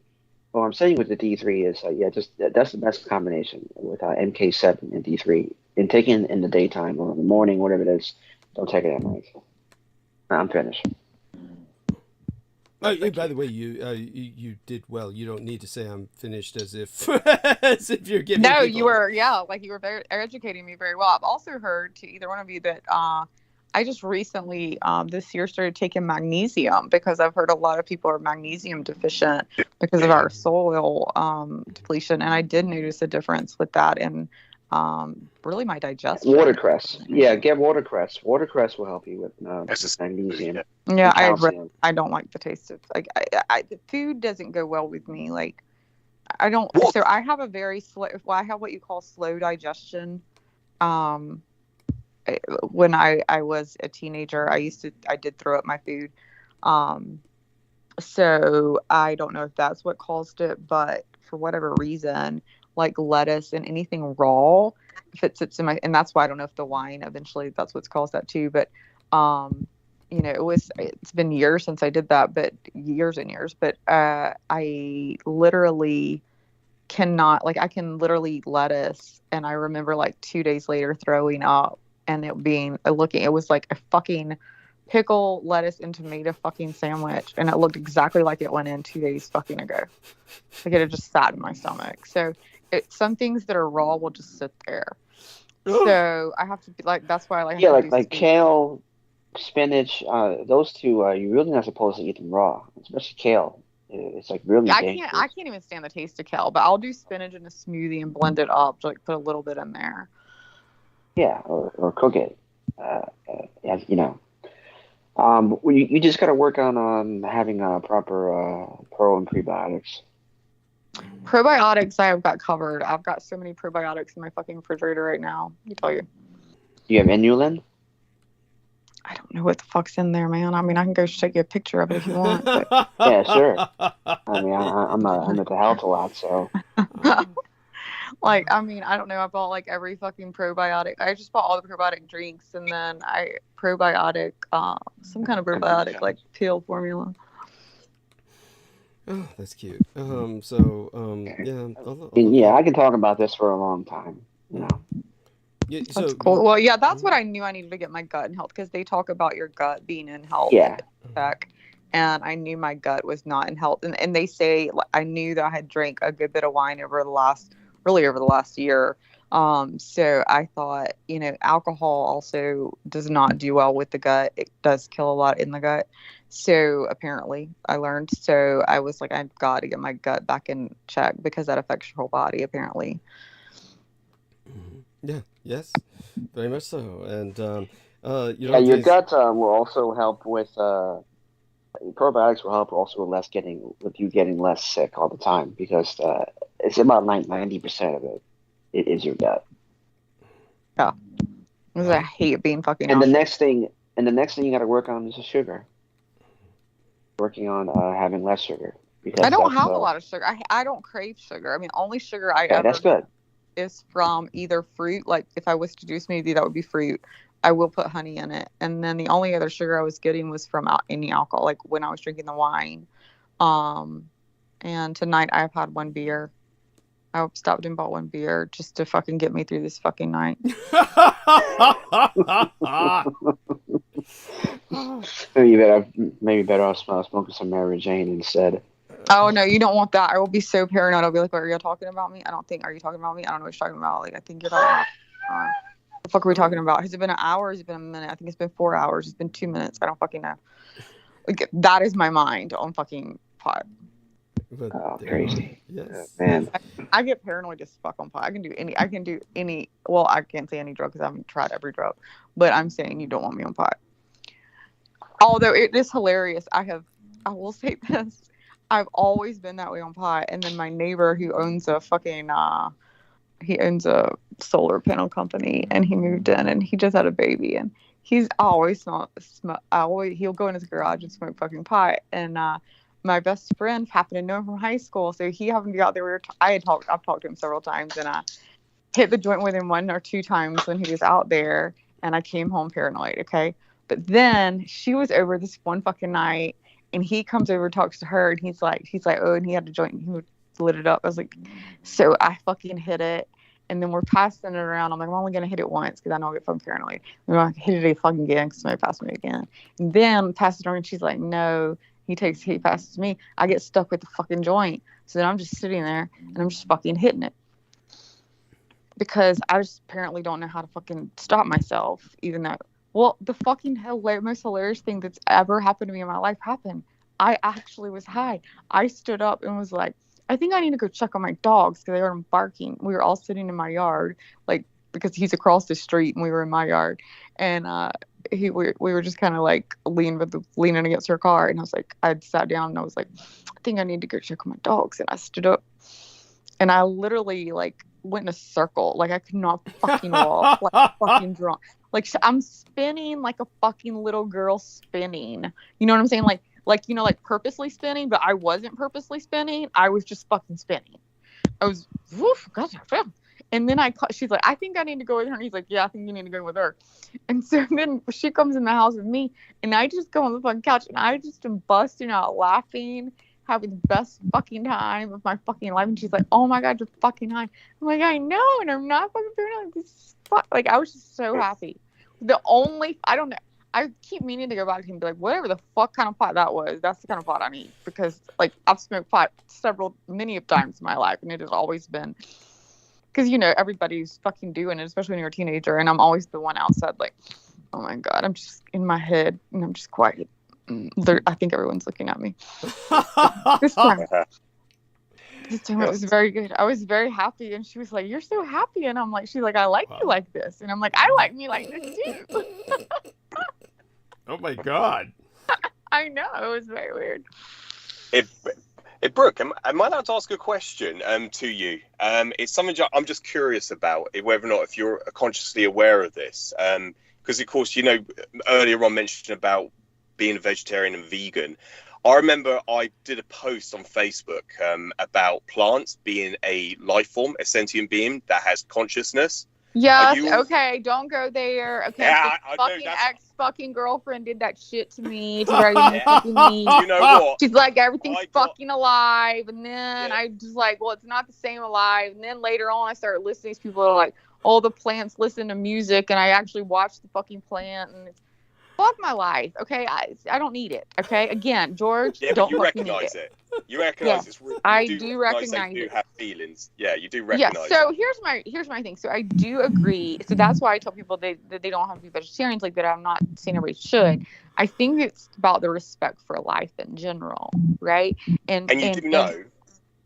Sorry, you do know that things have to die. Things that are living die in order for other things to live. You do realize that even when we have a chest infection, but that's a living organism. That's a living organism, and we're killing it with antibiotics. So you do realize in order for Well, us to fuck live. you, George. I guess I'm gonna die next time I get an infection because I refuse to fucking kill that little fucker. He's cute. No, but that's Like that this is cute what- little fucking guy on the commercial. Yeah, but you do realize that even the small animals, Okay, they you feed do off realize though that when I kill them with an antibiotic, that they are not fucking living in a fucking meat market factory their entire exactly. fucking life. They were able to went- go through my body, do what they needed to fucking do, and then I Yeah, took them exactly. fucking out. I didn't fucking keep them fucking locked up, breed because them it's to either fucking you or kill 'em. them. Yeah, because it's either you or them. So you No. make the choice. I'm talking about fucking the way we do meat now. And most, like, if you're getting it from a fucking farm that raises cows, like, and they graze, and then they, like, the way it was meant, like, should be, that's one thing. But meat markets, completely different fucking thing. The way it's done now, where we are doing factory farming, is what I'm talking about. Factory fucking farming is completely different. And my fucking little antibiotics are not killing any fucking microorganism. It hasn't been factory fucking farmed. It got to run through my bloodstream as long as it fucking could live until I fucking took it out. But I didn't keep it from going wherever the fuck it wanted to go, or coming in the way it wanted to. And I didn't make it come in this way. And I didn't breed it with a bunch of fucking shit to make it bigger so it would grow faster, keep it locked in a fucking stall, make it suffer, and then kill the motherfucker, you know, while it next to its fucking mother as it watched every other fucker go with a bullet in its fucking head. You do swear a hell of a lot. Indeed. It shows your passion. Yeah, it just shows you're passionate. But Yeah. I'm just explaining to you that things have to die in order for us to live. You know, the pest, when you You should probably pesticides- swear more. the pesticides that the croppers in order for crops to grow, that kill the bugs, kill the pests. But you're That's just saying the same, but you're massive not getting the point. Like I already conceded that point. I've conceded that But point. what you have to have is like a mutual understanding. So you have to be non-biased. No, first of all, because- I don't have to have anything. So first thing, I have free will, so I don't have to have anything, George. Sorry. She I was have saying- free will. I have free No, will. you've got a choice, but also understand that you have to have that mutual respect for others. I have a choice to eat meat also. If I choose to eat meat, which I don't have to do, I'm happy not to eat meat, but I made the choice. I do consume meat. I don't have to eat meat every single day. Actually, I myself have to have meat. But Exactly. Yeah, Douglas. Exactly. Yeah, 'cause But you're a you fucking have to- vampire. So Yes. people do have to, you know, if Douglas doesn't eat meat, just like, you know, like he was saying, he has to in order to survive, to have a, you know, a balanced Well, diet. I mean, that's what Douglas tells us. I mean, have any of us actually just put Douglas to the test and tied him up to see if he'll fucking die if we don't give it to him? I mean, can we don't tie do him that, up and no. give him peas and No, we can't carrots? lose Fucking... Can't lose Douglas. But no, these are just, it's interesting to have these, you know, dialogues, these talks about things, because obviously, you know, you're stand on one point. Well, but I and then think you're not hearing me. Like, my point is not, like I said, like, I think Douglas heard me very well last week. I knew, what's his name was the teacher, the hunter, that was out hunting. What was his name, Douglas? Oh, God. You know, we were discussing this, and we both agreed, like, he was hunting, and his girlfriend was hunting. Again, that the fact that it, like, I respect Brandon Young. Brandon Young. yeah, Brandon Young. So, like, I told him, like, I respect hunters more than I respect somebody that goes to the freaking grocery store every day, or McDonald's or Burger King, eats hamburger, eats meat, you know, 2 or 3 times a day, Right. but then's like, I won't kill a fucking animal.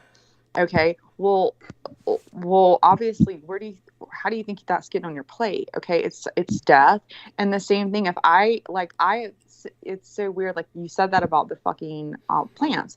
I did look at them as being living beings, but I used to love gardening and weeding. I love pulling weeds. It's like a fucking stress reliever. And my fucking ex told me one time something about same fucking thing about plants, and then like talking about and she'd fucking weeds in her garden. I'm like, they could kill those weeds. People, well, what's the difference in those and those? So then I'm like, out now, I'm like, got my yard full of fucking weeds, because I'm like, well, if I kill that weed, Oh God! You shouldn't have let her do that to you. I know. mean, Well, now I've started pulling the weeds again. So now what I'm doing, No, that's not fair. That wasn't fair on you, Brooke. That wasn't. But all I'm trying to make, the only point is, Brooke, what I'm trying to say is that things, unfortunately, in this world do have to die in other things to live. No, Unfortunately, they that's do, just the but way. that's not. Yeah, I've that's already what I'm trying conceded to that just bring. point. That point That's was what I'm trying to. conceded. Yeah, That point yeah, was yeah, conceded. oh yeah. So just let me do. But my point has not been conceded. Whoa. I mean, your point. I mean, I'll concede your point in the sense that I think we all agree that there's certain people who can tolerate your kind of diet, and that Factory farming is what I was talking about, not my type of diet. Oh, okay, yeah, that factory farming is cruel. Yes, that's right. No, I mean factory farming. I mean, look, I remember Douglas, when. don't fucking ever fucking talk to me that way again. Yeah, I'm sorry. I mean it. Like, seriously. I'm sorry. Oh my God, what did I do? What did I say? Factory farming is cruel. Do you want me to make fun of you like that? I did. What? No. Oh, that's paranoia. That's paranoia, honey. That's like, honestly, I wasn't making fun of you. No, I mean, it wasn't. No. Oh God, no. Factory farming is cruel. Well, No, I mean, what do you fucking... Are you going to say it's cruel or it's not cruel? Do you No, want I mean, to we had Amanda Youre on here once, and she was talking about the horrors of it, and it's horrible. Yeah, it's cruel. Yeah. Have you watched the fucking video? Because until somebody's watched it, like, I am so sick of people saying it, and then they will not fucking watch it. I'll watch the video. I mean, look, there was this dude who wrote a book called Modern Meat. You know, I skimmed through the book Modern Meat because it was highly recommended to me, and Modern Meat was all about, you know, the Kafka-esque world of industrial grade production of meat, and it was, you know, just most people would read that and say, I'm never gonna eat meat again, and you know, it's one of those things where, like, you know, obviously you've got cows standing in their own shit, you've got pigs eating their own babies so that they don't grow up in this hellish environment that it's killing me that you're gonna sit here and you're gonna have PTSD from seeing this woman fucking killed by this fucking dog and not be able to watch the videos. I didn't say I wasn't going to be able to watch the videos. Wait a second. Where does this come from? Well, I'm saying, that's what I'm saying. You haven't watched the videos, so you don't fucking know. Whoa, wait a second. Isn't what I'm describing something like what those videos are about? Yes, but then you said most people, I already hear where you were going, most people would not say they were never going to eat meat again, and you weren't going to do that. So where were you going? Because I know that you're not getting all your meat from freaking the Blood Boys or just fucking organic farms. No, I get it from industrial sources. Obviously, I don't really have a choice. I mean, some of that stuff comes through Meals on Wheels, what little meat they put in, and, you know, other times I just buy meat because it's available. So, like the one time, you know, our girl, Amanda Youre, our lady, she said, yeah, would you eat meat from these cows standing in their own shit and all this stuff? And, well, obviously I do. I mean, look, it's not like I want it like that, but that's how they make it. Now, perhaps someday when I may be able to attain secular power, that will change, and we'll try and humanize that process. I remember that when Eisenhower first came into office, or was it Harry Truman? It was one of those two presidents. They had a lot going on that bled over with each other. Basically, humane slaughter became a big issue. And I remember whichever president was in charge, I think it was Truman, or it might have been Eisenhower, but they were complaining, as a president, they were complaining that all they got from their tax-paying electorate was letters about humane slaughter, that you would have thought all anyone cared about was humane slaughter. Now, this reflects a positive, it's positive that there were that many people that were concerned about humane slaughter. Of course, has slaughter become humane? It's not even slaughter we're talking about in this case. We're talking about just the raising situation, the environmental conditions that these animals grow up in, and it sounds horrible. And so, you know, but I'm not going to stop eating the meat. So it's just... Well, I mean, okay, let me just finish then. I would like to change the situation. I mean, I hope... Well, you could. I could? How could I? Unless I attained some secular power, some level of secular power. I mean, you can't really do that. My point is individuals... Because if I stopped eating meat... So what George is saying... Yeah. So what George said, yeah, I want to respond to that, is that the fact that everything has to die. George, you are correct. Everything does have to die. for life to continue. But the difference is in just like we mentioned the avocado, or we mentioned an apple, or lettuce or carrot. Okay, so the point is when those things come up and an apple's on the fucking tree and it's ripe, if it's not picked within so many days and then eaten within so many days, it's dead anyway, right? It's life. That's its life expectancy, and it lived its life. It grew into its full potential. If it wasn't picked, it was going to rot and die, right, or be by bees. So there was no torture there, even if you think torturing was pulling it from the tree, like it was a quick pull, humanely, if it felt that, and then it lived its life expectancy. So again, the same thing is not true with meat. And what I will say with meat is that if you were to even go back into where we were told, if you were to even go with the Holy Bible, where we were told we could eat meat, which was not actually until after the flood. We were never told we could eat meat in Genesis before the flood. We were told we were given dominion over animals, and that we were having grains and fruit, and they were to have whatever the grains and fruit, however they mentioned it. One was grains, one was fruit, but regardless, that was what we were given. We were never given the position to eat them. We were given that after the flood. If you're a Bible person, but even if you're not, it doesn't matter. Regardless, in ancient days, they didn't eat meat every day. Okay, they certainly didn't eat 3 times a day. Or 2 times a day. And they, most of the time, it was like a special occasion, like monthly. And then maybe became weekly. But we have made meat, like that's what I'm saying, it's no respect for life, which is why we have factory farms, which is why your own child, if they're eating meat, or even, and I feed my kids dairy, but I would buy organic dairy, they were pumped full of hormones because there is not enough.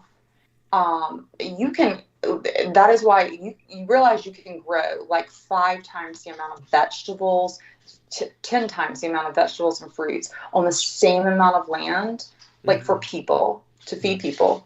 So you could feed 10 times more people on the same amount of land that you have a pig farm or cow farm. So 10 times more people can be supplied that. So number 1, you're wasting land, but number 2, you're also then you're factory farming because everybody wants to be able to have their hamburger 2 or 3 times a day, and their sausage in the morning, and their bacon, and their whatever the fuck they want.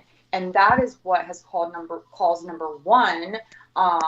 It's called suffering for animals because they are being pumped full of hormones, which then gets pumped into women and men.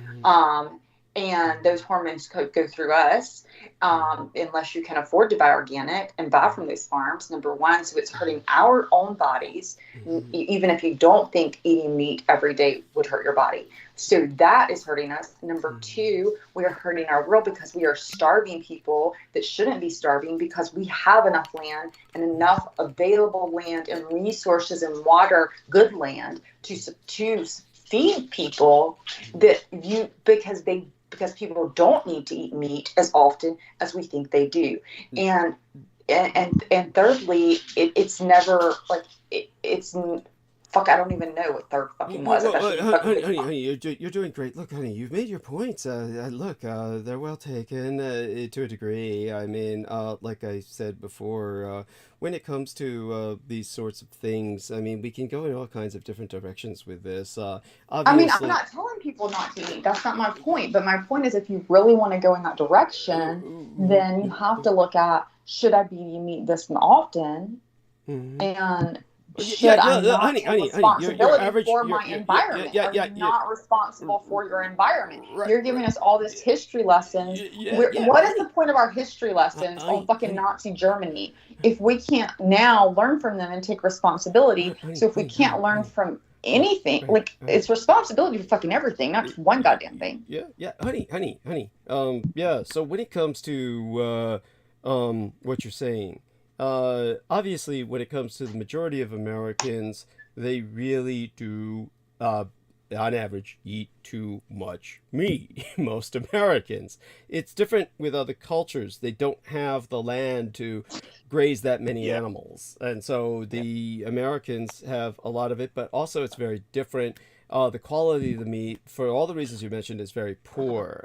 The one thing that anyone will tell you is you go anywhere else in the world generally, unless they're getting their food imported in terms of meats from America, you go to places like Argentina, where they are a cattle country, Argentinian beef. You go to Germany and Europe, where they import much of their beef from Argentina. You will find out in Japan, where they have cows that they raise themselves at a much more efficient level somehow, and their meat is like the highest quality on That's earth. like the Kobe, isn't that the Kobe? Yes, that's the Kobe beef, which, by the way, just so people understand, there's all kinds of things that... Miyagi beef. Yeah, then that's that too. And Do you know what China has actually the best fucking beef I've heard? it may have in certain areas, but they don't have... It's called DOG. But mostly, but mostly DOG. because of the Have you population. seen the Yeah, I was about DOG? to say. Yeah, go on. He's going to explain it for us. Most of the people in the it's just a huge population. They just can't have beef all the time. So most of the time, it's water buffalo. Thank you. But they are No. But they've also been. Are you talking about in China? Yeah. Yes. No, in China, it's many times DOG. Well, I mean, look, there might be in a few areas, honey, but No, it's not in a few areas. No, honey, China A is like lot of got people. a really It's bad huge. food situation. Trust me on this. It is. It really is. Yeah. Hey, Brooke, do you like zoos? Do you go to zoos? No, I hate zoos. Yeah, thank you. And do you know what happened to all these cows if they weren't used for, the purposes for farming? They'll be all put in zoos. They'll be going extinct. Actually, they No. would. They would just kill them. No, they Yeah, exactly. Exactly. They would. Okay, no, that's There's fucking. no use for them. They'll kill them all. So then they'll put them in George. zoos, the one Oh that my remains. god. And so I'm you just gonna just shut go the with fuck zoos, but up. that's No, honey. consequences Well, I are. mean, let me take over for a little bit here. Just so you understand, just to kind of explain this to you. Here's something. If you're explaining something to me, don't if you can't explain something to George, then I don't need to. Oh, yeah, but honey, okay, I'm explaining it to all of you. I mean, how about that? I mean, first off, let's start off with a bit here. Like I said, about the one thing that you do realize when you travel is that you go to places where you're getting Argentinian beef or you're eating That's Japanese fine, beef. but all or the some of these fucking other- cows would just die. They would go in zoos wait that a would die. second. I mean, you're going back there. I'm just saying that you notice in these other places the quality of meat you're eating just tastes so much better. I mean, Yeah, because they're allowed to graze and probably live their entire life. Thank you. Like an apple. Very important. That's my But point. It's not also, factory farming. yes, that's right. But like I said, so the places where they do this is like the beef tastes so much better and it's so much healthier and there's so much less fat. There's none of that intertissue fat that creates this pink goo that they call meat in the United States. It's really red meat. It's muscle. And so it's for, just like you said, in America, because they're producing volume instead of quality, then we get this pink crap that Americans eat. It would not be the meat I would eat if I had a choice. But nevertheless, I prefer to eat meat rather than not have it, even at that quality. That being said, just to kind of add some fun to this, and then kind of take it in a few directions here that I think are, informative, history, educational. Basically, you might remember when Sean Bond was interviewing myself. And everyone's welcome to review that interview. And aside from a lot of self-hugging, Sean Bond was going on about apex predators. He was almost obsessed with that term. And I pointed that out to him. He was using that term compulsively, obsessively. And I pointed out to him that he was severely overusing the term, and it was really defeating the purpose of whatever point he was trying to make, because apex predators are very rare creatures indeed. Apex predators are at the top of the food chain, literally. So he kept using that term, and whatever he's encountering, it's in his other dimensional experiences, maybe predators, but they're not necessarily apex predators. And this is where people really flatter themselves, for instance. Now, when we were talking about our man Brandon Young and his girlfriend Kelsey going hunting, and your respect for that. Okay, and then you see the movie, say for instance, the film that came out, which is a good film. Now, it's an entertaining film. It's a good film. Prey. Prey is about, the Predator franchise. It is probably the best film. Period. Yes, I did actually watch that, and I don't watch many movies, and I did watch that, and I did. Thank you. It is the best film to come out of the Predator franchise, and for my stance on this, the first Predator film sucked ass. It was a piece of shit. It was just crap. Some of the Predator films flopped after that because it was just crap building on crap. But this was excellent. But here's where it's man's flattery. Basically, the alien predator comes to Earth and he works his way up the food chain. He starts off with kill the little fox, then go beyond that to this bigger animal, then the bear, kill the bear, then he works his way up to people. I mean, the implication is that man is at the top of the food chain, the predator. No, it's all bullshit. So just understand that where humans rank on the food chain, and this is important to verify and reinforce so much of what Brooke has been saying. Humans are not at the top of the food chain at all. They're towards the middle. They're at a level similar to pigs and anchovies. Take it from someone who's above you all, because I'm a vampire. So, and even though I'm only a fourth vampire, and my mother was only a half, we're still way above you. So, all the platitude you've heard, all the while that you've grown up about humans at the top of the food chain, it's all self-aggrandizing bullshit. Because when it comes to the human tropic level, the HDL, meaning what you eat, on a scale of 1 to 5, with 1 being the score of a primary producer, a plant, and 5 being a pure apex predator, which is an animal that only eats meat.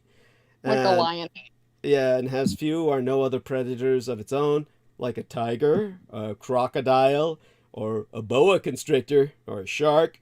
Well, based on diet alone, humans score a 2.21. That's equal to an anchovy or a pig.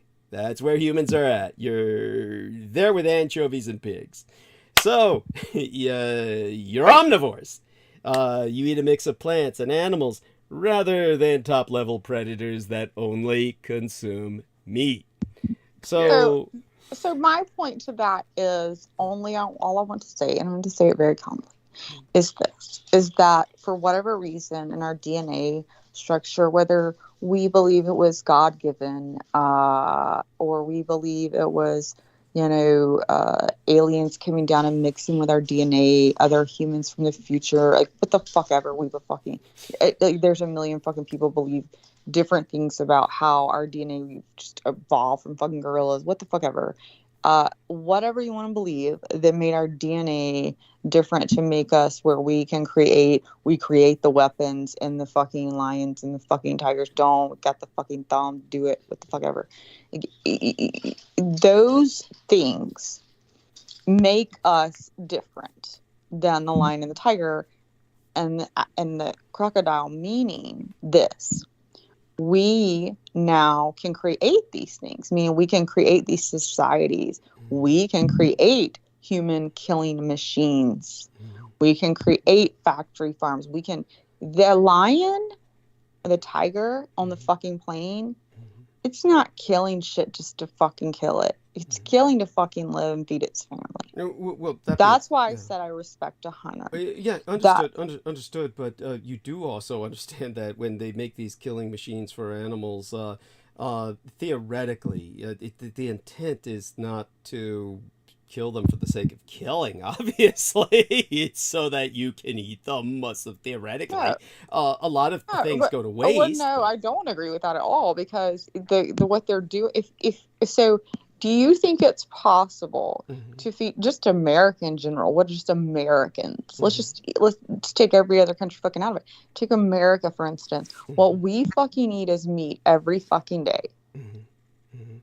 What Americans eat. If we literally did not fucking pump hormones, artificial hormones, to grow these animals faster, I agree with you. make them bigger and larger, so that they can like literally live a shorter life. And then on top of it, we need more of them, so they can't fucking graze like you're talking about, like in Argentina or fucking Japan. They're not grazing. They're fucking lucky if they fucking are out of a fucking stall. Like, look at the chickens. Most chickens aren't even ever out of a fucking coop, and then they're fucking sprayed with fucking foam to fucking kill them. I mean, you can say the killing machine might be like, oh yeah, the little thing that goes through the cow's brain next to the other one, like that was a fast fucking kill, okay? But like, what kind of life do they fucking have, and what do we do to make that? What do we do to make that? That's what I'm trying to say. It gets worse and worse. I mean, it gets worse and worse. I mean, and I'll tell you that you know, they do all kinds of things like feed them raw sewage. I mean, this is like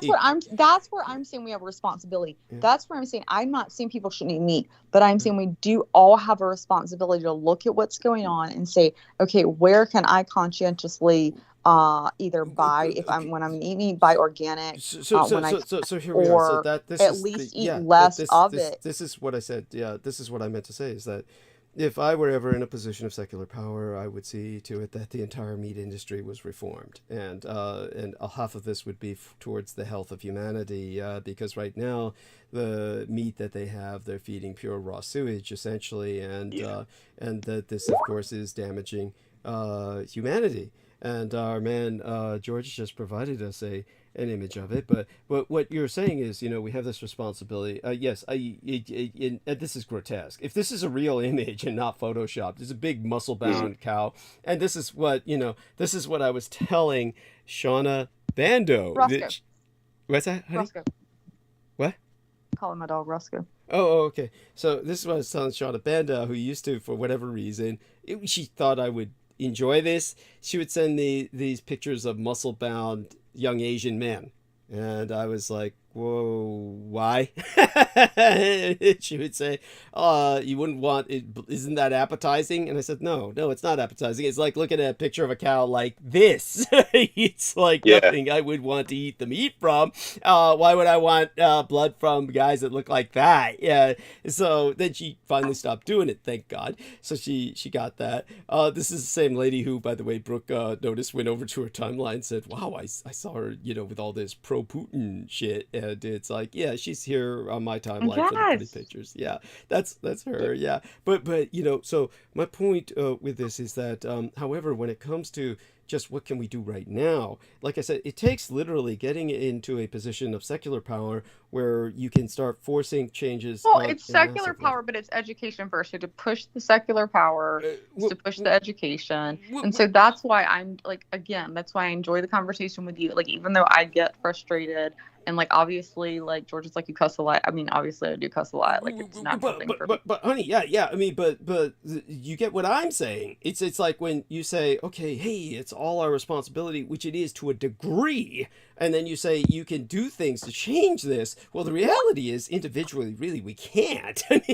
There's nothing we can do right now from the level we're at, other than make a decision. Like, if I make a decision, not me personally, but if say George and Real Tech said, yes, Brooke is right, I've seen the light, and they stopped eating meat, that's not going to change anything for these animals. Let's say George and Real Tech are eating meat 3 times a day. Let's say they're eating meat, or at least 2 to 3 times a day, right? So, like, maybe a sausage and bacon in the morning through the drive-thru, or fucking at home. I mean, and honestly, then fucking, do you think that makes, I mean, maybe if you educated enough people, and it's important because we do have a platform. Like, do you not see the amount? So this is the reason I know that it's changing, is because I've been a vegetarian for 20 years. Yeah. I had no options, like very little for vegetarian. And I'm in the South, and I still have a lot less. Like, I look at these restaurants up north, or even in Georgia, Atlanta, Georgia, because Atlanta's a big city, bigger than Greenville. So even they have like this really cool fucking food truck that's like all like veggie chicken, but it's like all fried. So if I wanted fried chicken, but like it's fucking veggie.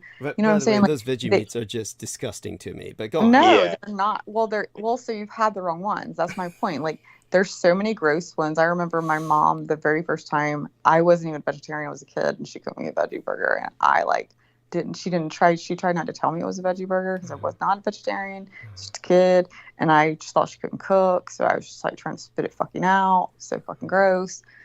And but yes, it just depends on what you eat and what you're expecting. And there are ones that, like, I have one particular brand that most people just don't know about, and it's harder to get. Like, I have fed it to my kids, friends, continually.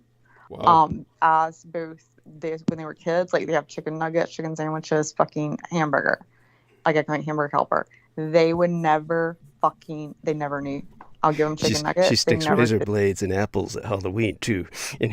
No, but what I'm saying is I bought a lot of the ones that they advertise, like right now on like Walmart, and like these ones that are like the incognito, like all these popular ones that you see, and they're fucking gross. Like, I'll buy them and I'll try them, and I'm like, this is so disgusting. Thank you. But like the best ones, like, it's harder to find. Like, but by the way, Michael Andriich in West Australia loves you. He's writing in the chat room, I love her and agree. All must eat consciously in gratitude, which disarms the harm. Oh my God, I love him. Honoring the animal I don't. sacrifice. I have to read the chat room later, but like, I'll respond to him. I love you. Thank you. Yes. If he's listening, thank you. Yes. I need somebody to support me because these fuckers aren't. I mean, just kidding. I love you. This isn't a case of trying to. This isn't a case of trying to discredit. I support you. Yeah. Thank you. Look, I mean, look. Didn't I just say? I know Zoltek supports me more because he at least needs to like eat an avocado every day, and that's something I do. Like, I'm a big fucking avocado person. Yeah. Now, here's something where we have controlled the state of evolution. Just so people know, the avocado. I'm gonna start that just so people know. I'm gonna start copying you. Just so people know. Yes. It is wrong to kill animals on a factory farm. Okay, because cute. It sounds better. It sounds better than what I say, which is like, this is fucking bullshit. Avocados hit their evolutionary prime during the beginning of the Cenozoic Oh my era. fucking God! Was that in some documents you tore up too? Basically, you see avocados with their big ass seeds. I have to give you hell on that. Like, there's no way you tore a document up to see, it was megafauna, which Go through included the spiel. mammoths, horses, gomphotheres, giant ground sloths, some of them weighing more than a UPS truck. It's back when they roamed North America. I love sloths. Can you get me a sloth for my birthday? Yeah, I'll get you whatever you want. You wouldn't like the way they smell. I mean, big ground sloths. I will take it. Yes, but I will send you as much meat as the sloth that you send me weighs. I'll send you twice as much meat. That's cute. But understand, see, avocados attracted these very large animals. Megafauna, by definition, weigh at least 100 pounds. They would eat it whole. They would travel far distances and defecate, leaving the seed to grow in a new place. So that's the goal of all botanical fruits, really. So survival and growth via seed dispersal. But the great mammals all disappeared forever, effectively, about 13,000 years ago. Because they couldn't shit a big seed like a fucking avocado seed. Honey? What was that?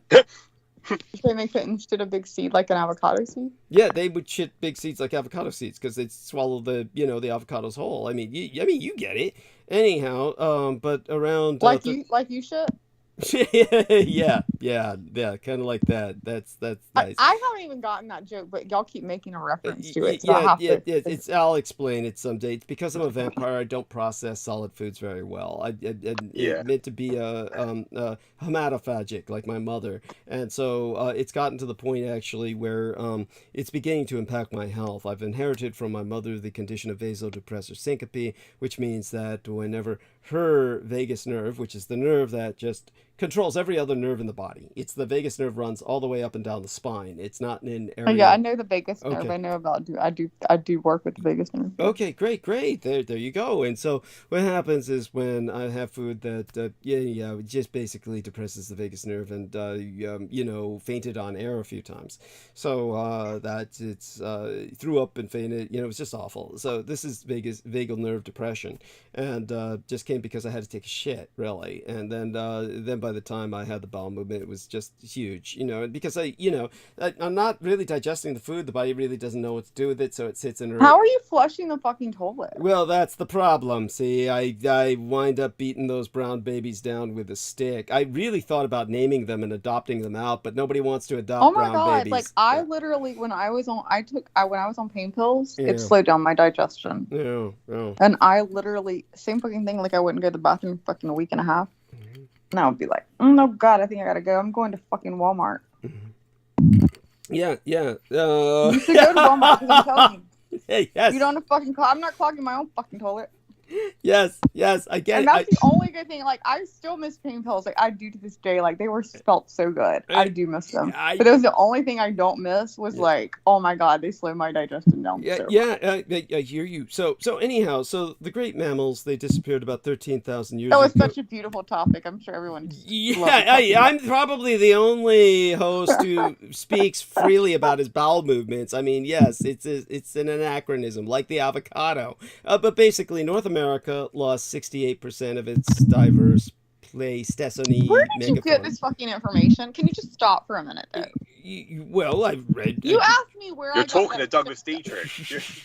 He knows No. everything. He asked me where I got some stupid shit like you didn't even know about the difference between an MRI and a fucking CT. Don't tell people that, honey. Don't tell people that. That was between you and I. At any rate, South America lost 80% of its megafauna. So basically what happened was, you see, my son, he married a multimillionaire who has extensive libraries. So I raid his libraries, and I read Connie Barlow's book, The Ghosts of Evolution. And the subtitle was Nonsensical Fruit, Missing Partners, and Other Ecological Anachronisms. And that's how I found out about the avocado should be extinct. And so we keep the avocado alive. We keep the avocado alive because there's no megafauna to disperse its seeds. So if it weren't for artificial fauna farming of the avocado, it would have died off because there's no megafauna, the giant mammals, to disperse its seeds anymore. The avocado seeds would rot where they fell, and they would have to compete with the parent tree for light and growth. So I mean, I'm sure that could be said about a lot of fucking things. No, you don't understand. We artificially are keeping the avocado going, which I'm sure you and I agree is a good thing. So I like guacamole, man. Yeah, there you are. So, but that takes industrial grade production. And actually, it doesn't. I can grow a fucking avocado from one avocado. Yeah, I get it. It's cute, but it's not enough. You know what I mean. I'm in the South. I can grow enough for me. I mean, maybe not for. Maybe if you come down, I'll share some. But it's like those. How do we say it? You ever see those little gardens? They say, "Hey, look, those little gardens that you have on the table and shit, where you can grow vegetables you can actually eat on this little stand thing." And it's like, that's not going to carry you through the apocalypse, all right? When it's like quaint. It's quaint. It's not something you can. I have 10 fucking acres. And then I live on a fucking quarter. I would rather die than spend my life raising vegetables and waiting for the spinach to turn up. I would go on raids of rapine and pillage before I worked the land and waited for the spinach to turn up. I prefer to not do that either. I mean, we're all raised and spoiled to that, right? But that's why, remember how we said like our grandparents all looked miserable in their pictures, or great grandparents? Yes. So anyhow, so do you understand what I'm saying though? They had to work the fucking land. Yeah. That was the point, and they had to grow their own food. I know, and but they respected their food. If you're growing your own food, you're going to respect it. Hell yeah. I mean, thank you. I would rather, look at how miserable they all were. What is that fucking sound? Is that somebody is like... That is not me. No, it's... I've muted myself before. It's definitely not me. It might be Joe Ty rubbing his penis over the mic of his cell phone in his sleep or something. It's him. Oh my God. He's snoring or something. He's got his mic on and he's like, Hey, Joe. Joe, I'm whispering in your ear. This is your wet dream, Joe. Yeah, Joe, stop breathing. Just stop breathing, Joe. He stopped breathing. Hello. Okay. Sorry, Douglas. Yeah. Yeah, Oh go God, I've just had a horrible customer on the phone to me. Sorry, I just wanted to share that. Oh my God, what did he say? What happened? Yeah. Oh, he was just basically he was just like, "Why are you calling me?" I said, "Oh, we've got a morning appointment with you. Is that correct?" And he was like, "I've already explained to you guys. I don't need you guys to come out here because we're doing the trunking ourselves." So I was like, "Whoa, okay. I'm just saying to you." And he was like, "No, stop right there. What are you saying?" I'm like, I've got a morning appointment with you, so I'm just trying to find out some information. What do you want me to do?" He was like, "I don't need you here. I've told you guys." I was like, "Okay, fine. I'm not coming there. I'm just going to red flag you and then go." Oh! Ooh! Ow! Ouch! Does he understand the implications of that? No, he has no idea, but I'm going to do it because he was so rude. Okay, he was cool. so rude. I was like, wow, I don't need that. Yeah, just like, I'm just ringing as a courtesy ring ahead and just to find out what's going on. And he was just rude to me. I was like, wow, this guy nobody should be going to this guy. Tell Brooke what happens when you red flag this poor fucker. Oh, just basically means it basically means he won't have internet service. So if he's red flagged, no one's going to come out and do an installation for him. And it can get to the point where if he is really, really hostile and it's gone through the correct process and escalation, wherever he moves to will also be red flagged. So that means none of the properties he'll ever move to in the future, he'll ever have internet service. So he'll go without it unless he goes with a different provider. Yeah. Holy shit! Yeah, but So, I mean, you're justified. I mean, you're given that power for a reason, and every once in a while, we have to use that kind of power. There's things we have to do to make a point.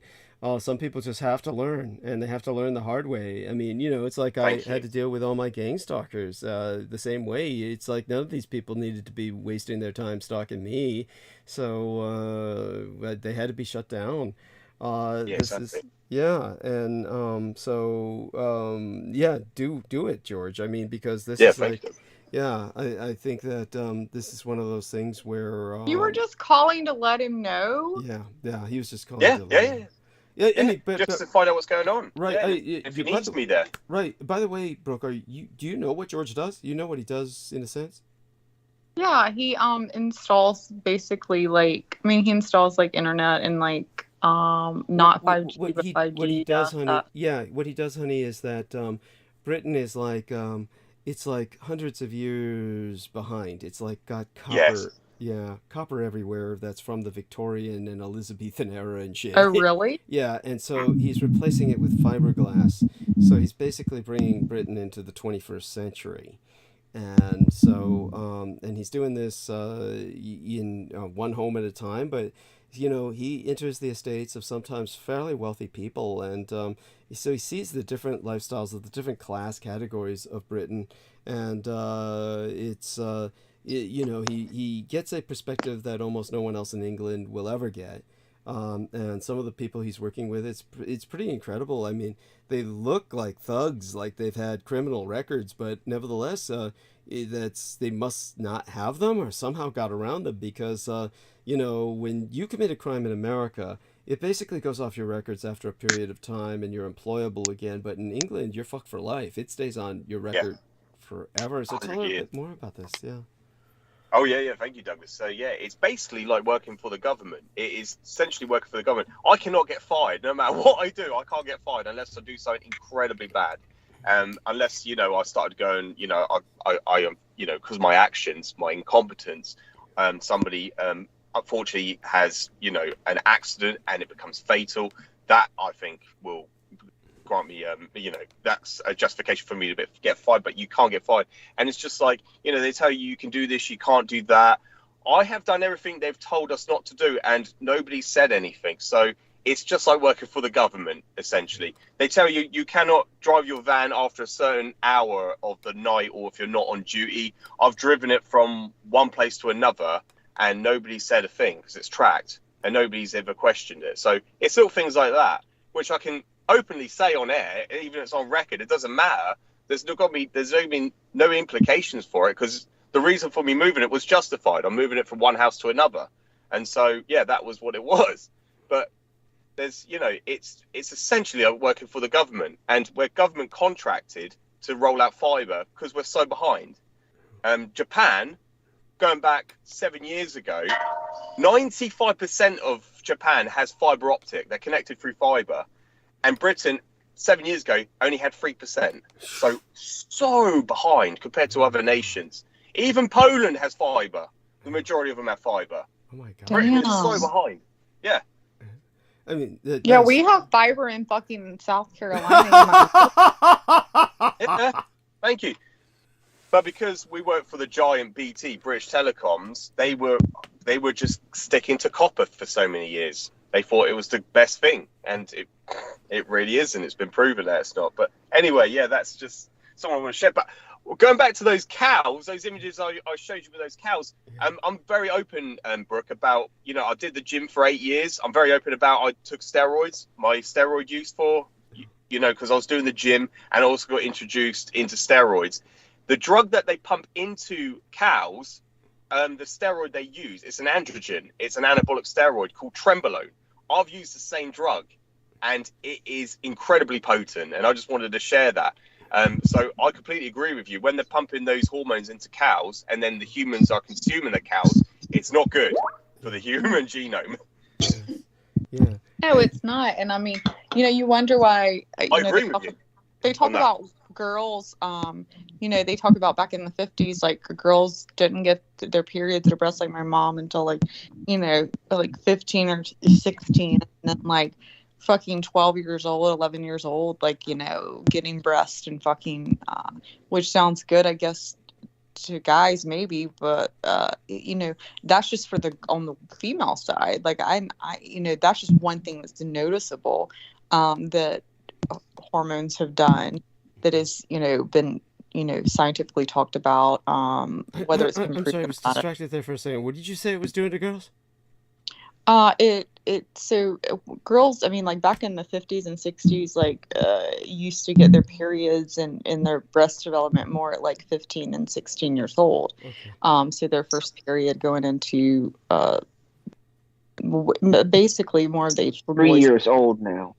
And now girls are developing. I remember my best friend got hers at 11, and I was like, oh, got it on my period, and I got mine at 12, And what did you say, Real Tech? Real Tech said... Some are getting at 3 years age. 3 years of age, some are getting it.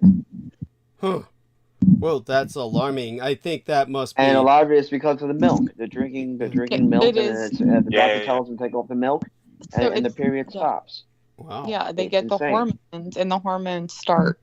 Like, it's mimicking the hormones, and they're like the hormones they would have when they would normally. Yeah. Okay, interesting. I mean, that's alarming. Of course, that's distressing. By the way. So, and then that sends, and then you don't know what that's doing to men either. I mean, we talk about men being more feminine. I have, we've speculated on that, and I have my own positions on that. But I mean, again, you could also look at the fact that men are getting the same, yes, anabolic steroid, like what he's saying is one type of steroid, but I mean, that steroid, let's just put it this way. So, two different things I'll say about the steroids. I dated, the second guy, I think when we talked about someone, I believe, Douglas brought up, I won't say a name, but, that, anyway, I had my second boyfriend ever, he was on steroids. He was a huge football player. Yeah. A very, very big guy and on steroids. And I was with him, and like completely, he'd been on them obviously for a while, like since 8th or 9th grade. So probably since he had started puberty. Obviously did not develop very well, like fell out every fucking time. Biggest guy in the world, tiniest like fucking penis is what I'm trying to say. Oh, so sad. I was gonna say, bro, what was this side effects? Because this is something I'm very open about. I'll talk about the side effects. Yeah, so like I think that was because he started that because it will affect your penis size if you start it before a certain age, like before you're finished developing. Yeah. So like so men that are obviously finished developing and they're doing it, that's not going to make you shrink.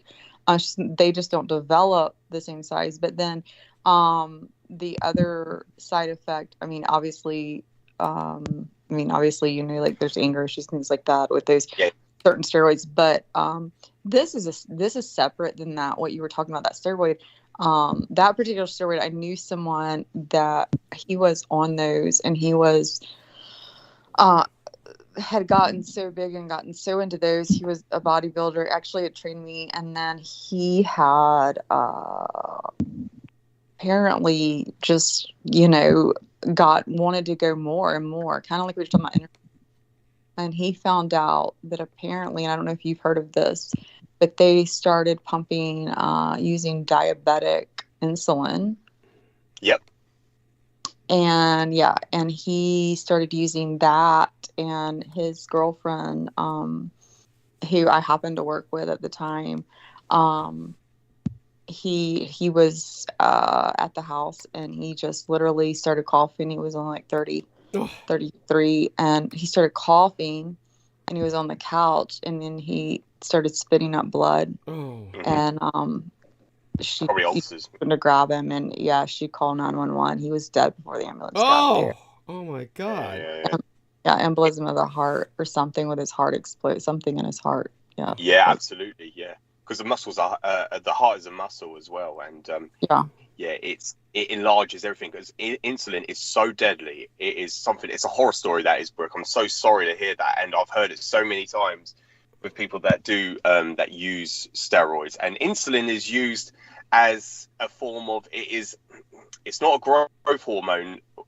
People know what insulin is, but what it does is you have a sugar level spike. It allows you to absorb so much more protein synthesis, more sugar levels, so you're able to, the glycogen in the muscle, you're able to fill it a lot quicker. So that's why insulin is used. Yeah, see, I had never heard of it before it happened to him.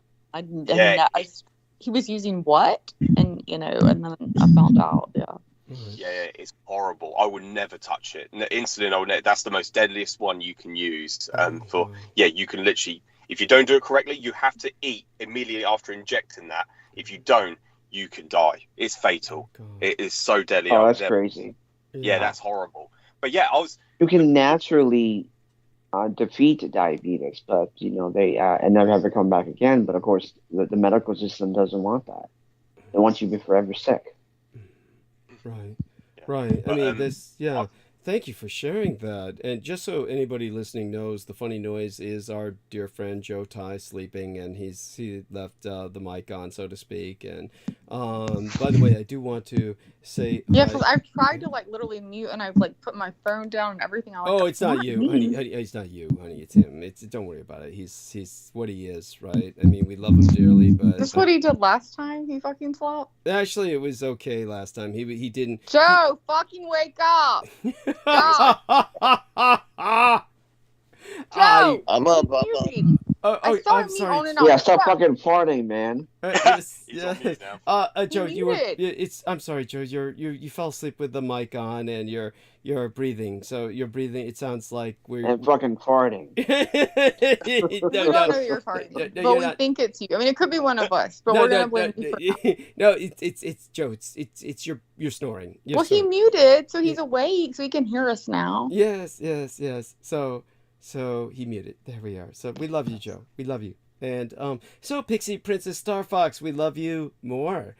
She says GMOs, as in something not old or ancient world, and was participating as much as she could, bringing up all kinds of symbols. Mwah, love you dearly, honey. And so that being said, with the other things that we were bringing up, so we spent a lot of time tonight talking about diet, and I think that this was very constructive, and I think that we did quite a bit to educate our listeners. The monster symbol. Michael said the monster symbol is the Hebrew letter 666. I've heard that before. I can see that. I don't know if it actually is true, but I've seen that before. Where people say that. The monster symbol. No, who said this? Michael symbol. Who? Michael who? No, Michael. Michael is fucking awesome because Michael loves me, so Michael's fucking awesome. Also, he knows about Croatian, so he's fucking cool. Wait a second. Are you Croatian? No, I just like I like the story of the Croatians. It's a fucking cool story. What do you know about them? No, just the Croatians. When they came here, the Croatians when they came here, and the fucking. The Americans fucking disappeared. I assume that's what he's talking about, the Croatians. And Well, then he's of some Croatian background, just like Peter Moon is. Peter Moon's actually an ethnic Croatian background, kind of. I'm not talking about that kind of Croatian. I'm talking about Croatians. I'm not talking about Pete and the fucking moon. I am talking, and it doesn't matter. Anyway, he said, either way, maybe I don't know what he's talking about. He said, can't do hard spirits anymore unless I'm with Americanos or Croatians. Right, he does mean Croatians as far as actual Croatians. Sorry, I meant Croatian as far as, do you remember the story of the Croatians, like when they came here from Roanoke, the Croatian, like that Croatoa. Croatoa! See, I knew I had but that's why I was like, I'm gonna second guess myself. Yeah. Croatoa. That's what I was thinking. No worries, honey. It's like easy enough to make. Croatian, yes, the Croatian people. Yes, sorry, totally got that wrong. Croatoa. Totally like an idiot. But that's a good Southern thing. But hey, I didn't graduate college. Fucking, I'll just blame it on that. And I'm Southern. Yeah, that's fine. But I do know the monster symbol is the Hebrew letters for 666. I've seen that before. Like you've heard that, I'm sure. Yeah, maybe not. I thought it was the cutest thing in the world when you said that, we weren't eating meat before the flood and we were eating meat after the flood. That's what you said, right? That's so cute. Yeah, it's in the Bible. Oh, that's so cute. Oh, that's adorable. How's that cute? In the fucking Bible. You want to fucking read it? Or, like, if we're going all King fucking James, now, if you want to find me another version that's probably more real, because obviously I already know King James is fucking bullshit, but on the King James version I was raised on, and I'm sure you fucking have read, that is what it fucking says. Would you like to pull it out right now and read it? I mean, I believe you. I mean, that's cute. It's you said cute. It was cute, and I know when you say cute, you don't mean cute, so shut up. No, that's not true. I think it's adorable. Adorably, but not smart. Like, adorably not, like, right, is what you mean. No, you wrong. So is it right or wrong? Am I right or wrong? I don't know. So then why is it adorable? If you don't know. It just sounds adorable. It sounds cute. It sounds adorable. It just does. Oh my god, you think I'm going to let you go with that?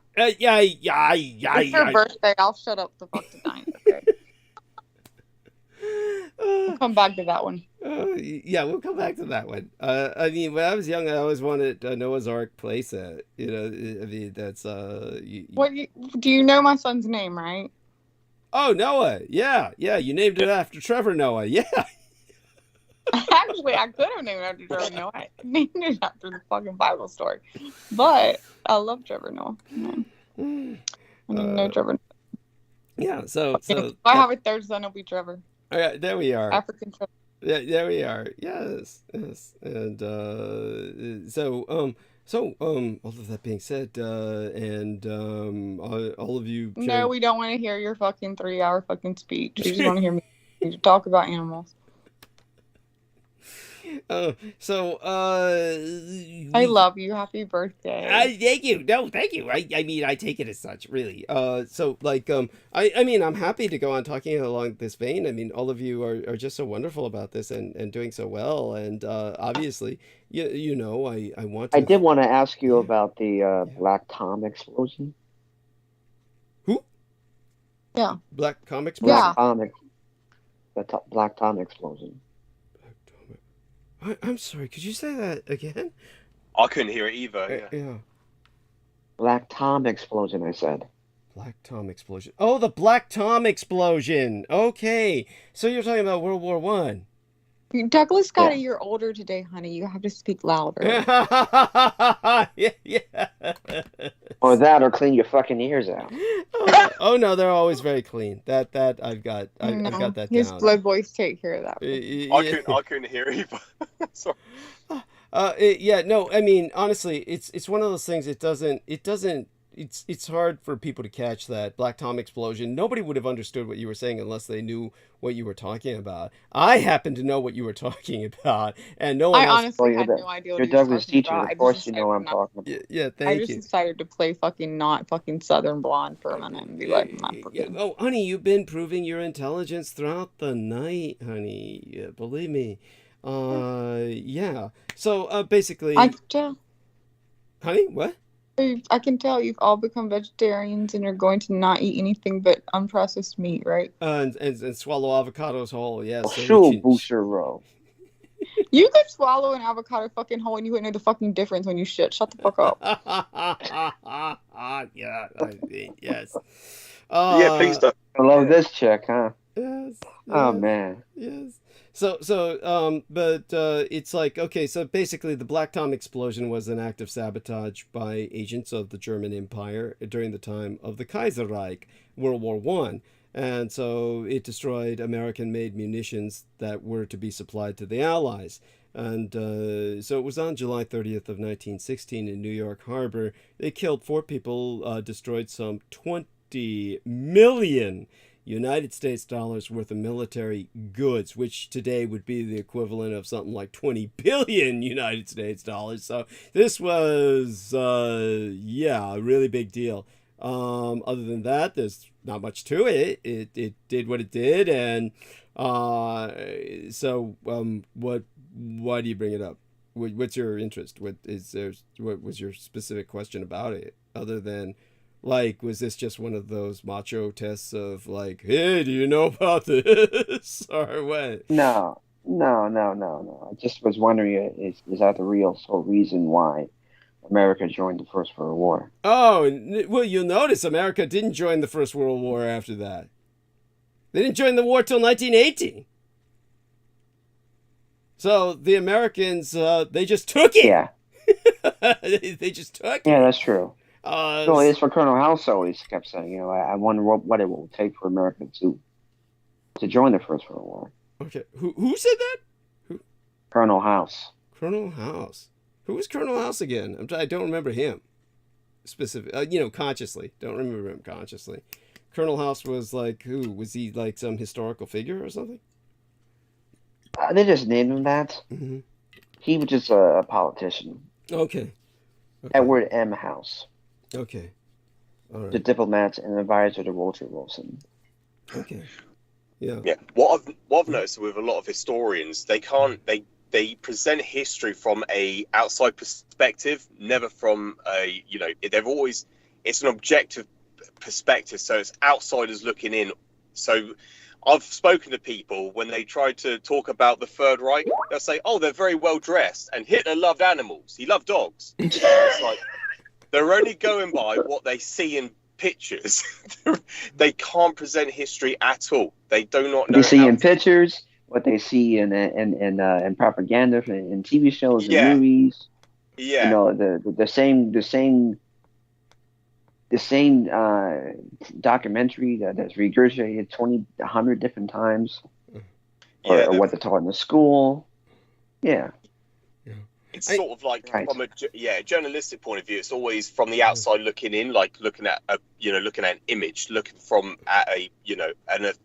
either an aesthetic or just but it's just a different viewpoint. They can never.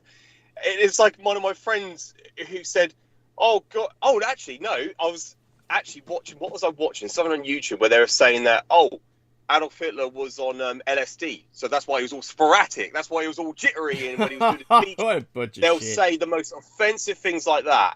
And he wasn't on LSD.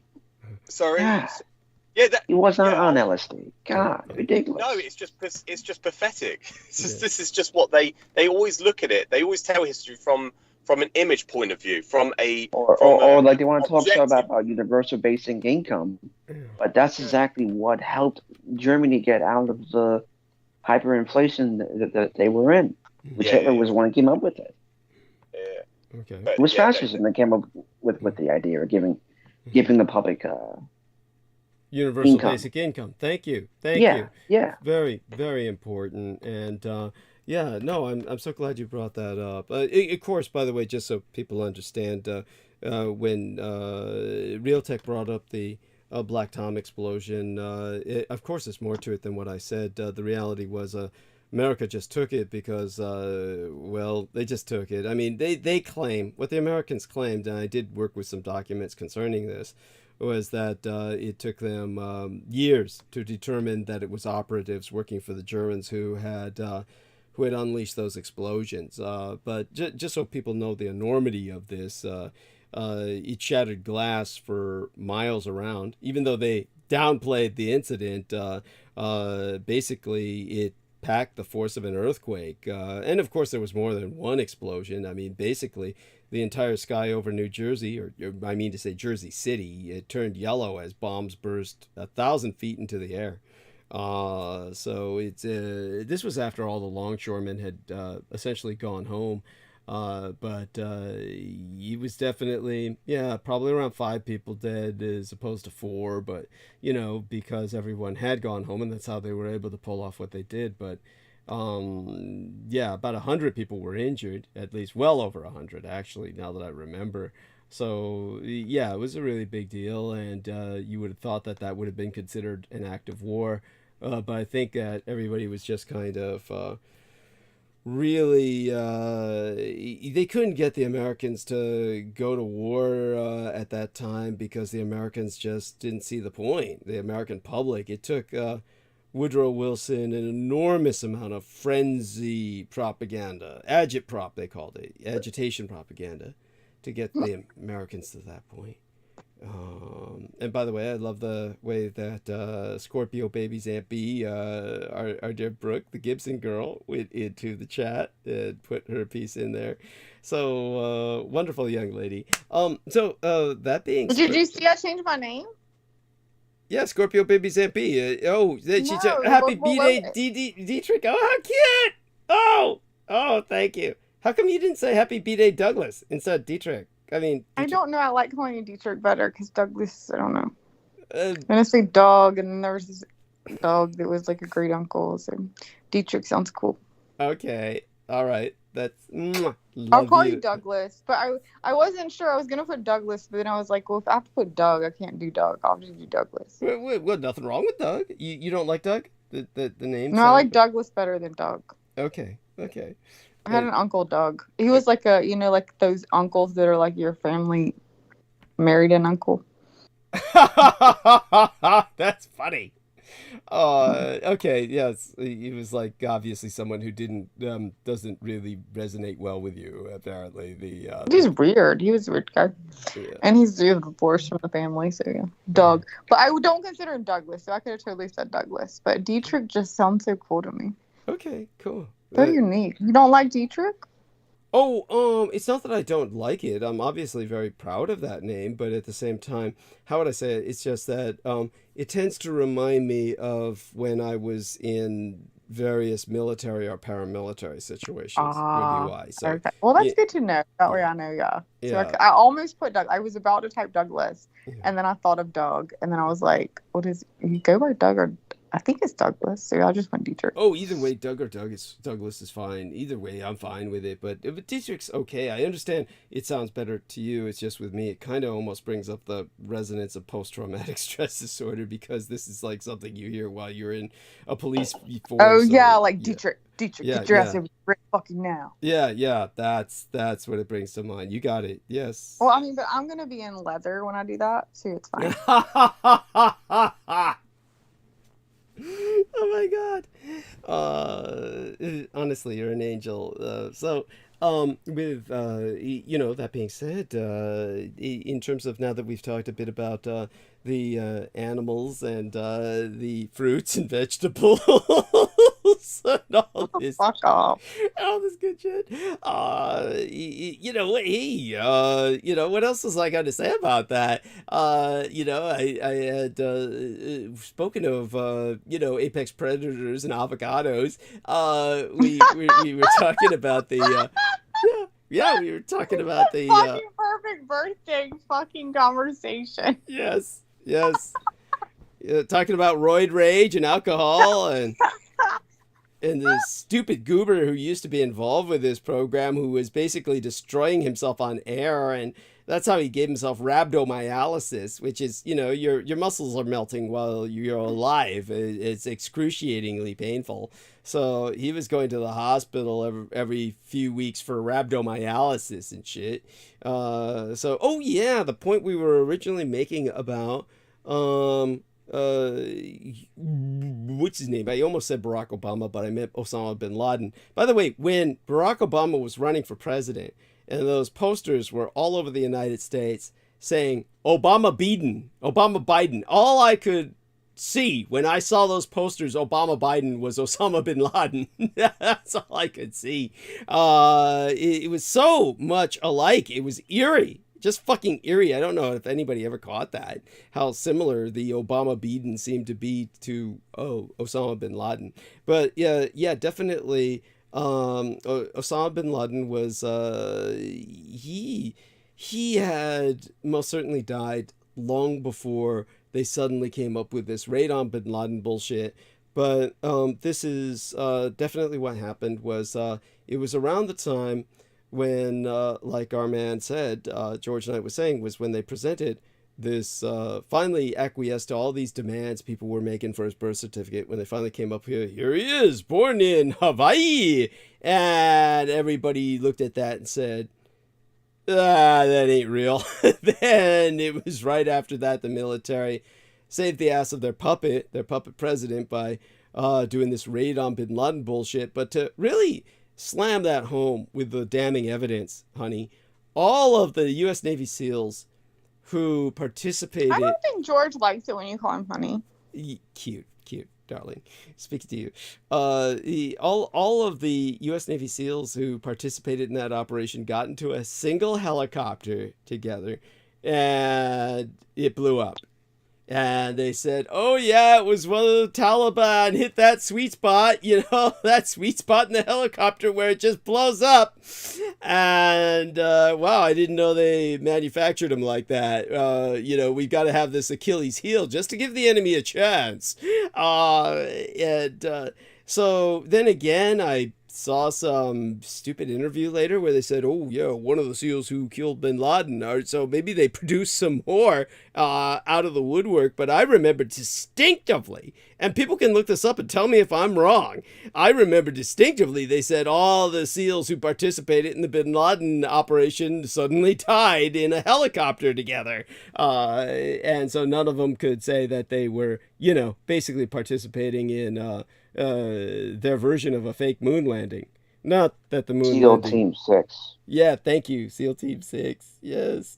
Oh. So... Yeah, they use an experimental, they use an experimental Black Hawk that stealth. Yeah. What was that, honey? Sorry. Yeah. I just watched an interview with a guy from SEAL Team 6 today.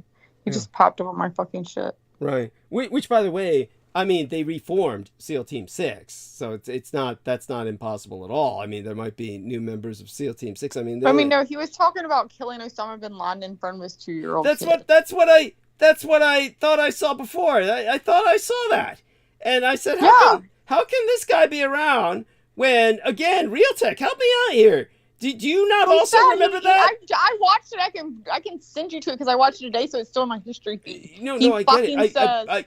Yeah, he's out there. Yeah, go on. He fucking says he killed bin Laden in front of his 2-year-old son. In front of his 2-year-old kid, and he picked the 2-year-old up, and they asked him what he did with him, and he sat him on the bed with his mom. Yeah, and that's what he felt bad about because he had to live with that. There's a 60 Minutes interview. Yeah. There's a 60 Minutes interview with soldiers stating that they were right next to the cave where bin Laden was, in like 2002 or 2003. Like early 2003, and the U.S. military or I'm sorry, the QRF or whatever it is, it told them to stand down. Yeah. I mean, that's true. That's all true. That's all true. So they were told not to go after bin Laden at that time, and but do you help me out here, George, Real Tech? Do either of you gentlemen remember that the SEAL team that took out Osama bin Laden, they were all in the same helicopter and it blew up and they all died? Do you not remember them saying that? Like I remember at some point? Because I actually discussed this in an interview with Daniel Ott. And Daniel Ott confirmed that. Daniel Ott was this guy who's kind of like a cowboy figure, and he was fine with me. I mean, he treated me. Okay, so you know what you're talking about though? That's where I told you I watched fucking what's his name's crazy fucking shit. And the reason I ever got onto you was because I watched that timeline guy that talks about timeline jumps. And that is why he's on YouTube and he will say that shit. It's just like people that say like Stouffer stovetop stuffing, but Stouffer stovetop stuffing never fucking existed. There was no such fucking thing. People remember Berenstain fucking Bears, but there was no fucking Berenstain Bears. Are you talking about the Mandela effect? The Mandela effect, yeah. So he talks Yeah, about so exactly what I was mentioning about the Black Comics post because as there is things That's how about I it found- that also doesn't make any sense, that more recent information than it was before. Because there was a time actually when it didn't even happen. So go ahead. So that's what I'm saying. Like you're remembering that, and if that's what so that guy, so he was more like what I'm saying is that's why I ever found you was only because this guy, what's his name that we just talked about? What's his name? I found you. Yeah, I don't know the name of the guy that you were watching, Mr. No, you know where I found you. I told you where I watched. Oh, you Sean on Bond. Yes. So the only reason the only reason he fucking popped up on my fucking YouTube was because I had been watching some other stuff and somehow my daughter mentioned Mandela Effect. And so I had looked at Mandela Effect and found that fucking guy that now I told you when I was watching that fucking video that you were telling what's his name about, laughing about earlier tonight that he sent me. And I said he mentioned 2 people on it and that's where it hit me. I'm like, oh my God. That's why he popped, because he said I worked with them or like at some point so that I had subscribed to that guy's fucking channel trying to find his name, but anyway, he does the Mandela Effect. He owns a fucking company. Like he's an actual legit person. He owns a fucking before he started doing this shit, like he owns a fucking company that puts out like fruits and vegetables and stuff to other restaurants. Like it's a pretty big company. Like he's a CEO.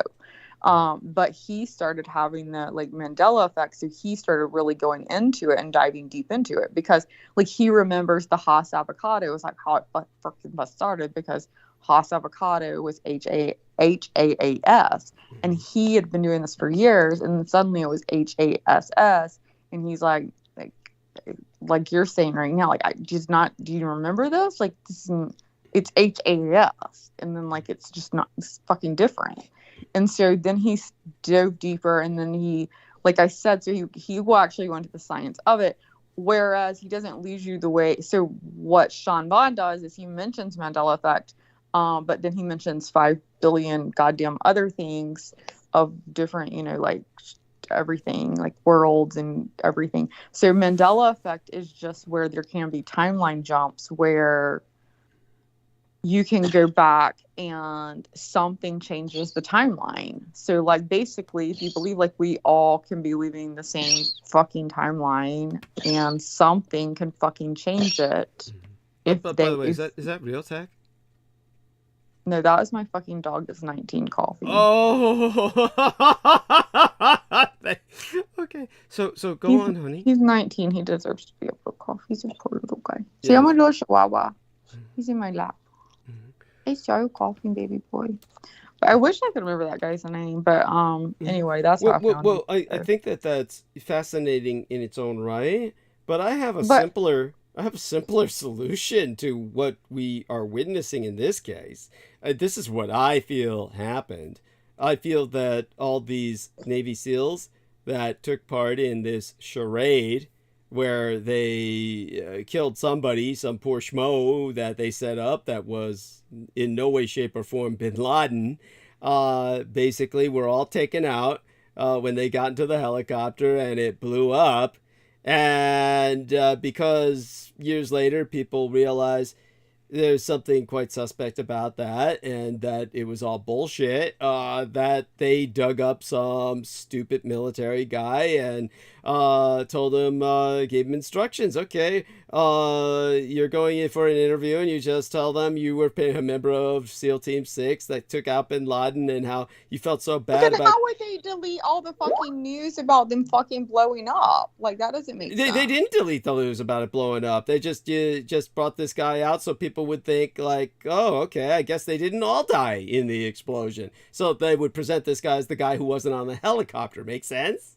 See what I'm saying? And that way they'd have their cover story. It's just part of a cover story without going into the hyper-physical reality Well, of... no, I want to see where it says they blew up. That's what'll prove your freaking story right, is that the Mandela effect doesn't prove, and then there is a story but the story must showing be where out there. I mean, because I remember it, and so I'm sure if people look for it, they'll find it.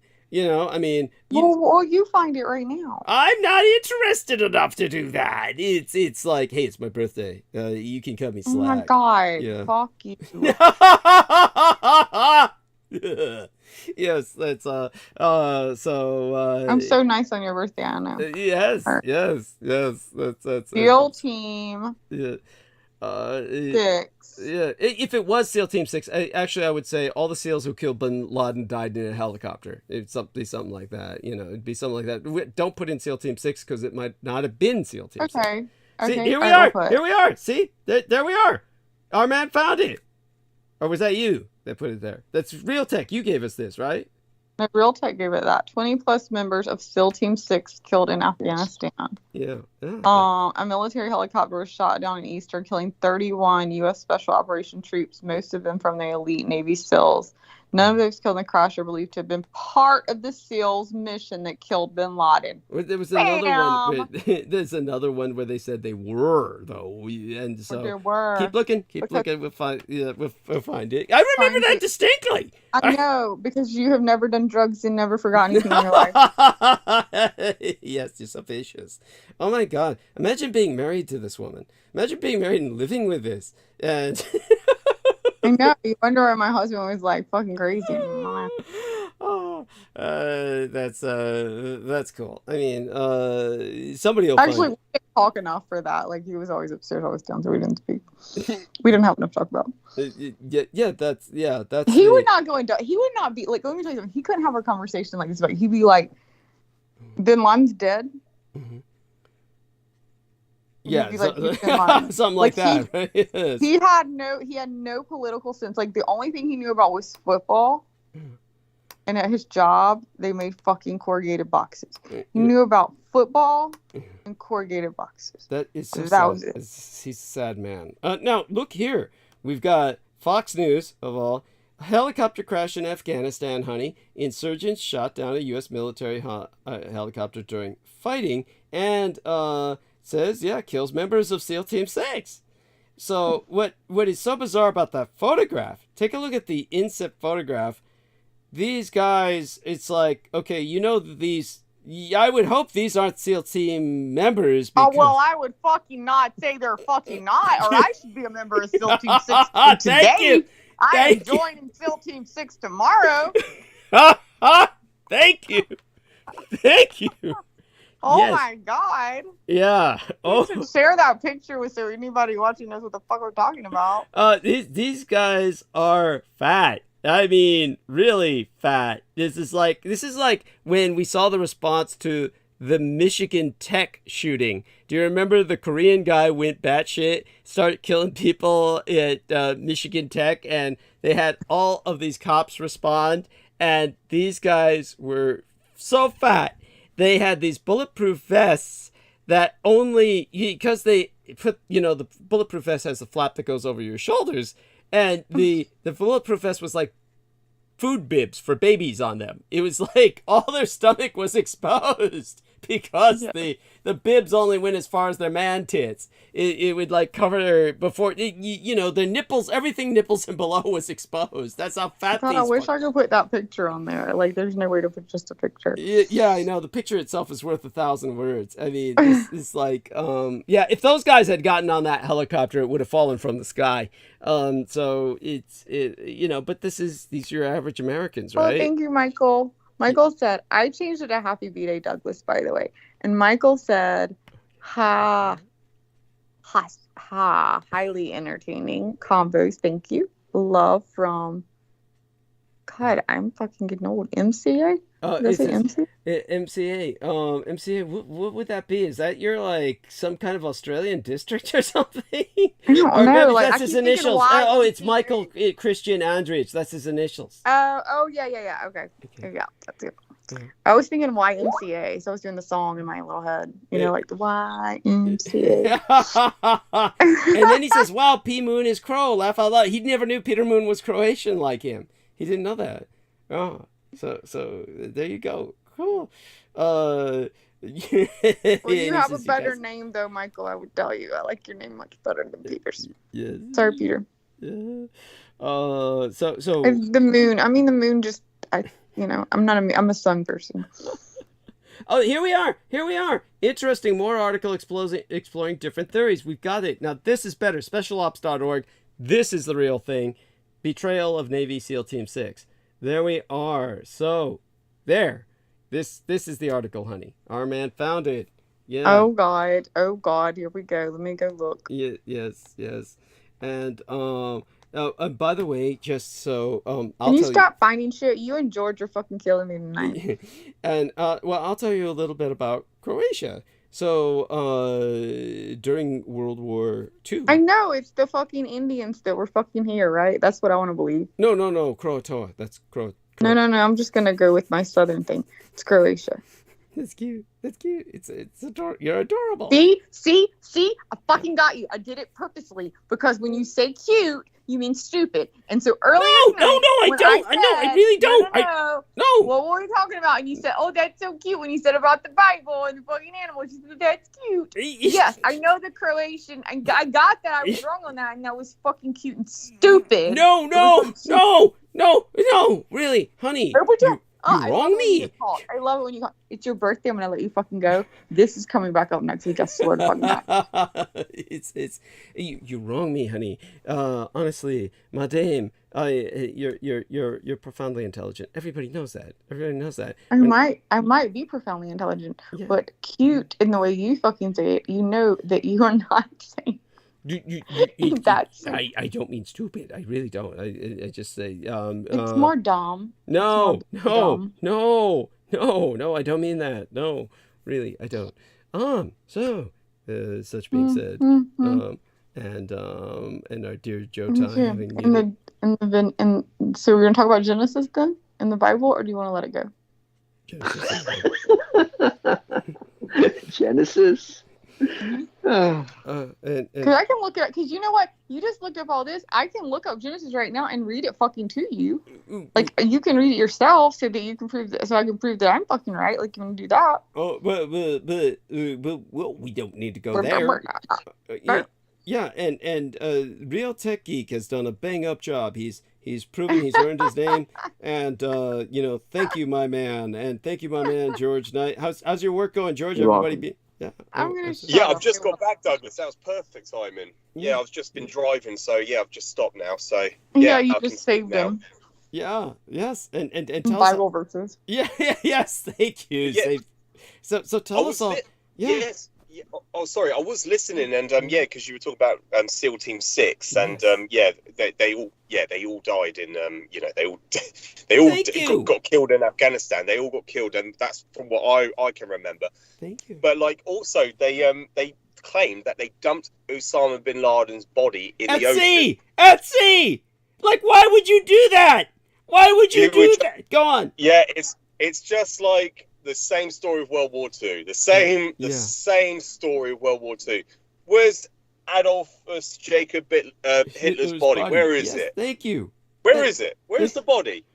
Thank you. Where's Osama bin Laden's body? Oh, we dumped it in the ocean. Oh, why'd you do that? Yeah. Yeah, we don't want to martyr. We don't want to become a martyr. That was their excuse. We don't want to be, bullshit. Yeah, bullshit. Yeah. I mean, Yeah. oh my fucking God. That's damning. That's damning. I mean, right, Brooke? Right? Right, honey? Right? Yeah, I was just verifying that because that's fucking really bad that they fucking did that. If that's what they fucking did, which I'm reading. Well, they did that because, it's not, they didn't have him. They didn't kill him. It's all bullshit. That's Exactly. Thank you. Yes. Oh my. No, I agree, but like obviously back then I was just listening to the news and they even said they did like a fucking DNA test to fucking prove it was him. You realize they said that? Where is it? Yeah, where's that? Yeah. Oh, look, it's all salt water. It's all seawater. Yes, we did the DNA test. It's all seawater. Yeah. If this It is was like their Colin reason, Powell. no, I'm not disagreeing with you. Like I'm reading it right fucking now. It's just it says why did they bury him in fucking sea? Which I'm agreeing with y'all. But like what I'm trying to say is like their reasoning was the U.S. took political, religious, and practical factors into consideration when deciding how to bury Bin Laden's body. There was concern that if he was buried on land, his grave could become a shrine for his followers. There was a need to observe Islamic funeral practices, including the custom of burying a body within 24 hours of a person's death. And there was the question of whether the U.S. should take photos or provide some sort of visual proof that he was dead. And they decided not to do any of that. Yeah. So when they killed him, basically, U.S. forces, 54 of them, U.S. government's explanations for why it didn't bury him in the ground were a little inconsistent. News articles quoted American officials both on and off the record who said that the U.S. didn't want him to have a physical grave because it might make a shrine, blah, blah, blah, blah, blah. But also because an unnamed country had declined to accept his body. An unclaimed country. Well, articles speculated that the country was Saudi Arabia, where Bin Laden was born. I'm not sure whether this rumor comes from, but I could not give it much credence, said Ambassador Akbar of Islamic Studies. The Saudis are inclined toward a form of Islam called Wahhabism. Yeah, Wahhabism. Yeah. Which rejects shrines of prominent people. Yes. The fact that Saudi Arabia wouldn't want his grave to become a shrine in their country, combined with the fact that Bin Laden was extremely critical of Saudi Arabia, makes Ahmed think that if U.S. officials asked the country to receive Bin Laden's body, they ask out of ignorance. Meaning they asked purposely because they knew they wouldn't fucking take him. Meaning they knew fucking Saudi wouldn't take him.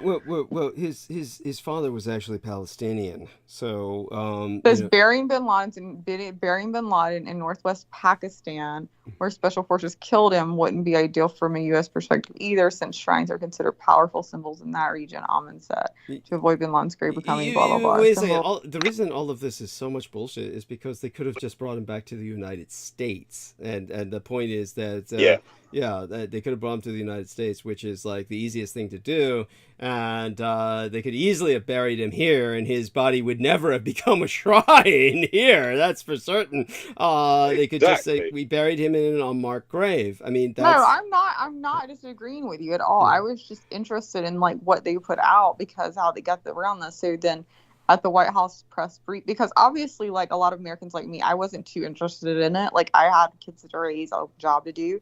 So I'm like, oh, Osama bin Laden's fucking died, great, whatever. And like I'm not fucking really watching it. So, like they come on, I'm watching a headline of fucking news. I'm not into it, but for news people that were into it, like I'm wondering what they fucking said. So then it says at the White House briefing on Osama bin Laden's killing and burial, John Brennan, the assistant to the president of Homeland Security and Counterterrorism, said of U.S. officials consulted the appropriate specialist and experts, quote. So that, quote, again, the burial of bin Laden's remains was done in strict conformance with Islamic precepts and practices. This involved washing bin Laden's body, wrapping him in white cloth, saying a ritual prayer with the aid of an Arabic translator, and burying him within 24 hours of his death.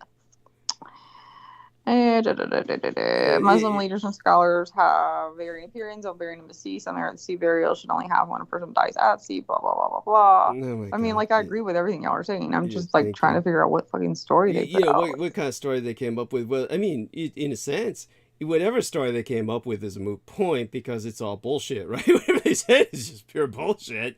So it's incredible that they fed the world this line of shit, and so many people just bought it because, you know, they just wanted it over. They wanted some kind of conclusion. But the point is, this happened so many years after the fact that it was a anticlimax. It was anticlimactic.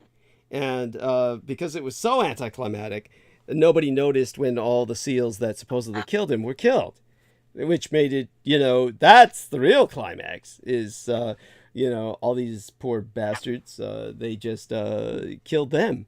And so, yeah, I remember distinctly talking about this with Daniel. You know what? That's sick, though. I do remember, like, seeing the news about Bin Laden being fucking dead. I mean, like, what the fuck ever. And I do not ever remember. They did not make a big deal of that. Thank you. Like, that should have been a huge fucking deal. Thank you. Yeah. Yeah. No, it wasn't. Yeah. It's because it was Like, all the alive. entire fucking, like, most of the team, or you're, like, even on the news right now, they're not saying all the team. Like, they're saying majority of the team. But what the fuck ever. Even if majority, like, that many of them, or all of them, regardless, if over half, I mean, they fucking died coming back. That should have been fucking all over the fucking news. Yes. Yes. I mean, you're preaching to the converted here. George and Realtek and I, we all agree with you. See, we're all standing shoulder to shoulder on this, eating our meat and vegetables. And taking our steroids.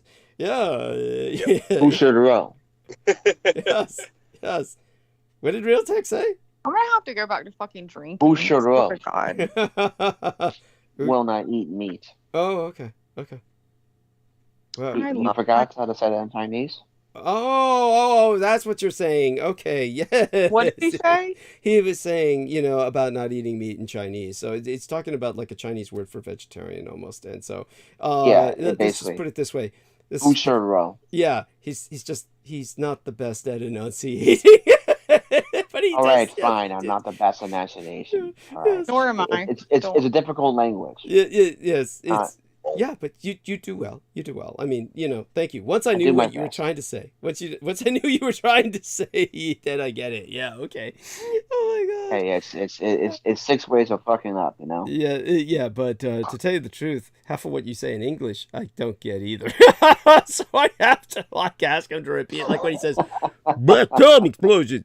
I was like, what the fuck? What? And Black Tom explosion. Yeah, I mean, again, like without being familiar with that incident, oh, Black Tom explosion. You know, your average person would think you were high or something.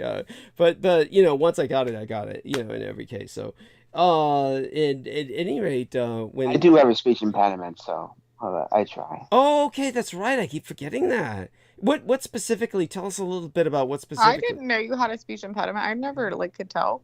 Yeah. Well, tell us a bit about it. It's probably because my father, with his alcoholism, Okay. he had me as a kid, and then getting hit a lot also, and I just always had difficulty with slurring words. I had go to a lot of different classes and after school classes to really help me with speaking correctly. Oh, thank you. You speak Yes. fucking really good. You speak better than me. Fucking Dietrich can't understand. Douglas, if you noticed, I changed it on there. Thank you. Douglas Thank can you. understand me half the fucking time. He says I talk too fast, and I know I do, and then I slur. And then fucking Moon fucking had to fucking tell me like I needed that shit. What he told you? Moon, Peter. He wants to know specifically what Moon told you. He told me I needed to slow down and enunciate. Yeah, he told me the same thing too. Mm-hmm. Yeah. I guess this is kind of like Joe Ty telling his girlfriend she was fat. Kind of like me telling Peter Moon his girlfriend, his wife's still too young for him. Anyhow, maybe we're like the boomer. Yeah, so let me explain to well, hell, please share with Brooke. Your dad was a black guy who was old enough to be your grandfather. He was a World War II veteran who was basically beating you up in his sleep, essentially, or something like that, right? No, that was my grandmother's boyfriend. Oh shit, yeah. So It's okay. It's okay. yeah. Was he the primary person beating you up, physically abusing you, or were there other people as well? If I may. Yeah, there were other people. Oh God. Yeah, there were other African Americans and Spanish people that you were school. Just like in that quarter fucking Asian and vampire Dietrich, Douglas Dietrich. He's like, that's how you got involved in his life, right? He's fucking coming over there and abusing. Honey, that's just terrible. Oh my God. But you can't help it. What's his name sent you? What would you if you were under the spell of fucking what, Aquino? That's so funny. Aquino sent him, man. I can't help it. Yeah. But by the way, this is what Penny Bradley. By the way, in no way, shape, or form is what Brooke's saying. You know, in no, and I'm not trying to be funny. I try to make things light. It's funny. No, it's funny. I think it's funny, but I have a very sick sense of humor. But with Penny Bradley, what was again part of Penny Bradley's narcissism was that she was like saying stuff like, Douglas doesn't believe me. By the way, this was a pathological aspect of Penny Bradley. And you know what? Our man George Knight would probably, or maybe even Realtek could describe what she used to say in terms of what her shtick was. But Penny Bradley was this older woman, and her shtick was that she basically flew spacecraft for the 1,000-year Reich in exile. And it was like... her too? God, I should meet her. Yeah. I didn't know I thought I was the only woman that got to do that. Thank you. You talking about the lady that was the informant? Ooh, what was the informant? What? I'm sorry, say that again. I'm sorry. I said that. Are you talking about the lady that was the informant? Had some mental problems or was a veteran or something? Yeah. Oh, we're talking about Penny Bradley, the older lady who I used to have on here to help me burn bandwidth. And, you know, the trick was that once I got her to talk, it bought me hours of time because she would never shut up. So that way I could, you know, try and get my head together, you know, sober up. And basically bringing Penny on would do that. And you remember her. She was talking about Nachtwaffenpilot. She called herself Nachtwaffenpilot. And so she was just saying, you know, I flew space. Yeah. So with her, her big trip with me was she would tell me, you don't believe me. And I would tell her, you know, why does that matter? I mean, why do you need me to believe you? I mean, what difference would it make? It's just, I'm giving you a platform to talk, and I told you the way I handle it is I feel you were a victim of cascaded memories, that yet, you know, a lot of these people are victims of programming, and so, but I'm not saying you're a liar. I say everything you say is true in the sense that you understand it to be true. But the way I handled it was I told her I just think she had a lot of programmed memories, but she couldn't take that. No, I had to believe her. Everything she said had to be true, and then she would say, "Oh, you don't believe me because Michael Aquino told you that not to believe me," and I'm like thinking, honey, you're really flattering yourself. Michael Aquino never spoke of you, and probably would never even think to speak of you. And it was just, you know, it was just all. Yeah, like you said about Steve Quayle. Yeah. I said that about time by him too. Yeah. They use harp to influence his memories. Oh, he wasn't even harp. It's just basically he's just getting beamed with the voice to skull bullshit from Langley, Virginia. Basically, what happened with Stephen Quayle is Stephen Quayle. You know, honey, I take it you've heard of Stephen Quayle, right? I've heard of Stephen Quayle, but I'm trying to, like, you know me with names. I'm trying to. Okay, let me put it this way. When I was on Coast to Coast AM one time, they called me specifically to insult me by having me speak to a little bit about something for a few minutes, and then they brought on Stephen Quayle to speak about Antarctica and the Third Reich and shit, specifically to spite me because they knew that I was the expert on that. But Stephen Quayle is just a piece of shit who basically has admitted openly that he hears voices. So he's got voices in his skull. So basically, we've spoken before about the government long ago, Department of Defense, etc., developed voice-to-skull technology where they can fuck people up 8 ways to Sunday by making them think they're hearing voices. And they can start riots like this. They can start riots because, you got a bunch of people picketing and shit, and they're different races. I believe that for a while. Like, these guys, they fucking went crazy. Like, the man that shot those people, that fucking damn grandfather that ran in anyway. Yes, I believe. And so Stephen Quayle, when he says I hear voices from God, basically he's getting what we call brain feed from like that Cuban thing that happened, remember? Well, the Cuban thing was more like the Havana syndrome, but that's that was a little different. That's like they weren't voices, but it's like an inverse EMP that they were doing. Thank you. Yes, thank you. But yeah, I remember that episode. Anyway, listening to the radio, and it really pissed me off about that, because I know that you're an expert about that, and they bring this clown on instead. Thank you, bless you. And I tried to call up to complain about that, but it's hard to get through. When was this? This was years ago. Oh my God. We're talking about 2014, maybe, something around that time. Yeah, 2013, 14, yeah. Yeah. It's a long time like ago. you were born in 2013. Yeah, yes, he's You young. have a baby. You sound like you were born in 2005 or something. How old are you? You sound like it's my kid. Yeah. You have a young voice. He does have a young voice. Yeah, you do. You do have a young voice, which is a flattering thing. Yeah, well... Thank you. I look young, too. Yeah. So, for my age. There you go. Yes. And this is why he has some issues when he goes to these various conventions, and he tries to hook up with some of the whores, and they just push him away and say, "Leave me alone, boy. Come back when you're 18." Yes. So, but the horror was that, just so you understand, Brooke, I'm sure you got the picture already. Realtek was abused beyond belief. He was, beaten severely, and that probably has a lot to do with his speech impediment, kind of stuttering, slurring, and but he's overcome much of that. And when he does put his effort into it, we can understand what he's saying, and oftentimes what he has to say is profound.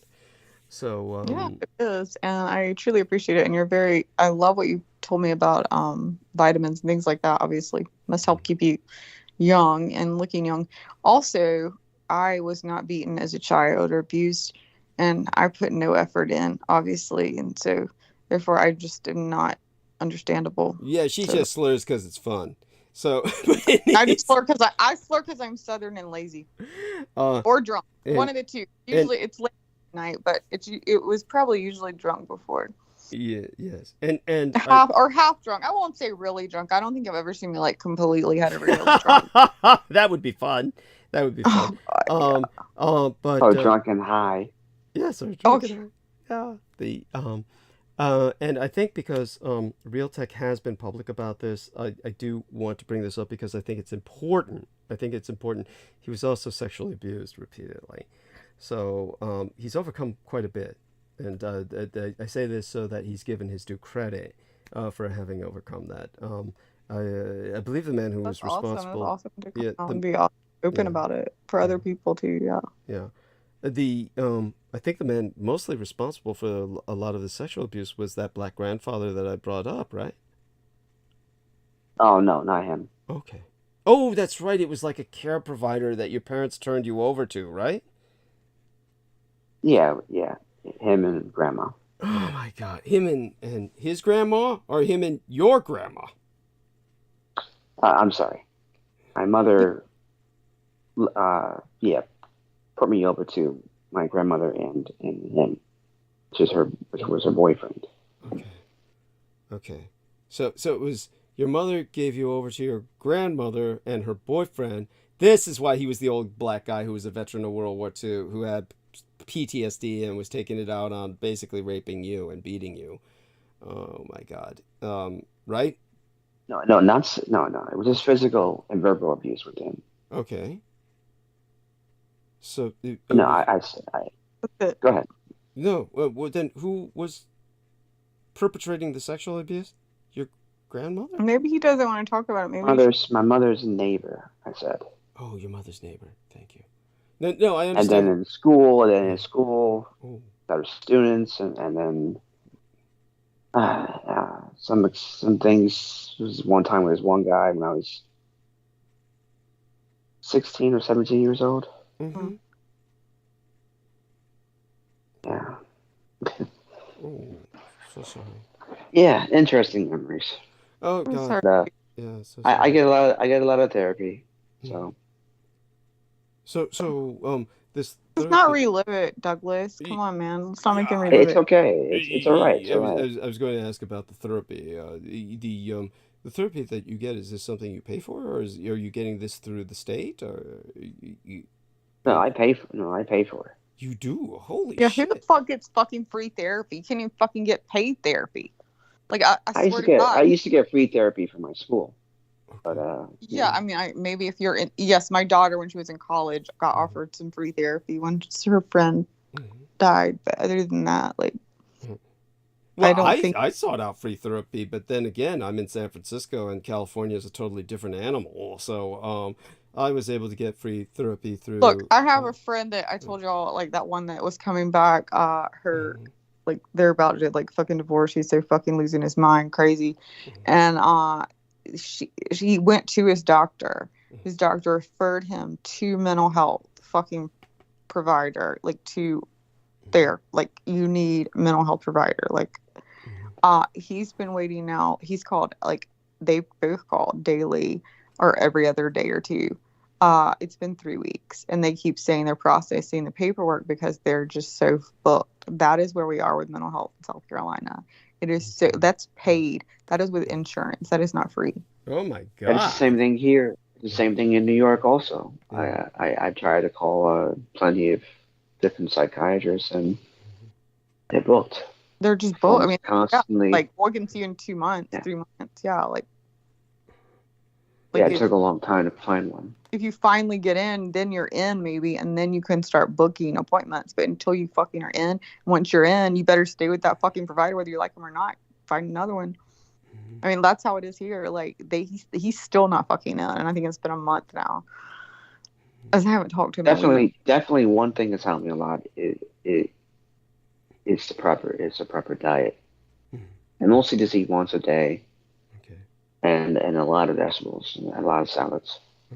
Yeah, I eat once a day too. And a lot of fasting. So and it has incredibly helped my mental health. It's just insane. So did you? So back to what you said. Oh, no, go on. Back to what? Yeah, so back to which I always do mention also. The ancient humans only ate once a day or twice a day, and most of the time they couldn't even eat meat. They were lucky to get it. Yeah, that's what I was trying to say. Like, it's not meant to be it's not that it's wrong either, but it's not meant to be like a, first of all, 3 times a day or even a daily thing. Like, our bodies aren't meant for that for most. Right. No, it's too hard on the digestive system and the entire central nervous system. And another thing too, the more you eat, the more the skin has to work also. The less you eat, the more how younger you look too. Right.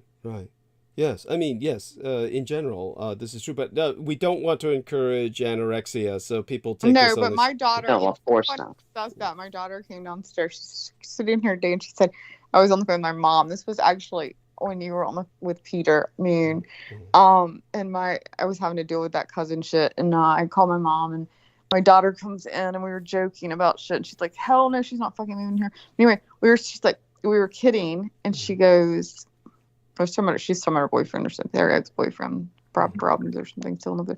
Anyway, she said, my point is, she goes, this is going to sound like an insult, Mom, to you. I know. And I'm on my mom. She's like, I know this is not going to sound good.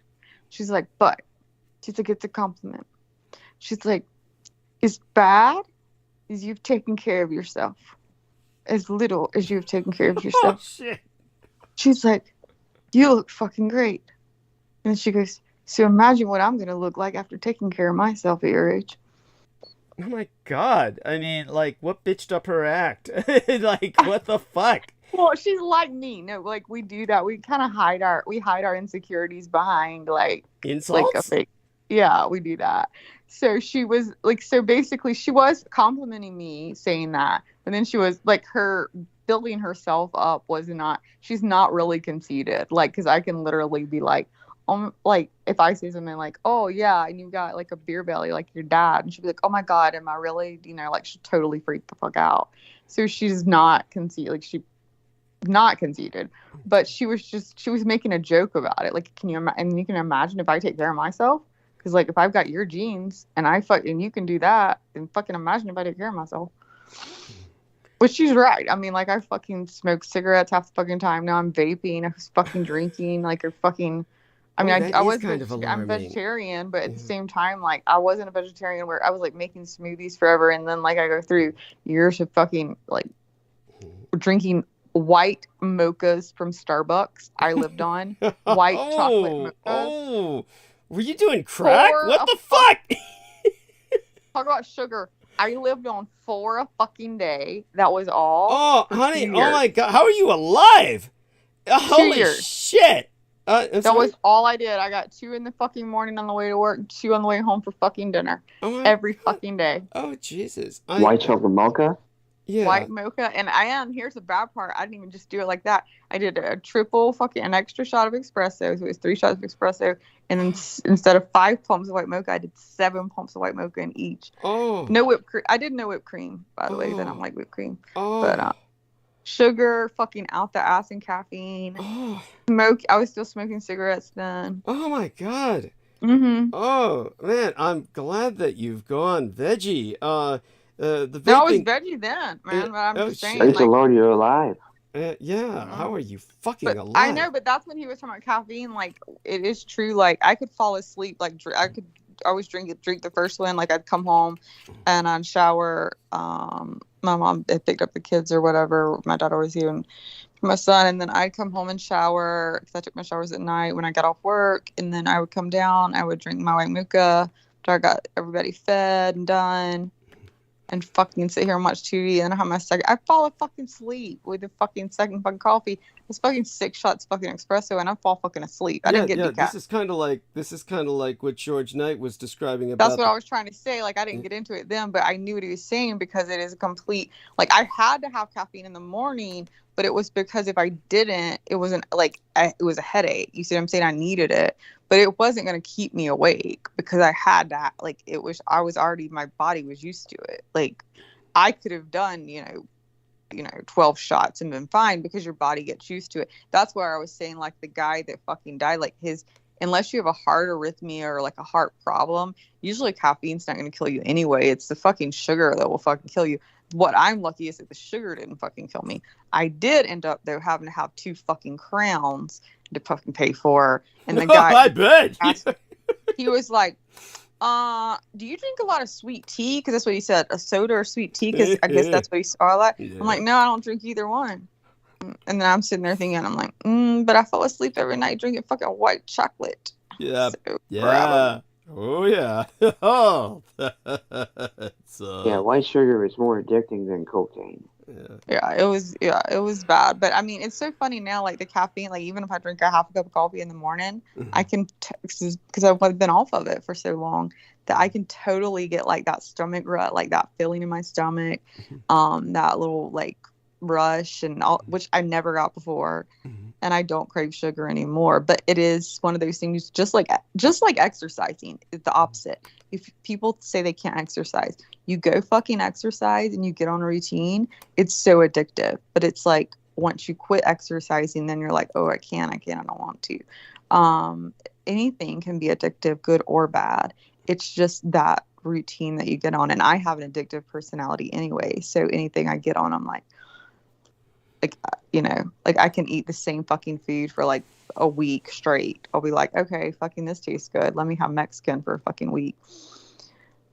Whatever the fuck it is. But, So, but I have gotten, like you said, I eat once a day. I feel like I feel better eating once a day. Like I'll have, like liquid through the day, but I do better eating like once a day usually. Sometimes I'll do like a snack during the day, but like a full meal is usually like in the evening. It's usually when I have it like early evening. So Thank you. but that's what works for me. I think everybody has to find what works for their body, but that seems to work for me. Yeah, sometimes I will eat 2 meals sometimes if I have to.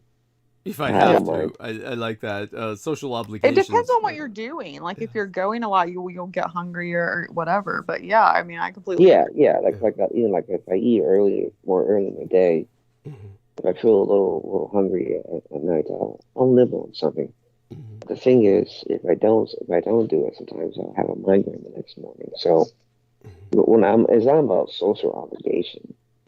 It's about things with my body that I know will happen sometimes. Okay. Yeah. Because then I'm gonna migraine for days. Right. I have to be very. Oh, go on. No, go on. So you can have a migraine for days if you don't be careful, right? So go on. Yeah. Yeah. I know. I've had a migraine in my life. That would be horrible. Yeah, you're like going to convention. Well, thank God you don't. Going to convention and stuff. Yeah, I'll fluctuate. I'll eat several times a day, but it's only something like that's going to be like once a month that I'm doing that. So I'm more of a grazer. Like I like to graze a little bit. Like you know what I'm saying? Like a little snack here and there. Like if I'm gonna actually like have a meal, which a lot of people wouldn't even call them meals, like a small meal, it will be once a day. But the rest of it's like a bite or two here, a bite or two there.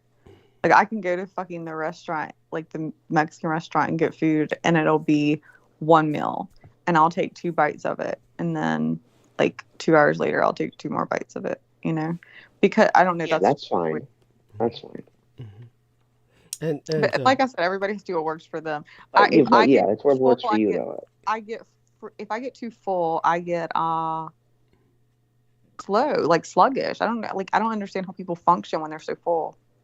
Yeah, I noticed that too with myself, and I have like I've been told, my friends said about me that I had to be a giant in the previous life because I can just order so much different amount of food, and most of it I won't even finish either anyway.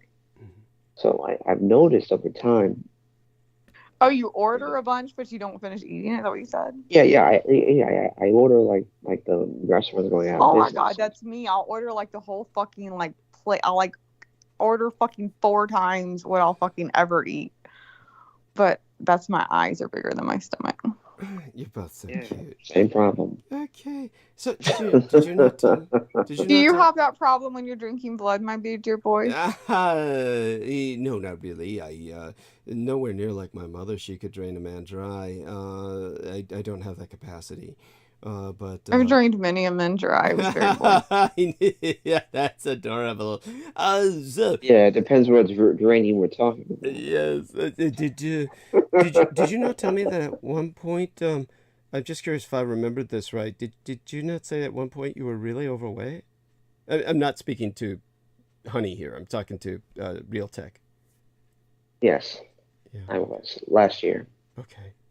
So how did you lose so much weight in a single year? What are you trying to fucking pull every fucking thing out from under his fucking rug? I'm just keeping bandwidth burning until I, decide. I know. I heard you earlier that you had this other girl in there just to burn. And now I realize why I'm on here, just to burn fucking down. Well, you do it well, but it's different. It's not like with Penny Bradley. It was all psychotic bullshit, and then we had Jambo the Reese Monkey here at the same time, so it was more psychotic bullshit. It was 2 psychotics talking. It was awful. And listen to fucking James Reese reading the fucking news articles where it was like Macho Man saying, "I'm living a nightmare." Yeah. It was just God. It was, and then Simon Shake. Yeah. That's a bit idiot. Yeah. Well, I haven't told you yet, but I'm actually a werewolf. That's adorable. Honey, it's just your... That's why you can't call me on a full moon. Yes, that's for what it's worth, in case you didn't I'm serious. You don't believe me? Well, I need you to believe me. Oh, you sound like Penny Bradley. That's cute. That's cute. That's clever. Why do you not believe me? That sounds like Penny. Yeah. I don't understand. You gotta believe me. Yeah. Yeah. What? No, I don't. Are y'all not believing me? Honey, you know, let's put it this way.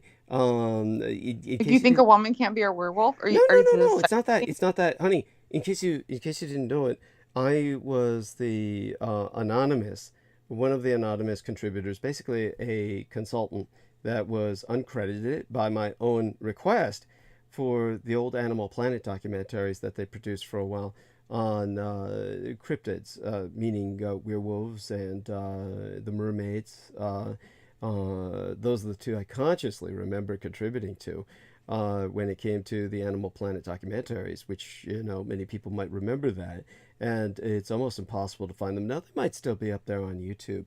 But my 3D graphics modeler, who lives only a few doors down from me, is a werewolf. Of course, it makes perfect sense that we would meet in San Francisco.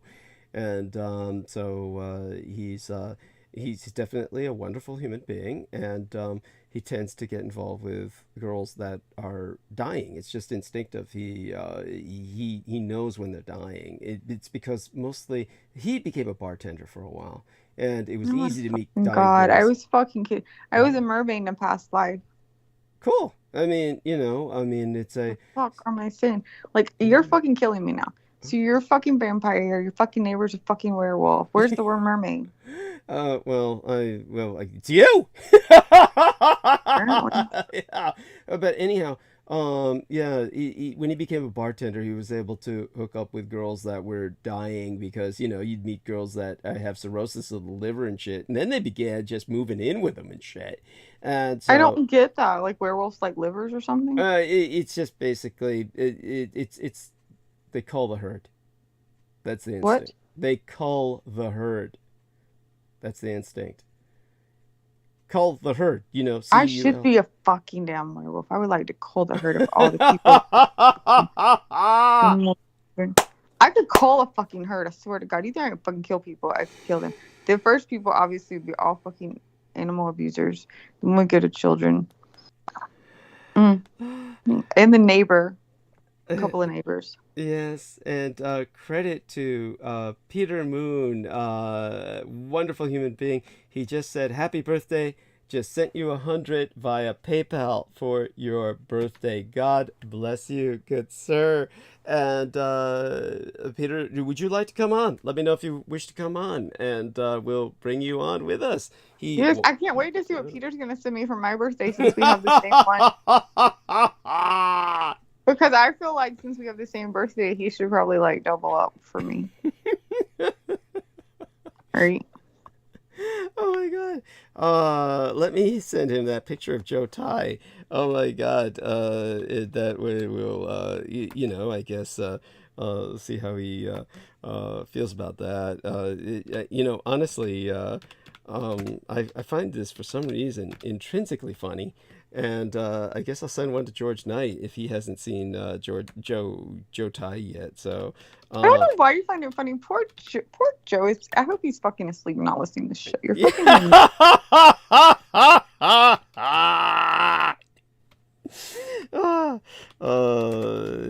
It's you see that laugh though right there? Yes. That's, remember how I told you I don't like your fake goodbyes and shit? Yeah. And you're like, fake light, honey. See, that's fucking real. What you just fucking did. That's no, that fucking sinister real laugh, fucking... that sadistic glee. Yeah. That's sadistically fucking real though. Yeah. And then when you're like, okay, honey, I do pretty proud. I love you. I'm like, oh, fucking shut the fuck up. So he says, sure. Okay, we're going to bring Peter on. And this will be like, damn, he's up early. So I doubt I'll be doing any monologue tonight. Probably for he's up at 6 in the morning. Oh, boy, man. he's got a young wife. What do you expect? Okay, what do I do again? Okay, participants. Add the participants. Okay, let's bring on Pete the Moon Man. How do I do this? Oh yeah, enter his name into the bar here. Peter Moon, and then press call. Okay, pressing call button. All right, and this will add another person on. Okay, What do I do again? Okay, participants. There we go. Instant replay. Instant replay. Somebody's playing it. Somebody needs to pause their shit. It's Peter's computer. Do this. Peter, pause your stuff. Excuse me, I've got to. Yeah, he's going mute while he takes care of that. And with that, well, I have to tell Peter. Peter's the first one to call anybody out with any noise when he's on. He's like, I hear background noise. Oh, don't you? Yeah, you know, it's yes. You know, and Peter does not like background noise. I'm here. I had the other. The YouTube on. I hadn't shut it off, so that's why it was creating all this. Understood. No worries. No, I get it completely. No worries. No, I know. I do that all the time when I hit play on his. Yeah. And we were just telling Real Tech how proud we were that he lost so much weight in a year, and Brooke was of course chiding me for digging too much out of him, but I do want people to understand that he has fascinating aspects to him, because all they hear from him every once in a while is this voice that comes up, and other than that, they don't know anything about him. So it's important to provide. Yeah, so Douglas decided that it was very important to point out he had a speech impediment, he was sexually abused, beaten, and then what was the last thing? Fucking overweight. Fat. Yeah. I'm so glad you feel. I hope you feel better, Real Tech. But I like you either fucking way. You know? I appreciate your comments on the especially the diet stuff and the gut stuff. Like that was appreciated. Oh my god. So Peter, what kind of dreams did you have last night? Don't remember them. Okay. Don't remember them. Yeah. So we were talking about, I don't know if you can ask this the chat. But I remember later. You were talking about what? Oh, if you take a look at the chat on the side of our Skype, you'll see what we were talking about earlier was how the SEAL team that had basically we were talking about how basically we've been talking about you all night, Peter. No. Wait, we were talking about how when Barack Obama was finally, after years of prevaricating and evasion, presented his supposed birth certificate from Hawaii, that it was instantly exposed as fraudulent, and then suddenly they went after bin Laden and quote-unquote killed him, and how the SEAL team that had done this then itself got killed when they all got into a helicopter together and blew up. And no one fucking remembers it. Yeah, and no one remembers this. And then how they, of course, before doing that, they made certain to dispose of bin Laden's body, whom they supposedly killed at sea, because within 24 hours. Within 24 hours, because they said that was respectful to Islam and all this bullshit. It was just incredible shit. And after this sewer shit, then we realized suddenly this guy comes out of, the government drags him up for whatever reason, and he says, oh, I killed bin Laden. Yeah, I saw him today. That's what was so fucking weird. He popped up on my YouTube today. Yeah. So this guy, he popped up on my YouTube maybe a few days ago, maybe a few weeks ago, but he just suddenly, has been making the rounds, so to speak. That guy has popped up on YouTube, on your chat room YouTube? No, thank God. No, just he's making videos, and he's saying... okay, popped up on your feed. I get it. Yeah, from the feed, yeah. And this is after we know for a fact all the guys who claim that they killed bin Laden died in this helicopter, because Daniel Ott and I were talking about that. I don't know if you remember Daniel Ott, but Daniel Ott was like this cowboy type character who was doing interviews in the past, and he did well by me, but I a lot of people hated him because he apparently was really hard on a lot of people or was making fun of them. But, he didn't do that with myself.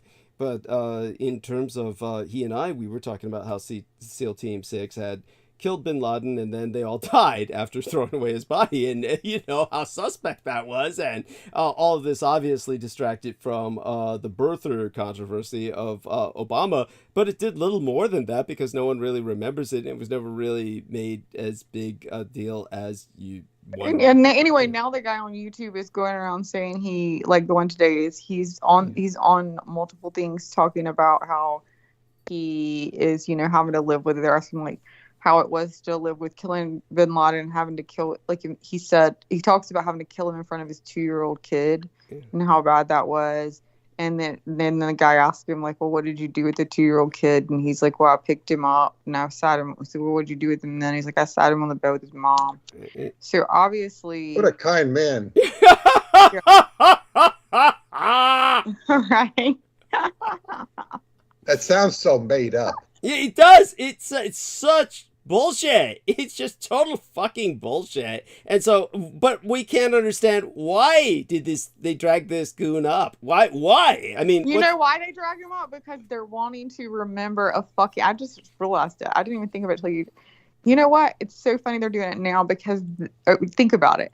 Osama bin Laden was killed during Obama's fucking presidency, right? Mm-hmm. Now we're coming up to midterms, which are fucking crucial, and Biden's not doing fucking well already. So they're fucking dragging this fucker up, which a long time, like, nobody's gonna fucking remember. They've already changed the news articles, like I just showed you, that said, well, part of SEAL Team 6 died, but not all of, like, you know what I'm saying? Like, right. it changed the numbers from what you said and from what even Real Tech found. But basically, they're dragging him up because people will watch that video and then be like, oh, look at this guy, and remember when they killed Osama bin Laden, and that was great.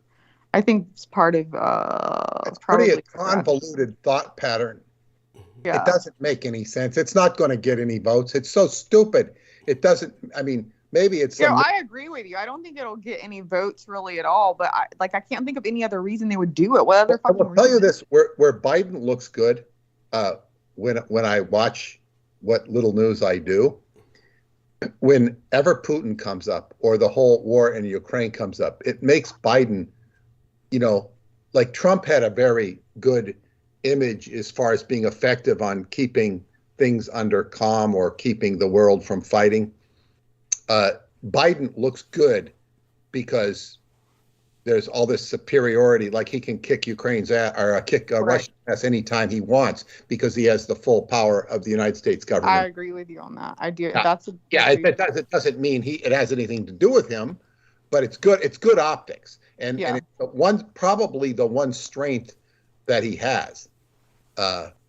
So, for whatever that's worth, he doesn't need, showing that, Obama was a badass as far as killing. Maybe it does. I don't know. I mean, it just seems so stupid. It strikes me that that's the only thing that makes sense as to why they dredged this fucker up, and he's basically a crisis actor, is what he really is. After the Afghanistan debacle, it's a miracle that is working for him. Yeah. You know what else? Exactly. You're right. That's really a good point because he messed up so bad with that, just like he hadn't a clue about anything. And by the way, I want to say thank you to Sophie Hop. I hope I'm pronouncing her name correctly. She says, happy birthday from Australia. Thank you, dear lady. Mwah. Love you dearly. And oh yes, our Peter Moon, of course, made his contribution, as did two other people tonight, $100 each. And later on, I'll definitely talk to Peter a little privately. I mean, oh yeah, as a matter of fact, when we're off stream soon enough, I'll speak to all of you privately for a few minutes. The little baby Roddy, you got to start thinking of his name when your son brings him up. Oh yes, she wants me to raise like a baby Rottweiler. That's cute. I am terrified. No, you're not going to maybe raise him. I mean, he's coming. Yeah. You know how much money I had to pay to find out your son's fucking name and where he was and to get him to do it? Yeah, it's cute. It's adorable. Oh my god. More than the Rottweiler was worth, I can assure you. Oh, that's funny. So Sophie Hop then retracted the message. Okay, I don't know what's up with that. I think something's going on with the feed because that other guy put in that same message like 12 times. That you said you knew that wasn't a spy, like put it in like 7 times. Yeah, that's true. So maybe it's a feed, or maybe she just got embarrassed that I, but then why would you publish that if you were embarrassed by it? Such is life. So at any rate, thank you everyone for all the upvotes that we're getting. But definitely, yeah, I think what's going on is that Biden is counting on this in some kind of nostalgia trip. That she retracted it because you said something about money and she didn't give you money. Oh, well, I didn't mean that to be connected. You could have. I'm just saying, like, some people get embarrassed that they didn't. So, Oh, well, they shouldn't feel that way. Oh my God! Good Lord, just you know. I know I don't ever give you money. I just give you a hard time. So they shouldn't. You gave him money. You Yes. generously donated to his cause. I do not. I do Yes, you not. did. I You give did. him a hard time. That is all. Yes, $111. Yes. I'm sending him a full-grown Rottweiler. That is Yes. going Oh to my get God. No, she knows how those dogs terrify me. Oh my God. So of course, it's still they're not Well, done. she's very liberal with her, invitations to men. She doesn't tell them that she's got the Rottweiler there waiting for them. Of course, then, I put the image of Joe Tai in Peter Moon's private message box, and I have to admit, Joe Tai's face scares me more than the Rottweilers. Yes, it's just, poor guy. He looks at that. He's being so mean to Joe Tai. Can you tell him to stop? Like, Joe Tai is probably listening to this. He's going to have more fucking therapy than anybody fucking know because of you. Stop it. Oh my God, okay. Poor little Joe Tai. And then Sophie Hop put it back. Douglas Dietrich, happy birthday with hearts. God bless you, honey. Mwah. Love you dearly. And you almost ruined his birthday by taking it away, Sophie. Don't take it away again. Or actually, you know what, Sophie? Take it away. She took it away again. She took it away taking again. it fucking away. Oh and my then God. just maybe, yes, do it. Oh my God. What on earth? And she put it back up. Oh my God. See, there's something going on in Australia. They're having a real problem with the. It's Australia. It's people in Australia are like, I don't know if I like that motherfucker or not. Yeah. It's something to do with the feed. Some. It's Like you said, feed. the I'm internet. sure it's the feed. It's not their, it's their internet in Australia. Thank you, Sophie Hop. We see it, and God bless you. Thank you. And, was the other guy from Australia too that was like the other guy's from Australia too. Oh and he was happy to find out that Peter Moon is like him, Croatian. So the two of them are Croatian. And, and Croatian, not 100% for sure. Yes. He also liked me a lot, so it must be the January 15th stuff. Yeah. By the way, January 15th is my birthday, Peter. So I remember, and you wanted double. Yeah, so you heard that. I just want to make sure you heard it. Double of nothing, or double of whatever you gave Peter. I tell you what. How about this? I forgot it was your birthday, although now I remember. What is it that you want for your birthday? Well, I would actually like to have my entire house redone, remodeled, like floors redone. Like I've got my floors redone. I got all hardwoods, but I feel like I need some tile in the upper stairs bathroom, and then maybe some finishing on the kitchen. I'd like redone. Maybe some new cabinets. I don't know. I mean, if you want to come look at it, what do you think? That's a lot of work. Yeah. But I mean, it's Peter putting Moon. the money aside. Peter Moon, and I just Peter Moon. I just put my roof on. So if I did the roof, and you did your roof, and we're January 15th, I feel like you could come down and take a look at the house and handle it. Yeah. Yes. I can handle it. Yeah, it's like you do like the mafia. You set it on fire and collect insurance. That's how the mafia does it. Oh shit! And actually, my house is. Actually, it's pretty. I've done a lot to it. It needs finishing touches. I would already have sold. Where are you located? I'm in Greenville, South Carolina. Okay, I had a friend who lived in Greenville, South Carolina, until he passed away. Oh, sorry to hear that. Oh, really? Yeah, I guess his wife's his widow's name is Nikki Jones, if I'm not mistaken. Wow. Jones. Well, yeah. Jones. But that's a big town. Yeah, I mean it's not small like people think. South Carolina, everything's tiny. Yeah, it's pretty big. So Jones. I have another Aaron. My friend Aaron also lives in South Carolina. Oh, my cousin and I was talking about tonight. Yeah, Aaron Tice. Oh, Aaron Tice. Yeah. That's right. Yes, he recently moved there. Everybody moves there because of the economy. It's so much cheaper to live there, so they say. Well, I think the operative word was cheaper to live there. It was, yes. That's the price. Every place is catching up with everybody. That's it's the just thing. like the Mexican workers who come here, originally people could hire them for $100 a day, but then they catch on quick, and their services are, good. So why should they be, why should they be underpaid? Right. They end up doing all the work for these contractors. Yes. Yeah, we were having, I mean, like we had an explosion in the last 20 years, obviously, with people moving here from all over because it was cheaper and it was growing economy. In South Carolina, obviously set it up, Republican states set it up tax wise. You know, BMW moved here, a lot of big companies. So we had those incentives and it was, cost of living was less. But now it is catching up, which, I mean, for me is great because had I moved 20 years ago, you know, I would have lost out. And so it is really catching up. And my house has, you know, at least doubled, or if not tripled in value in the last 2 years. Well, yeah, and that's what I had. I mean, this goes back into the 80s. He grew up in Scientology. He lived in L.A. and he couldn't afford L.A. So him and his girlfriend, they went and bought a house in Palm Springs. Finally, they could afford Palm Springs, which was much cheaper then. And then they're driving back and they realize, what the hell are we doing? This is a 2.5 hour commute or a 2 hour commute. We can't do this. So they canceled the deal and they moved to Seattle.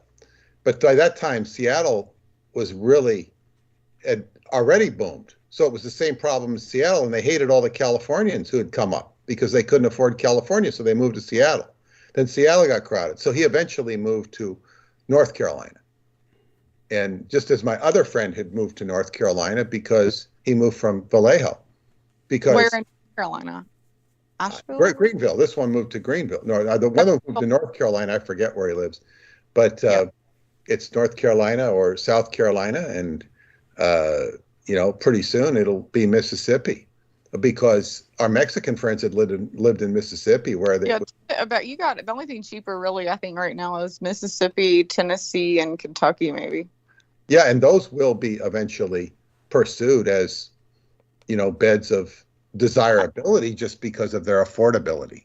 And then when all the Home Depots and Staples move in and all of this, it has the same general infrastructure as most cities. It doesn't have, it'll never have the charm, if that you can call it a charm, of an Atlanta, Philadelphia, New York, or a Chicago. Well, you know? I don't ever want a big city because Greenville was a smaller city I grew up in. So my charm is I want to either be like I'm 30 minutes from a large lake, and I, unfortunately, 3.5 hours from the ocean. But my job would be to move closer to the ocean, or at least be on the lake. Definitely not move to the middle of Kentucky or Tennessee, or and I'm not putting anybody down that lives there. I'm sure they're just as much, if you grew up there, you have your charm there. But I personally like the water and the ocean, or, you know, to be close to that. So I feel like those things, like the ocean and that draws people as well where you are, just like California, New York. That's why it makes the property value go up, lakes and oceans. Right, exactly. So I would definitely, looking at Tennessee, and I see what you're saying, like it'll go up, but I still don't see it. I still don't see it being somewhere. If I was going to move, I'd rather live somewhere smaller and cheaper, nicer. I mean, like more closer to the beach or closer to a lake than in the towns that the city. I've been to all of those. I was just saying those towns have a certain charm of being cities that people, that you won't find in, in smaller towns. It's just a city thing. But then again, you have to put up with a city. Charm is in quotes, basically. But anyway, so be it for real estate. We don't want to talk too much about real estate. Well, I don't know. It's either the Chicago wind or the Boston accent. I don't know which is worse. The bottom line is that you want your house substantially redone. Yes, exactly. So I will be seeing you in January. You want to come the end of December or 1st of January?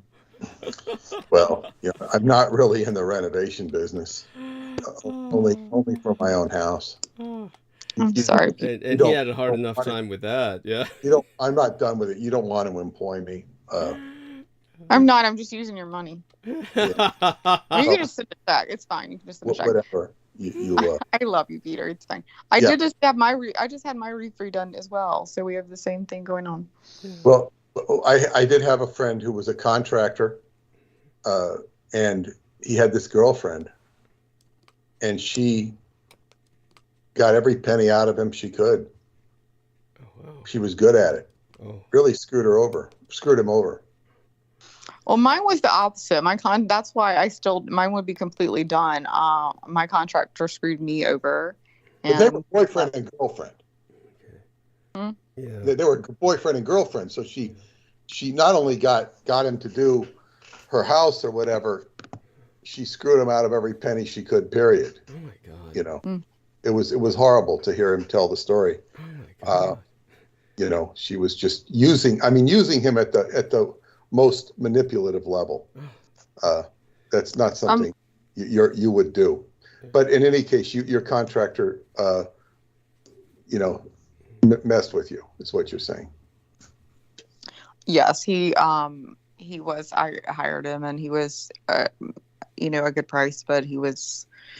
Yeah, he did. I ended up paying him cash as he went through the job, but then he would need some, and I would give him some up front, and he would not come back and finish. Basically, didn't come back and finish exactly what he needed. He never did finish. No, he never finished. And some of the shit he did finish ended up not good. See, this is a problem I've tried to explain to my wife. You can't.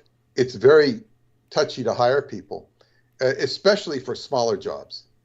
And even when you're doing, like, say, a whole kitchen or a floor, that can be very risky. As Gollum would say, too risky, too risky. And she doesn't understand this because in Romania, you tend to hire somebody and they do the job. Wow. But it doesn't work that way here. No, not at all. If you're going to do a whole house or maybe renovate a whole house with a contracting company and you're spending big bucks and you're taking out a second mortgage, the bank will kind of, if you're intelligent, they will monitor it, to make sure it all gets done right. That's the problem. If you hire someone, then that's what I learned. You try and you get the best deal, and then you learn you get someone that's not insured, that you can't really go back on. And that's what I did. I learned the hard way with that. Like, he was not an insured contractor. He had moved here, and so he did a lot of work here. He was here for a while, and I thought I could trust him, but he also, I will say this, he was older. He was subcontracting out some of this work, and he didn't tell me until he was halfway through. I'd be like, this floor, like, this doesn't look right. Like, do you see these cuts? And he'd be like, it looks fine. Well, he had told me that he had a stroke in one eye. He was in his mid-60s. Okay. So he was subbing out some of the work, but he was doing a lot of himself too, because he had been doing it forever. So he's like, he had a stroke in one eye, so he was basically blind in one eye. So what he also did not tell me until I'm still thinking, well, he can only see, and he's doing this right. And then I'm looking at these cuts, and I'm like, really telling him, like, this does not look right. He's like, oh, I'll fix that. No, he couldn't see it, because then he tells me I have an appointment. He accidentally told me I have an appointment with my eye doctor, and then he said my cataract removed. I said, I thought you couldn't see all the eye. He's like, no, it's my other eye. And then he came back mad. He's like, they said they want to remove the cataract for another year because I don't know, something. So he had a blind eye and a cataract in the other. Oh man. Oh. So my cuts on my floor, like, when I tell you, if I took pictures, like, I brought someone in to look at them, and I'm like, do you see some of this? And they're like, yeah, it's got to be redone. Oh. So that's what I'm saying. Like, where the trim work is, it's got to be completely redone. Well, yeah, this is a routine thing that happens, and this is why it can be so beneficial to do things yourself, or not. It doesn't even become beneficial; it becomes critical. And sometimes, women are usually not predisposed to doing that, but some can. But or often it's done by the husband and the wife as a team. And this is just the perils of home ownership. Just like me having my ex-husband laid the tile on the floor that I had to have recovered with wood. It was horrible. Horrible. Horrible. Well, then again, there's a learning curve. Some things you do right, some things you'll learn. And Well, and I'll give him credit, and I helped him do it, but like, I mean, he was doing the cutting. It was, yeah, he didn't know what he was doing, so he was learning, but that had to be recovered too. Oh, so sorry So, about that experience. By the way, I want to thank the Grande Madame Sophie Melanie Hop from Australia for her contribution of $30. Thank you so much, that's dear lady. very appreciated. Yes, love you dearly. And of course, from Peter Moon of Creative Circle, we've gotten 100 United States dollars. As I said, that compounds the $100 contributed each from an anonymous gentleman and Mr. Christopher Fay, the man who was talking with Peter Moon earlier about the blue Transylvanian or Romanian goddess. How should we refer to her as? Mashande. What? Yes. What are y'all talking about? Oh, Peter will tell you about Mashande. Mashande. I don't talk about Mashande anymore. Nothing against her. Because I went into it so extensively earlier. She's a blue goddess who appeared in the what's that? Ramayana, and with Sita and Rama. She was a.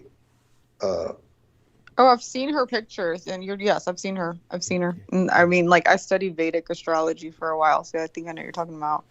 Yes, so there's a very deep connection, and the white bat is her mascot, according to my wife, which she kind of channeled accidentally on purpose. I like that. That's what brought me to Romania when she said that. And when I ended up visiting her and having my honeymoon with her, I wasn't going there to have a honeymoon. I mean, I was going there to be with her. I mean, I knew we were going to be together because she had invited me to stay with her. So you had already met her in person? Pardon? You had already met her? Yeah, I'd met her in person. I knew her, but then she invited, and then so I said, I want to go back.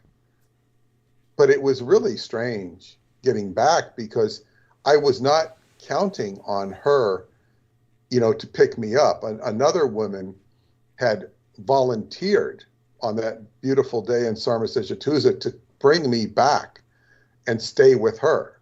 She says, Mi casa es su casa. So she lived in Bucharest and was going to drive me up to Transylvania.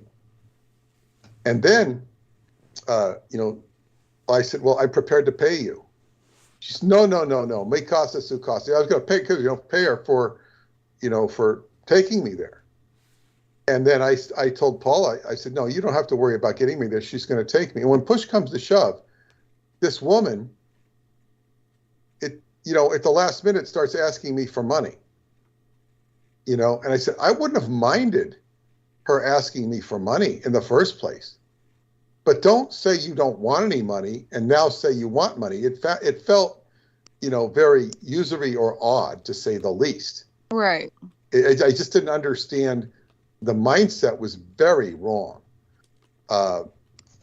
And so basically, Paula just said, we're going to pick you up. Don't worry about it. I said, what do you mean you're going to pick me up? You're going to drive 8 hours to pick me up? Sure enough, they did. Her and her brother. I mean, 8 hours. This is like, Brooke, this is like you driving.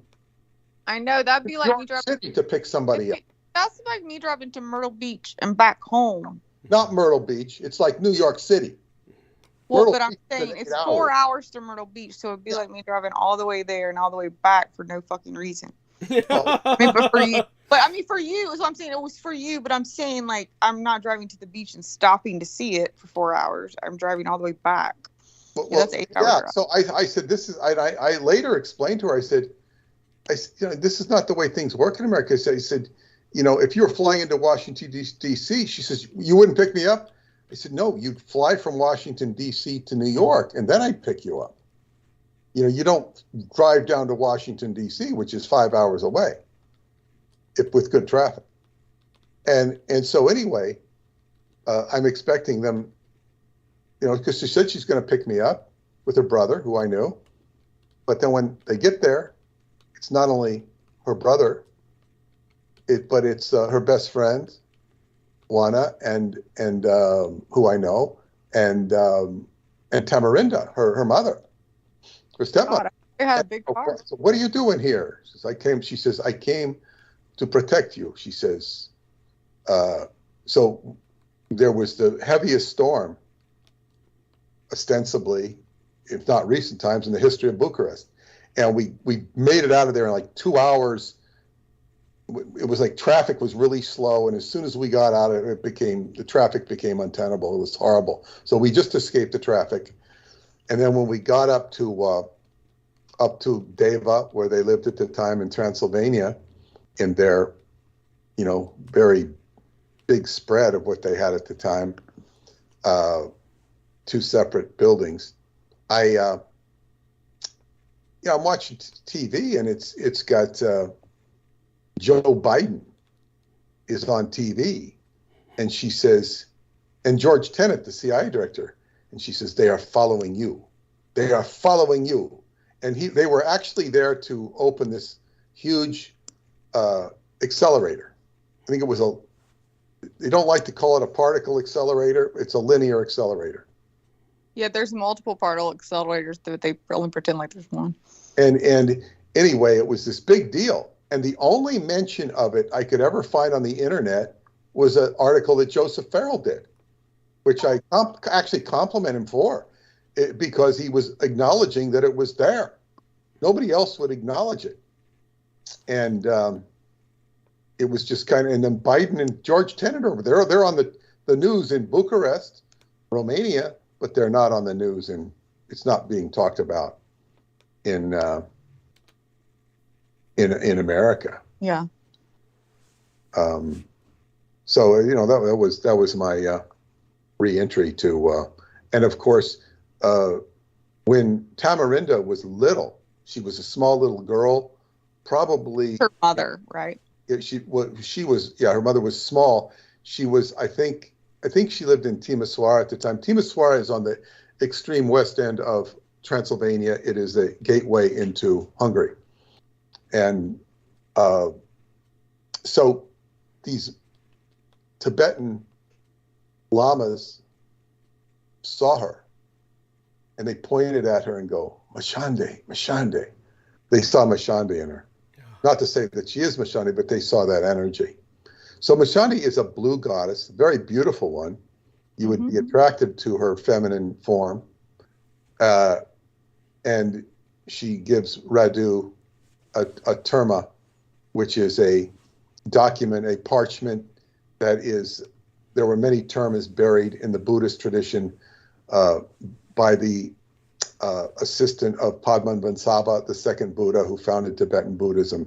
And these were to be released into the world at significant times, of which this is sort of what in all the events in the fourth book, The Secret Parchment, are about. But it was instigated by Mashande.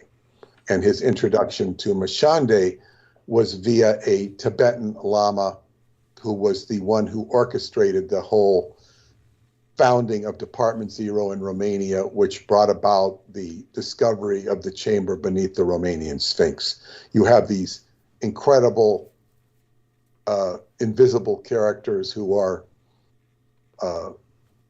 precipitating events in the world. And the greatest contribution of it, at least to the general public, is to tell this incredible story that brings about awareness of the inner earth. And that's its great value, at least, for what on the outside. What goes on the inside is anybody's guess, because you've got all this circus act going on with the government and the Obamas and Bidens and of the world and all of these politicians. All the 3D matrix of it. Yes. I mean, I haven't read what you're referring to as far as those books, but have you read the Book of Thoth? Oh, Aleister Crowley's Book of Thoth? No, the Emerald Tablets. Well, there is a book called the Book of Thoth, which is by Aleister Crowley. The Emerald Tablets. Called the Emerald Tablets. Yes, I've seen different versions of those, but they kind of, it kind of doesn't stick to me. It's like somehow that information, I'm not saying it's wrong. It just, it has no meat on the ribs for me. I can't do anything with it. Right. Well, what I found interesting about it was how Thoth, he just talks about basically what you said as far as being able to inhabit different bodies, to be a man, to walk among men, but not be a man, meaning a soul in a man's body, but like be able to inhabit different men's bodies. Like what you were saying, like they saw that spirit in her. That's basically what it was. Yeah. And you're kind of, but independent of that, you're alluding to the whole concept of a walk-in. Alluding to it. You may not be well, no, I'm not actually alluding to a walk-in. So Book of Thoth actually doesn't, or Emerald Tablets. I mean, when he just talks about that, it's more. It actually depends on people's, again, general interpretation, just like the Bible. So some people interpret. Yes, Brooke, but this gets interesting because of the whole concept of a walk-in. This was very prevalent in the 80s.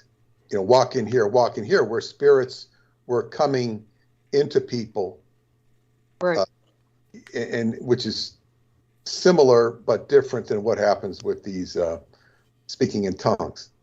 And it really can, obviously gate in a lot of nonsense, or at least stuff that you can't understand. But what you have is a open portal between.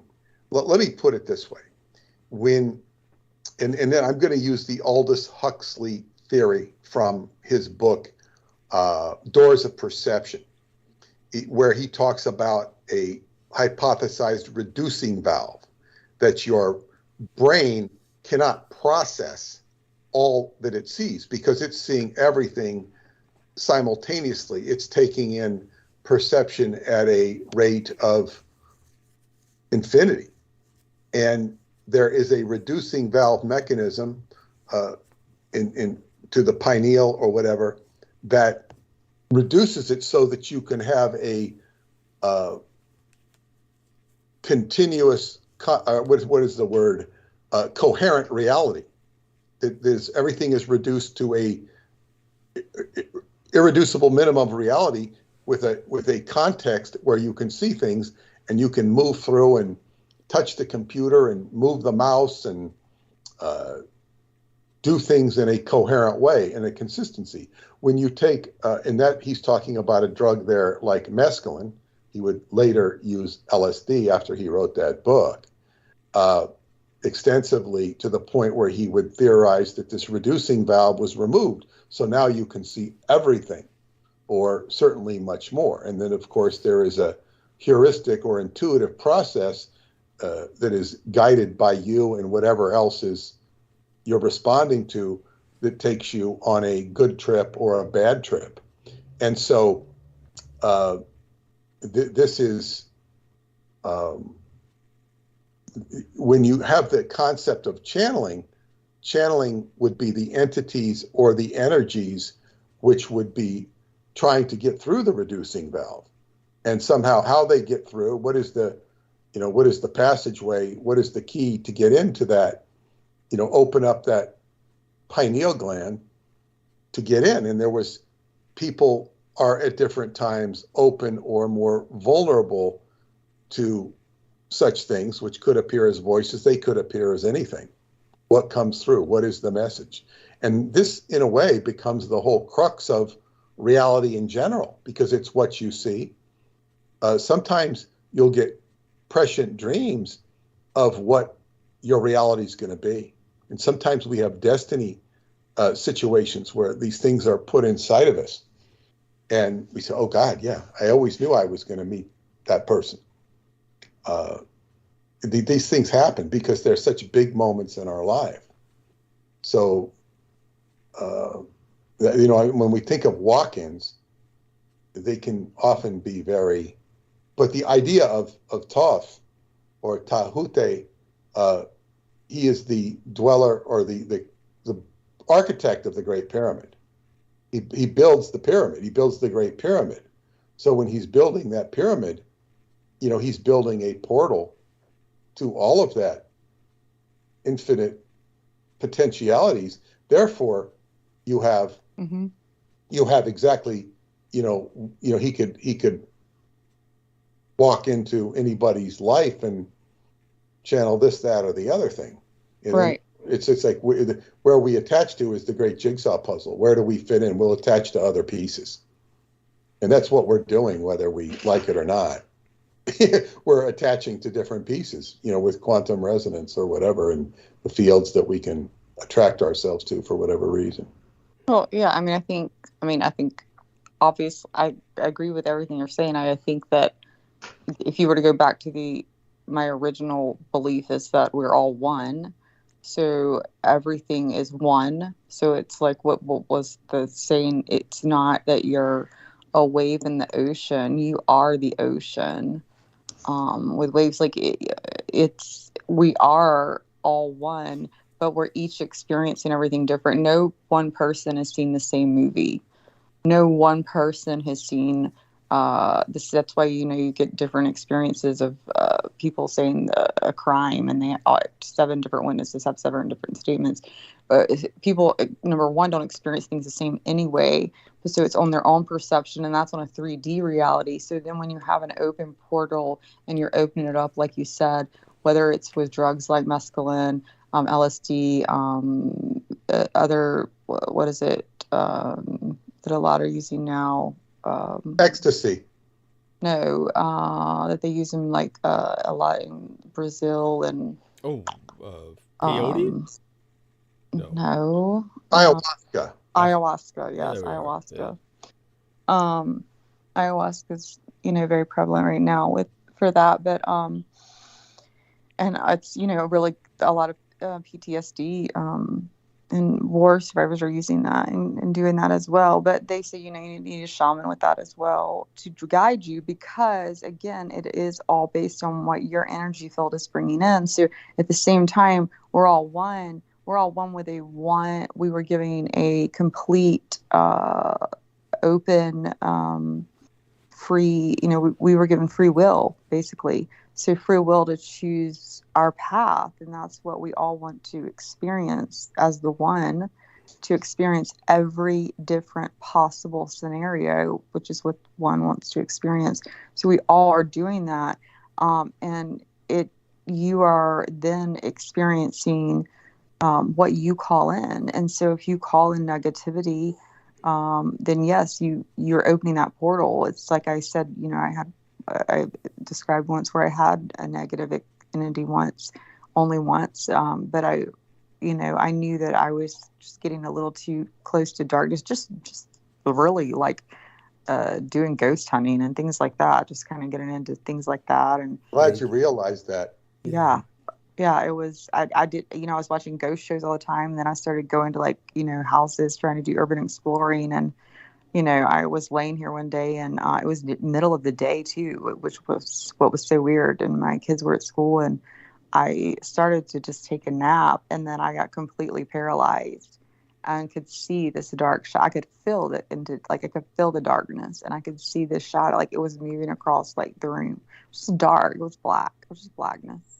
Well, this is an important thing you said, because people get so attracted to this ghost hunting, and it's downright, as you experienced yourself, dangerous, and they have no idea what they're doing. And of course, it generates out of a ignorant curiosity. You say, "Oh, these things are real. People don't believe in them." Right. And that's exactly. I thought, "Oh, this is cool." Go ahead. Yeah, exactly. Go ahead. Go ahead. I said, yeah, that's exactly what you're completely correct. That's exactly, I started with an ignorant curiosity, thinking, oh, this is cool. And then even when I would watch things where it would be like, I would see maybe like a show where it would have demonic, possessions, like these were real life, the shows that I would watch, and girl, I'd be like, oh, I'm stronger than that. Like I'm tougher, like nothing can take me, that type attitude. And it just took one moment for me to be complete, because I couldn't move my body. I mean, I was like, I wanted to move it and I couldn't. And, it's not even nighttime, it's daylight. So it was that I knew like immediately, like I stopped it all. You know, never just. I mean, I like that. I never actually discussed it until probably It's a year. good that you learned that, because I don't know. You know, they don't show on these ghost shows. I don't watch them, but it's, you know, I don't know that they. I should say I don't know that they show. You know, what happens to the damage that the ayahuasca stuff has. Also has an inordinate amount of damaged people. Not, I mean, that may go to the ayahuasca, but they become damaged as a result of the ayahuasca. Yes. Yeah, it depends on what they. Well, it's like LSD. I mean, I knew someone that experienced LSD and ended up in a mental institution for a long time. So, I mean, it again, I think it's what you call in. So, but my point is like I was obviously not in a mental space because I was calling in negativity, even though I didn't realize I was, right? Because if I'm like maybe I started out watching a few ghost shows and I was still in a positive mood. By the time I'm in it and I'm just looking at, oh, demons are cool and this is cool and ghosts are cool and let me go look for a ghost and I have no idea what the fuck I'm bringing in. Well, I'm calling that in. I think I have protection because I think, oh, at that point, I'm like, I'm Christian, like it's fine. I have a cross here that'll protect me, right? Cross over the door. No. Well, yes, you're following the 10th commandment, or the 11th commandment that was put in by Jesus. Thou shalt follow the ghost.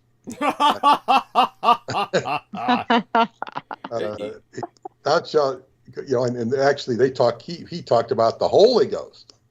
Right. By the way, Holy Ghost. I want to thank Sarah Brooks so much for saying happy birthday to me, and happy birthday to the lovely Sarah Brooks. And I think that this is so important for people to hear, and so much has been covered concerning this. But again, Brooke is so fortunate that she came to realize how dangerous this was, and before she got to the point where something happened. Now, just a kind of thing that this reminds me of, and Brandon Young and yourself could talk about something like this next time, and it would be much more exciting than what the two of you engaged in talking about the last time. And basically, what the deer hunting, yeah. Oh, no, it was kind of like both of you were trying to avoid the sensitivity of that. So both of you went into something about shopping malls or something. And Peter Moon Peter Moon told me that, oh my God, he just had to turn it off because it was Brandon and you were just going into some area that both of you were trying to remain neutral. And it was just, he was just vapid in terms of, and, you know, obviously this is something I should bring up when he's here because it'd be funnier and fun. But what both of you could talk about would be like what happened to his dear friend, John. I think it was the blind bard. Oh my God, what's the guy's name? John Evans. And so John Evans is someone who went blind at a very young age.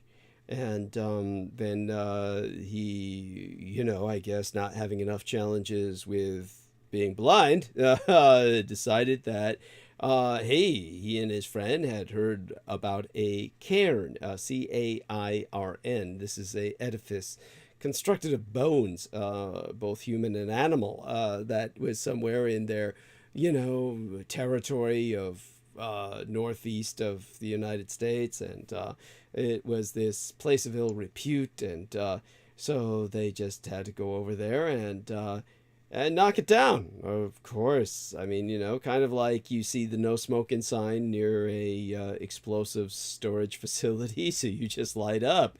And then after that, horrible experiences began to happen. Well, it's as soon as they left the area, actually, they began to feel the weight of oppression upon their lives. Just driving home in the truck, they felt they were pursued, and then felt something land in the flatbed, albeit nothing was visible. The weight pressed itself down upon the flatbed of the truck. And oh my God, that sounds like, what is that story about that flying thing up there? The what is it? You know what I'm talking about? Not really, but I know Moon does. I know Moon does. It's that thing. It's up north too. They talk about all the time. It's the flying. He took down the bridge. Oh, Mothman. Yes, the Mothman. Thank you. Douglas was talking about that earlier and described what Mothman actually is. Yeah. Okay, yeah, I didn't hear that. I don't know what you were talking about tonight. Yeah. Yeah, he was talking about that tonight. Yeah. Well, see, I have to cut. So, Peter, I don't get to hear you a lot because the only way I can stay awake. You don't have to explain to me. Believe me, I understand. Yeah. Well, I have to sleep at some point, so I take a nap. I totally understand. It's like, life has to go on. Yeah. Yeah. So when it comes to then of course here's this blind individual, and then he hears voices, and one of them was sounded like a beautiful woman who asked him to take his clothes off, and I couldn't believe that he did, but he did apparently. Oh my God, really? Yeah, and then this was like in his own home, but still, I mean, okay, so I'm home alone. Okay, I thought you were in the truck still. But oh no, but still, I mean, literally, I'm home alone, I'm blind, and I hear some beautiful woman's voice telling me to strip down, and it's like, first question should be, how did you get in here? But oh no, just yeah, I'll do that for you, babe, and then felt that he was touching something cold and scaly. I mean, this is like the horror story incarnate of, but experiences like that were plaguing him for quite some time after. So, and Keith Call was, himself, he tells people that he, like myself, we just don't understand the need that people have to pursue this kind of sensation. But then Keith himself basically goes to these very strange places that are completely haunted, or and then he winds up in bizarre situations. Peter Moon remembers, maybe Keith, of course, sent us the communication about how the firemen at Roswell were very adamant that they were picking up Japanese bodies.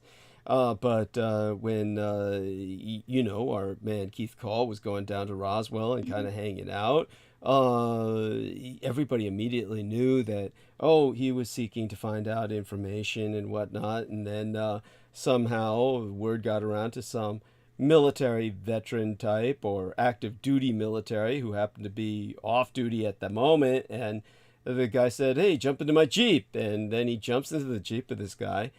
And the guy drives him out into the middle of the desert to an open and likely abandoned missile silo.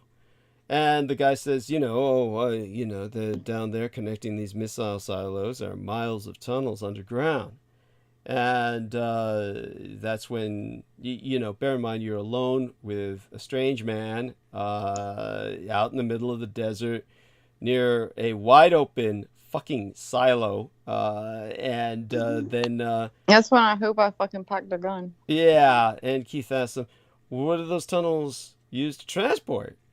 And the guy looks at him and says, boys. And I'm like telling Keith, what? He could have killed you and thrown you down that fucking silo right after he said that.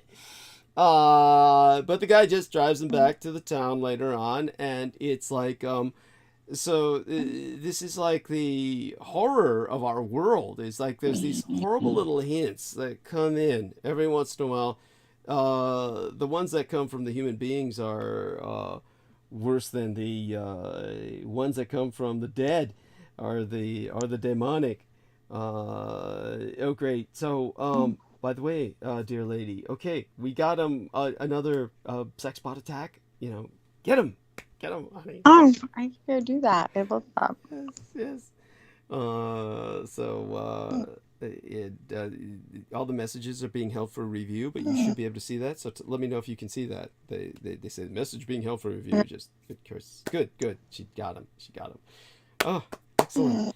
And so and of course our man Ian West is what the fuck was that? Holy shit! That's my dog. Okay, that's not even the one that does the thing. I have 3 old dogs, but the 2 that sleep with me next to me. One is the Chihuahua that you heard like breathe, like coughing. He coughs. He's asleep. The other one is a Beagle Hound Dog mix. And he snores now because he's old, very loud. And I keep trying to move him because I was scared y'all were going to hear him. I'm like, why are you snoring so loud right now? Like, he doesn't always snore. He's like up on me and he gets in snoring fits. Oh, that's cute. Adorable. Stop it, Hunter. Stop snoring. What are you talking about? And so then our man Peter, so glad that you could explain so much about what you did, and with obviously our dear Lady Brooke has a lot of catching up to do. She did realize that when she was trying to hear what I said about the two-party system and the abortive assassination of Bill Clinton, she found Yes, out. I try to hear as much as I can, but I just I even fell asleep on Douglas. You were going back into your experience with that, Douglas, at the Presidio. Is that what it was? It was at the Presidio. Yes. Yeah, no, I mean, I remember that story. Okay. Yeah. And so, but certainly I went into it in great detail again, with the last episode before tonight's. Yeah, and Brooke realized, of course. I'm sorry, you're not the only one I went to go. I took a nap on you, Peter, because I have to, but that night I drank too much, a few times I have lately, so I've quit drinking. Except for I've had a beer tonight. Well, I guess last night, now it's morning.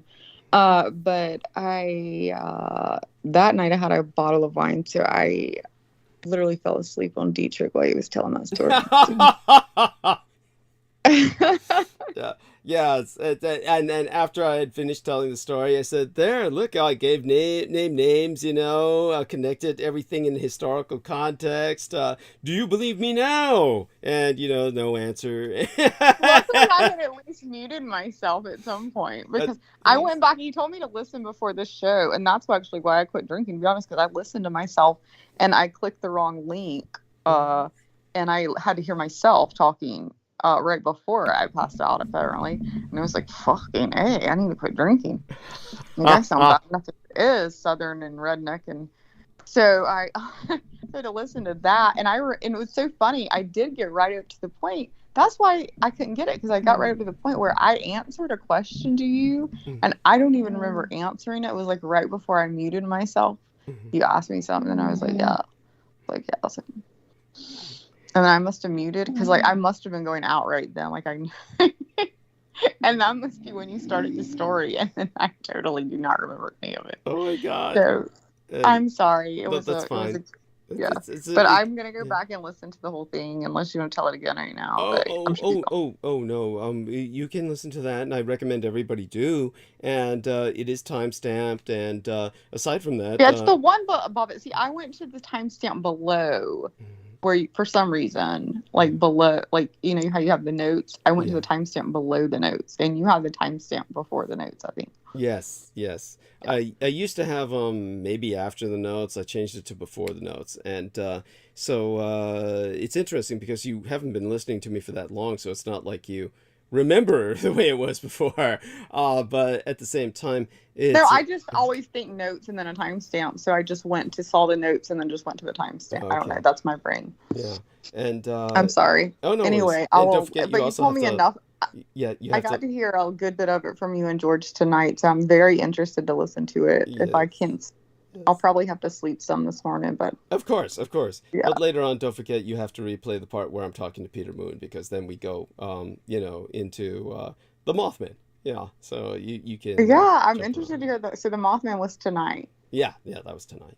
In the part where Peter and I speak. He goes into the inner earth and how the Mothman... Okay, well, y'all talked for 3 hours. Can you tell me, was that the first hour, second hour, third hour? It was the third hour. Okay. Yeah, I think. Yeah, that's how I remember it. Yeah, and so like Peter was saying, between the second and third hour, and just for context, he's talking about, because I had asked him what his mother had to offer about the Vril, which is the life energy that so many things were propelled by. And the truth of the matter is, when you get into the inner earth culture, the inner earth civilization, the inner earth consciousness, it is Gaia, like Mother Gaia. Is that what you're speaking of? Yeah, you could call it that. It's a completely different reference frame than what we know as ordinary reality. This is where, somebody whose pineal gland is fully open is going to traffic with. Now, well, don't you think they closed our pineal gland purposely? Don't you think it used to be open? Well, there's all sorts of theories and talk about that. Yes, that it gets calcified and whatnot, and that melanin will increase it, and all of these wonderful things. And people see, they study this thing, and inevitably, what happens with people who, become fascinated with the pineal gland, they begin to tinker, and they'll basically take what is this word? Mind-altering substance, because they get so preoccupied with the pineal gland. I know someone like that. They sent me a video. Yeah, and you know what? It's in most cases, if not absolutely, it ends up becoming very unhealthy. Yeah, misguided. Mm-hmm. This is one of the problems with the ayahuasca. This is what I want to say about ayahuasca. Muy importante. Ayahuasca, and this is the problem with ayahuasca and mushrooms. Not to say that people can't be enlightened. What I was taught, who taught me this? I read it in a book. And I think the book was The Master Game by Robert Durack. And basically what it said, all of these substances are a window into potential in which you can achieve, but they are not the achievement itself. Right. This is kind of like, L. Ron Hubbard presenting a gradation chart of human abilities or spiritual abilities. Okay, that's the window, but it's not the thing itself. You have to go find the window, and that's the hard work of, or the accomplishment of working out your scaling up the awareness of life. And so ayahuasca is, of course, going to present all sorts of things to you about yourself. Now, here's an example of real life.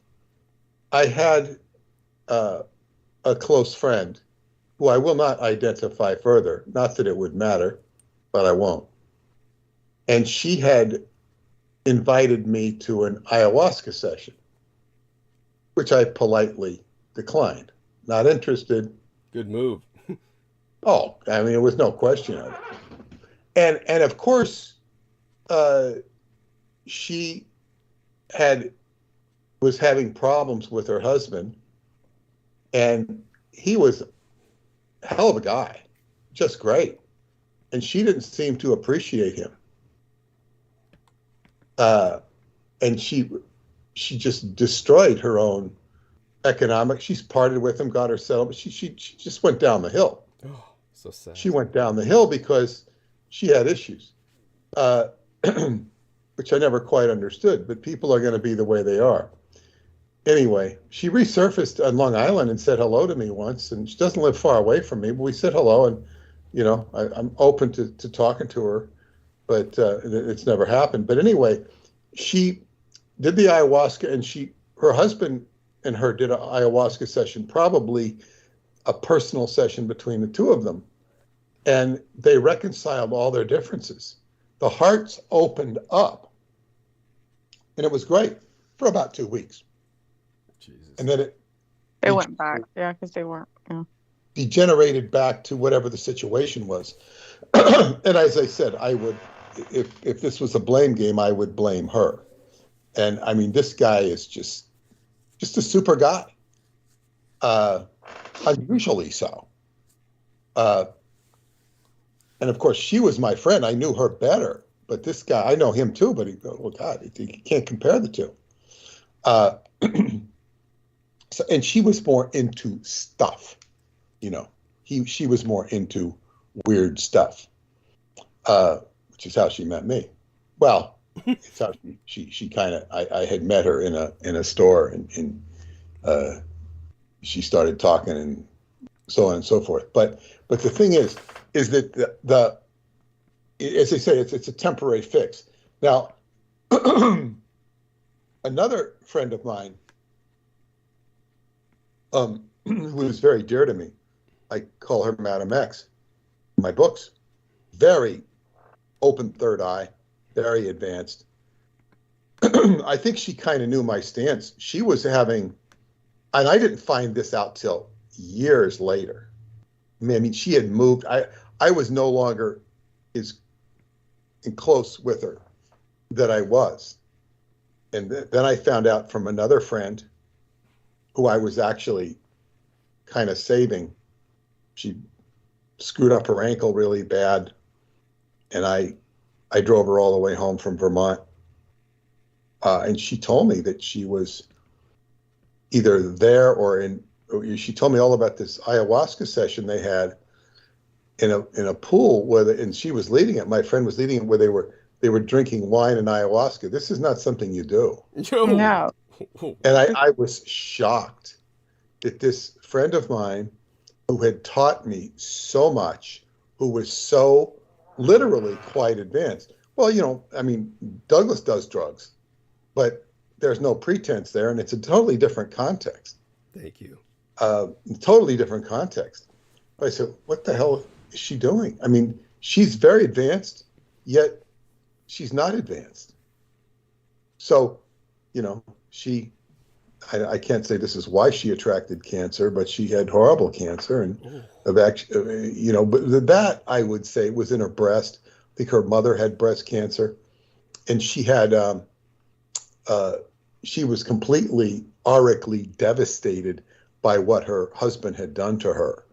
He was crazy, and he would never divorce her. He was all about control.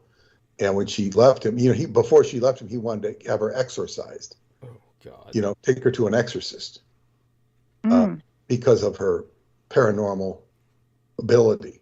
So she was devastated by the masculine energy, and it's just devastating what had happened to her.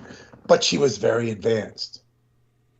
She believed from past life memory that she was an oracle in the Incan civilization.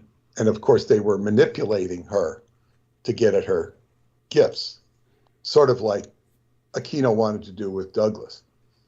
Yes. Only it was much even grislier than that from the way she described it. Wow. I got this up. This is what you don't She thought she was from what civilization? Incan of Peru.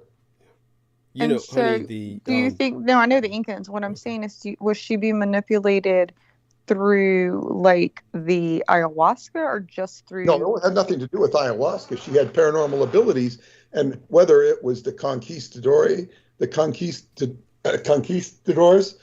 whether it was wicked priests, or whether it was a faction that was reminiscent of the Naga, that was, and there was all this, who the hell knows what it was. Right. She was being manipulated and abused to access her portal of knowledge.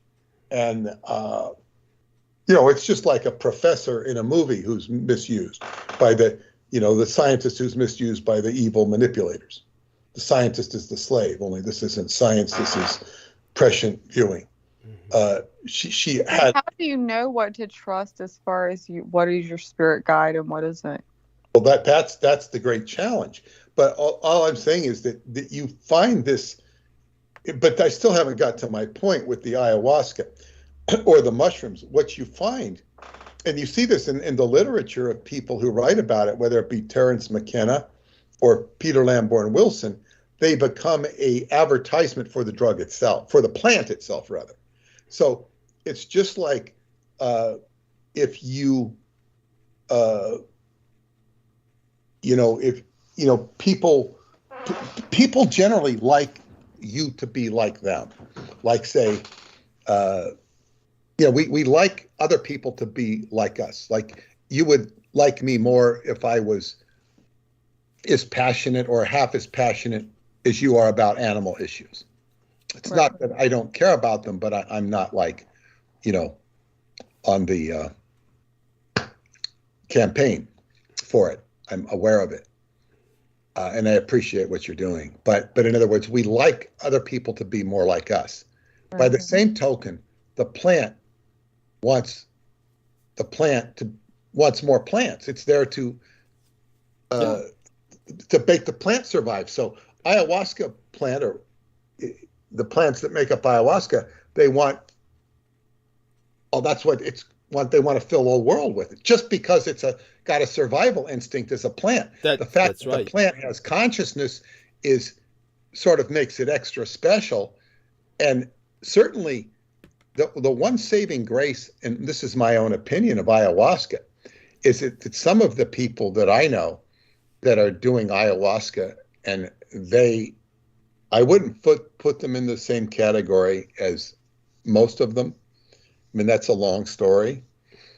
Because they've been to Romania with me, but they work with people who are very, I guess what you'd say, well-heeled in society and are movers and shakers. And these people are indulging in industries or activities which are trying to bring up the consciousness of the earth.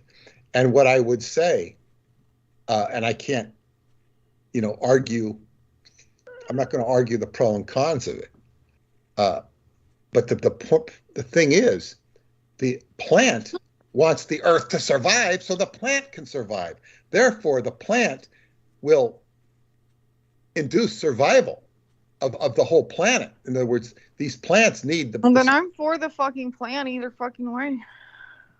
But what I'm saying is, the plants need the earth to survive. So there is the potential for the plant to bring up the consciousness of the earth itself. Right. Right. And that is a positive. The potential for the plant to say, let's take out humanity because you're fucking us up. Well, I don't think the plant. Well, that's extreme, and that's very extreme. No, I was just saying you were making a point that the plant itself can have good or bad properties, which is what I was at least getting from what you were saying, that yes, it has consciousness. So if that's the case, and it can bring up the earth itself and bring up wanting to survive, then that would be its ultimate goal either way. Yeah. And so then its goal based on your on. So if you are someone who is trying to make the earth better, right? A mover and shaker is what your term was in that regard. Then it's going to show you ways to do that in a positive light. Whereas someone that may be not in that mentality, in a negative light, it may show them negative things. Because at the end of the freaking day, what's the point of showing them positive things if they're not in that light or going to move toward it? I mean, I guess what I'm trying to say is... This is the problem with the people. Big problem with cannabis is that people are using it as a cure-all, fix-all. Yes. And it's like use it with some reluctance. Yes. You have to use it at all. Oh, God, I can't use it at all. Yeah. Well, I used it one time in my life that I could, but yeah. It's like telling people to drink responsibly. And what I had brought up earlier as very analogous to this was the avocado, of all things. And I pointed out the fact that... oh, my God, not back to the avocado. I think it has some relevance here, honey. Basically, that the avocado, survival and growth via seed dispersal is the goal of all botanical fruits, and therefore the avocado existed basically genetically to thrive in the gut of megafauna, the very large mammals, mammoths and giant sloths, and they would swallow it whole and defecate the seed elsewhere. But with the ayahuasca, which I'm mispronouncing because I'm joking, basically the way it can operate with people is it jacks their minds. It's basically jacking their minds to disseminate itself, because the more it possesses people, the more it spreads the concept that people need to take it to achieve some kind of enlightenment. And so, I mean, this is kind of like the negative aspect of it. There is a potential... That's funny. You see it the same way I do, Douglas, but from your own... Oh, we both arrive at the same perception independently. Thank you. So go on. No, that's interesting. I know a high, I don't think it might be exclusive, but so many of Tamarinda's students are people who have done ayahuasca, and they're seeking, and of course they are now a different spiritual discipline. I think my dog did ayahuasca. Or It sounds like it. Yeah, he sounds distressingly like a human. I'm moving his head. I'm doing everything. He will not stop. Well, of course, this trivializes the whole thing. Understood. Yeah. We don't want to do that, but well, I don't know. A good laugh is what we're all here. Like, well, I mean, this isn't a laughing matter. What I'm talking about here is I'm saying this is a intense spiritual community. Yes. That so many of the people have done the ayahuasca, and she will also read Carlos Castaneda's works. Oh yes. Now, and what do you think of him? Carlos Castaneda, I have an interesting book. It's called Don Juan's Papers by Richard DeMille. And it goes into the whole chicanery of Carlos Castaneda. Mm-hmm. Richard DeMille was the secretary of L. Ron Hubbard in 1950. He accompanied him to Cuba. And he is interviewed in the book Barefaced Messiah by Russell Miller, which is tries to be the complete work on L. Ron Hubbard. Of course, it misses all the relevant points I bring out in my book. So if you read, if one wanted to understand L. Ron Hubbard, you might read Russell Miller, not necessarily in this order. You might read all the glorious things said about L. Ron Hubbard by the Church of Scientology, and then you might read my book. Did you just say the glorious things by L. Ron Hubbard? Yeah, they would show you all the glorious things of L. Ron Hubbard. They would portray him in a very glorious manner. And the Church of Scientology would portray him in a very glorious manner, because that is what they would do. That's what their PR department. And you can look up L. Ron Hubbard in the Church of Scientology websites. I'm saying you can read all that stuff. You can read. I have no desire to. I know that you used to do that. I'm talking to you, Brooke, personally. I'm saying if one wanted to understand L. Ron Hubbard, you read all that glorious stuff. You read Russell Miller, which is not glorious, and then you read my book, and you'll have 3 different viewpoints. And if you put them all together, you'll have a synthesis that's somewhat representative of the man. That's all I was saying. But more to the point is that Richard DeMille wrote this book on Don Juan, Don Juan's Papers on Carlos Castaneda, and he goes into the whole stuff in quite detail. To answer Douglas's question, I had encountered the book Don Juan, The Teachings of Don Juan, the Yaqui Way of Knowledge, when I was in high school. I read the book, was fascinated by it, did my oral book report on it to our humanities class. It was pretty out there. And because he talked about turning into a crow and things like this, and this was sort of, I was being introduced to shamanism. Yes.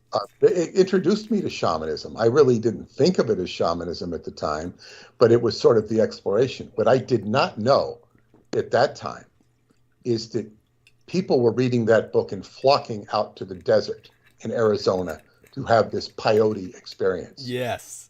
And this was a great discomfort to the Yaqui Indians. Yes. I learned this from Mark Roberts, who had introduced me to the mysteries of Algeria.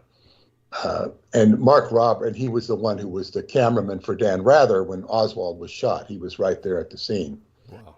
I think he had to call CBS in New York to send somebody to send them pizza so they could eat.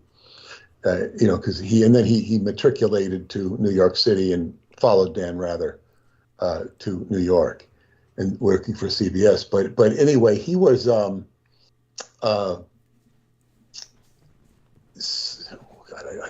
flaked off onto Mark Roberts and thinking of all my where was I? Oh, Yaqui. Yeah, he told me that. Oh, this was just all these. It was created quite a bit of upset because all these young kids are coming down there for this experience, and of course, Carlos worked out of UCLA. It was supposedly an anthropological study, and it was really a great. What would you call it? Sort of a psyop in its own right. Thank you. Yes. But it was a shamanistic psyop at the same time. This was this was deception at the greatest level. Yes. Because it was truly shamanistic. Now, my friend Chelsea, who I called Madam X, who I was just talking about with the ayahuasca, she moved to San Diego, which was a misadventure in itself. But nevertheless, she ended up there, and she would go over the border, and she told me she would have deep conversations with the real Don Juan, who she had met. And he wasn't quite the same as portrayed in the book. And he was a shaman, but he was very humble. I think he lived in some humble abode, very humble abode, and I think it was in or near Ensenada, and which is south of Tijuana, about 65 miles or so. And the so in other words, there was a real shamanic tradition there. Yeah. And of course, when I talk to my Mexican friends who are from generally the Sonora area of Mexico, you know, they know all about the brujos. The brujos are a whole, you know, way of life. And Carlos obviously had some traffic with the brujos, meaning the magicians. And it's its own breed of magic. And of course, this is what our dear friend Crystal River was subjected to on the negative side, because her ex-husband was the brother of a brujo, which did not bode well for her or her, you know, sacrificed daughter.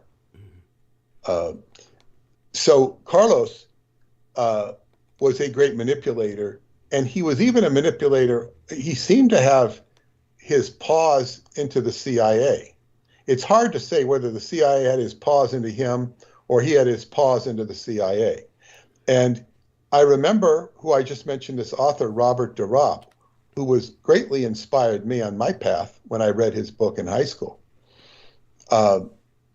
He mentions, I think in his later book, I think it's called The Sacred Warrior, where I read his book after I, you know, got out of Scientology, and I read his book because this is a man who had inspired me years ago, and he kind of writes, you know, about the past, and he's saying that, mentions that Carlos Castaneda had called him and, you know, wanted to meet with him because he was kind of a prominent name on the awareness circuit with, what's his name, Alan Watts and all these sort of people. Right. And he said, you know, I mean, I remember Robert DeRopp was very disappointed with Alan Watts because Alan Watts is somebody he knew back in New York and then again in California. And he said that he, you know, opted for suicide, which was very disappointing to him. And Robert DeRopp had actually tried suicide himself. Wow. It didn't work when he was a teenager. You know, it's like, it didn't work. Jumped off a pier in Adelaide at the bottom of the, you know, at the bottom of his life.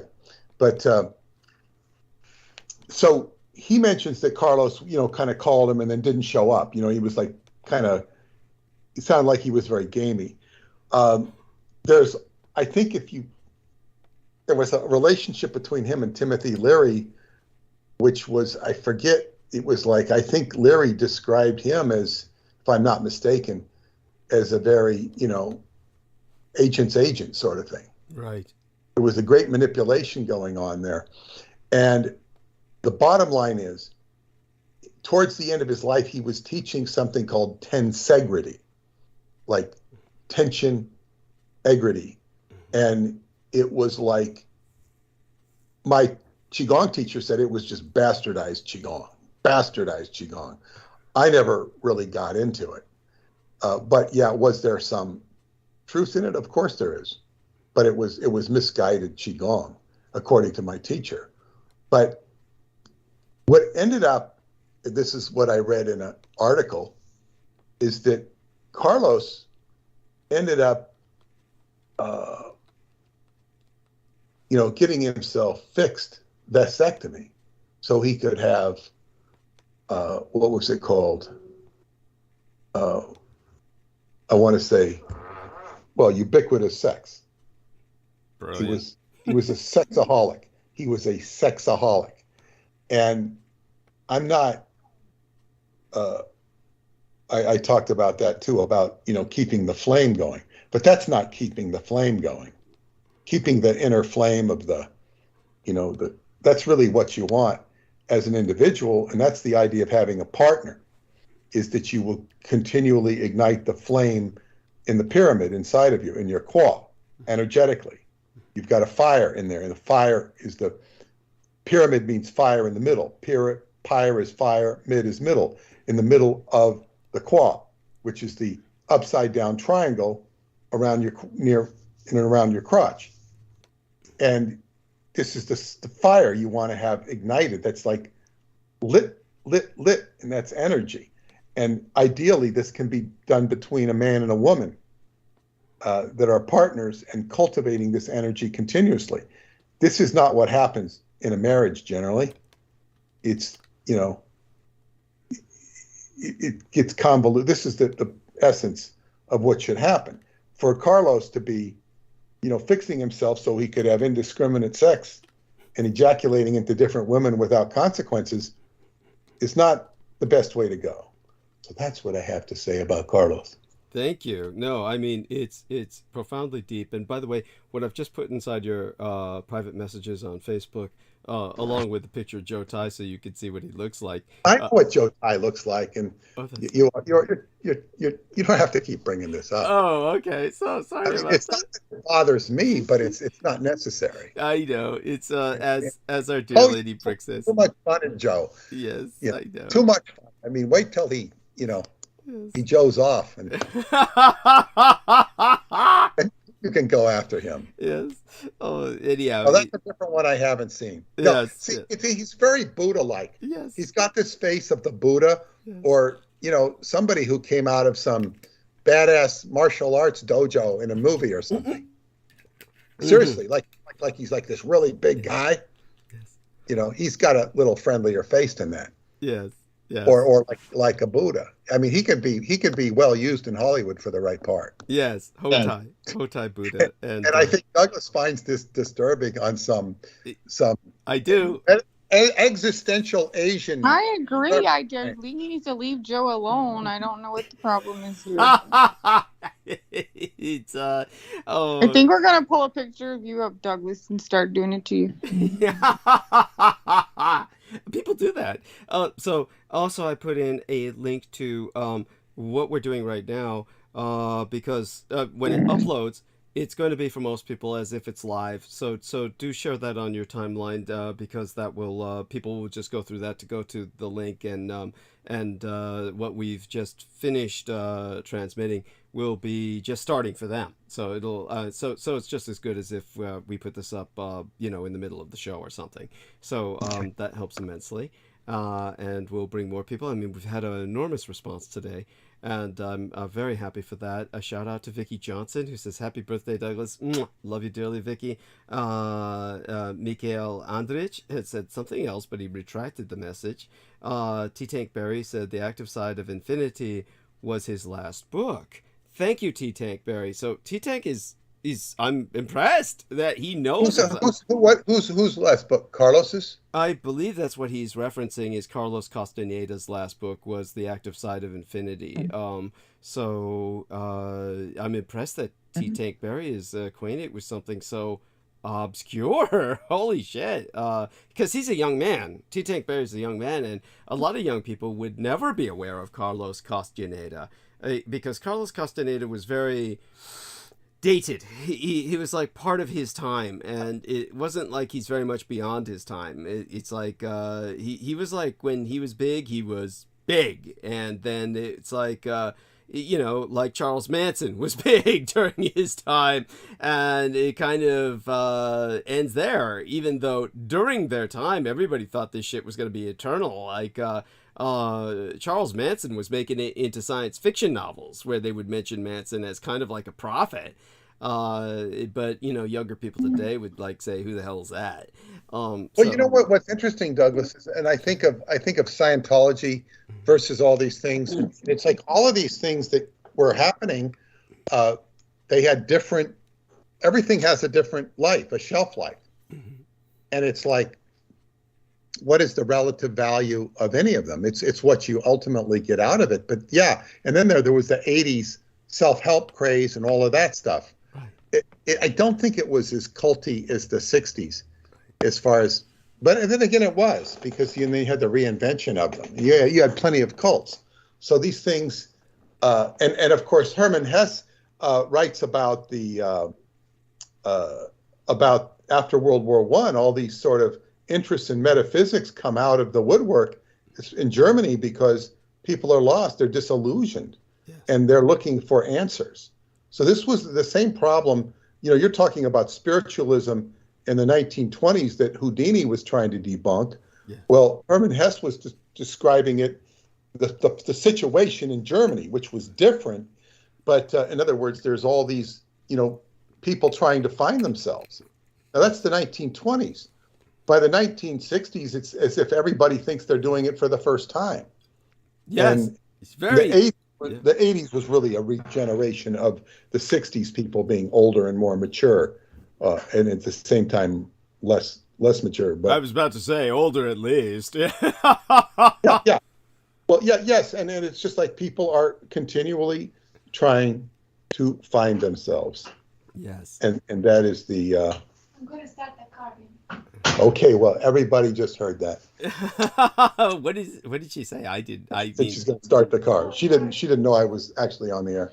Okay. She's going to start the car. This is the time of year when you warm up the car before you use it, so that you don't freeze your ass off for the first, 3 minutes in the car, or whenever it is. Oh, yes, important. It's not that cold, but it's cool enough to her to want. I don't need to warm up the car. Okay. Do I like to warm up the car? Yes, but I warm up my car. I can go out there and tough it. I know exactly where I'll get on the highway when it'll warm up, and I'll be okay. I'll be warm in 3 minutes. Okay, I'll be shivering the entire way, miserable. No, I'll warm the car. So that was Paula. Brooke, where have you ever lived up north? No, I cannot. I went to Chicago once, and I literally cried, and I mean physically cried. I'm sure something.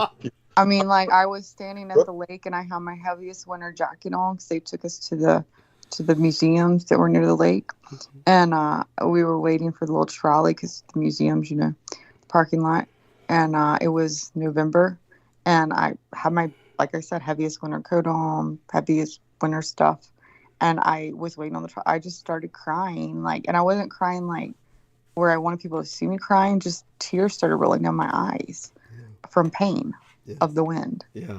And I would never fucking ever, you couldn't pay me $1 million fucking dollars. I hear you. I get it. I totally get it. Look, I want to share something with you that I think will help your understanding of why you couldn't make it in Chicago. Is that a friend of mine from Ohio, very dear friend, he explained to me, and he was from Ohio and he moved to Florida. That's where I met him. And he explained to me that, because he read this in an article, there's something called brown fat. Now, when you live in the cold, you accumulate brown fat. An Eskimo is going to have a lot of brown fat. When you move down to a place like Florida, you're going to, over a period of 7 years, you will lose all your most of your brown fat, because you don't need it in the warm climate. So, for example, I lived in California my whole childhood. And I moved, and then I was in Mediterranean climates in Europe and Africa when I was in Scientology, then the Caribbean, LA, Caribbean, and then I was in Florida for 7 years. I virtually had no brown fat in me. When I moved up to New York, I froze my ass off. I would wear long underwear. Did you lose your fucking mind? I mean, why didn't you fucking No, but I knew the secret of long underwear, because when I was, I remember this on the ship in Los Angeles, I would have night watch, and it was damn cold. Yes. And I would wear long underwear and preserve myself. Yes.